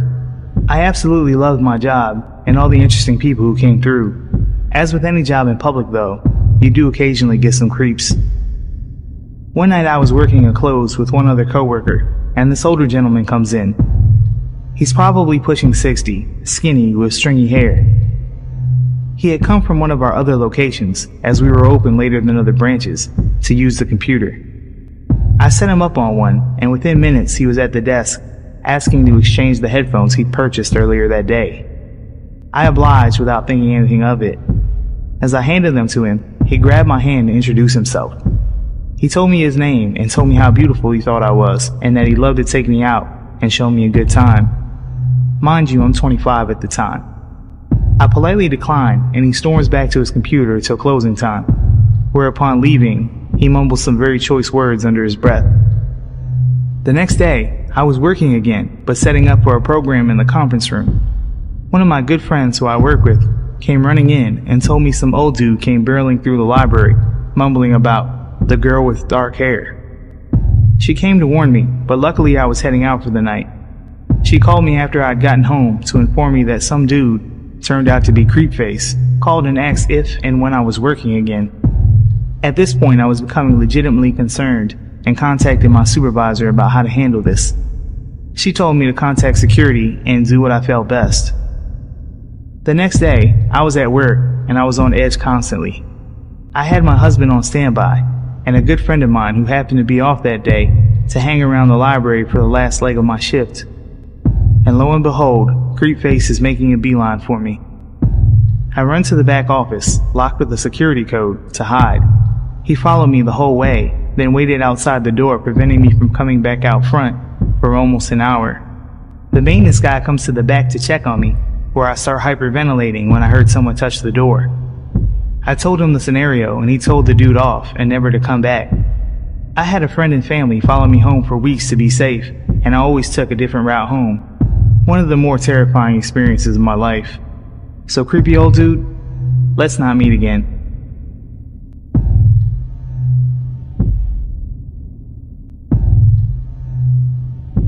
In 2008, I worked at a retail clothing store with my girlfriend Chelsea. We were both 18 years old, and we tried to work as many shifts together as possible to maximize our time together because she was still in school. My grandfather had recently purchased a Dodge Sprinter van for his business, and my car was being serviced overnight, so I got to drive the van. Chelsea and I loved the nights that we got to take the van, because it usually had back seats installed, and the tinted windows meant that we could have some privacy, which is great for teens who still live at home. That night, we only had one row of seats in the back, and it was the row just behind the driver and passenger. Chelsea and I parked near each other, like we always did, and worked our evening shift, closing the store with a few of our co-workers. We all leave together, and I help the manager lock up because the glass doors need to be aligned properly for the lock to engage. It's early March in Pennsylvania, and it's still very cold outside. So Chelsea usually starts her car to warm it up, and then sits with me as my car warms up. When I get to the vehicles, her car is idling because she is already in the van. I don't even realize that I still have my keys, and I never unlock the doors. She sits with me chatting for a while. She sits on my lap, and we kiss in the front seats, and we decide it's too late and too cold to have a little fun in the back. Every night, we drive home separately from work while talking on the phone. She usually gets home first, and I stay on the line while she walks up her long driveway in the dark. That night, I made it home first for some reason, and I knew I had a lot of stuff to carry in, so when I'm close to home, I tell her I'll call her in a little bit. She asked me to stay on the line because she's almost home, and she doesn't like walking past the dark bushes next to her driveway. I stay on the phone and fumble with all of my things that I'm carrying out of the van. I know I locked and armed the van because I was using a key fob to lock the vehicle. I dropped a few things while struggling to keep the phone to my ear. The motion lights have illuminated the whole area, so I'm able to see everything that I dropped. We both make it inside safely, and then we also decide not to stay on the phone because she had school in the morning. I began to doze off immediately in my bedroom. I lived with my grandparents who built a house to accommodate my grandfather's aging parents suffering from Alzheimer's, my great-grandparents, so they didn't have to go in a home. The driveway runs parallel to a daylight basement that has two garage doors, an entrance door, and the French doors to my bedroom. I'm falling asleep as all of the motion lights finally turn off, and now my room is completely dark. It wasn't 20 minutes later when I'm jarred awake by the alarm sirens of the van. All the motion lights are on, and the flashing lights of the van alarm are filling my room. I left the key fob upstairs in the main part of the house, so I ran upstairs to silence the alarm. In the kitchen, as I'm grabbing the fob, my grandfather in his boxers, my great-grandmother in her nightgown, and I in my boxer briefs all meet in the dark. My grandfather grunts as he sees me grabbing the key fob, but what my granny said sent shivers down my spine. "What in the Sam Hill are you doing running outside at this time of night, darling?" I wasn't outside.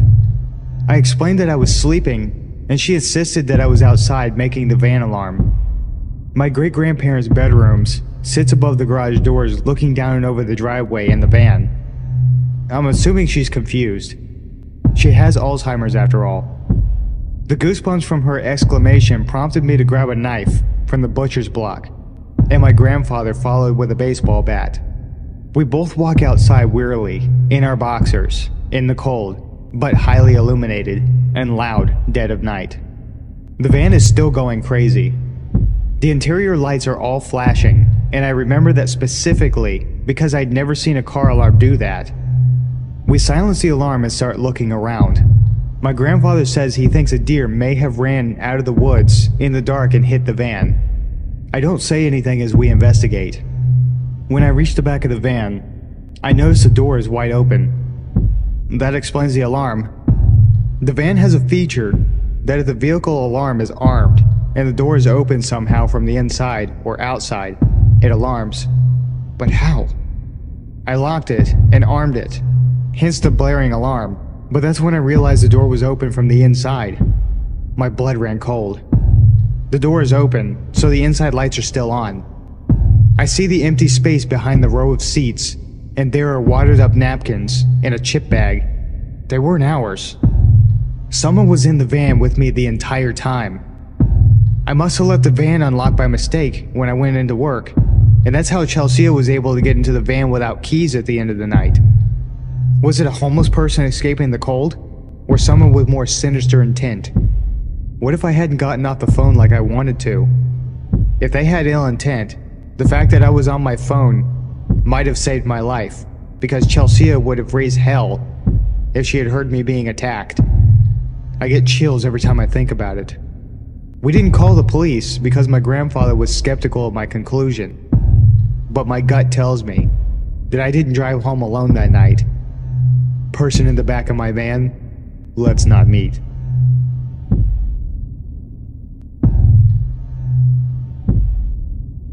Just the other night, there was a windstorm that blew through my town. The wind was accompanied by a downpour of rain.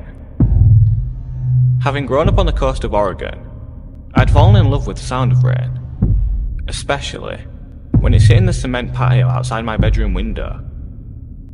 So I had my window open, so I could hear the rain better, and settled into bed, curling up in my blankets and trying to fall asleep.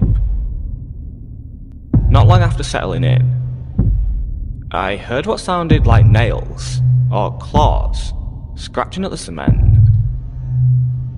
This wasn't entirely out of place, seeing as I have two wolf hybrids who usually sleep out back at night, so I brushed it off and tried to drift off again. Not much later, I hear it again. I opened my eyes and focused on the sound. The more I listened, the more it became obvious that this wasn't Cova or Anya. If they were moving around, I would hear their tags jingling. I would hear the distinct pattern of them walking. But this was as if someone was taking their nails and scratching at the cement. Being too lazy to get up and put pants on to check if the dogs were inside, I texted my stepdad and asked if he let the girls out or not. He told me no, that since the wind was blowing so hard and there was so much rain, he brought them inside about an hour ago. I told him about the sound I was hearing, so he got up and grabbed a flashlight. I heard him walk by my bedroom door and open the back door directly outside my window. He came back in and told me he didn't see anything, but if I heard it again, just look outside. So he went back to bed, and I stayed there, listening. It was quiet for a bit, so I figured maybe I was just hearing leaves sliding across the ground. I had finally begun to fall asleep when I heard a hard thud on the outside of my bedroom wall. It startled me and I got up, peeking out of the window to see what the hell it was. There was no way it could have been a raccoon, because since we got our dogs, they haven't bothered coming into our yard. I see something small and black bolt across the yard. That was honestly the last thing I expected to see. I decided to just sit and listen. I wrapped myself up in my blanket and got my phone, texting my friend Justin to tell him about the sound. There's something outside my window, and it just ran into the side of the house. It didn't take long for him to reply, since he had just gotten off work. It's probably just a raccoon or something. No, they don't come to our yard anymore. Not since we got Cova. And it's too small to be a raccoon, unless it's a baby. Well, if you're unsettled by it, I can stay up and talk with you if you want. Yeah, I'd like that. For the next half hour, I was hearing fast skittering, tapping, thumping, and hissing coming from outside my window, until it stopped suddenly. I thought that would be the end of it, until I heard what sounded like claws scraping the wall. Pressing my ear to the wall, it sounded as if something was slowly crawling up the side of the house. Justin! Shit, it sounds like it's climbing up the wall. Dude, it's under my window. What the fuck is this thing? Shit, that's creepy. Just try to relax. Thanks, man. Real helpful. Continuing to listen, the sound stopped and I was thinking I was just tripping myself out, until I heard a soft tap, tap, tap on the glass. By this point, I'm freaking the fuck out. Justin, it's tapping on my window. It's tapping my goddamn window. Of course. Now of all times, he doesn't answer, and I yell for my stepdad, who is snoring like a bear in the other room. But almost as soon as I yell for him, my two dogs come bolting into my room, barking and growling. As soon as the dogs came in barking, I heard whatever it is hiss and scrape down my wall, before I heard the grass in the yard being disturbed. I was sitting in my bed, freaking out as Cova and Anya lay beside my bed and stare at the window. After a few minutes, I get a text from Justin. Shit, my roommates needed help with something. Is everything okay? I told him yes, that the dogs had scared it off, and I was going to go on my laptop to distract myself. He ended up calling and talking to me until I fell asleep. There's no way it was just an animal. If it was, the dogs would not have reacted the way they did. I've encountered a lot of things, but never at my own home. I really hope that it never happens again.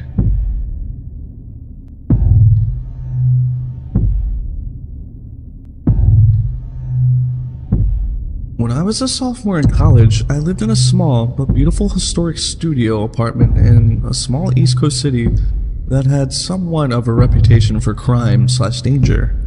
However, the neighborhood I lived in was usually considered one of the good neighborhoods. It was close to the city's university and was mostly students living there, especially on the street my building was on. My building was a huge 4-story townhouse, if you can really call it that. It was really a mansion as a whole, built in 1895. The architecture was really awesome, built in bookshelves and huge mahogany pocket doors that slid into the walls. Anyway, the building wasn't exactly in mint condition, and my landlord was pretty lazy. He would always come by and check up on things and make promises to get the place fixed up a bit, but never really did. The apartment I was renting was on the first floor, my front door immediately on the left as you walked into the building's door on the street. This door, the building's front door, which from the street opened to a small lobby area with one door in it, mine, and a staircase to the other apartments upstairs, was huge and heavy and was never locked. In fact, you couldn't lock it. So, basically the door to my apartment was open to the street. I asked my landlord countless times to please do something about the front door, but he never did anything. Well, one night, I was getting home from work and it was very late, about 3:45 a.m. I worked as a pizza delivery driver at a place that was really open late at night, and I was just sitting on my couch watching a little TV before I went to bed. I had also gotten totally naked, something I truly loved being able to do, considering I lived alone. Anyway, not 10 minutes since I'd gotten home and sat down, I hear 3 slow knocks at my door. I'm thinking, who the fuck would be at my door at this hour? What could they possibly want? Why didn't I hear the building's front door open like I normally do? Young and naive, I was half scared and half intrigued. I put a robe on and slowly crept toward the door, which, by the way, was literally right next to the couch where I was sitting. At this point in time, my door didn't have a peephole, so I kinda had to take a leap of faith and open the door. When I did, a tall, emaciated, middle-aged man stood staring me down with low eyes and a grin. He was wearing all black, many layers, and a big black trench coat. The first thing he said was, "Can I come in?" With the door barely open, I had a deep hit in my stomach and just went, no man, what's up?" He just kinda stared into my eyes for a second, clearly disappointed, and then said, "I've seen you around," and started to grin again. The pit in my stomach had evolved into a churning sensation, and I was starting to get nauseous. "Yeah, I've been watching you, and I like the way you look," he said. "So, you gay? Bisexual?" I was just like, "I don't know, but it's late and I'm going to bed. Bye." He kinda nodded and lingered for a second, as did I, watching to make sure I saw him leave the building. Once he did, I closed the door, locked it, and stood with my hand still on the knob for a good minute at least. After I snapped out of my shock, I ran over to my couch and pushed it up against the door. I ended up sleeping on the couch that night even though it was right there. It just made me feel safer, like I could hear something if it happened. Well, nothing happened that night. It wasn't about until a week later, on one of my nights off from work, that I was sitting around my apartment, winding down by myself after I had some friends over drinking and smoking a little bit, as college kids will do. All of a sudden, I hear a weird rattling noise coming from across the room, so I turned off the music I was playing to find out what it was, coming from none other than my front doorknob. I looked at it for a second and saw that both the knob and the top lock were jiggling. Someone was trying to get in. Like a deer in headlights, I was frozen, staring at the things wiggle and shake until I started to see the top lock actually budge and start to turn. I leapt up from my chair, soared to the door, grabbing tightly on the lock and forcefully twisting it back to being locked. The jiggling of the lock and knob stopped for a second because whoever it was clearly knew now that I knew. It was only a second, though, before they just started struggling again, and I had to use all my might to keep it still. Sweat was dripping down my forehead and my ribcage, and after about 15 seconds of wrestling with the intruder, it suddenly stopped, and I heard the building door open and close, and footsteps run down the stairs of the stoop to the sidewalk. Just like I was before, I was paralyzed with my hands at the door for a good while before I realized I was crying and shaking and that I needed to call someone. My instinct was to call the police, But in hindsight, I regret doing this for the following reasons. I was having basically a panic attack while I was on the phone with 911, and I actually threw up during the call. And I think that's when they decided I was just fucked up or something. When the two police got to my apartment, they stood in my doorway as I struggled to recount to them what had happened as I'm shaking and crying. I noticed at one point that they're both smirking and laughing, and I say, What's funny right now? One of them goes, "It reeks of marijuana." I was just like, okay, and basically argued with them after that. Long story short, they ended up confiscating a bunch of shit from my apartment and basically turning the whole situation into a little mini drug bust. Although they said they weren't going to charge me with anything, just take my shit. Nothing about this attempted break-in besides keep your door locked. I hate to make this story so long, so I'll try to keep the last part short. Basically, this same scenario happened one more time about 2 weeks from the last time. Only instead of calling the police, I called my dad, who raced down in an hour, 2-hour drive from his house to this place, with a crowbar up his sleeve. Unfortunately, by the time he had gotten there, whoever it was had already left. My dad ended up cussing out my landlord and demanding he get the door fixed and install a new lock and a peephole on my door. He did make this happen within a reasonable amount of time, and I also got one of those bars you wedge between the doorknob and the floor, as well as an aluminum baseball bat to protect myself, so I felt a lot better from then now on. Needless to say though, I ended my lease for that apartment a month early and never moved back to that street. I never found out for sure who was trying to pick my locks and if it was that guy who had come to my door the first time. But whoever it was, that's not me.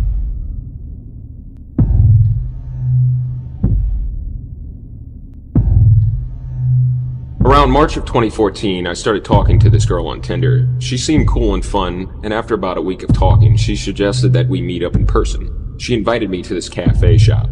I accepted. However, the day of, she started messaging me saying she had to tell me something. Her pictures on her Tinder weren't actually of her, and yes, she was a guy. He claimed he really liked talking to me though, and begged me to still meet up with him. Naturally, I declined. I blocked his profile and continued on with my life. About a week later, I started talking to another girl. Once again, she seemed cool and fun, and we hit it off. She asked me if I spoke to people on Tinder frequently, and rather stupidly, I told her about my previous encounter with the man lady. She asked me if I wanted to meet up. I said sure, as long as it was in a public place. We decided on a cafe. The next day, I sat at a table waiting. 5, 10, 15 minutes had passed, and she was nowhere to be found. I then peered out the window and saw from across the street a man staring at me intently. I looked away, waited a few seconds, and looked back. He was still standing there staring. At that point, I left the cafe, got on my bike. I always bike everywhere I go, and booked it home. I was definitely a little freaked out, but tried to pull myself together, and a reason that no one could have followed me. I then deleted my Tinder profile, and things were normal for a few weeks. About 3 weeks later, I started getting phone calls. The numbers all showed up unknown. I picked up the first few times to some guy breathing heavily into the phone. I was already a little freaked out. After about a day, I stopped picking up any calls unless it displayed the caller's name. I then started receiving texts. At first they were pretty harmless, calls for attention and begging me to meet up in person. It then changed to very sexual texts until eventually the messages became threatening, and whoever was messaging me started throwing out my family and friends' names and whereabouts, saying he/she would get them involved unless I answered. Because they were texting me, I could see the displayed number.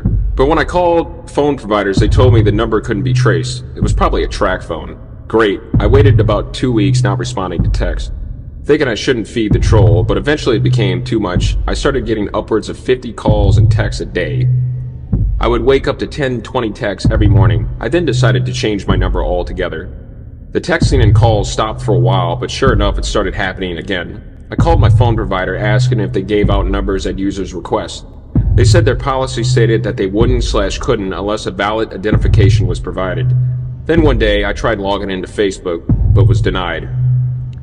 Within a day, friends started contacting me asking me what the hell I was doing, saying they were getting terrible messages from my account.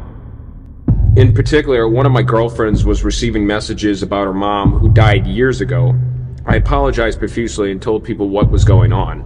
I contacted Facebook and explained the situation. They helped me access my account again, at which point I deactivated it for a while. Enough was enough. I decided to contact the FBI, explaining what had been going on for a month now. Documented everything, but told me since I or any of my friends/relatives were in no immediate danger, they probably wouldn't be able to do anything. At that point, I felt stuck. I thought about hiring a private investigator or a hacker. I decided against it, however, just hoped it would fade out. I never answered. I left my Facebook deactivated, ignored any text/phone calls. I never had any trouble at home, but some of my closest friends would receive an occasional text as well, which weirded us all out. I hated that they got dragged into it. One day I came home and things felt very eerie. Door unlocked, windows open, no one home. A strong breeze running through the apartment. I did a check of the place and found nothing else weird, so I locked everything up and just waited for my roommates to get home. Been almost 7 months now. The text/calls have more or less stopped. I get an occasional text, but at most every 2 weeks. At the peak of it, I was receiving almost 100 texts a day. It definitely affected my social/personal life. I became more wary of people around me and my surroundings. I just felt like I couldn't really focus on anything until this stopped. Work was very difficult though. I tried to maintain my composure as best as I could. Everything was just weird. Life was weird. I've since stopped using all forms of dating apps/websites. Things are getting back to normal. At this point, I just wanted to put all this behind me. I'm moving at the end of this year, so it'll be nice to have a fresh start in a new place. I'm not going to sit here and say all dating apps are dangerous and no one should ever use them, but definitely cover your bases. Ask more questions before meeting someone. FaceTime them first, Skype, anything. I was naive about it, and I regret it. Be safe, stick close to your friends, and try meeting people in more traditional ways. Weird Tinder stalker, let's not meet.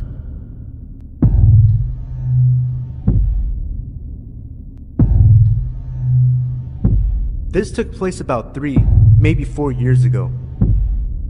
It was a calm winter evening, and my parents were gone for a couple of days on Christmas Eve to relax after a very tiring last day at work. It was just me, my video games, and my dog, Chase. I'm a 14-year-old male, 6'1" at the time, so I was a pretty big dude for my age.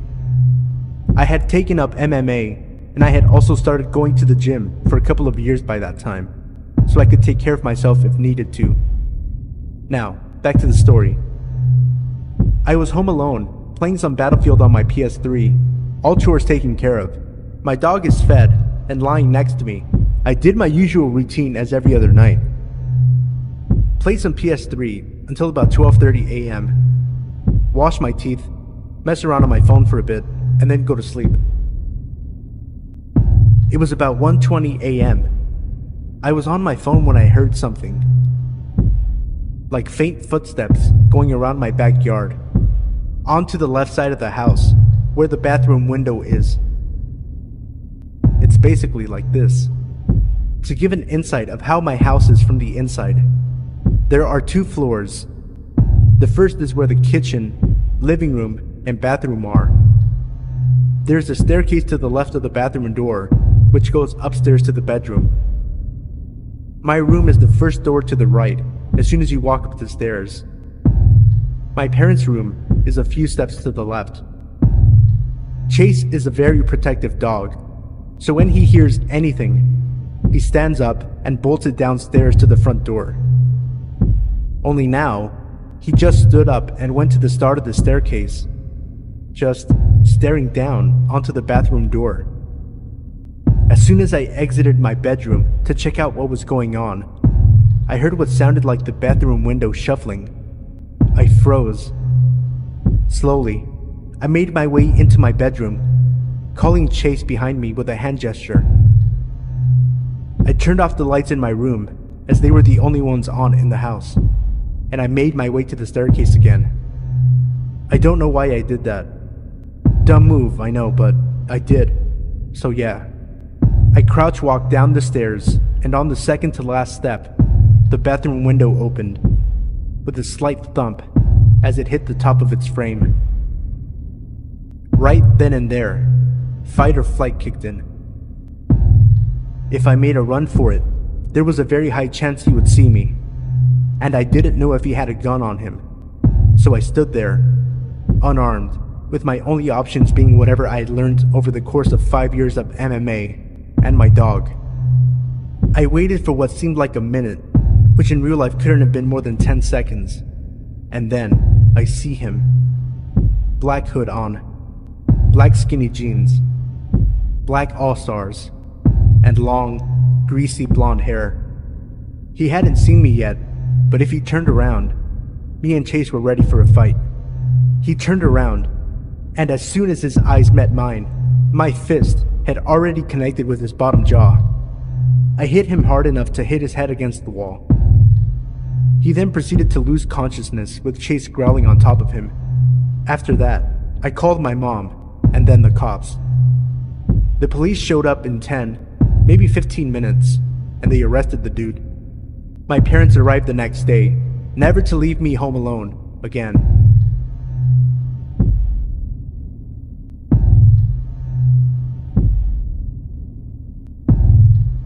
A couple of years ago, I was working front desk at a hotel in a small town off the interstate in Pennsylvania.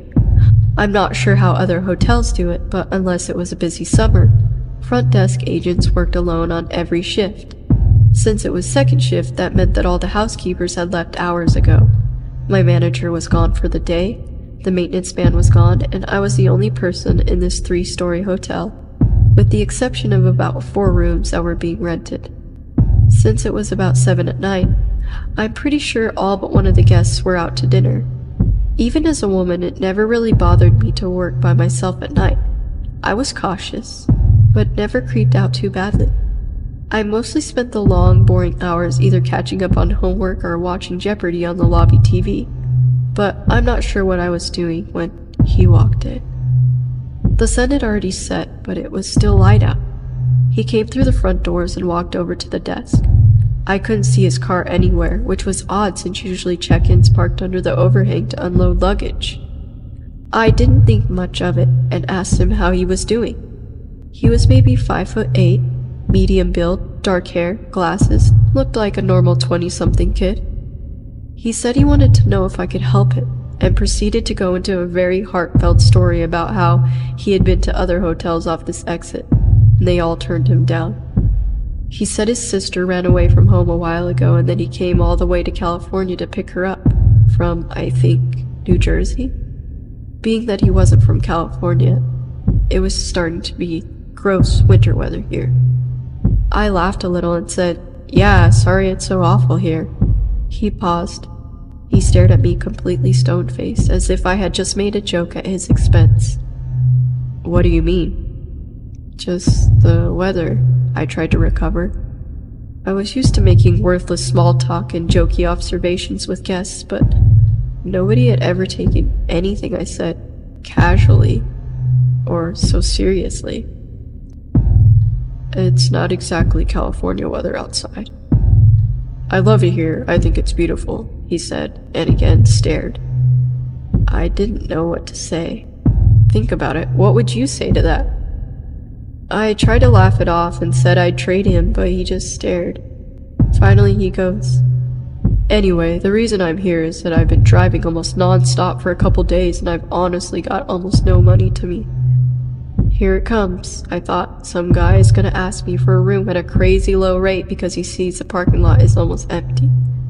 Before I can say anything, he continues, "I don't want a room, I just need a place to take a shower really quick. I swear I won't touch anything or mess anything up. I honestly just need a shower really badly." I thought about it for a minute. At the time, I hated my manager. I knew she'd never allow it. And for whatever reason, nothing in my brain screamed stranger danger, so I finally agreed. He told me he could give me his driver's license to hold on to until he was done, but I trusted him.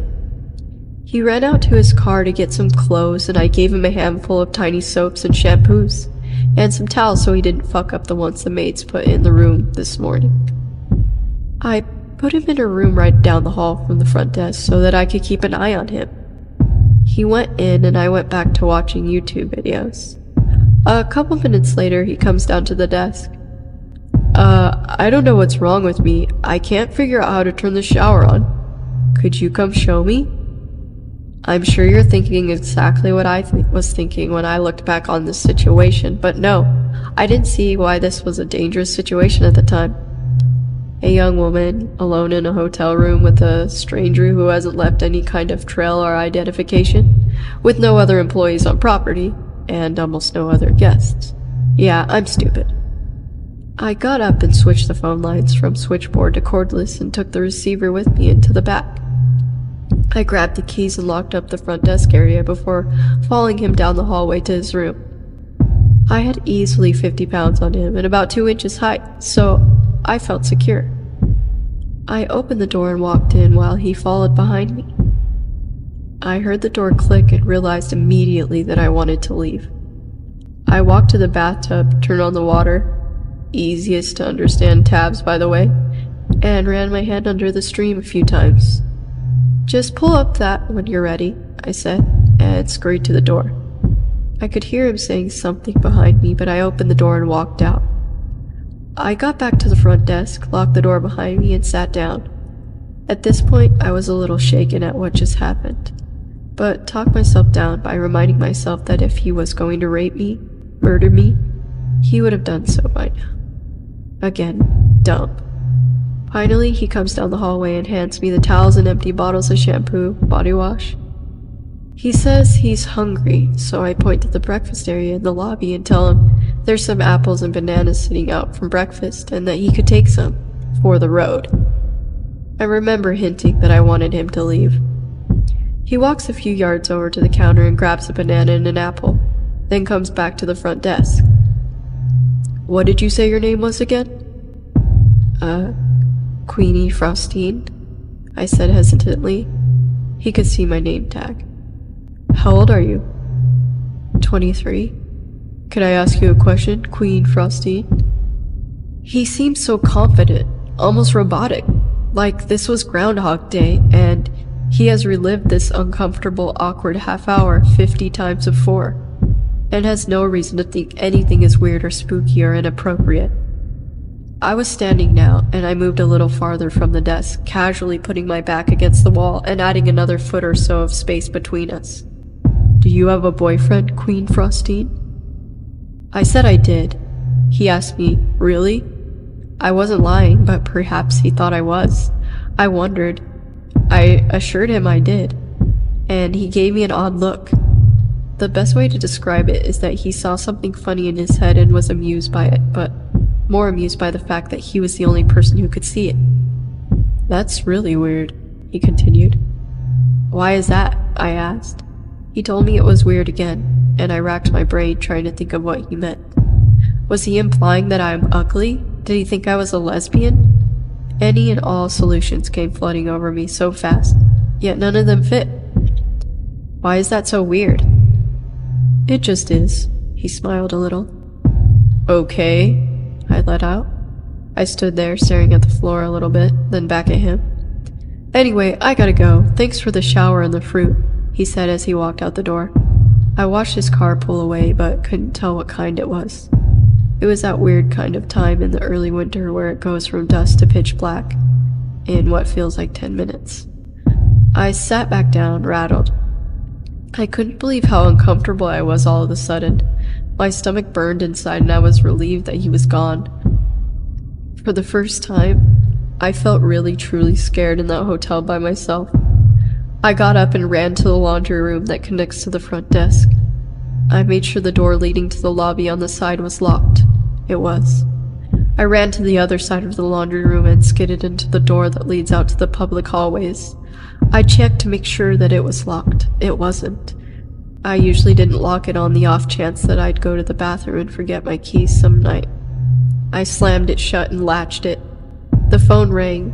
I walked over to pick up the cordless that I laid next to the switchboard. Thank you for calling. This is all the further I got. Hey, Queen Frostine. I paused for a second, shocked that someone messed up my spiel. It definitely wasn't my boyfriend's voice, nor was it maintenance man. It's Adam. I was just there. I could literally feel my heart sink. I looked at the door but couldn't see him there. The darkness on the outside unsettled me. I sneaked behind the door to the front desk and into the laundry room.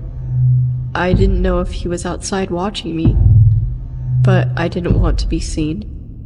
I mumbled and, "Oh, hey," trying to be casual and failing. He continued, "Hey, I just wanted to let you know why I said it was weird that you had a boyfriend." I peeked out again to see if it was him at the door yet, but nobody was there. "I think it's weird that you have a boyfriend, but you still let a guy come in and shower." I could feel my pulse quicken. I mean, that's so weird. "Is it?"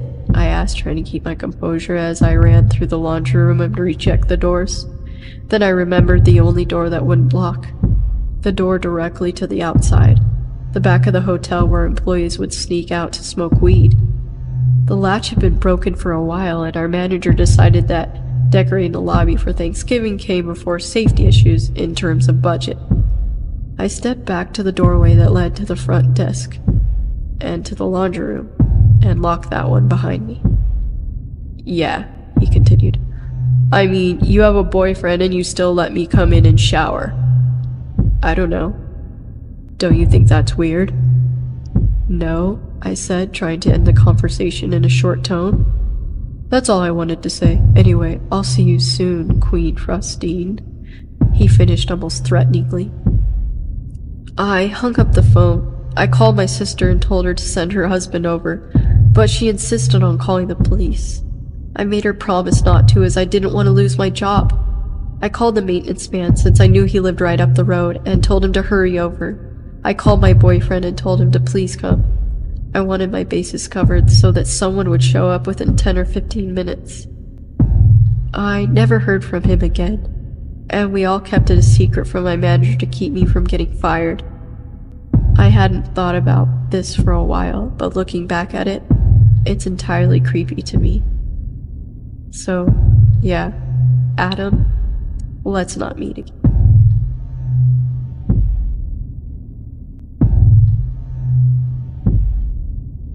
About 3 years ago, I moved into my first apartment. I lived alone on the first floor of a 3-story shotgun house built in the mid-1800s. The house is beautiful, albeit a little creepy due to its age. It was on the nicer end of a rough neighborhood near the university I was attending at the time, and break-ins were pretty common. But I always felt safe because my landlord and his wife lived in the 2 floors right above me. They were in their late 60s, but it felt good to know that I wasn't totally alone. It was the first fall I was living there, and the days were getting shorter. On this particular evening, it was already good and dark outside by 6 p.m. I was in the kitchen making dinner when suddenly the power cut out. I was a little startled, but luckily the flame from the gas range was still going, so I could see well enough to grab my phone and use as a flashlight. Aside from the flame flickering under the pot of soup, the house was pitch dark. I double-checked the light switch in the kitchen, but got nothing. The only thought that occurred to me was that it was a strange time for the power to go out. It wasn't storming, and it wasn't particularly hot outside or anything. I used the light from my phone to navigate from the kitchen towards the front of the house. I peeked out the blinds in the living room, but couldn't see from that vantage point whether any of the other houses had lights on. I decided it would be a good time to call the landlord, because I sure as hell wasn't going down to our creepy stone basement to mess with the 100-year-old fuse box. I knew they were home since I kept hearing them go up and down the stairs earlier, so I rang them up. Being older folks, they only had a house phone, and when I called it, it was disconnected. Of course, it was connected to the power. Still standing there in the pitch darkness, I wasn't quite sure what to do. I remembered the burner I left on and was heading back toward the kitchen when I heard their front door slam shut and heavy footsteps in the entryway that separated our apartments. Then I heard 2 men's muffled voices. You know that primal fear people talk about when something bad is about to happen to them? I felt it. Every hair on my body stood up. In half an instant, my heart was in my throat. I stood paralyzed in the doorway to the kitchen. Luckily, I snapped myself out of it and grabbed the closest weapon I could find, a bright pink chef's knife on the kitchen counter. I'm a small woman, and certainly not strong. I had my doubts about whether I could fend off one intruder, but two? I crept as quietly as possible back toward the front door, clutching the knife in one hand and my phone in the other. I stood a couple feet from the door, and the men were still out in the entryway talking. Their voices were rough sounding, and definitely not from the area. "Well, do what you gotta do. I'll be waiting in the van," said one. With that, I heard the front door open and close. At this point, my heart was beating out of my chest, and I felt like I was going to be sick. Were they just breaking in, or did they intend to hurt me? Had they already hurt the landlord and his wife? Shit. I made my way over to the blinds and peeked out the window again. Sure enough, I saw a man in dark clothes hop into a white van parked across the street, just to the left. I live at the end of a dead-end street, where you can only park facing one direction, and the van was facing the wrong way, ready to head up the street. I tried to collect myself. There was nowhere to hide, really. Perhaps I stood a chance if this guy wasn't expecting me to be ready when he came in. Unfortunately, my cat hates strangers, and she was now going crazy, tearing back and forth through the house at full speed while meowing. In my head, I silently cursed her for giving our position away and probably killing us. Then suddenly, I heard the landlord's apartment door open and close again, and the man went back upstairs. A million thoughts raced through my head. My car was parked just up the street. If I sprinted, I could make it and drive somewhere safe. I don't know why I didn't just call the police. I think I was afraid the men would hear my voice and know where I was. In any case, I had my hand on the doorknob, psyching myself up to run. I couldn't hear the man moving around anymore, which probably meant he was on the third floor. His buddy was still waiting in the van, lights off. I peeked one last time to make sure no one was waiting near the front stoop before I ripped the door open and ran full tilt out the front door and up the sidewalk about 100 feet to my car. I hopped in and locked the doors when suddenly my phone started vibrating in my hand. It startled me so badly, I almost chucked it across the car. I didn't recognize the number, but I picked up. "Hello?" I managed to choke out. It was my landlord, sounding as calm as ever. I said something along the lines of, "Are you okay?" and was about to tell him not to go in the house. I was so scared and out of breath that it came out more like, "Don't, men, house." He seemed confused, and before I could collect my words, he started telling me that, yes, they were fine and the power was out on the whole street apparently. He'd just phoned the energy company on his new cell phone to check on it. I should probably take down the number while he's got me on the line, and he hoped I didn't mind, but some repairmen were at the house to check on the heating and cooling system. They might need access through my apartment to get to the basement. Shame they came by right before the power outage. Slowly, the dust began to settle in my mind. I had been at the point of maybe having a heart attack and definitely wetting myself over some repairmen, one of whom was still waiting outside in the van and had just seen me haul ass up the street with a giant pink knife in my hand. I was too embarrassed to walk back to the apartment, so I just told the landlord to go ahead and let them in if he needed to. I'd be surprised if that repairman didn't call the police himself to report a crazy woman with a knife running through the streets. On the bright side, I learned I can run quite fast if I need to.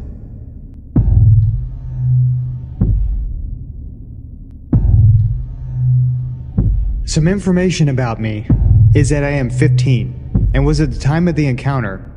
I am male. My height is around 185 centimeters and my weight around 75 kilograms. It was this summer that this encounter happened. I was on vacation to my old home from my childhood in Portland. It was a fairly large home with a huge backyard surrounded by a fence. Behind that was a forest. The only problem with this house is within 1 kilometer, there is only one other home and it is empty. A girl with her parents lived there. I had a crush on her when I still used to live there, but they very rarely visit that house anymore as they live in Germany and go there in the winter. I am 15 at the moment of writing this. I was alone at the house for 2 weeks as my grandfather had to watch over a hotel, and I was used to being alone, traveling across the cities in Portland. I felt kind of lonely at this point, because my German Shepherd passed away 2 years ago, and no one I knew lived within 1 hour of walking time from there. I spent most of my time on my laptop. However, I would occasionally go into the woods and explore, because I used to go there with my grandfather to collect mushrooms. I even went to the woods 3 times that night to watch the wildlife in the forest, as it was very peaceful. It was 5 days before my grandfather would come back. It was 1 a.m., and I was watching television downstairs when I felt like I was hearing something that wasn't in the television.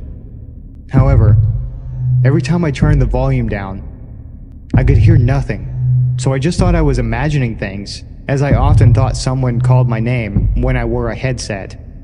After a bit, I just decided to go to bed, and when I suddenly turned off the television, I heard sound of footsteps for a second before they stopped.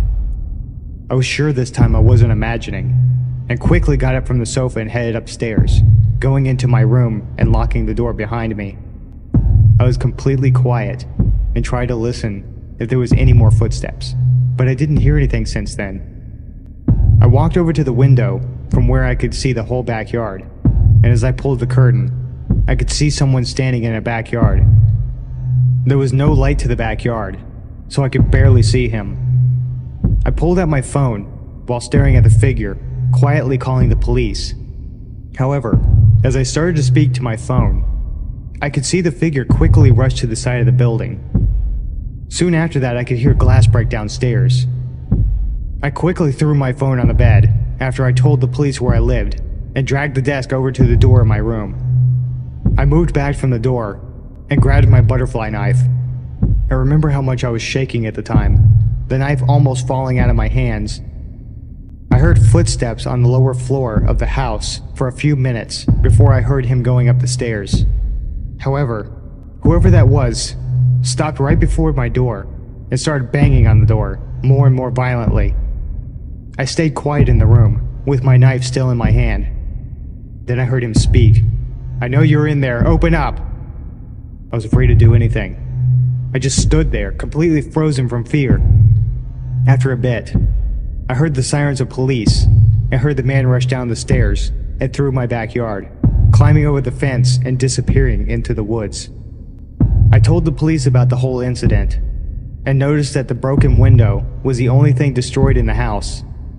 There was nothing missing from the house. Nothing was even touched except for the window. The police have not found that man that came into my house, and I left Portland early, and I don't think I want to visit that house again.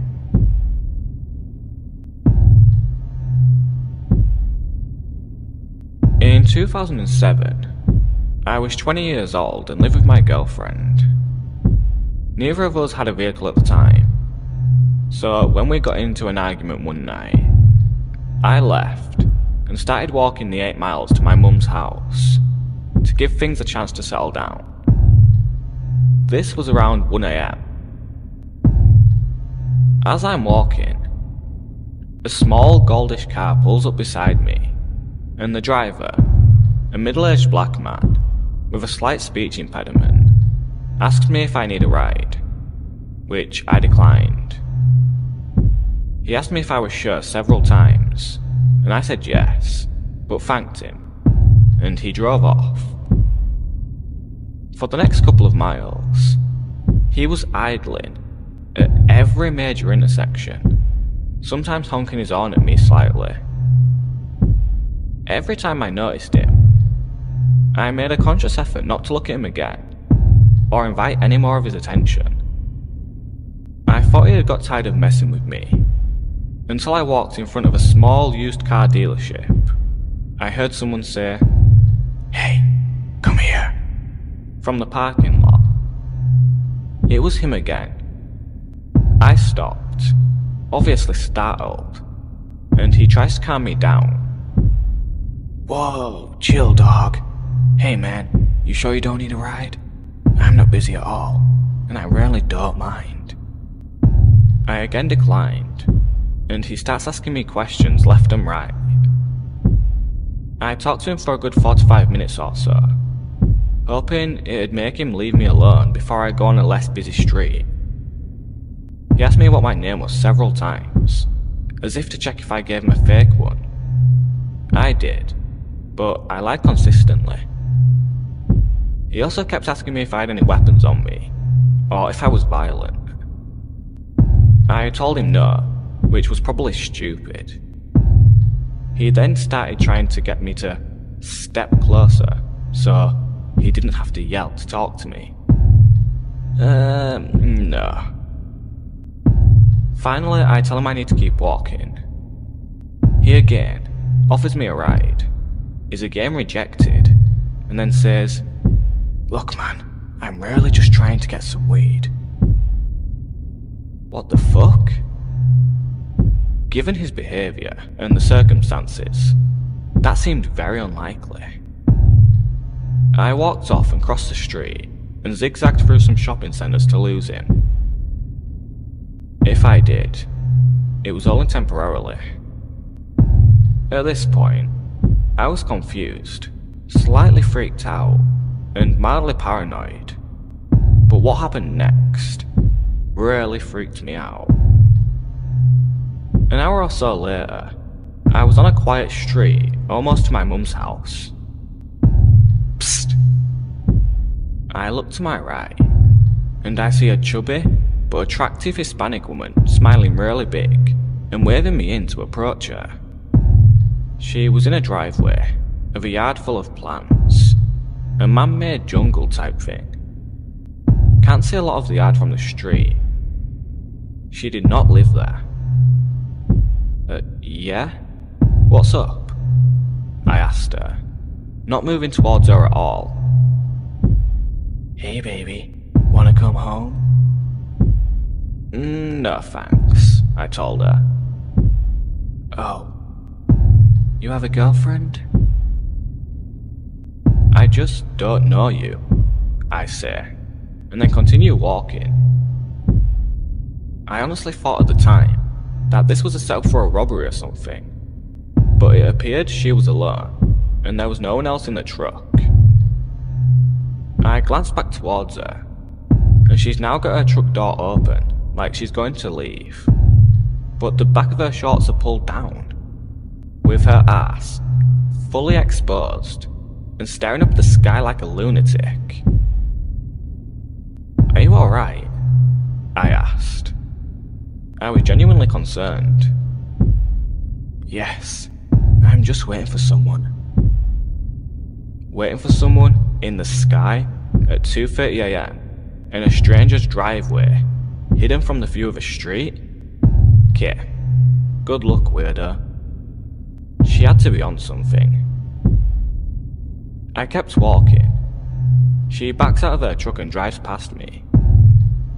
As she does, I see there was someone else in the truck the whole time. Must have been hiding for some reason. It was the black dude from earlier. Staring. Eyes like daggers. No smile, or anything this time. I get chills even now thinking about realising for the first time that this guy really wanted me for something. And I probably almost became a victim of some major crime.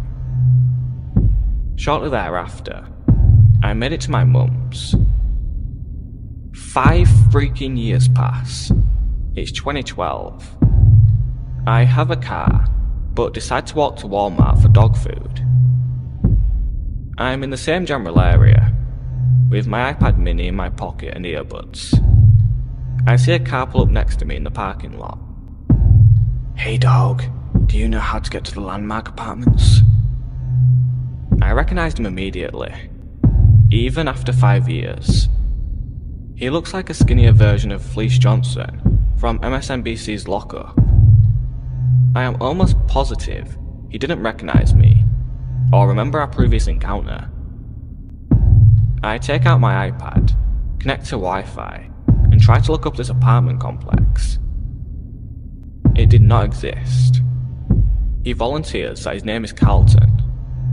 I start telling him where he might want to check, but he's not interested, and starts asking me questions. Again, asked my name several times, asked if I'm armed or violent, asked me to step closer so he doesn't have to yell. How often does this guy do this shit? For fuck's sake. You going to Walmart? I can take you there. No thanks, guy. He keeps trying to get me into the car and asking if I have weapons.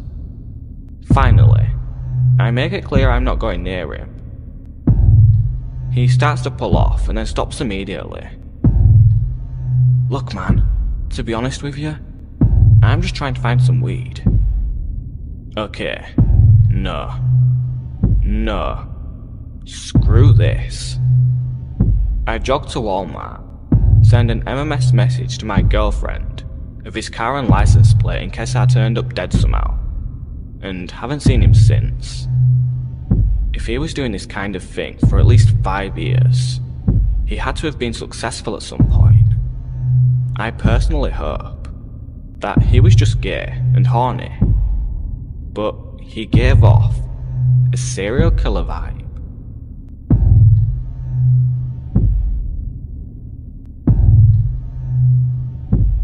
So, I'll start off by saying that this story is pretty long and is gonna make my friend and I sound like complete fucking idiots. This is because, well, we are. We completely ignored everything we've been told about stranger danger and basic safety because, hey, we are both 20-year-old college dudes. I also am not the best writer, so bear with me.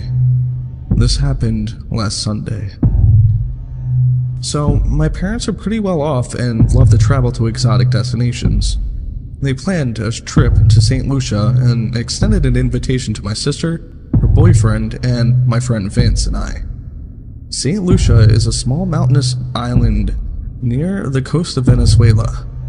It's a significantly underdeveloped nation with an all-cash economy where few taxes are collected and spent for the good of the commons. Violent crime on the island is not unheard of. There are a few paved roads, a few major favela-like towns, and a couple of small, secluded, high-end boat-accessible resorts. We stayed at one of these resorts. My parents were in one room, and the rest of us stayed in a room next door. The rooms were more like little huts open entirely to the outdoors with easy accessible rooftops above and below. All was well for most of the trip. We went hiking, snorkeling, and relaxed on the beach. As much as my friend and I enjoyed it, this resort was meant for honeymooners, not for college kids looking to have a wild time. One night, Vince and I were up drinking late at the bar, which was not extremely lively as usual, and we get to talking with the bartender, Gustavo. We bond with Gustavo over our interests in Easy Weezy and girls, and nothing seemed off at all. We asked him if he knew any clubs or where to go to have a good time in town. He told us about how we really had to leave the resort to experience St. Lucia as we expected. He offered to take us to his place sometime to show us the good time we'd been looking for. He then showed us a picture of his house. This should have been the first red flag, but we were drinking and had no reason not to trust our new friend. Gustavo had a massive house for St. Lucian standards, complete with a huge flat-screen TV, pool table, bar, and a Camaro. We'd been around the island a bit at this point and had not seen a house or car half as nice as his. We told him we'd be interested, but would have to let him know when we could go later. The next day, we get a text from Gustavo midday saying that a boat was at the dock to pick us up. This was strange to Vince and I since we didn't really agree upon a time. We told him that we had plans and couldn't go during the day anyway. This seemed to piss him off just a little bit. The next day, whenever Vince and I would see Gustavo at the resort, he lacked enthusiasm and ignored us as we said hello to him. The following day, however, Gustavo was off work and texting us like we were best friends again. He asked us if we could come to his place and told us he was making pizza, had girls lined up, and some of that good. Knowing that my parents would never let me do something so risky, we told him that we would go out after 10 because my parents were most likely going to be asleep at that point. He agreed, but was kind of annoyed and made it sound like we owed him and better not bail again. On a side note, I've never done coke, but my friend Vince has. I was slightly worried, but I figured I'd just say no, like Dare taught me or whatever, and still could have a good time. Besides, we couldn't really bail on him twice. As 10 o'clock rolled around, my parents had gone to sleep, my sister and her boyfriend had gone elsewhere, and Vincent and I had finished up pre-gaming at the bar near the dock until it closed for the night. It started getting very dark, and soon Vincent and I were about the only ones down at the dimly lit beach area. This is when things really started to get sketchy. Around 10:15, we get a call from Gustavo saying something along the lines of, "The plans have changed. The boat taxi is no longer being arranged through the resort. My guy is coming to pick you guys up. The fare is going to be a little more expensive now, around $100 plus tip. He's nice, but he has a little temper, and he's in a hurry, so don't piss him off. Look for the green and yellow boat and just get in." The unfamiliar flat and low tone of his voice that he used sent chills down my spine, and suddenly we knew we were in serious trouble. We only had $140 on us together and immediately agreed that we would wait for the boat, give him the cash, and say we couldn't go anymore. A few minutes later, we got another call saying, "My guy is going to be a little late. He has some drop-offs to make, but if you're not gonna dock when he gets there, he will be knocking on room 17. Don't make him knock." Room 17 is the room my parents are staying in. Vincent is about to throw up at this point. Trying to calm down, I suggest that we hide our phones and wallets nearby just in case they try to mug us. There was nobody but us at the beach at this point. I could barely make out some small boats far out the bay, but they hadn't moved in a while. We were standing on a small rock peninsula at the side of a cliff surrounded by black water with a single dim lamp overhead. We cannot run and we cannot hide. My parents and my sister and her boyfriend may be in serious danger if we do. 11:30 p.m., we get another call from Gustavo. "There will be 3 boats coming. Just get in." This is now obviously fucked. We are fucked. We are so fucked. Why the fuck are there 3 boats? Vincent and I are pretty skinny guys. There's no way we could fight more than one person. It's the perfect kidnapping, I thought to myself. Vince and I are weak young adults who come from apparent well-off families, who didn't tell anyone where they were going or what they were doing. Gustavo knew all of these things and obviously had the resources and connections to pull abduction off, or worse. I spot what appears to be a security guard making rounds down the beach a ways and immediately walk as fast as I can to him with Vincent. I explained, without using Gustavo's name, that we were supposed to be picked up by 3 boats and we feel extremely uncomfortable after recent events and just want to pay the boat captain and leave. My hope was that if we did get kidnapped, at least one person would know where the fuck we went or what happened to us. He assured us that no boats come around this time of night and we shouldn't wait too much longer. We walk not 100 feet before we get the single most chilling text I've ever read. "Did you just talk to the security?" Vince and I both froze and stared at each other for a few seconds. We decided to reply and said we were just chatting with him and heading back and that we can't go anymore because it's too late. He quickly replied, "Don't worry, haha." We replied, "Seriously, don't send the boats, we're not going anymore." Once again, his response was, "Don't worry, haha," followed by another "Don't worry, haha," and that was the last we heard of him. I've seen this shit in the movies. Coke dealers don't usually treat rats very nicely.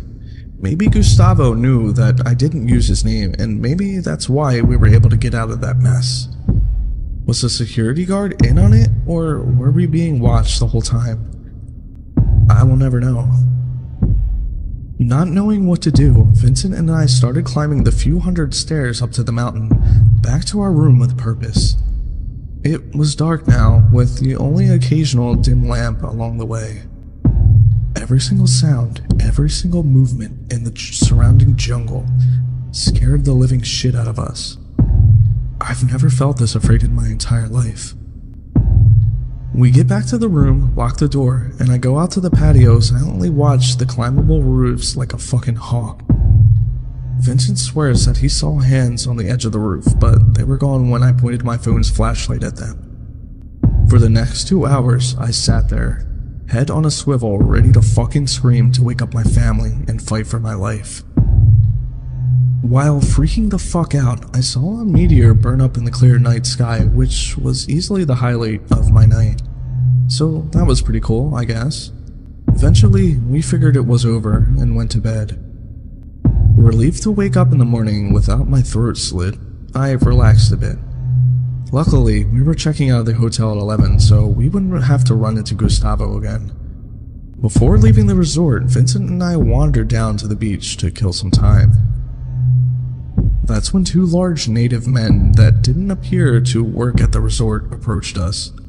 The larger one said, "Hey, are you the guys that were supposed to be on the boat last night? You know, Gustavo?" I replied, "No," trying my best to sound confused. "How much longer are you guys staying?" he asked. "We're leaving in an hour," I replied. He looked at me with an "I know you're lying to me" face, held out his fist, grinned and said with a low voice, "Safe trip home." I bumped his fist and walked away, trying to stay cool. It felt like everyone who worked at the resort was looking at us and whispering about us for the next hour. I just wanted to get the fuck out. I didn't feel safe until we made it the hour drive to the airport and got through security. Gustavo and your friends, let's not meet again.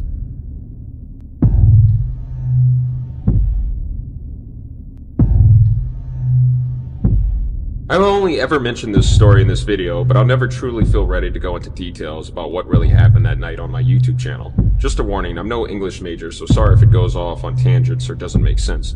But feel free to ask questions and I'll clear things up. Some names have been changed to protect the innocent. I was 18 at the time I got accepted into university. The same day, me and my then boyfriend got into a fight.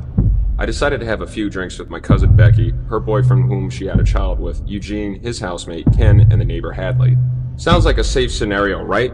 Wrong. Around that night, we were all playing drinking games, and I thought I was having a ball in my best t-shirt without my boyfriend.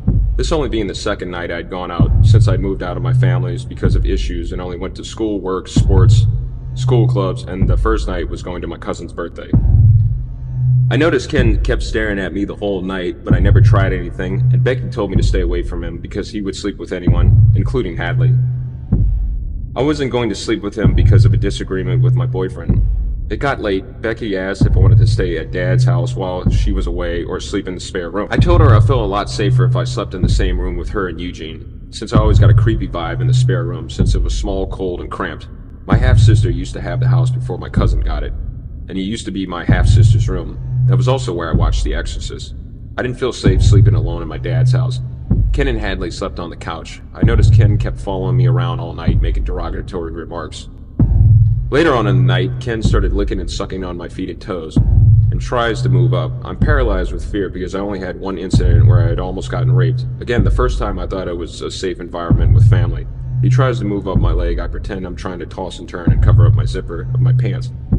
But he forcefully and quietly moves my hand away and goes back to sucking and licking on my feet. Eventually goes back to Hadley. I hear her giggling. Prepare myself for the worst and think if he comes back in here, I'll wake up my cousin. Of course he comes back in. I nudge and shove and shake my cousin's arm quietly, fearing Ken would do something violent if he found out. Turned out to be Eugene's. He grabs my hand, I squeeze it tightly, once again tossing and turning so Ken doesn't travel any further up my feet. Eugene apologizes when Ken leaves and tells him he didn't do anything and feels guilty. Maybe it's because Ken was bigger than him and he was under the influence of drugs. I didn't know he did crystal meth until later, but Eugene says he'll say something if he came back in. Yep, and he did. Eugene asks, "What the fuck are you doing in my room?" Ken nervously musters up and, "Oh, I'm sorry," and quickly walks off. This is now dawnbreak. Eugene profusely apologizes when I told him he could have woken up Becky. Then Eugene grabs my hand and I feel something erect. I pull my hand away. He tries it again. I move my hand away and tell him I gotta go back to my house. I take the longest shower of my life. Then I couldn't even wash the disgusting feeling I felt, I walked back to my home. I'm greeted with why it's my fault and I should have never left or fought or an argument unfinished business with my boyfriend's mom. I burst out crying, tell her everything for the first time. She hugs me, they call the police, and report both of them. I never went to work that day. Around then, Ken decides to quickly move the fuck out. Eugene and Becky are confused and ask my cousin if it wasn't touching what I think it was, what the fuck was I touching then? That was so important that I had to remove my hands twice. Eugene wanted to talk to me, one-on-one, but I refused. 2 weeks and 2 days later, he hangs himself, writes a letter to my cousin. I had no idea I was actually at my dad's house at the time after another argument with my boyfriend. Eugene only lives next door. His workmates actually found him when he didn't show up to work for 2 to 3 days. My dad tricked me into going to Thailand, said it was my fault I almost got raped. He drugged me. I'll never know if this was true. Against my will, the police decided to drop the charges since I was living in another country. That was 7 years ago, I gotta say. Ken does a damn good job at hiding his tracks. While I was writing this story, I did manage to find his Facebook.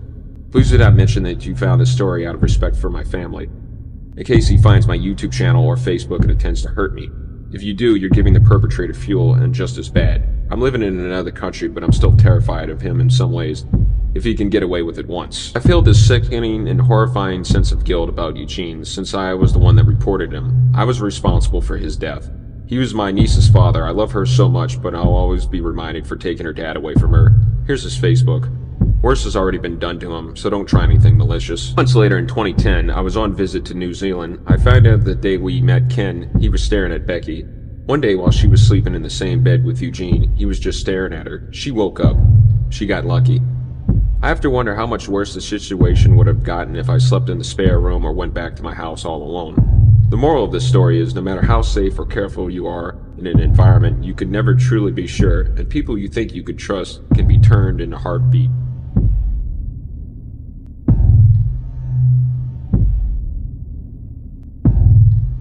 I was seeing this guy Jack for a couple of months, and when I broke it off, I thought he was okay with it. He took it well, said he'd see me around, and we went our separate ways. I lived on a dead-end street at the very end of the street. I had huge windows, and knew my neighbor's cars, and I knew Jack's car. About a week after we broke up, I started to see Jack drive by my apartment and quickly pull into the back parking lot that went the whole block, parallel to the street. Sometimes I would walk outside and see his car parked at the end of the street. I once circled the block and came up to his car and asked, "What the fuck are you doing here?" His response was something along the lines of, "Just seeing if you were home." "Okay, you fucking weirdo." I went back inside. At first I let it go. I was a full-time student and worked full-time, so I hardly had time to placate a man I wasn't interested in anymore. Not to mention I was young, 19, and I for sure didn't believe or think anything bad could happen to me. After a couple of weeks, it got a little creepy and I would find things on my car or in my mailbox from Jack. Stuffed animals, candy with notes like, "Please don't leave me," or "I'll wait."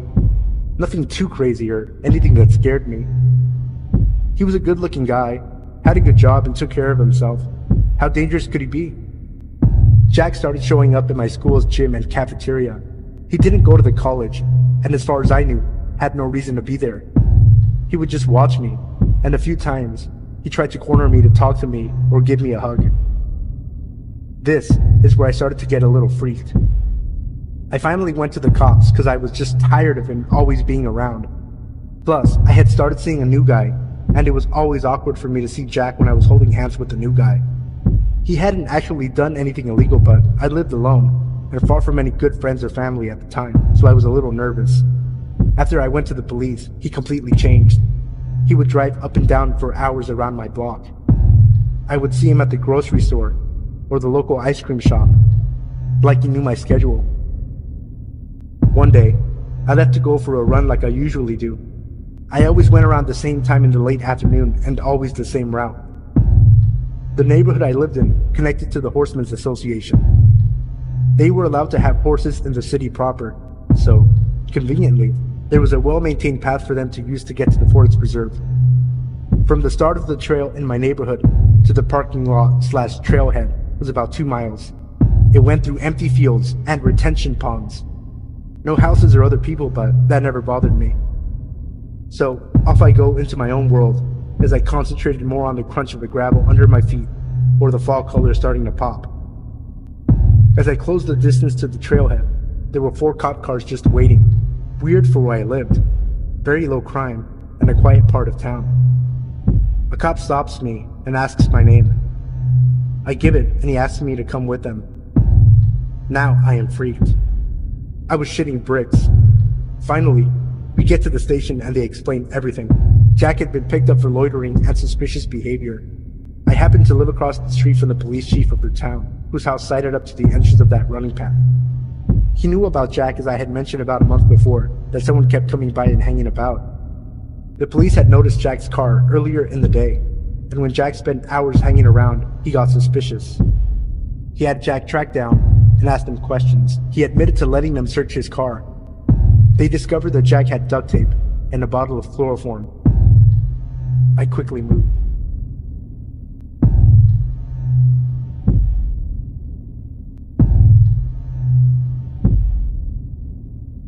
This happened about a year ago in Seattle. I was managing a coffee shop just down the road from my apartment. An easy 15-minute walk most mornings, which I appreciated since I like to sleep in as much as I can. I had done this walk many times, leave at 5:45 and get to the cafe at 6 a.m. But what happened this morning would shake my comfort about early mornings, my neighborhood, and my city. Because I would sleep in so close to when I would have to leave, the walk to work would usually be the thing to wake me up. I stepped off the steps of my apartment building and maybe took 5 steps before feeling extremely uncomfortable. A man had just crossed the street and was walking towards me. Something in my body told me not to make eye contact with him. But just as passing, I couldn't resist and looked into his eyes. His eyes were piercing and my heart started to race. To the best of my abilities to describe him, he was at least 6 feet, wearing all black, a hoodie pulled over his head. But his eyes are what haunt me to this day. I wasn't sure if he was African American because his skin was black, and there were large white circles around his eyes, almost as if he had painted black onto his face, which I am certain to be the case. With that one glance, I knew something was wrong. I walked quickly and crossed the street to the other side. I glanced back and he was standing at the foot of the stairs of my apartment building. Certainly he had seen me come out of there. At this point, I was about a block away from him, hiding behind a tree in the doorway of another apartment building, calling my boyfriend over and over. I watched as he looked at my building for what felt like an hour, and proceeded down the sidewalk the opposite way I was walking. I was shaken and relieved. I was thinking about all the things I would have done, running to the police station that was 2 blocks away, calling the security guard I knew was working in the building I worked. All of these different things came to mind. I continued to walk down the block, but felt the urge to take a glance behind me, and thankfully I did. I couldn't see the man walking on the block. He surely would have still been on. I wasn't sure what to make of it until I saw him, on the same block as me, across the street, coming closer. I started to run and he matched my pace. I ran the 2 blocks to the police station, and he was gone. I went in and made a report and called the owner of the cafe to come get me. It took a while before I felt comfortable walking to work alone. Even alone, I couldn't listen to music or anything, always aware of my surroundings. Thankfully, I have never had another encounter with this man. So, weird creepy dude on 12th Ave, let's not ever meet again.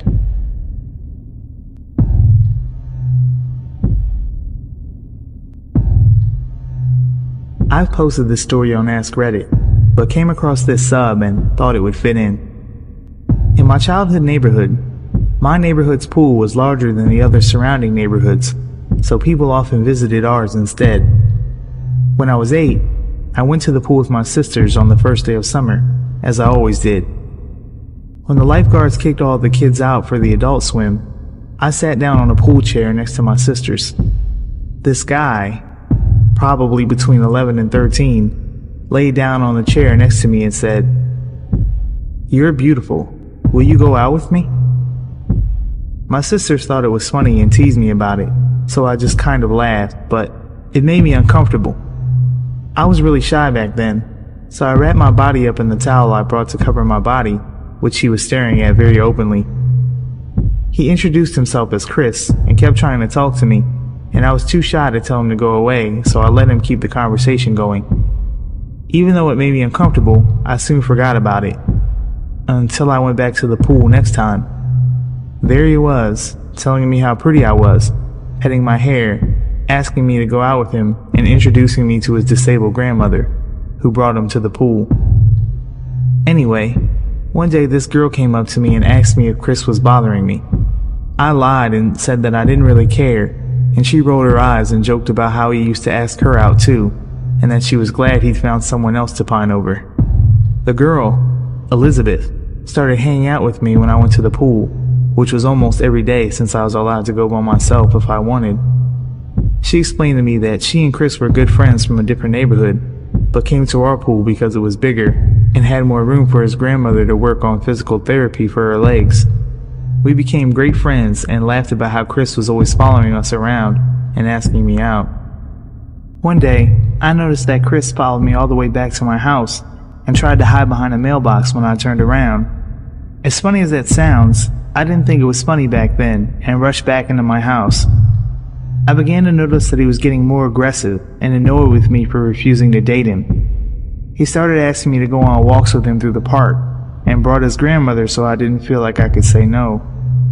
He would take me into the woods or behind the jungle gym, out of sight from his grandmother, and make creepy comments about my body and touch my cheek while telling me how pretty I was. He'd pet my hair and try to bounce the curls, like stretching out a spring and watching it curl up again.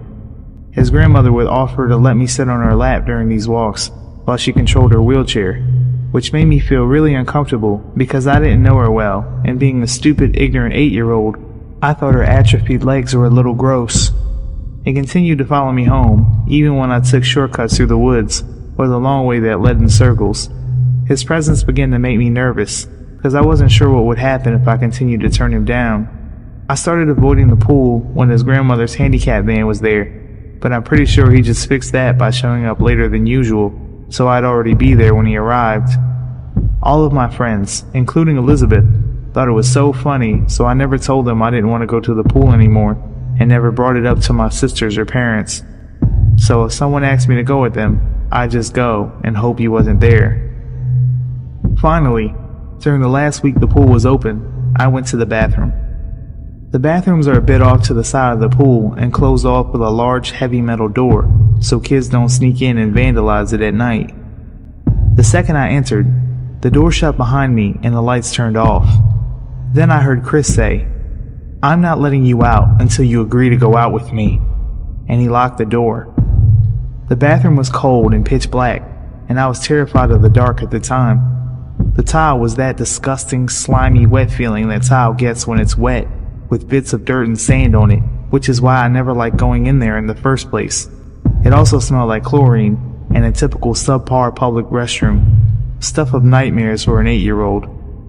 I started banging on the door and screaming for help, but nobody could hear me because of the really heavy door in the location. But then some angry soccer mom started screaming at me to stop pranking her and how much trouble I was in. Turns out that she'd been locked in there too, and was mad that while she was peeing, the lights turned off. She called for help with her phone, and I was eventually let out of the bathroom. Being 8, I didn't think much about it, but now I realize how creepy the whole situation was. I should have told someone the first time he followed me home, and it never occurred to me to just stop going to the pool. The lifeguard stopped allowing people from other neighborhoods due to an unrelated series of break-ins, and I'd heard that he was banned from the pool for locking me and the mom in the bathroom. But the next summer, I saw a boy who looked just like Chris but taller and with blonde streaks dyed into his hair. It might have been his brother or a spot-on look-alike, but I never went to that pool again after that, and I never met Chris or Elizabeth again.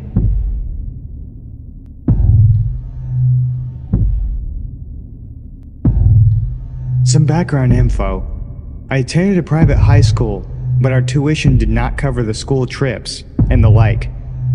This incident took place during the summer of my junior year, during the last few months of school. During high school, I was part of the Language National Honor Society, a club that will only let you in if you have an A and are overall level 3. 3 years of language study in a non-English language. Mine was Japanese.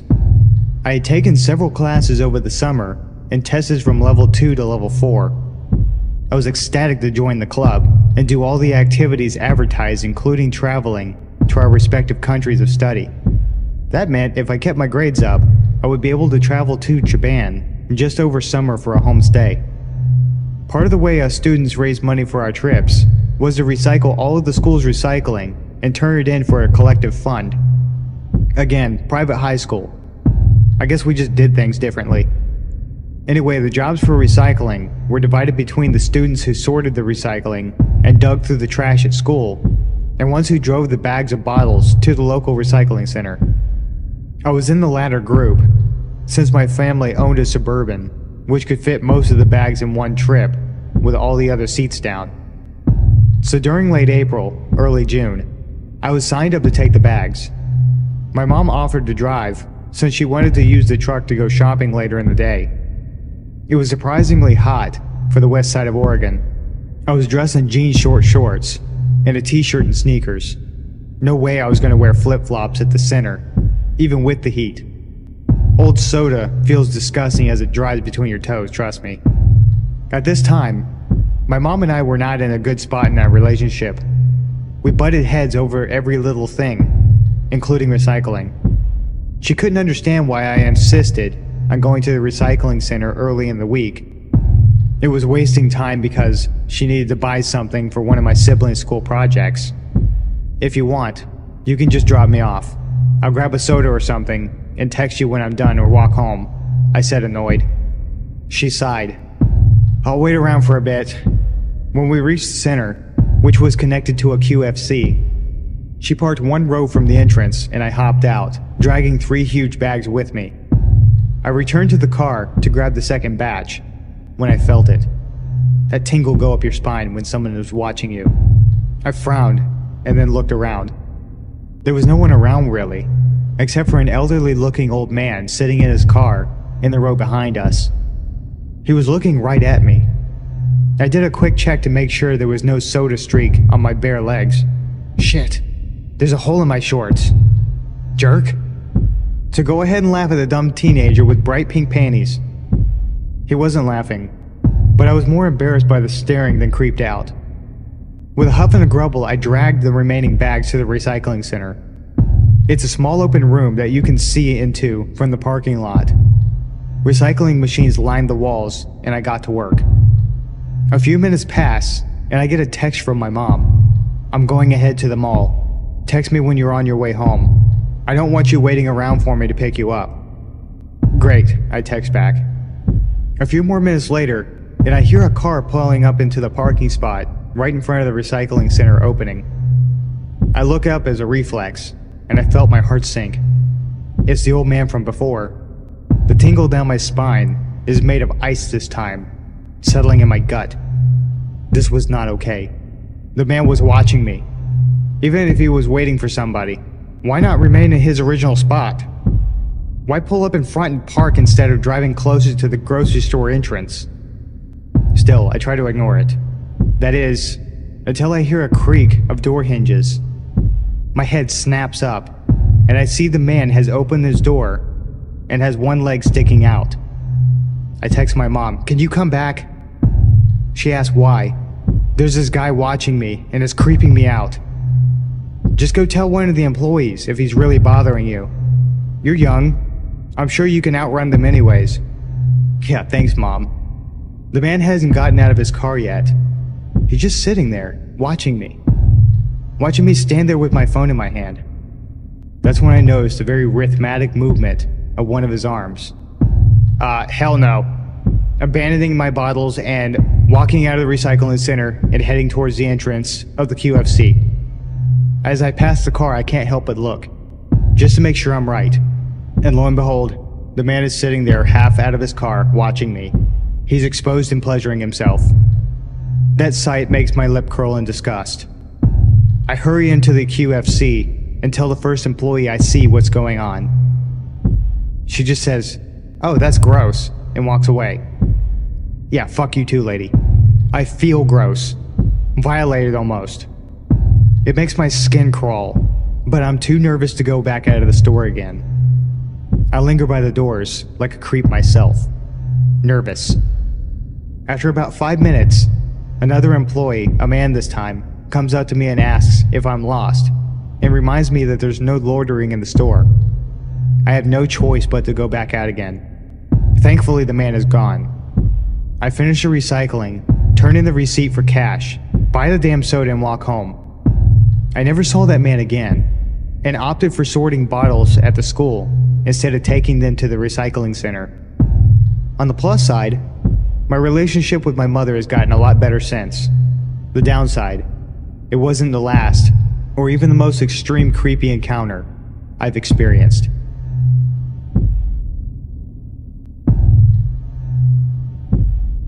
When I was a sophomore in college, I lived in a small but beautiful historic studio apartment in a small East Coast city that had somewhat of a good reputation for crime or danger. However, the neighbourhood I lived in was usually considered one of the good neighbourhoods. It was close to the city's university, and was mostly students living there, especially on the street my building was on. My building was a huge 4-story townhouse, if you can really call it that. It was really a mansion as a whole, built in 1895. The architecture was really awesome. Built-in bookshelves and huge mahogany pocket doors that slid into the walls. Anyway, the building wasn't exactly in mint condition, and my landlord was pretty lazy.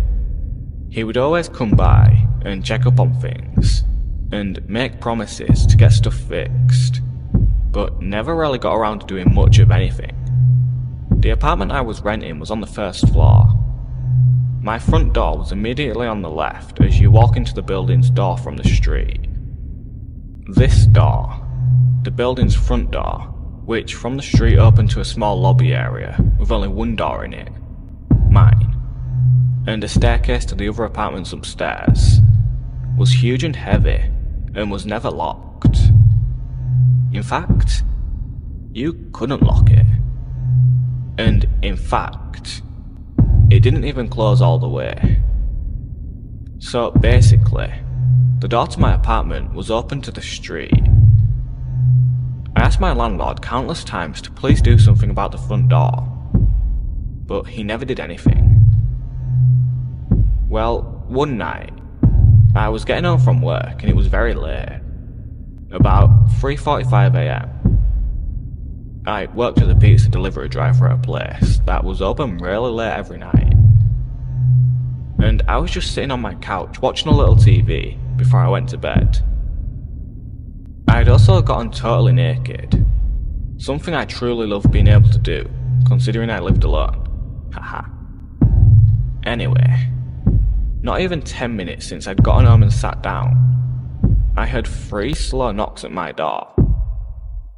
I'm thinking, who the fuck would be at my door at this hour? What could they possibly want? Why didn't I hear the building's front door open like I normally do? Young and naive, I was half scared and half intrigued.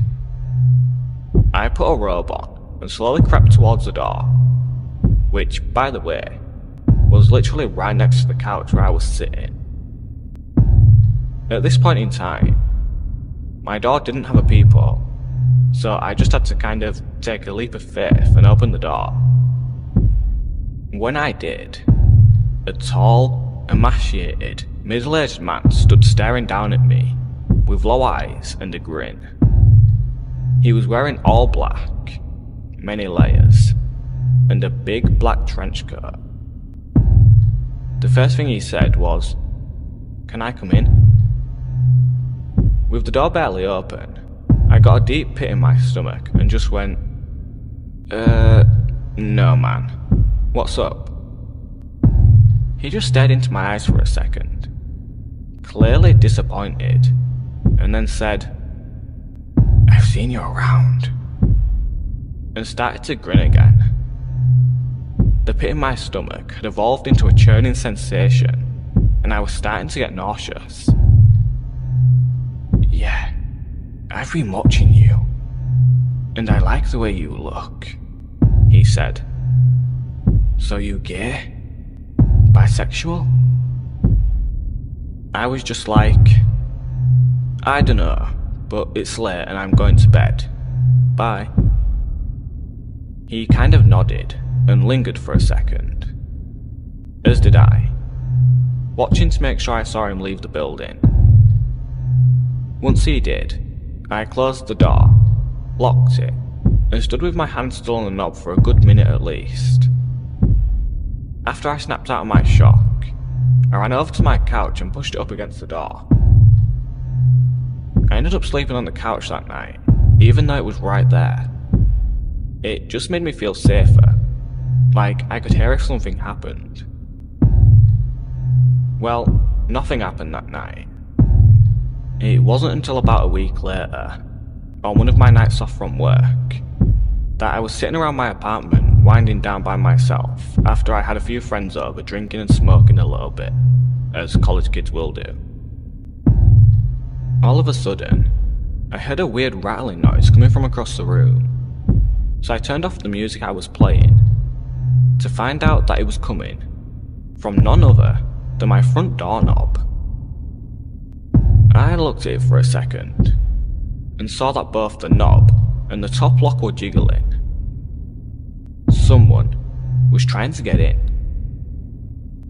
Like a deer in headlights, I was frozen, staring at the things wiggle and shake, until I started to see the top lock actually budge and start to turn. I leapt up from my chair and sawed to the door, grabbing tightly on the lock, forcefully twisting it back to being locked. The jiggling of the lock and knob stopped for a second, because whoever it was clearly knew that I knew. It was only a second though, because they started struggling again, and I had to use all my might to keep it still. Sweat was dripping down my forehead and my ribcage, and after about 15 seconds of wrestling with this intruder, it suddenly stopped, and I heard the building door open and close, and footsteps run down the stairs of the stoop to the sidewalk. Just like I was before, I was paralysed with my hands at the door for a good while before I realised I was crying and shaking, and that I needed to call someone. My instinct was to call the police. In hindsight, I regret this for the following reasons. I was basically having a panic attack while I was on the phone with 911 and actually threw up during the call. And I think that's when they decided I was just fucked up or something. When the two police got to my apartment, they stood in my doorway as I struggled to recount to them what had happened, as I'm shaking and crying. I noticed at one point that they're both smirking and laughing, and I say, "What's funny right now?" One of them goes, "It reeks of marijuana." I was just like, okay. And basically argued with them after that. Long story short, they ended up confiscating a bunch of shit from my apartment, and basically turning the whole situation into a little mini drug bust. Although they say they weren't going to charge me with anything. Just take my shit. Nothing about this attempted break-in besides, keep your door locked. I was devastated and felt so helpless. I hate to make this story so long, so I'll try to keep the last part short. Basically, this same scenario happened one more time about 2 weeks from the last time. Only, instead of calling the police, I called my dad, who raced down in an hour, which is a 2-hour drive from his house to this place. And he had a crowbar up his sleeve, haha. Unfortunately, by the time he had gotten there, whoever it was had already left. They didn't struggle very hard this time. My dad ended up cussing out my landlord, and demanding he get the door fixed and install a new lock and a peephole on my door. He did make this happen within a reasonable amount of time, and I also got one of those bars you wedge between the doorknob and the floor, as well as an aluminium baseball bat to protect myself with, so I felt a lot better from then on.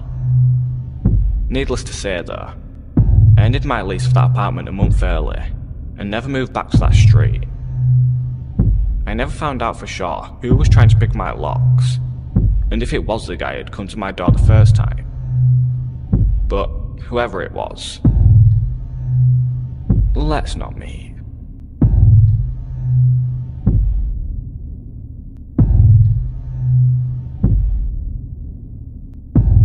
When I was a sophomore in college, I lived in a small but beautiful historic studio apartment in a small East Coast city that had somewhat of a reputation for crime and danger.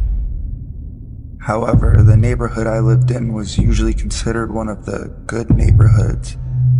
It was close to the city's university and was mostly students living there, especially on the street my building was on. My building was a huge 4-story townhouse, if you can really call it that. It was really a mansion as a whole, built in 1895. The architecture was really awesome. Built-in bookshelves and huge mahogany pocket doors that slid into the walls. Anyway, the building wasn't exactly in mint condition and my landlord was pretty lazy. He would always come by and check up on things and make promises to get stuff fixed, but never really got around to doing much of anything. The apartment I was renting was on the first floor. My front door immediately on the left as you walked in the building's door to the street. This door, the building's front door, which from the street opened to a small lobby area with only one door in it, mine, and a staircase to the other apartments upstairs, was huge and heavy and never locked. In fact, you couldn't lock it, and in fact, it didn't even close all the way. So basically the door to my apartment was open to the street. I asked my landlord countless times to please do something about the front door, but he never did anything. Well, one night I was getting home from work and it was very late, about 3:45 a.m. I worked as a pizza delivery driver at a place that was open really late every night. And I was just sitting on my couch watching a little TV before I went to bed. I had also gotten totally naked, something I truly loved being able to do considering I lived alone. Anyway, not 10 minutes since I'd gotten home and sat down, I hear 3 slow knocks at my door. I'm thinking, who the fuck would be at my door at this hour? What could they possibly want? Why didn't I hear the building's front door open like I normally do? Young and naive, I was half scared and half intrigued. I put a robe on and slowly crept towards the door, which by the way was literally right next to the couch where I was sitting. At this point in time, my door didn't have a peephole, so I just had to kind of take a leap of faith and open the door. And when I did, a tall, emaciated, middle-aged man stood staring down at me with low eyes and a grin. He was wearing all black, many layers, and a big black trench coat. The first thing he said was, "Can I come in?" With the door barely open, I got a deep pit in my stomach and just went, no man, what's up?" He just stared into my eyes for a second, clearly disappointed, and then said, "I've seen you around," and started to grin again. The pit in my stomach had evolved into a churning sensation and I was starting to get nauseous. "Yeah, I've been watching you, and I like the way you look. he said. So you gay? Bisexual? I was just like, I don't know, but it's late and I'm going to bed. Bye. He kind of nodded and lingered for a second, as did I, watching to make sure I saw him leave the building. And once I did, I closed the door, locked it, and stood with my hands still on the knob for a good minute at least. After I snapped out of my shock, I ran over to my couch and pushed it up against the door. I ended up sleeping on the couch that night, even though it was right there. It just made me feel safer, like I could hear if something happened. Well, nothing happened that night. It wasn't until about a week later, on one of my nights off from work, that I was sitting around my apartment winding down by myself after I had had some friends over drinking and smoking a little bit, as college kids will do. All of a sudden, I hear a weird rattling noise coming from across the room, so I turned off the music I was playing to find out that it was coming from none other than my front doorknob. I looked at it for a second and saw that both the knob and the top lock were jiggling. Someone was trying to get in. Like a deer in headlights, I was frozen staring at the things wiggle and shake until I started to see the top lock actually budge and start to turn. I leapt up from my chair and soared to the door, grabbing tightly on the lock and forcefully twisting it back to being locked. The jingling of the lock and knob stopped for a second because whoever it was clearly knew now that I knew. It was only a second though before they just started struggling again, and I had to use all my might just to keep it still.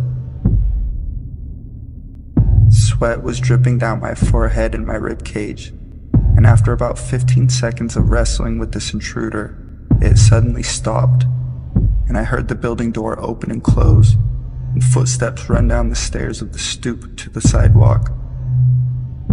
Just like I was before, I was paralyzed with my hands on the door for a good while before I realized I was crying, shaking, and that I needed to call someone. My instinct was to call the police. In hindsight, I regret this for the following reasons. I was having basically a panic attack while I was on the phone with 911 and actually threw up during the call. And I think that's when they decided I was just fucked up or something. When the two police got to my apartment, they stood in my doorway as I struggled to recount to them what had happened, as I'm shaking and crying. I noticed at one point they're both smirking and laughing, and I say, "What's funny right now?" And one of them goes, "It reeks of marijuana."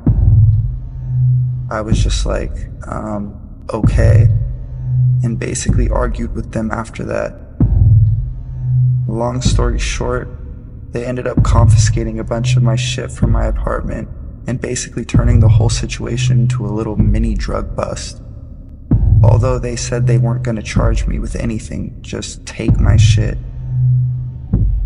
Nothing about this attempted break-in besides, keep your doors locked. I was devastated and felt so helpless. I hate to make this story so long, so I'll try to keep this last part short. Basically, this same scenario happened one more time about 2 weeks from the last time. Only instead of calling the police, I called my dad, who raced down in an hour, 2-hour drive from his place to this place, with a crowbar up his sleeve.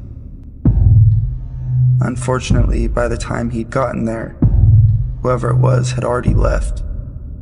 They didn't struggle very hard this time. My dad ended up cussing out my landlord and demanding he get the door fixed and install a new lock and a peephole on my door. He did make this happen within a reasonable amount of time, and I also got one of those bars you wedge between the doorknob and the floor, as well as an aluminum baseball bat to protect myself with. So I felt a lot better from then on. Needless to say, though, I ended my lease for that apartment a month early and never moved back to that street. I never found out for sure who was trying to pick my locks and if it was the guy who would come to my door the first time. But whoever it was, let's not meet.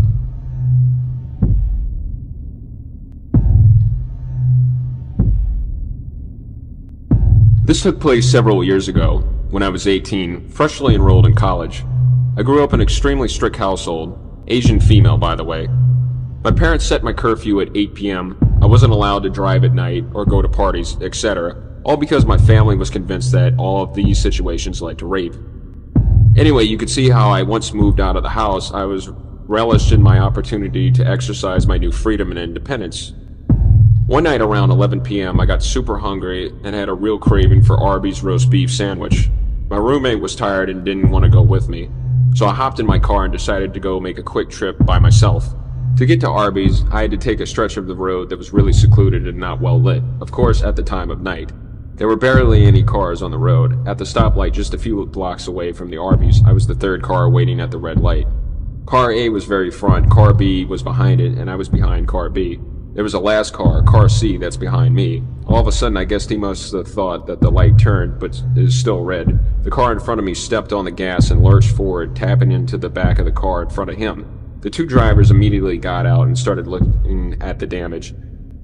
Neither of them were hurt, and there was little to no damage that I could see made to either car. I had no idea what to do in this situation. Again, I was a dumb 18-year-old, just got injected into the adult world, and I had never witnessed an accident of any kind before. Was I supposed to stick around as a witness or something? I wasn't sure, but I felt uneasy about the idea of getting out of my car in the middle of the night on a really isolated road to talk to two guys, especially when I didn't think they needed my intervention at all. Again, it was a super minor fender bender, and they were talking really civilly, though they didn't move their cars. So the light turned green, I decided to move over into the other lane and proceed on my way. Again, this may have been the wrong thing to do, but I didn't know any better. The car that had been behind me didn't like the fact that I was trying to leave. To this day, I have no idea what they were thinking. At the time, they must have thought I caused the accident or something. Anyway, as I shifted over into the other lane to leave, they started blasting their horns at me. I got super scared and proceeded down the road, past the green light. And car C, the one behind me, took off after me. What ensued was still the most terrifying experience I've ever had. The car, which I could dimly see had two male figures in front seat, followed me closely for quite a while, occasionally blasting their horns aggressively. They would speed up until they were just about to hit the back of my car when I was starting to get really freaked out, so started making random turns to lose them, or to see if they were really following me. They definitely were. I made 3 left turns and they were still on my tail. Eventually the car pulled over into the lane beside me and kept speeding and nudging into my lane, as if to cut me off or run me off the road. I was actually crying now and called my then boyfriend, telling him what was happening. I initially wanted to drive to his house, but then I realized I didn't want these psychos knowing where he lived. I tried to avoid making eye contact with the 2 men in the car beside me, and tried not to let them imitate me off the road. They kept blaring the horn, and then eventually the driver rolled down the window. I was too scared to talk to him, but I could hear what he screamed clearly through my window, which had a slight gap in the top that never sealed up.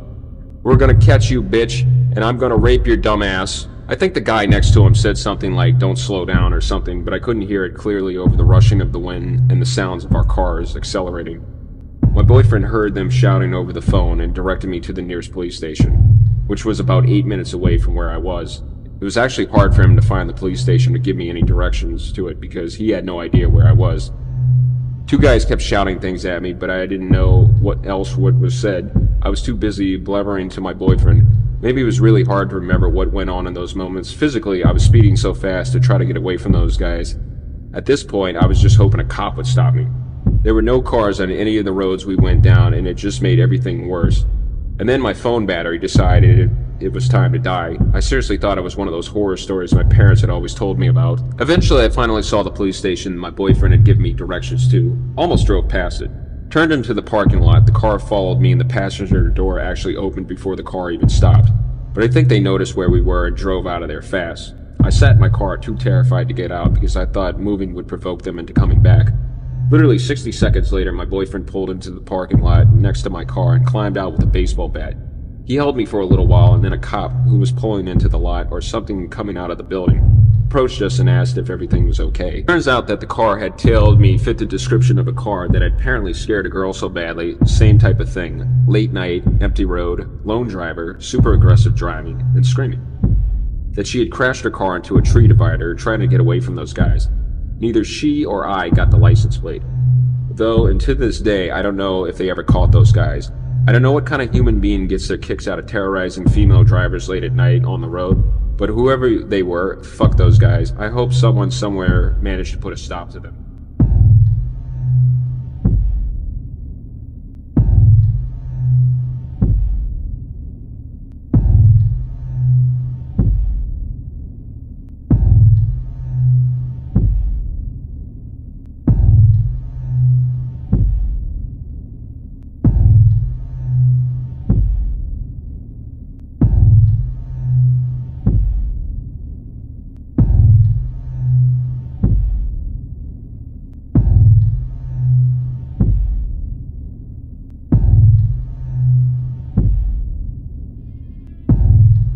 Hey everybody, it's Sino. Before the video gets started, I just wanted to thank you all for all of your support.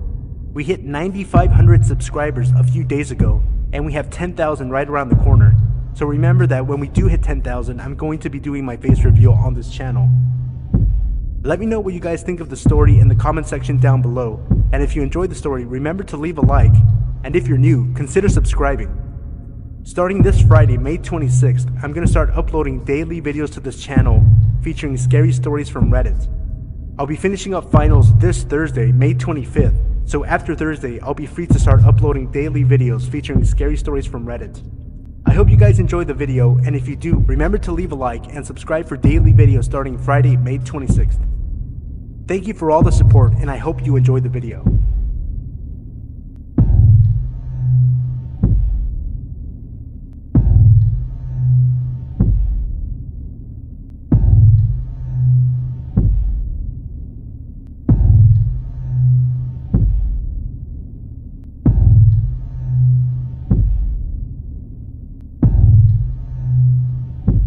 Last June, my boyfriend and I were living with our roommates and my 2 kids. Our roommates decided to leave and only gave us 3 weeks notice on a month-to-month lease. We were already planning on leaving ourselves in a couple of months, but with the short notice, we decided that we just had to find a place somewhere, anywhere. Luckily, we both work remotely, so we had the ability to move anywhere in the state. For 2 weeks, we searched every rental site on the internet that we could find. This eventually led us to Craigslist. Yeah, Craigslist. We had multiple rejections from landlords who weren't willing to work on deposit, which is understandable. However, one was open to the idea. She was a nice older woman in the state with an approved realtor profile. I googled her. The house was perfect. It was a side-by-side duplex, which would be fine for a little while. A cute little kitchen and a backyard. The crime rate didn't look too bad, and there was a school close by. She accepted large dogs, which was perfect, and the deposit wasn't too high. After some researching online and talking, we made arrangements to move into the home. When we left our old home, we took off to finally see our new humble abode. We dropped off the kids at my mom's, for safety's sake, and went on our way. The drive was awful. We were lost, left and right, and even nearly ended up in the wrong town. Eventually, we were able to find an ATM to pay for the rent and deposit. After getting lost, and yelling at one another on the freeway for another 45 minutes, in the middle of absolute nowhere, with limited reception, and having to find a place to call her, we lost reception again. But we eventually found the gate where she met us to let us in. Something was immediately off. She seemed fidgety and nervous. She didn't look like her pictures. She kept wiping her nose with her sleeve, saying she was sick. She was a little older and maybe like she had been on drugs at some point, or maybe still. We went through the gate and drove about a half mile down to her home. Apparently, her office was also her home. I didn't know that. The property was filled with old trucks, boats, and buses. It was like a graveyard for oversized vehicles. My boyfriend looked at me completely frustrated. In his failed attempt at humor, he blurted out, "Well, we're either going to get a house or we're going to die. Let's go find out." We parked and met with a woman outside. She seemed really anxious and was telling us random things about her many projects. I assumed tweaker. Sorry, but that's just what I assumed, and it's a common problem in that area. We went inside the house, which strangely was well decorated and very modern. The rest of the house was a little trashy. She claimed that our office was flooded and we'd just have to sign the paperwork here. We agreed. We signed the paperwork, but when we realized we were missing $200, my boyfriend felt secure enough to leave me alone, to go check the car to see if it was missing. She went on to tell me about the house and the arrangements. Random things. The key is by the light outside. They said there's a washer and a dryer in the garage below. We don't know anything about that, but you might not want to go in there. It might be kind of icky. They also said there's a crawl space where somebody can get in. I'm not sure what they're talking about, but just said to be careful and make sure it's okay. She was incredibly adamant about not having been at the home in quite some time.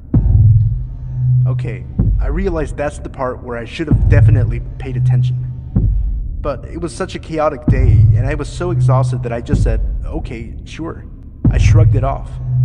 I just wanted to get the hell home. My boyfriend came back inside. She said the missing amount was fine. We could just tack on the missing amount to the next month's rent. Perfect. We thanked her and were on our way, new lease in hand. We picked up the kids and drove another hour to the home. The entire drive we were watching the miles down to the town and counting down. 15 miles. 10 miles. 5 miles. Then, we arrived. It was an old 3-story building duplex. Not a 2-story, but a 3-story. The town was eerily depressing. Have you ever seen Gummo? It's a spitting image of Gummo. Actually, I lived in this same town as a kid with my dad sometimes. It was literally 1983. There were mullets and 1980s tank tops, children playing outside, while their meth-addicted parents smoked on the porches and chugged cheap redneck beer like water. It was hot, but the sky was dark and gray. Even the power lines were hanging down and about to fall. There were drug addicts walking around and small children playing outside. Other children played by themselves, running their bikes through the streets unsupervised. This was not Mayberry. That beautiful yard had grown into a jungle. This beautiful duplex was practically abandoned and nobody was living on the other side. My boyfriend and I looked at one another with a sense of dread. "Is this it?" I asked. "This is it. This is where we live now," he told me. He grabbed the key by the light and we walked into the house. It was worse. The floor was covered in water. The fridge had been leaking for a while and the power wasn't on yet. We called the company earlier that day and they said we would have to wait a week to turn it on. There was a cup of coffee left on the kitchen counter. I noticed the locks had been recently changed and the door had obviously been broken into several times, so much that the locks were completely useless. There was like this weird gap between the door and the frames. There was a horrible smell, like the stench of rotting flesh or something. My boyfriend went to grab the things while I watched the kids. I walked in the living room. The house had been painted that day. It was roasting outside, and the smell between the paint, the smell of the mold, and overwhelming smell of death. I had to open a window. I tried. He tried. The windows were broken and painted shut. This place was a train wreck. The pictures online had to have been from a few years ago. Whoever painted the house painted quickly and got the hell out of there. It was poorly done. Even the door frames were painted. They painted the walls, ceiling, the banisters, and even the stairs this ugly, depressing salmon pink color. That instantly set me off. "I think there was blood in here," I told my boyfriend. "Why do you say that?" he asked, dropping down more boxes onto the floor. "That's the only reason to paint it this god-awful color. Blood will seep through white paint, eventually, and it's impossible to get rid of. The only reason I know this is because I remember hearing about a news story where a woman took over a murder house." As I walked further into the living room, I realized there was a huge bleach stain, about 2 feet wide, on the dark carpet. The house was lifted so high with the garage or basement, whatever it was, below. I didn't understand how it could feel like it had been flooded or why the carpet was so badly wrinkled. We scoped out the house and went upstairs to the bedrooms. The windows were so low to the ground and hanging open, and I just thought, this is not safe for kids. There was a bucket of paint with a paint roller still inside, randomly left behind in what would have been our bedroom. I stood by the window, which was only about maybe 2 feet high. It must have been about 4 feet tall, 3 feet wide, no guards, and was completely left open. There wasn't even a screen. I could have sworn I saw a flash of light while staring down 3 stories below from the death trap. Call it whatever you want, but I instantly had a vision of a woman with long hair falling out the window and crashing down on the ground below. I didn't tell my boyfriend. I had to get out from upstairs and just took the kids. About 10 minutes later, that smell of death was making it impossible for me to breathe. I had to go to the bathroom. We had been driving for hours that day, but the moment I stepped in, I noticed that the mirrored bathroom cabinets were cracked, left open, and the toilet paper holder shoved inside in parts. I walked in a little more and I noticed the red spots on the shower walls and a sealed tampon in the middle of the floor. I don't think the maintenance man had any use for a tampon, and it looked as though someone had gotten the hell out of there and did so quickly. I was about to go in, but something held me back, and a little voice in my head said, "Don't go into the bathroom." So I didn't. My boyfriend was sitting in the car. He said it was too hot and he needed some air. I looked down below, out the living room window, and noticed that there were groups of people walking by, making comments about someone being in the house, those people being us. I was trying to come up with every positive reason to stay here. I kept coming up with excuses like, it's not so bad, maybe it just needs a woman's touch, maybe some flowers will make it better, maybe some air freshener, maybe like 10 bottles of air freshener and a lot of bleach. I kept trying to convince myself by looking around and thinking how to make it work. I opened up the closet and then peeked inside to see that it led further down behind the wall. Keep in mind this house was probably built in the very early 1900s and is around 100 years old, if not more. It wasn't uncommon back then for secret rooms or passageways to exist. It's so hard to explain the feeling I had, but as I was about to peek inside to see the back of the closet, something came over me. I knew that if I had gone any further, my kids and I wouldn't be alive. Everything felt so heavy and I was about to throw up. This was the closest I had ever felt in my entire life to not just death, but hell, pure evil. I can't even possibly explain the amount of dread and discomfort. I was so uncomfortable. My son, who is always positive, came closer, excited and shouting, "Is that another room?" I full-on went pissed off mother bear, pushed him away and closed the door. Suddenly, the words that the landlord told me ran through my head again.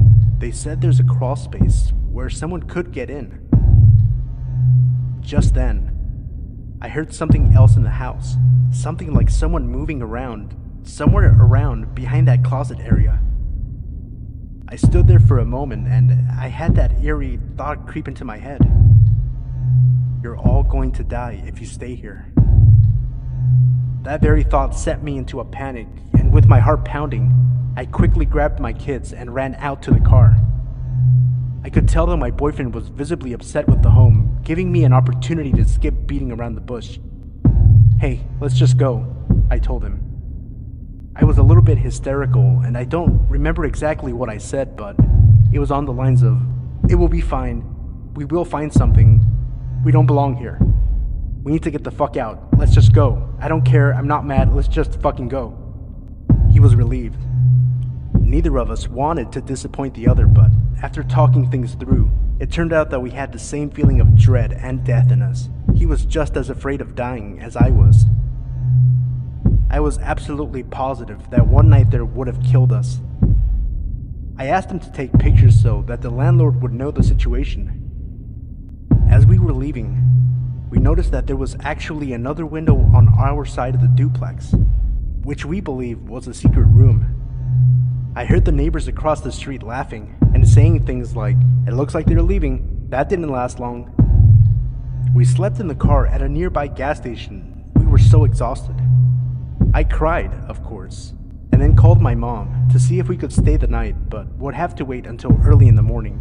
My boyfriend did his best to comfort me, and we explained to the landlord that we didn't move in, that we had taken pictures and there were multiple health code violations. We would send them if she needed them. She didn't even hesitate or want to see the photos, and within minutes offered to write a check for our money back. I swear there was someone else in that house. It still terrifies me to talk about it, and I will never rant sight unseen again. And I'm sharing this story because you shouldn't either. By the way, that's not the end. That feeling haunted me for weeks, so much I couldn't sleep. Even my dreams were haunting me with the image of that woman falling out of the window. I eventually Googled the address to find out who had lived there before us. I found a woman's name. I Googled that woman's name, and she's dead. She was beaten to death with a baseball bat, apparently stabbed, allegedly by her daughter and her daughter's boyfriend. They stuffed the body in a car for weeks, after hiding it in a garage, and it was found a couple of hours away. I don't believe that the news story says that the murder took place in that house. I don't even know, but it still feels like it was somehow involved, or something else happened. I'm not sure. I just know one thing. Someone is hiding something, and I definitely believe that someone else was in that house.